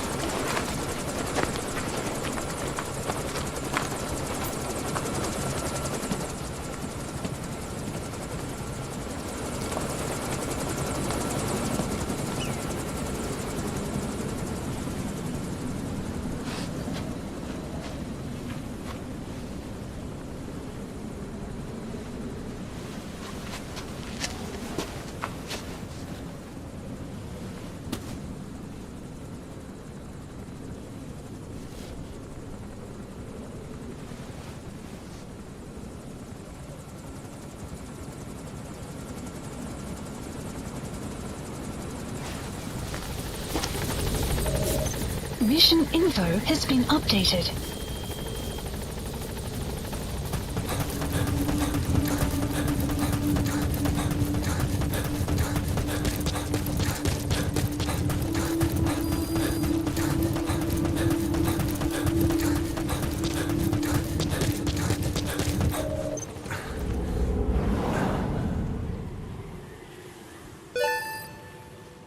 Don't watch an anime called Breaking the Quiet.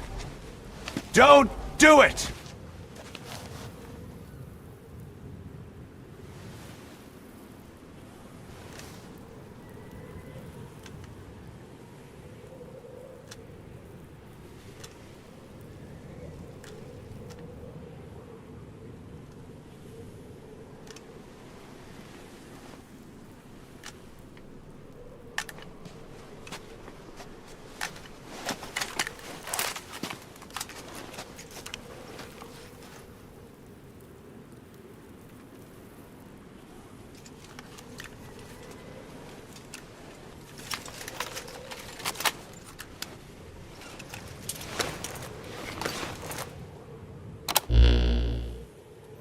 I did not choose to be quiet.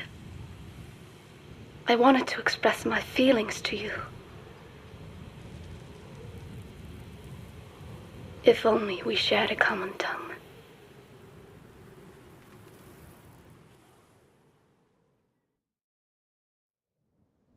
Vengeance was what drove me to them.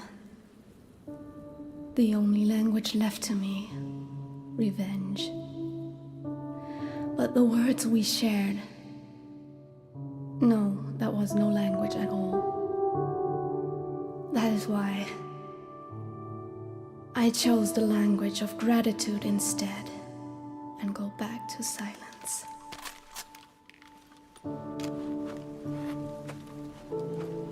I am quiet. I am the absence of words.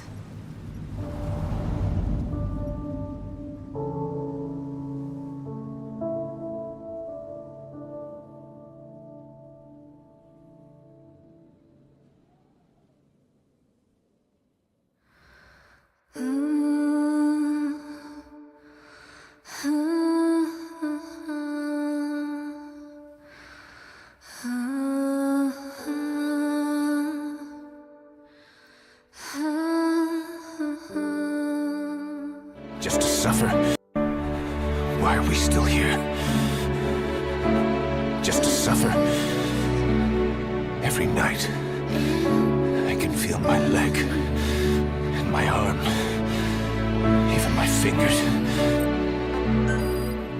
The body I've lost. You have the results of quiet scans? Yes, as I suspected.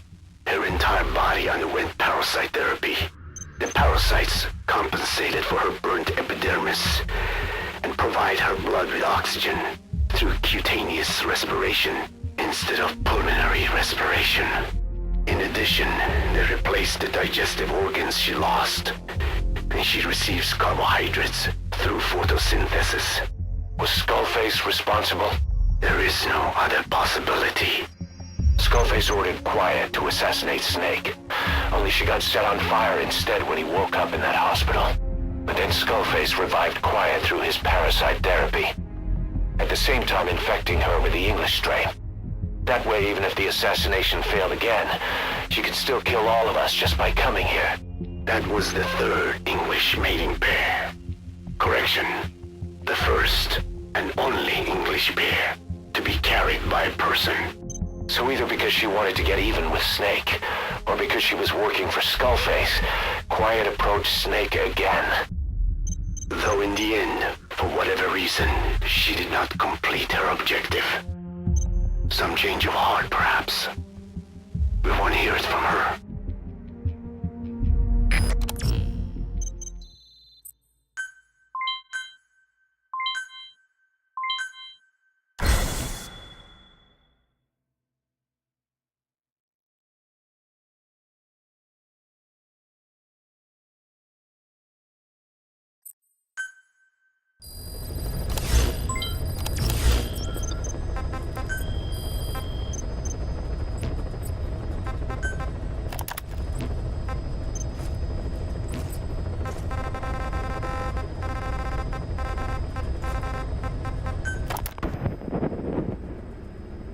I did not choose to be quiet. Please select a mission.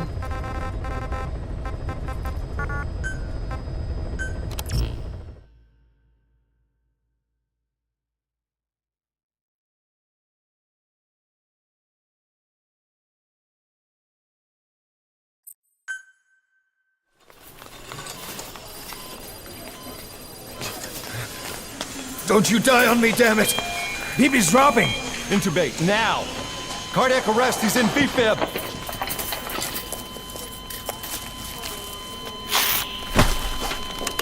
Clear!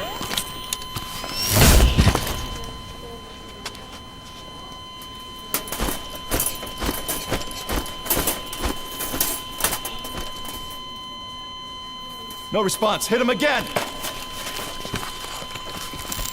Clear!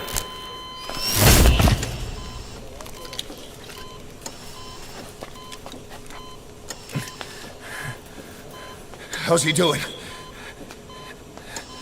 Well, he stabilized, but it took too long. He's in a coma. What about him?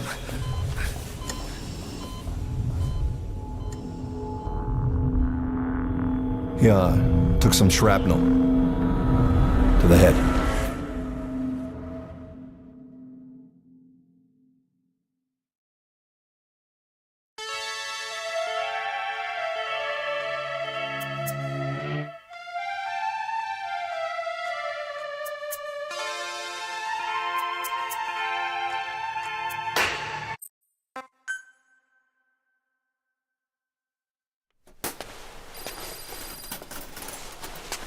Ακούεις με?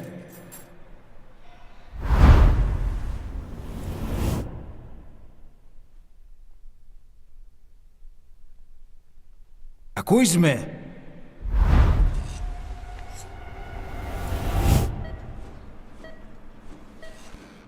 Can you hear me?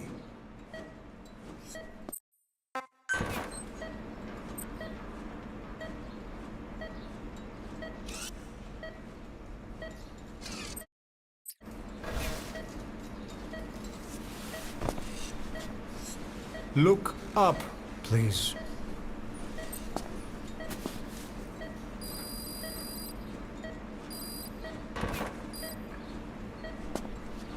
Look up.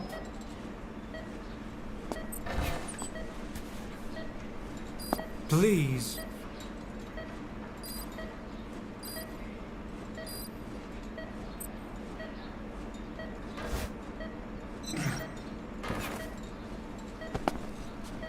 Very good.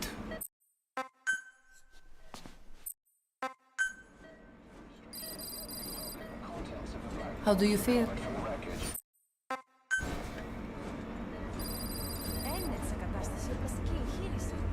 Κάποιος ήδη γνωρίζει ότι έχει ξυπνήσει. Διατρέχει μεγάλο κίνημα. Πρέπει να ενεργήσουμε άμεσα. Δεν το πιστεύω. It's true. There are those who wish you would never woken up. You should be dead, but you're not. The whip... Your enemies are everywhere. We must alter your appearance immediately. Otherwise, I fear you won't leave this place alive. It's a wide open world up there, so there's something we need to take care of first.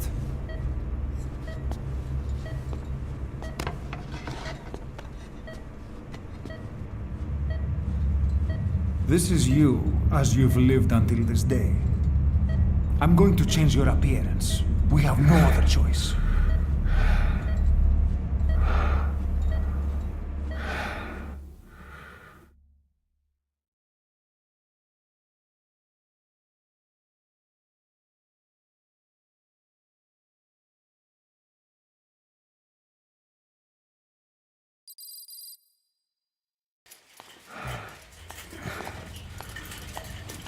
Very good. Now, let's remove these bandages. Your face has healed nicely. To tell you the truth, these bandages were more for your protection, to hide you from those who want you dead. As of today, your name is Ahab. Forget everything. Your name, your past.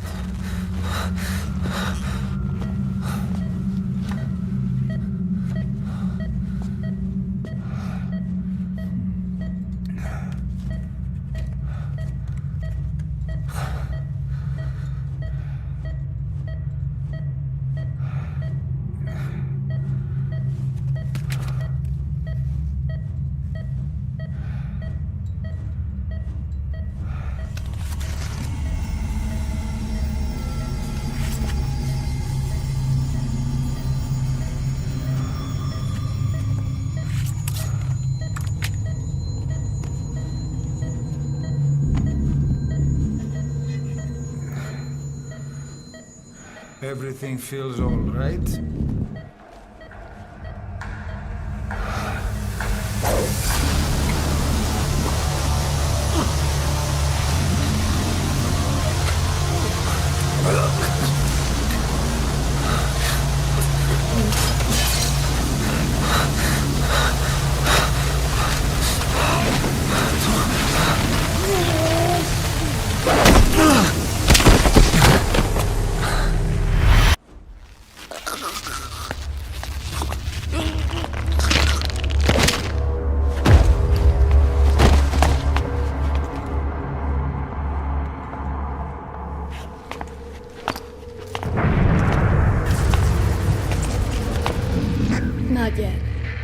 patient in the next bed saw my face. Of course, consider it done.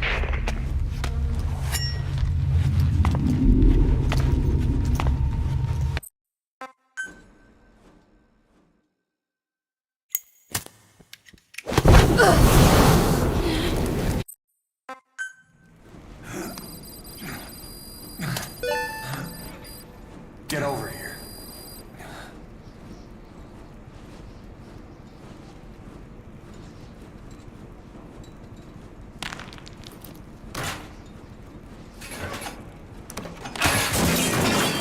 Drug's not working. We're getting out of here. Move it.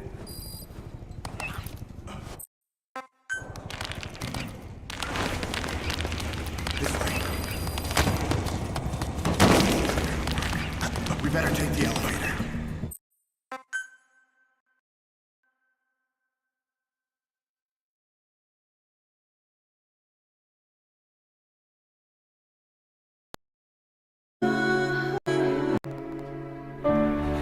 Why are we still here?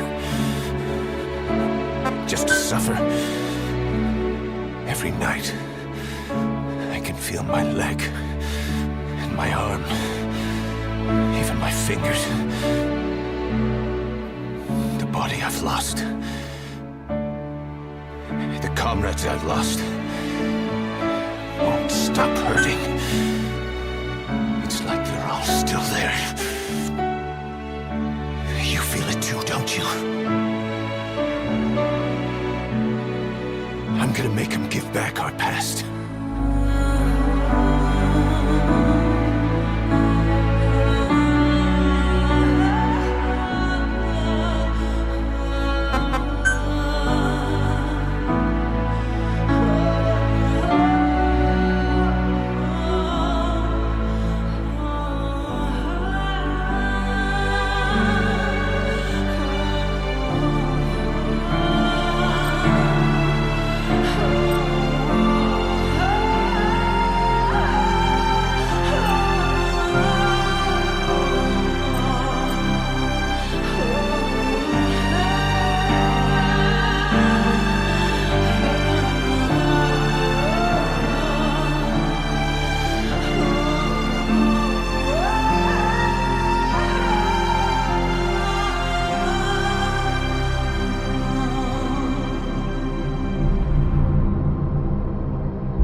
Can you keep up?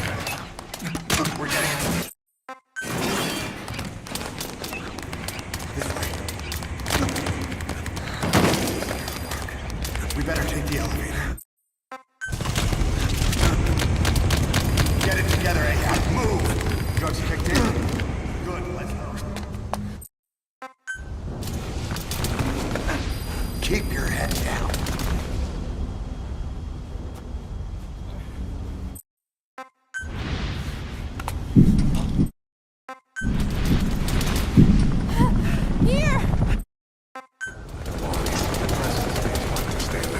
Don't get caught in those searchlights.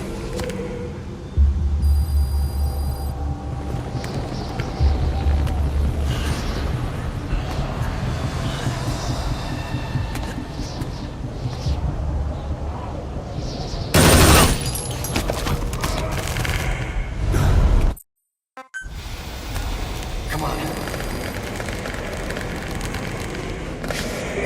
It's ugly down there. Turn back. Do you hear that? What's going on out there? Hey! Huh? Prošike! I hope we'll be okay. Hey! Hey! Hey! I can't see what's What is that? What's happening out there? Does anybody know? Hey!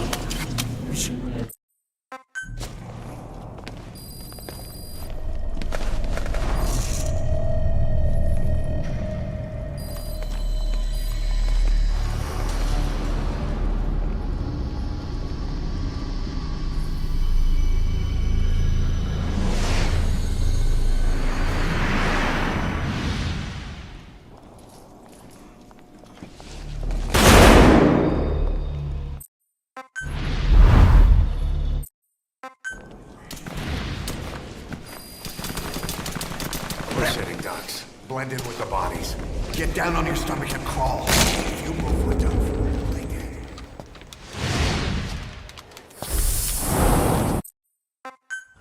Hold on.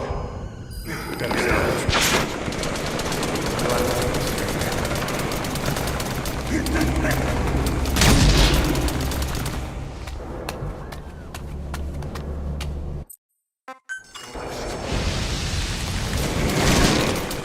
Press the attack button to fire. Destroy it. Calm down. You can do this. Hurry up and get with the program. Calm down. You can do this.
This way, boss. Hurry.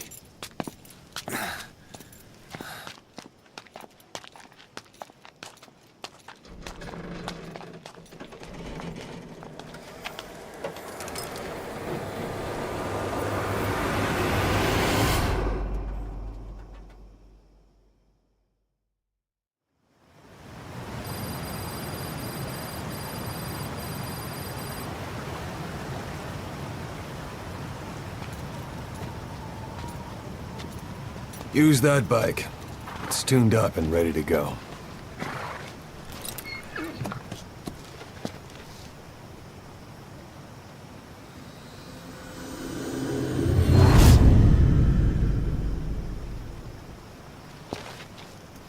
I'll handle the rest. Here. That's your name as of today. You best change your face, too. Now this one, he'll take your place. From here on, he's Snake.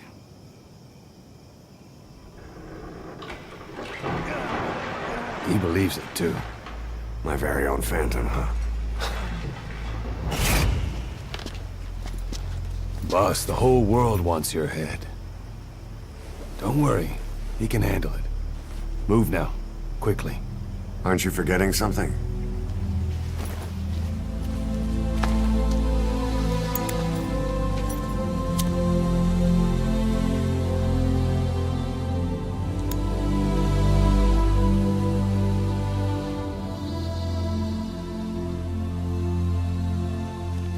We'll meet again. Right.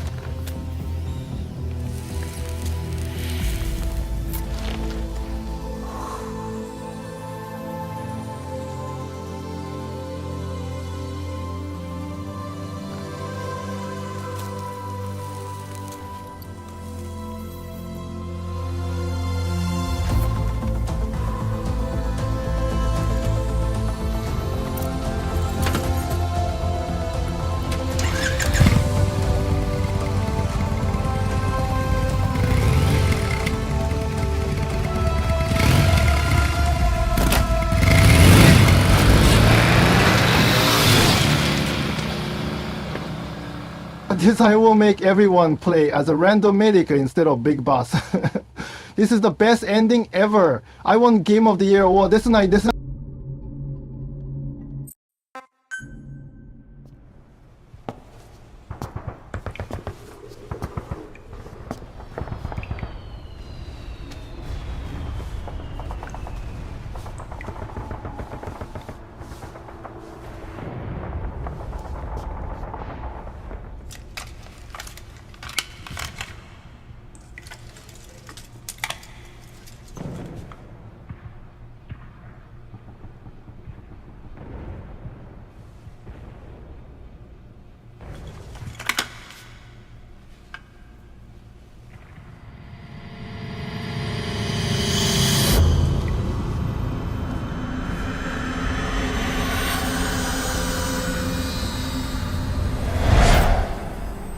time for anesthetic. We have to open her now.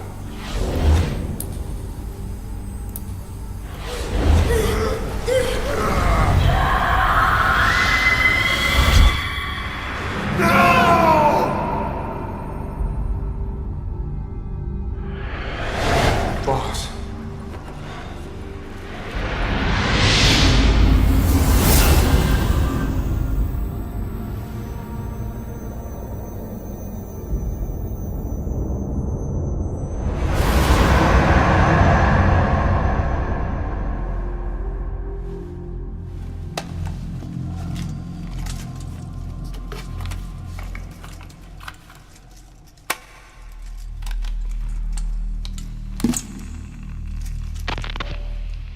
Now do you remember who you are?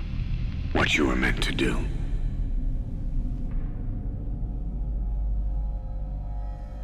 I cheated death thanks to you. And thanks to you, I've left my mark. You have too. You've written your own history. You're your own man. I'm Big Boss. And you are too. No. He's the two of us together. Where we are today, we built it. This story, this legend, it's ours. We can change the world and with it the future. I am you and you are me. Carry that with you wherever you go. Thank you, my friend.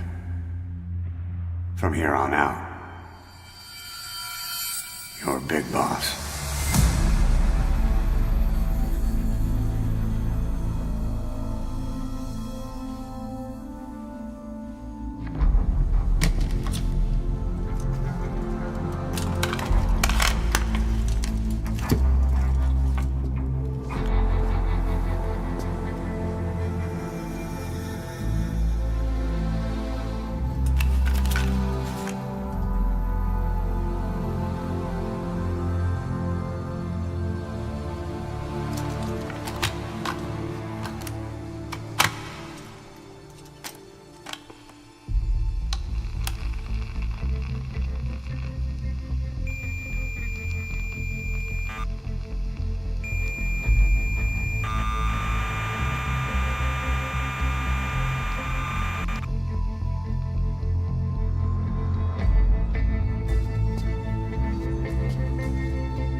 What was it all for?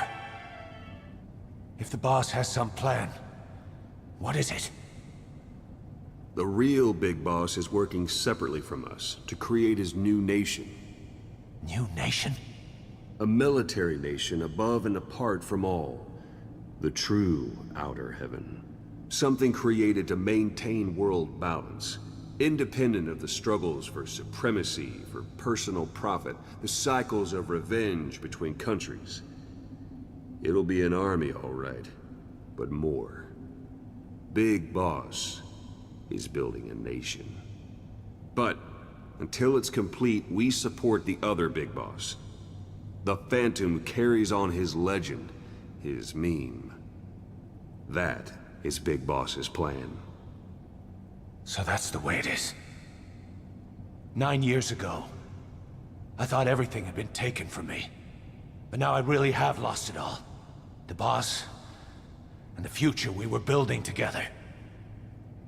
One day, the age of Big Boss's sons will arrive. They'll likely want to settle the score with him.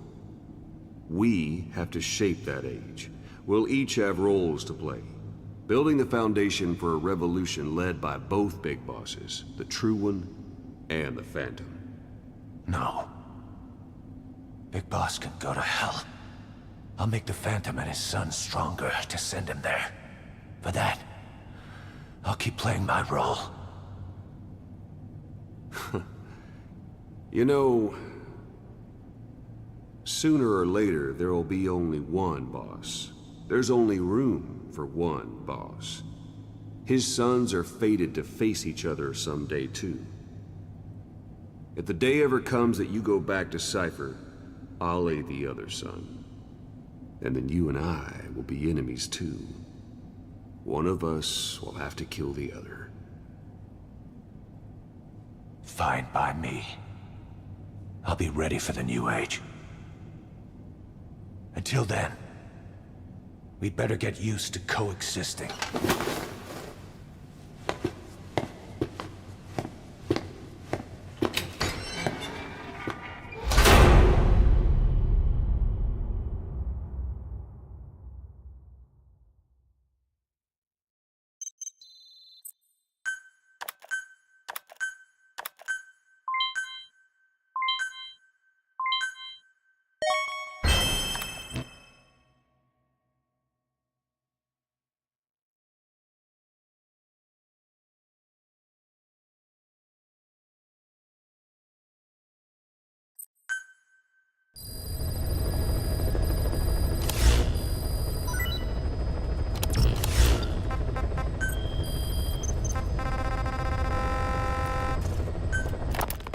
Boss, how are you back on your feet so quickly?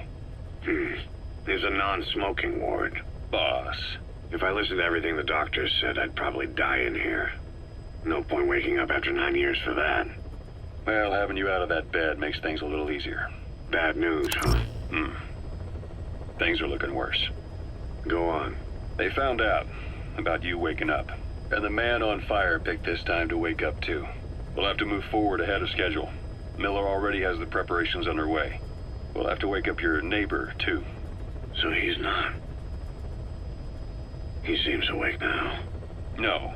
Well, he's not actively conscious yet, at least. He was a doctor, too. In his mind, that past no longer exists. Your past is his past now. He's going to be your Phantom, not some simple diversion. He'll act as the new big boss, and the act just isn't for Cypher. He'll be your face on the world stage, until the time comes for your resurgence. You make it sound easy. We've been busy over the last 9 years. His altered state of consciousness has helped us implant powerful suggestions through induced hypnagogia. He's experienced all your missions on record and shares all your knowledge and experience, to make him believe that he is the one true big boss. No one around him will doubt that he's the big boss they know. So, is he the real big boss or a stand-in? What does that mean to him? Nothing. The human brain is capable of many illusions. Of pain, of the future. What happens from here depends on his skill. You can vouch for that. He was always the best man we had. But... 9 years ago in that helicopter, he threw himself between you and the blast. In that moment, the man you knew died. He died protecting you. And now, by becoming you, he protects you again. This is just a detour in his journey to hell. And don't forget, it's what he wanted. He's in his dog days now. It's not just him. We'll be putting the people in this hospital in the line of fire. They'll be your shield and necessary diversion to buy us some time. And you? I'll be right by his side. Can you keep it up? It's a hell of a lie. It won't be a lie. I won't know his secret either. I'll believe that he's the real big boss. I'll have no conscious knowledge of you. Where's the lie in that? Self-hypnosis. It's nothing new in my line of work. Manipulating memories, the past. But that's not all. When the time is right, I need to remember that you're the real boss. In a world, it's double think. In this year, 2 + 2 = 5. And I want you to do the same. Right. His bodyguard? Correct. It won't be long before this hospital comes under attack. We'll wake him up right away, but he won't be back to full health in time. You'll need to take him through his final paces. Yeah. I want to see his face again. All right, John. I've never forgotten you in these 9 years, but I have to forget you now. Adam, I'm counting on you. What's up? About the 1972 project. Les Enfants Terribles. You never did like the French. All that Catherine the Great aristocratic pompousness gets to me, that's all. Palace talk. They can keep it. Les enfants terribles. The terrible children. That madness Zero started. Or the start of his madness. You found out something new? The plan itself was abandoned in '76. ATGC dismantled the project, and their account with DARPA was closed. So I was worried about what happened to you. Your sons. They're no sons of mine. And they're sure as hell not me. Just a bunch of cells grown in a lab? What they are is much sicker than that. Well, Zero doesn't think so. Eva doesn't either. To them, those boys are your clones. They're you, down to the last hair. And? The first boys were raised free range, like we thought. Both of them. David has never left the States, but the other, Eli, has disappeared. Might as well call it abandoned. They're through with him. Where is he? He was in England, Zero's home ground. Apparently he traveled to Africa after that, but that's where he escaped from Zero's care. Just like that? Why? Who knows? Maybe he found out about his birth. If he's alive, he'd be 11 or 12 by now. Old enough to think and act for himself. So he might still be alive? On his own, there? I wouldn't bet on it. John, if he is alive, what's the plan? I have nothing to say to him. Treat him like a human being, just another person. Boss, this war business you and Miller started. Since the industry spread out to the PFs, it may have a favorable influence on Cypher. To a ruler, an everlasting enemy is convenient. By directing the public's animosity outside his borders, he could unify their frame of mind. Guns for hire continue the war. Then enrich the economy with their spoils. War as a business will become a permanent tool for manipulating the public mind. A new business model. You might even call it a war economy. Before long, Cypher, or rather the Patriots, will be drawn to this. Probably only a few decades before it takes hold. It's not far off at all. Still no leads on Zero. We don't even know whether he's still alive. But the protocol he put in motion's making steady progress. Every day, SIGINT's web covers a little bit more of the globe. Total information control. Big Brother Zero. And it'll happen before anyone even realizes. I don't like it. You're the big brother of the battlefield. You've earned a firm grip on the world's military power. But soon, Zero will have nations in his. He'll erase the Cold War. All war from people's minds. And with it, the world's borders. Zero's will, his influence, will be unleashed, with nothing to stem the tide. When that happens, opposition will no longer match the lines on the map. And boss, with no borders left, what difference can we make? War will have lost any true meaning to the world. Just one more gear keeping the wheels of economy turning. Another product bearing down the capitalist conveyor belt. The future your friend Miller wanted, that's all there is in store. Perhaps it's already too late. But human will should only be handed down and nurtured by human hands. It can't be entrusted to the system. Especially not that soulless phantom that Zero's left in his wake. No matter what happens, we'll have to fight someday to reclaim our truth. Until next time, Big Boss.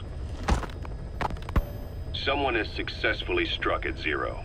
Since Zero's using a private network, we get information, but we have no way to trace his location. That means the details are still fuzzy at this point, but apparently some new bioweapon was used. As soon as he noticed the dip in his vital signs, he had his stomach pumped and even underwent blood dialysis. But he didn't fully recover. Ironically, if Zero kept more company, he'd have been safe. Since the incident, his speech and actions have been getting more unhinged by the day. He's probably been rushed to another safe house for intensive care. But the location is a complete mystery. That's the way he operates. He went to incredible lengths to make sure his great escape went unnoticed. So far, I know at least Langley and the Pentagon were involved. He had a blackout triggered in New York to disrupt the transportation and information grids, and at least 2 submarines were sighted off the coast. The personnel involved were working off a cover story. Naturally, the White House was fed the same thing. The project is buried under a pile of dummy ops and backup plans stretching across multiple organizations. It's safe to say not one of the people involved knew what they were moving or to where. All top secret, no trail, no leads. He's living up to his name as usual. Only this time, even I can't find him. Now, the only record of his location lies within the Cypher AI that was at the heart of the escape plan, and that's closed off, with its data sealed away in a secret location. Skullface was able to put together this assassination attempt, but even he can't possibly know where Zero is now. I'll keep searching, but when you're up against he who controls information, it's gonna be a long battle. Boss, it was Anderson after all. That's right, the man who went by SIGINT during Operation Snake Eater. Following Zero's disappearance, he's taken over command of Cypher. Well, to be precise, the AI he oversees has. The idea to have an AI act for Zero came about in '74, when the data from the mammal pod penetrated NORAD. Clearly, an AI couldn't be allowed to make its own decisions. So they would take away its ability to act, and instead create a specialized system in which the AI, bound by specific rules, filters the massive amounts of data it collects before passing it on to people, subtly guiding their decision-making. A system of the people, by the people, for the people. So they began researching how to do it. DARPA apparently brought Strangelove on board to head it up, but she was forced out after a certain incident. The direction of the project and any trace of her existence was scrubbed after her departure. Before Zero lost consciousness as his condition worsened, he left instructions for Anderson, through a cutout, of course. Zero went out of his way to hide your location in order to keep you safe. This meant sacrificing his own protection. It was the only way to ensure you could stand alone as your own man. And here I am, the only link between you and the world that's passing you by. I'm your last connection now. This was Zero's last request, his will. Once you're awake, we need to discuss the best way to ensure your safety. Oh, and they've got a name for Anderson's AI project. It's called the Patriots.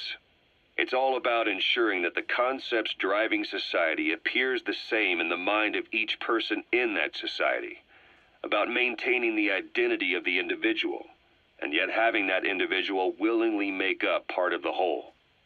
I guess it's fitting to call that patriotism. Creating a united world.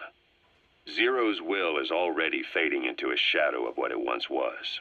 Systems, guidelines, rules, laws. When you take a mentality and fix it in a solid shape, put it out there in the hands of people, it can only begin to decay. No mentality can last forever. When the body dies, the will dies with it.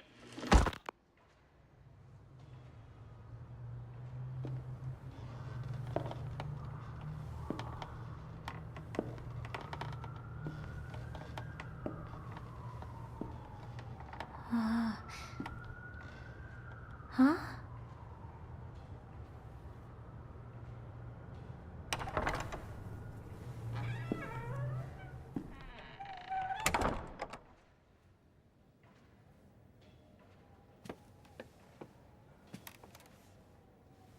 Over here.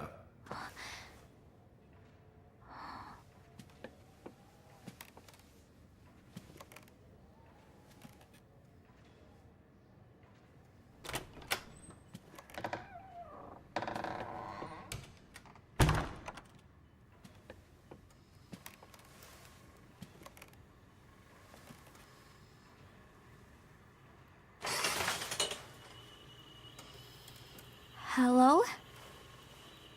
Not there. Here. Huh?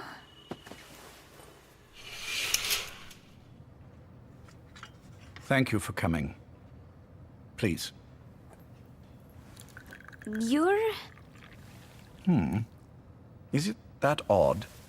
I suppose the cuffs have gotten a bit loose.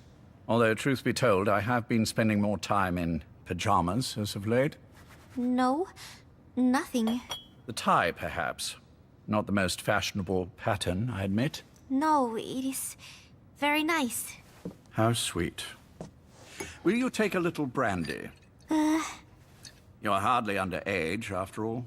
No, thank you. Please, sit.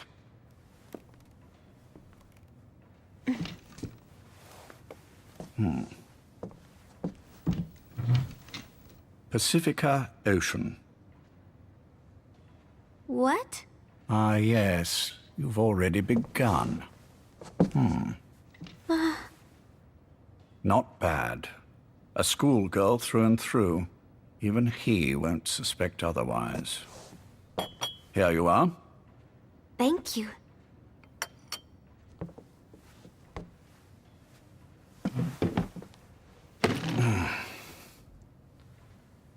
I heard you were sick? Poppycock. I just like to take a little time off work. You? You must feel that way sometimes. Well... Anyway, I could hardly greet my first guest from that damned bed. I, missed my chance to catch you snoring. Now I'm twice as glad I got ready in time. Drink, before it gets cold. English breakfast tea. All I have, I'm afraid.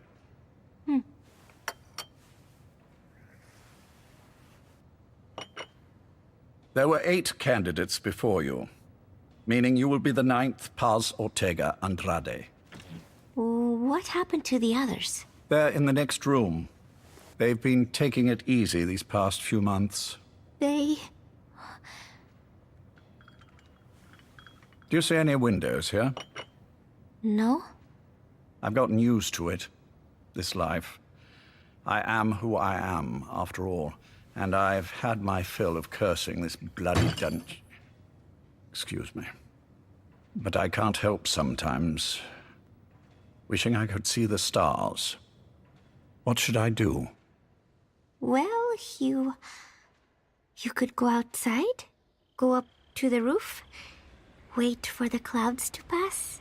You would have a view of Manhattan, and a pretty one too. But once the wind blows, and the clouds pass, you can look up and see a sky full of stars. Even here. You've had a hard time getting to where you are. Yes. Sewer rats lead better lives. I know. Extreme training. Starvation. Days spent without sleep. Abandoned, hurt, and all but killed in every way imaginable. Some of your compatriots died. Others betrayed you, left you for dead. And you did the same to them. But through it all, you survived. And you alone made it here. Just look at you. I can see everything you've been through. Yes. Consider this mission a reward for the mountain you've climbed. Thank you. Yes, well, you know what's next. Yes. And you are prepared? Yes. I believe you. That ever so slight tan. Not the type you'd get on the West Coast. If I didn't know better, I'd say you really did grow up around the equator. But it runs deeper than that. One look at you, and I see a wide-eyed student yearning for peace. Born and raised in Central America. I can see it all. How much preparation have you done? A little. You'll be perfect for this, to strike back at Snake. I'll share everything I know about him. But you mustn't forget who you're dealing with. If he were to get the better of you, well, I deeply regret having put you in that position. But beyond that, I'm putting my life in your hands. You can trust me, Cypher. None of my friends call me that. Tea's gone cold. Shall I make some more? I know we are the only ones here. There's no one in the other room. And how do you know that? You said I was your first guest. Oh, I haven't had this much fun in quite a while. All right, then. Cypher's been in hiding ever since his grand experiment. No one's seen him in years. All we hear are orders delivered by proxy. Except you. You met with him, face to face, in order to contact Big Boss. Tell me where he is. Where is Cypher? Where is Zero? I've never known choice. Where I was born, the language I speak. I've never had the freedom to choose for myself. But you, right now, are free. Do as you will. This will save Big Boss. It may. Will you really kill Zero for me? Not for you.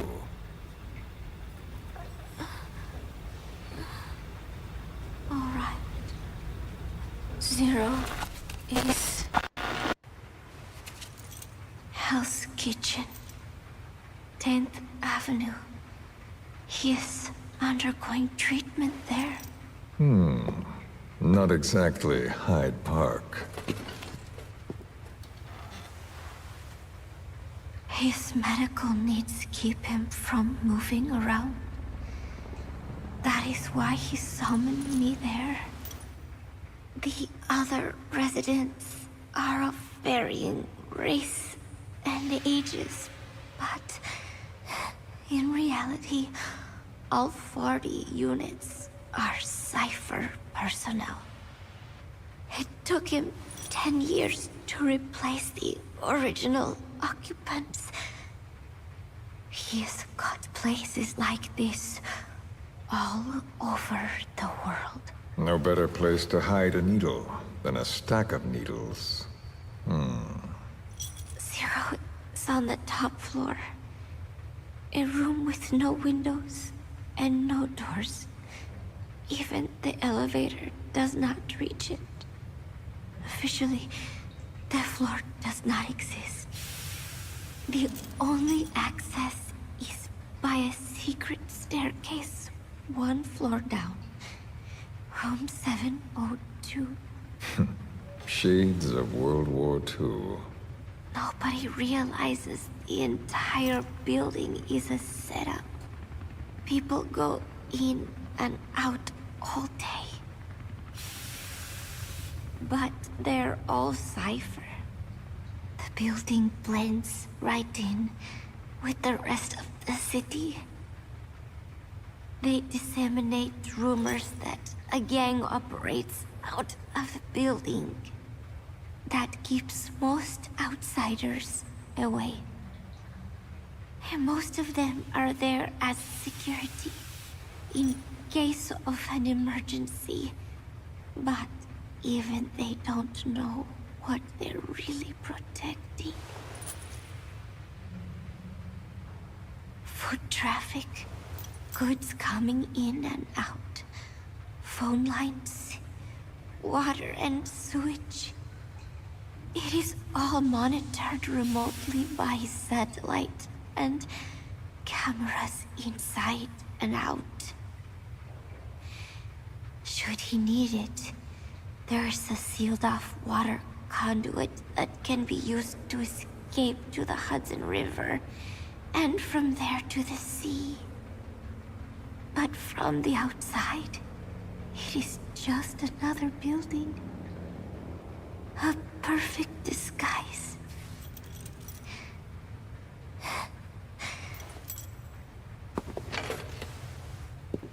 So the Major believes zero suspicion equals total security.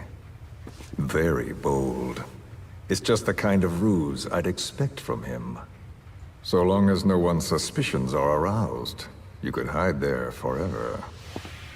On the other hand, if someone figures it out, there are dozens of ways in. And he's so paranoid about information slipping out, no one involved has the full picture. That ignorance is a weakness, the downfall of a need-to-know system. The pitfalls are clear. Circumventing them will be simplicity itself.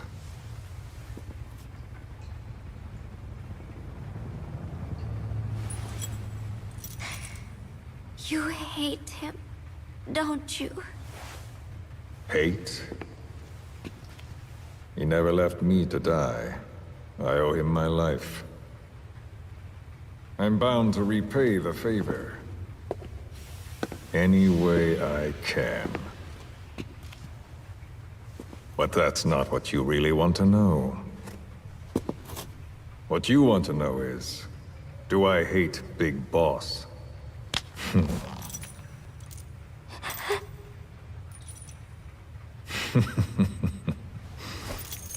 I don't hate the man. I do deserve a little more of his gratitude. But he probably has no idea who I am. So you see, I have no reason to hate him at all.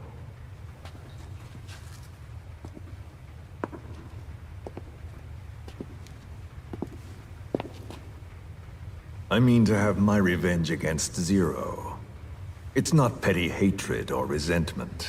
Nothing so personal. Even the hottest lava eventually cools, becoming a mountain. And that mountain becomes the land. Scalding steam comes back down as rain, forming rivers, draining into the sea. It's then that nature's order sets in. Now I'm merely a part of that cycle. Just like Zero. And you.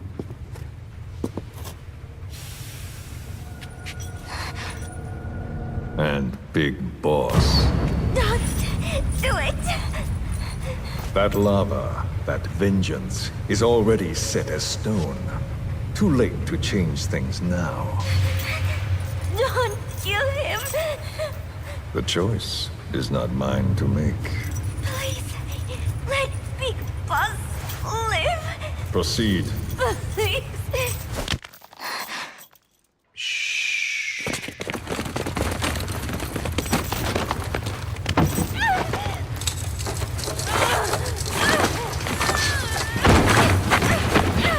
Shot already!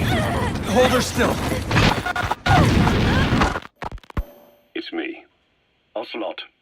It's been quite a while. Yeah, I'll say.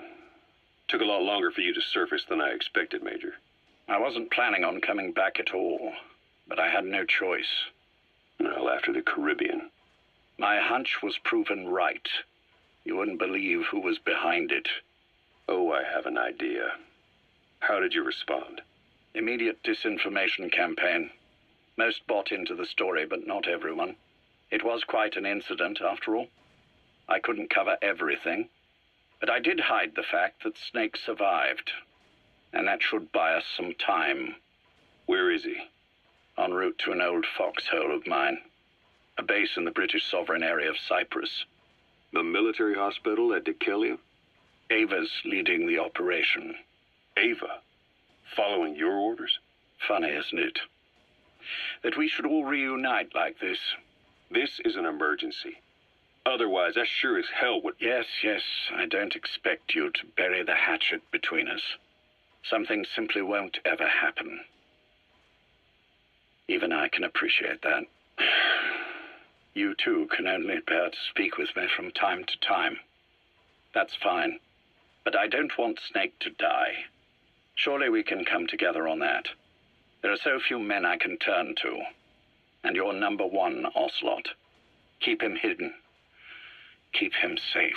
But I'll stay where I am and leave the rest to you. That's how he'd want it too. Isn't it better for you to be there to supervise?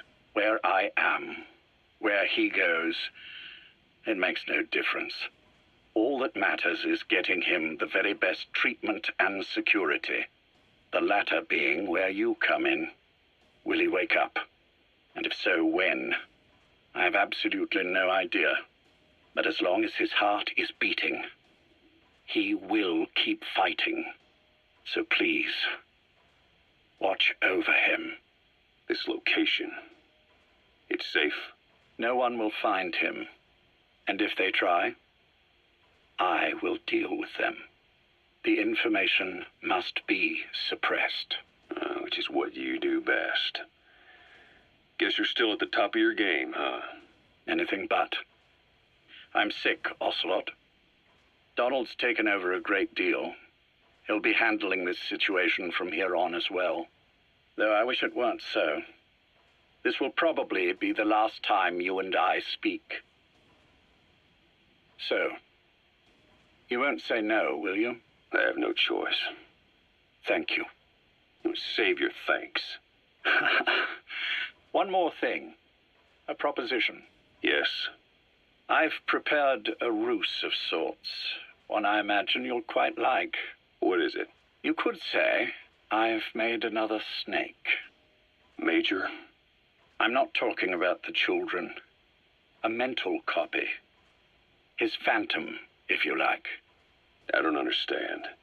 You will when you get to Cyprus. I've set the ball in motion, but the rest is in your hands. You're good at this kind of thing. The best. I need you on this. If it's in his best interests. I assure you, it is. Look after Snake. He's the toughest son of a bitch I've ever known. Yes, it's me. You weren't in hospital long. I had trouble finding you. Where is he? Safe. But in the same state as when you last saw him. We've had our misunderstandings, you and I. But as you've made clear, our relationship is strictly business. Therefore, I will limit this conversation to the business at hand. Please understand that I don't dislike you. Not inherently. Where is Snake? Now. Settle down, or I'll have to hang up. And then you never hear from me again. Do you understand?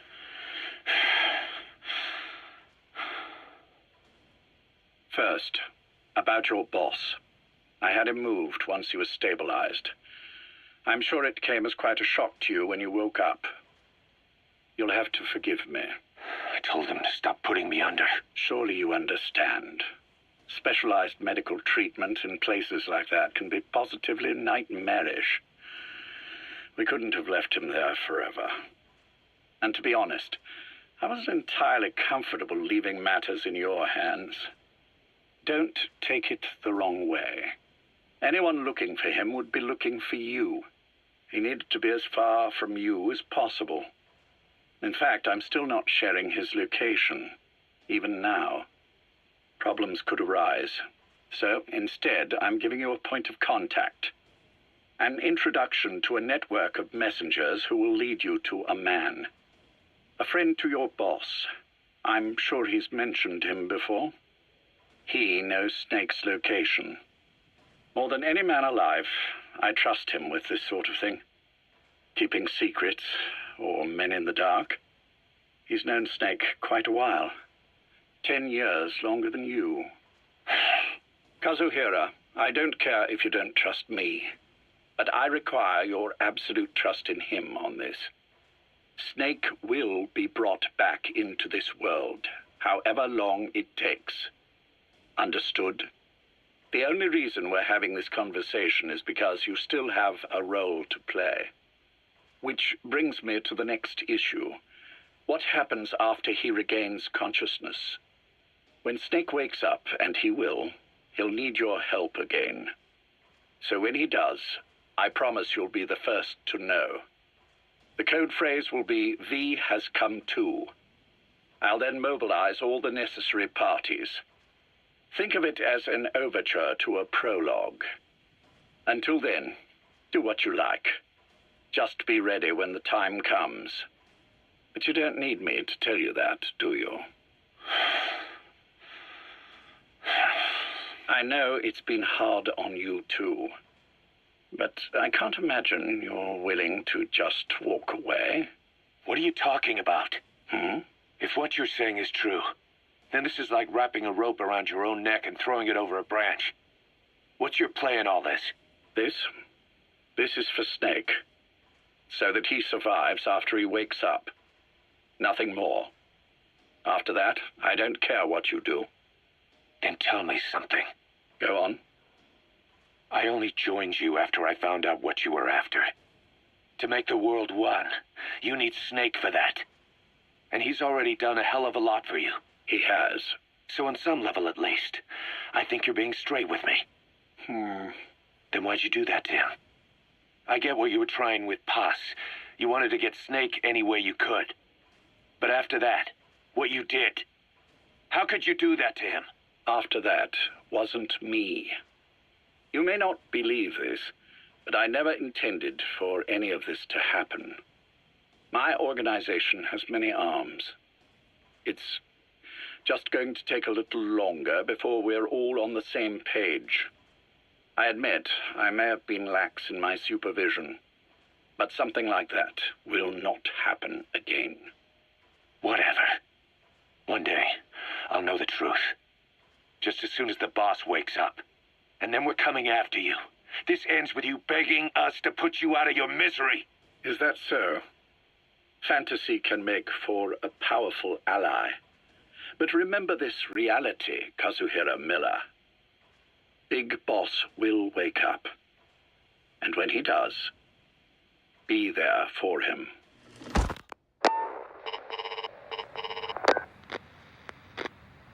Major, I wondered whether you'd really call. Exer, I presume this was your doing? Do you like my gift? I've been searching a long time for this. It is what you were looking for, yes? The winged dagger of a comrade lost to the sands of Egypt. He served under the boss back in Rayforce. I delivered this pin to her after his death. We were both so very young. From that moment on, she never let it leave her side. She was still carrying it in Selinoyarsk. How about the back?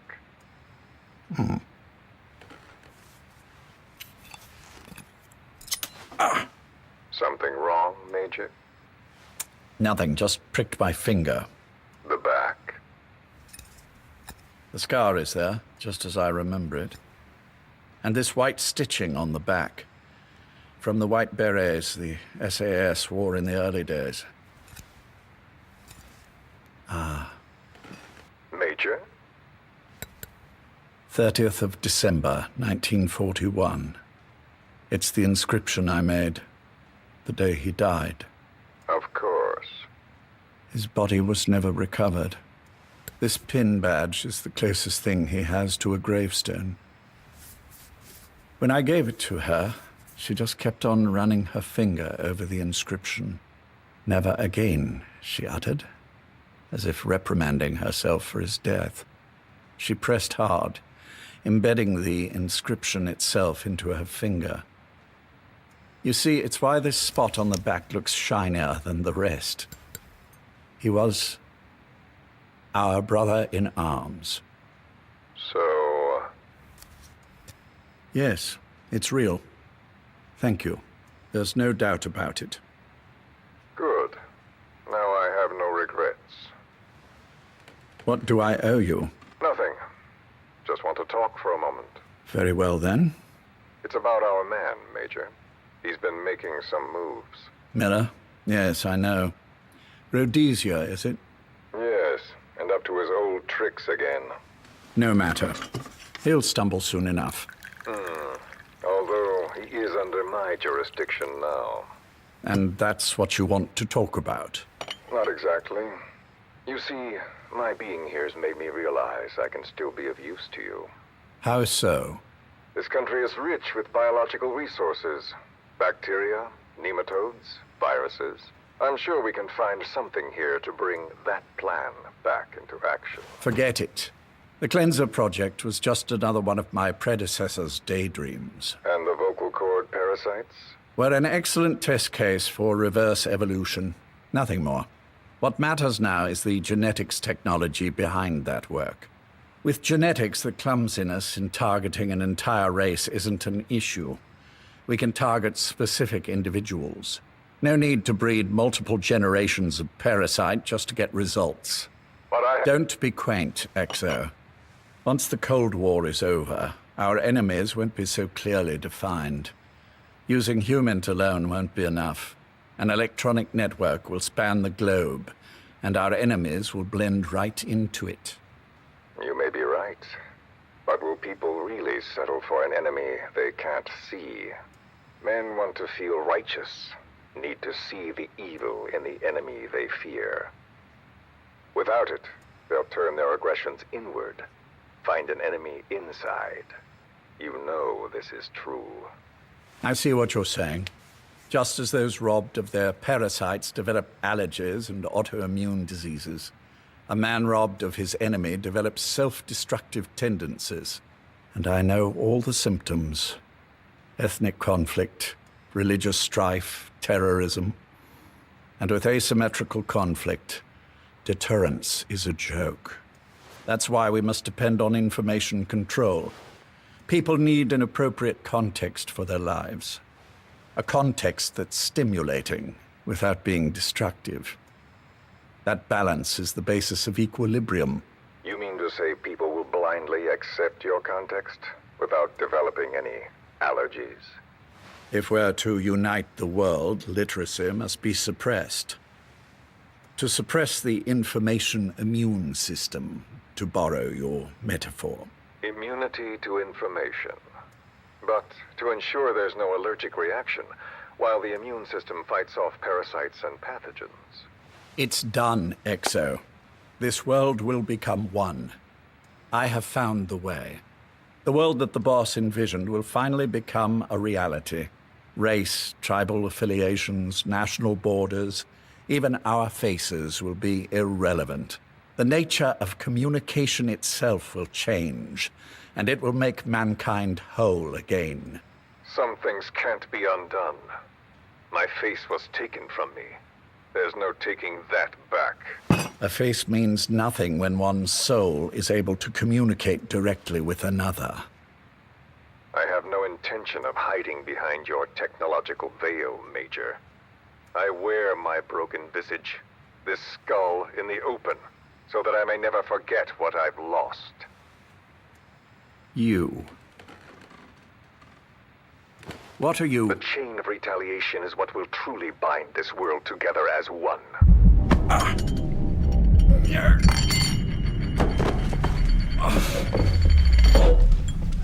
Major?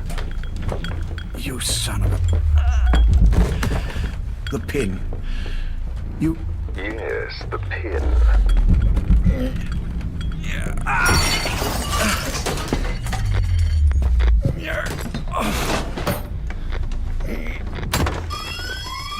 It's too late.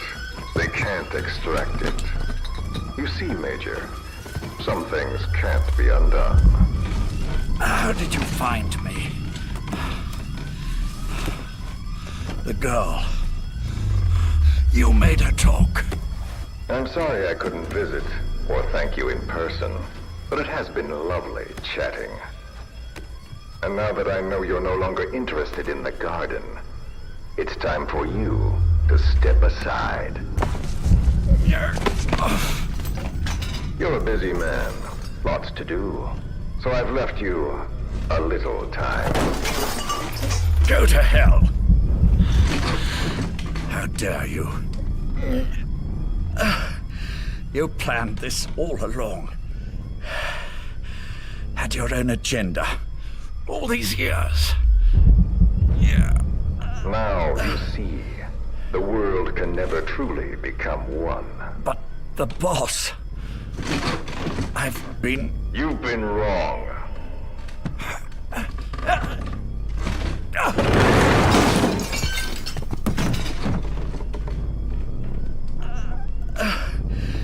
You're no different. Just like him. None of you understand the world she saw. I would say the same to you, Major.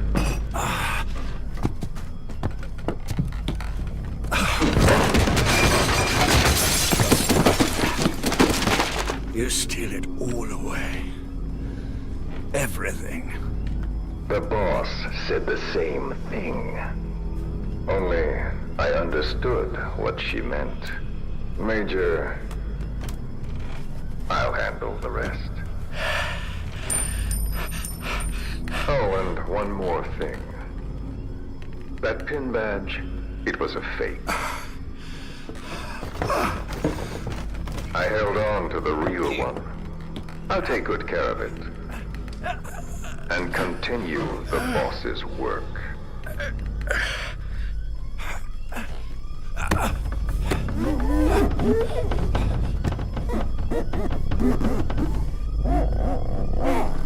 Jack.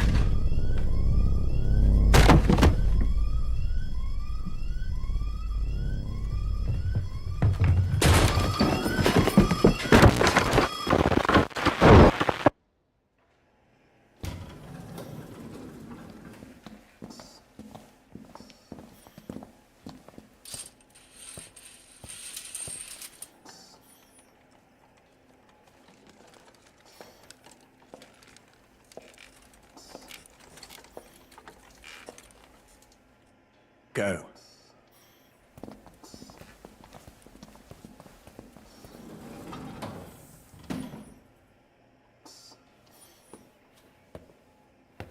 I almost thought you wouldn't come. Well, you're supposed to visit hospital before you die. But how did you get here? My friends at the SAS know how to keep a secret. The trip to the airport was a little dramatic, but the rest was easy. Still, I've had smoother rides. Oh, look. Scalded myself with my tea. I won't be staying long. I understand.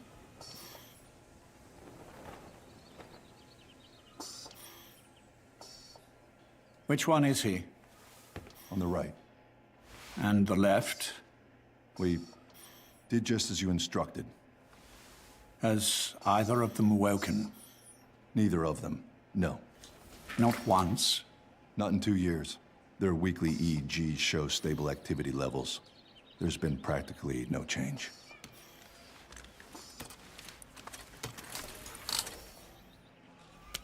Jack? Jack? It's me. You look fit to run a country mile. Every 4 hours, we move all of their muscles, subject them to load. They're stable, but eventually... Yes, of course. We've done everything we can to ensure they're ready to move, should they wake up. Still, it's been a pretty long time.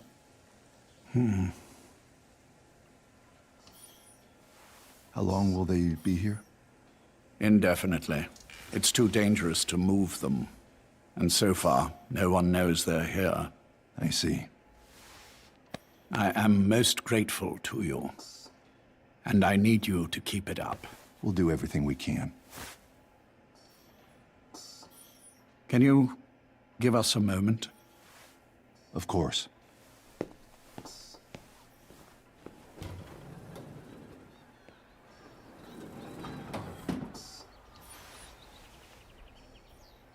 Jack, can you hear me?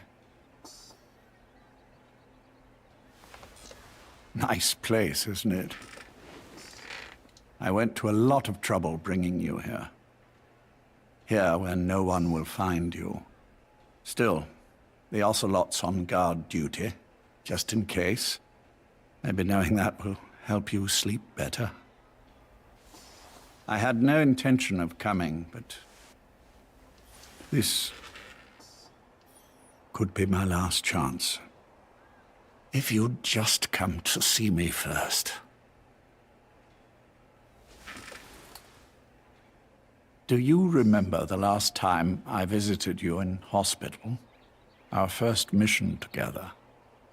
After the boss threw you in that river. Broke your arm. Ah, the good old days. I never told you this, but I had another team at my disposal back then, with a very special man leading it. Maybe he didn't like the arrangement. In any case, this man, he seems to have done something to me. Which is why I'm quite sick myself. Up here, there's nothing they can do. I always was the forgetful type, as you know. I'm all right for now, but they say it's a one-way street. If you don't wake up soon, I won't remember you when you do.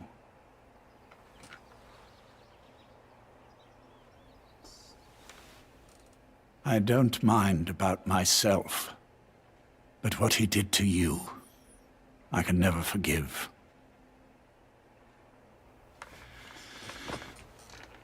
I've sent him to Africa, and I doubt he's coming back.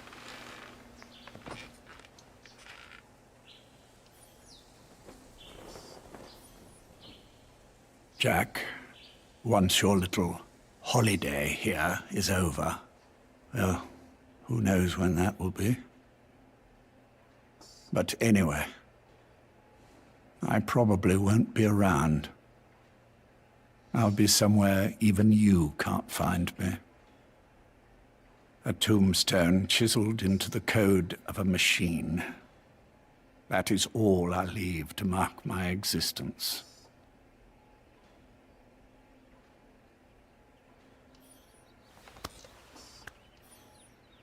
Wake up soon, old friend. Time is running short.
from the ACC before a mission or from your iDroid.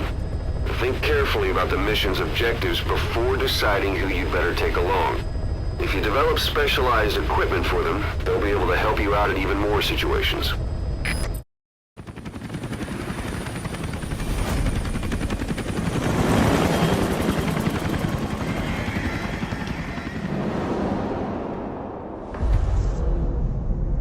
Boss, about Eli and his boys. You know where they went? We're still working on it, but the chopper pilot they had fly them out of here is back. And? He said once Sahelanthropus and the chopper got out to sea, they split up and headed in different directions.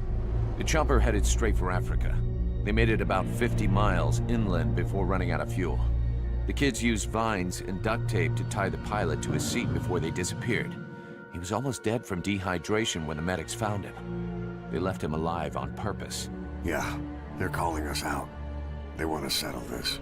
The intel team are using the direction Sahelanthropus headed and the direction the kids took off in to narrow down the search area.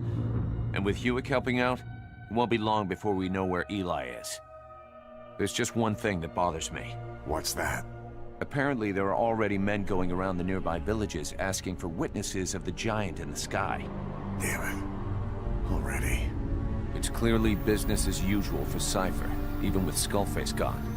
They must have been dying to get Sahelanthropus back ever since Afghanistan.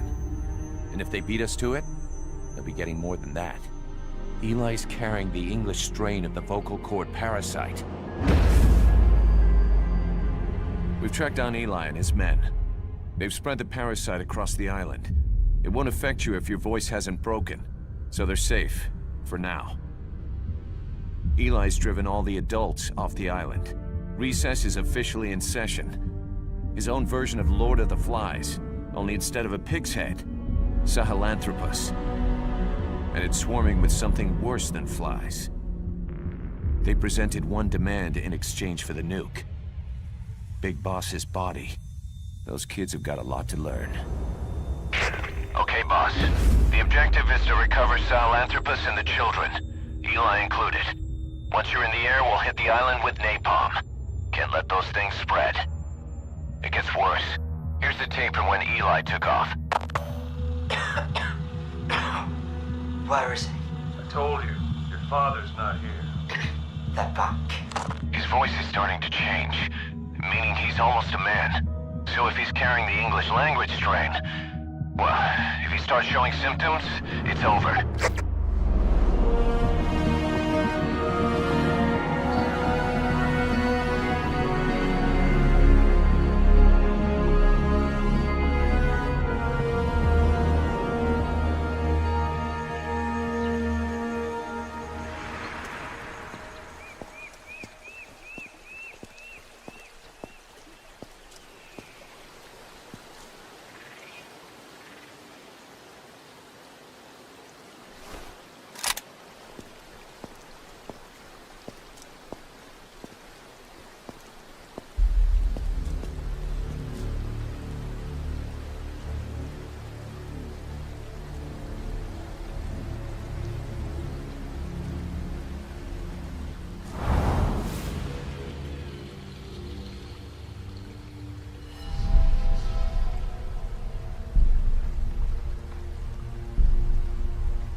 I knew you'd be through here! You're not a kid anymore. You can call your own shots. But at this rate, you'll be dead before you have a chance. I'm free to die however I wish. Yes. Free.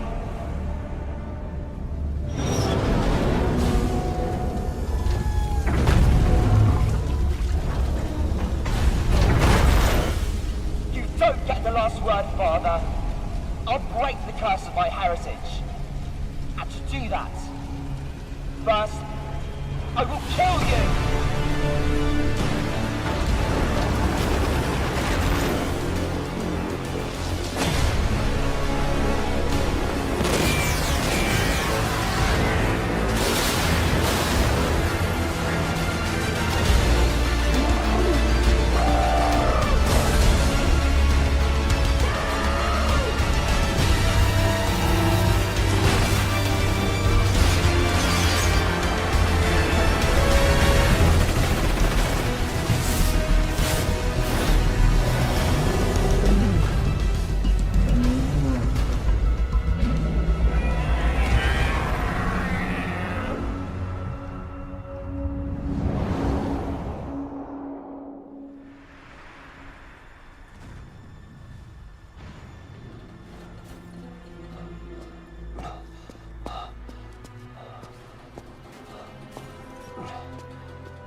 Give me some room.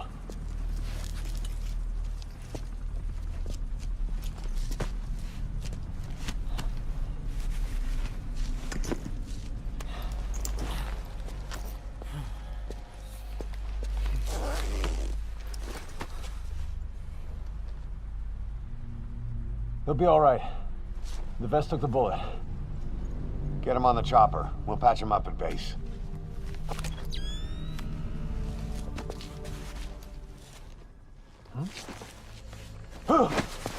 Boss, he's showing symptoms.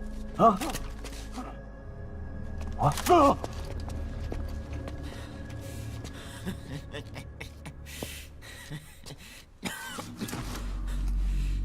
I was created by Cypher.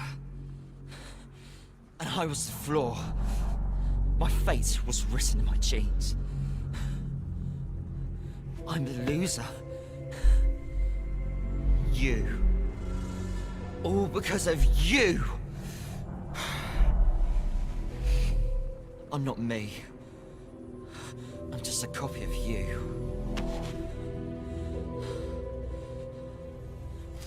I will surpass my father. Destroy my father. Destroy you! I'll kill all of Cypher. I'll destroy your precious world.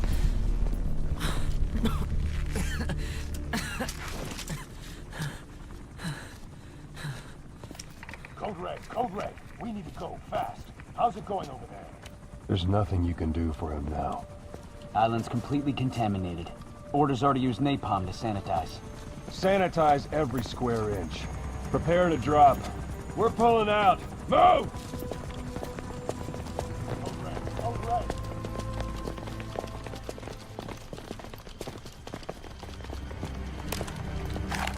Live. Live.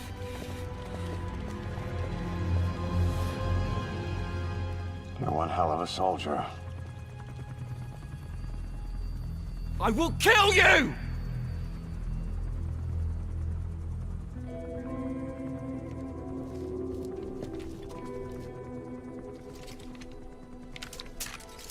That's right.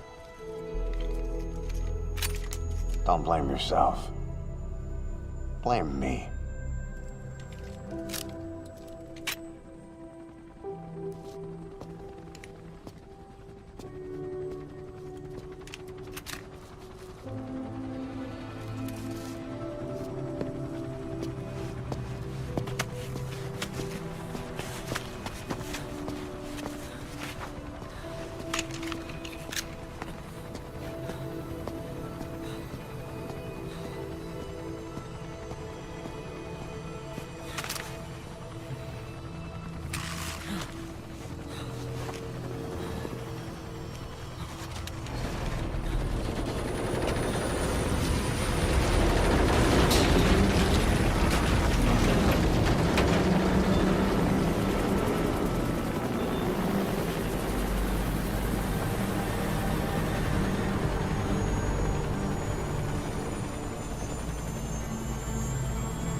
Not yet. It's not over yet.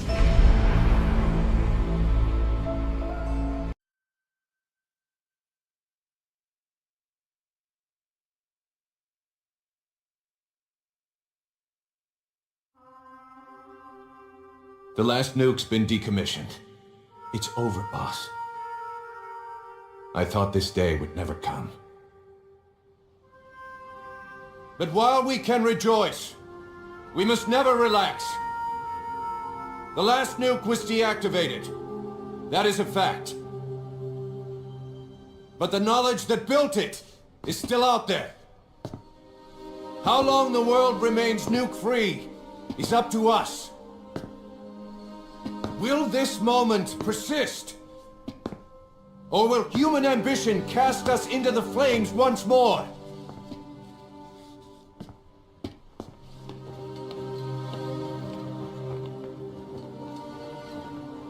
Our duty is to pass on what we've learned to the next generation.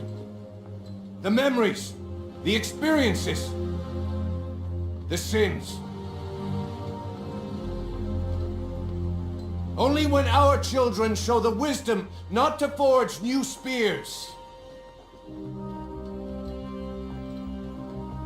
Only then will we be truly triumphant.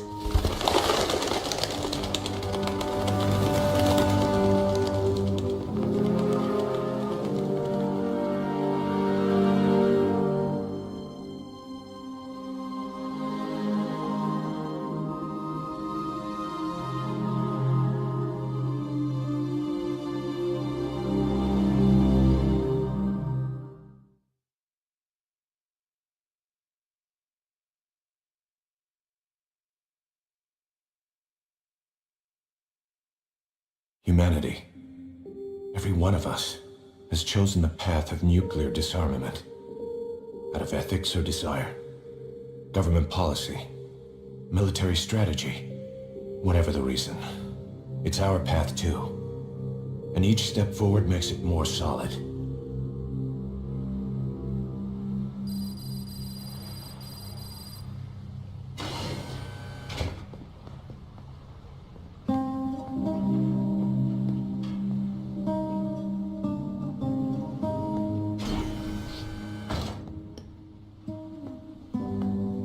Patients have stabilized, but there's no telling how many will make it. The warhead we seized ruptured during transport.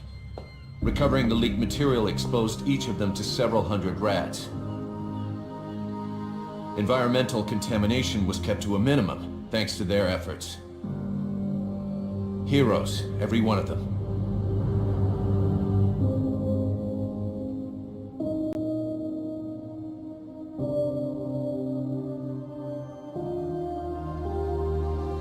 Finished dismantling the warhead.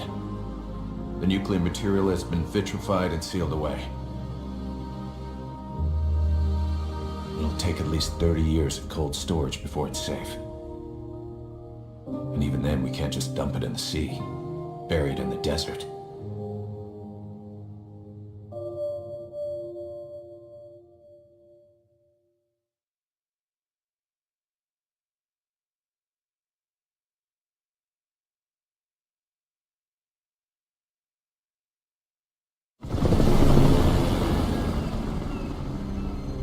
Nuclear disarmament.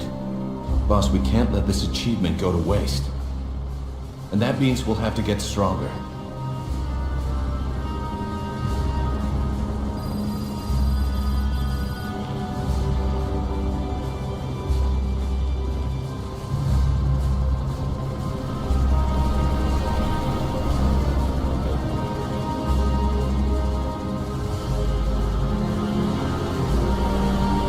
No nuclear program will go unseen. Someone manages to build another nuke, we'll be there to shut him down. Gotta love the irony.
I haven't forgotten what you told me, boss. We have no tomorrow. But there's still hope for the future. In our struggle to survive the present, we push the future farther away. Will I see it in my lifetime? Probably not. Which means there's no time to waste. Someday the world will no longer need us. No need for the gun, or the hand to pull the trigger. I have to drive out this demon inside me. Build a better future. That's what we will leave as our legacy. Another mission, right, boss?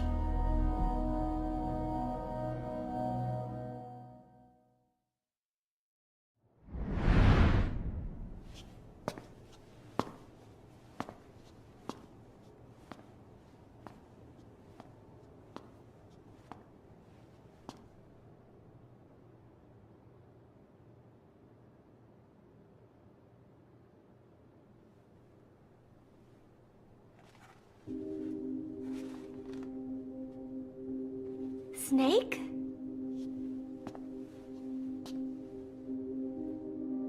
Posh. That's right. It's her. What about the bomb? We were able to remove the explosives. Both of them. Bomb! No, it's okay. There's another in my... It's all right, we got it out. There's another in my... The guided tour will be wrapped up by the time you get home. Make me proud. By the time they leave, I'll have the IAEA praising us as the poster boys for world peace. Out. Something's not right. Check her again.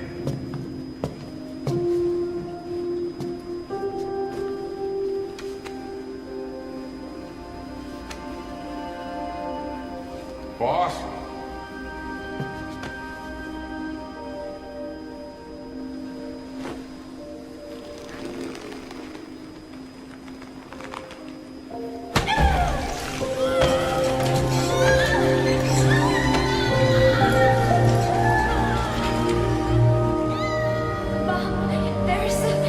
It's all right, we got it out.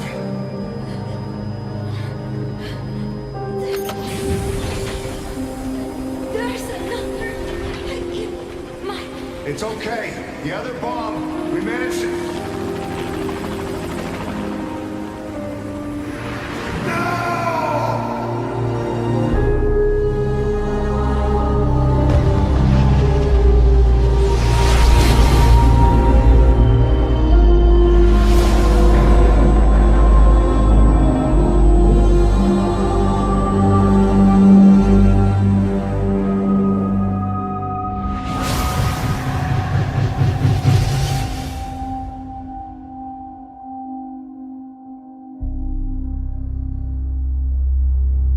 She hit the water hard, but somehow she managed to survive. Anyway, the shock triggered some kind of amnesia. Snake? Where is Professor Galvez? You mean? Yeah. She still thinks it's 1974. She's got no memory of anything before that either. Cypher, the KGB, nothing. It looks to be a kind of dissociative disorder. Dissociative amnesia, where memories are blocked out to protect the mind, and dissociative identity disorder, the whole personality changes. What we're seeing seems to be a combination of the two. She truly believes she's nothing more than a student living in 1974. Peace Day was a lot of fun. I hope we can do it again. She doesn't respond to anything that conflicts with her internal timeline. Doctor's pretty sure she's not faking it. If she had her memory, just think what she could tell us about Cypher.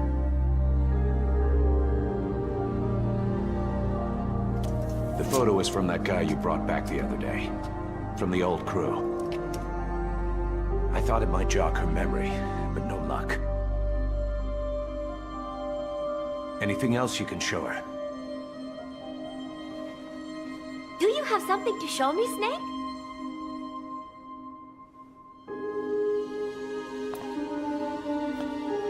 These nuts! Ha! Got him! Don't give up. She's all yours.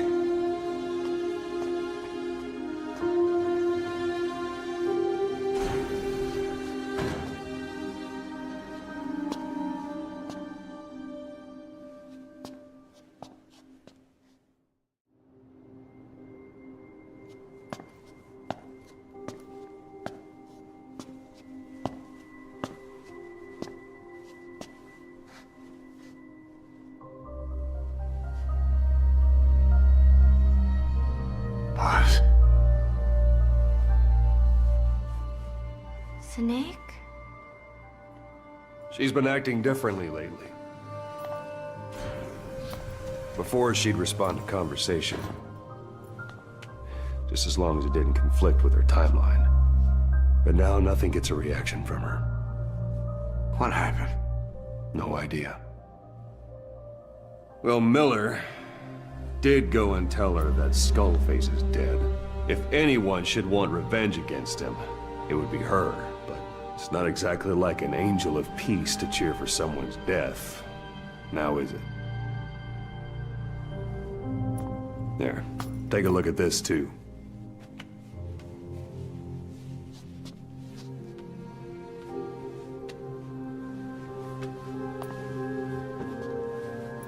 See it? Right there. The wound is open. Yeah. It was all closed up, and then it went back to this. But why? The medic has no idea how it happened. He figures it must have been self-inflicted.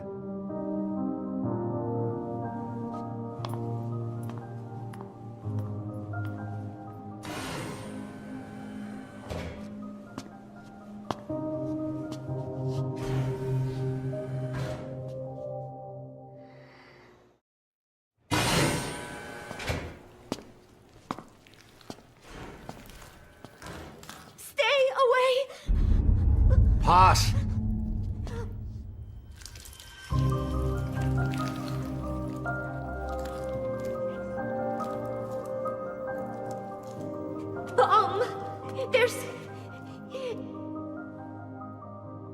There's another!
A dud!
He looks like a formidable recruit. Welcome aboard, soldier.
He looks like a formidable recruit. Welcome aboard, soldier.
Please select a landing zone.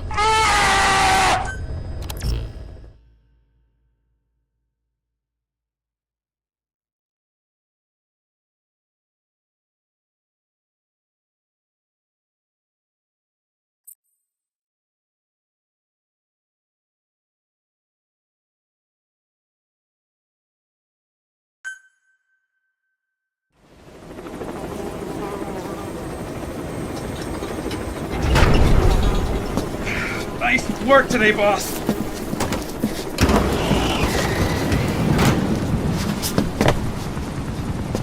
Welcome back, boss. Another successful mission. Is that it? Poof, good game. Thanks for watching.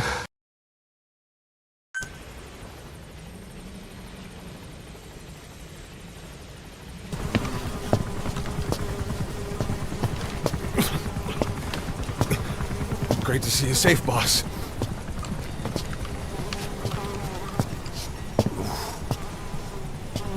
Snake, you stink.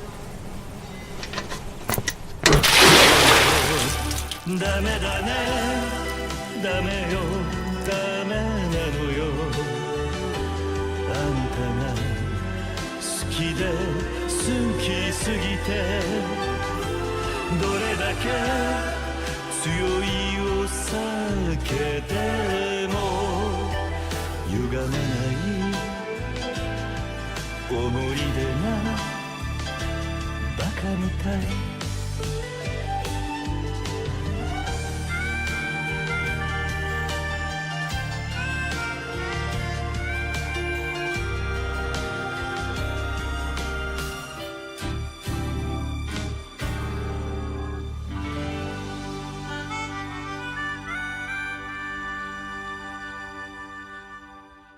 ダメだね。ダメよ。ダメなのよ。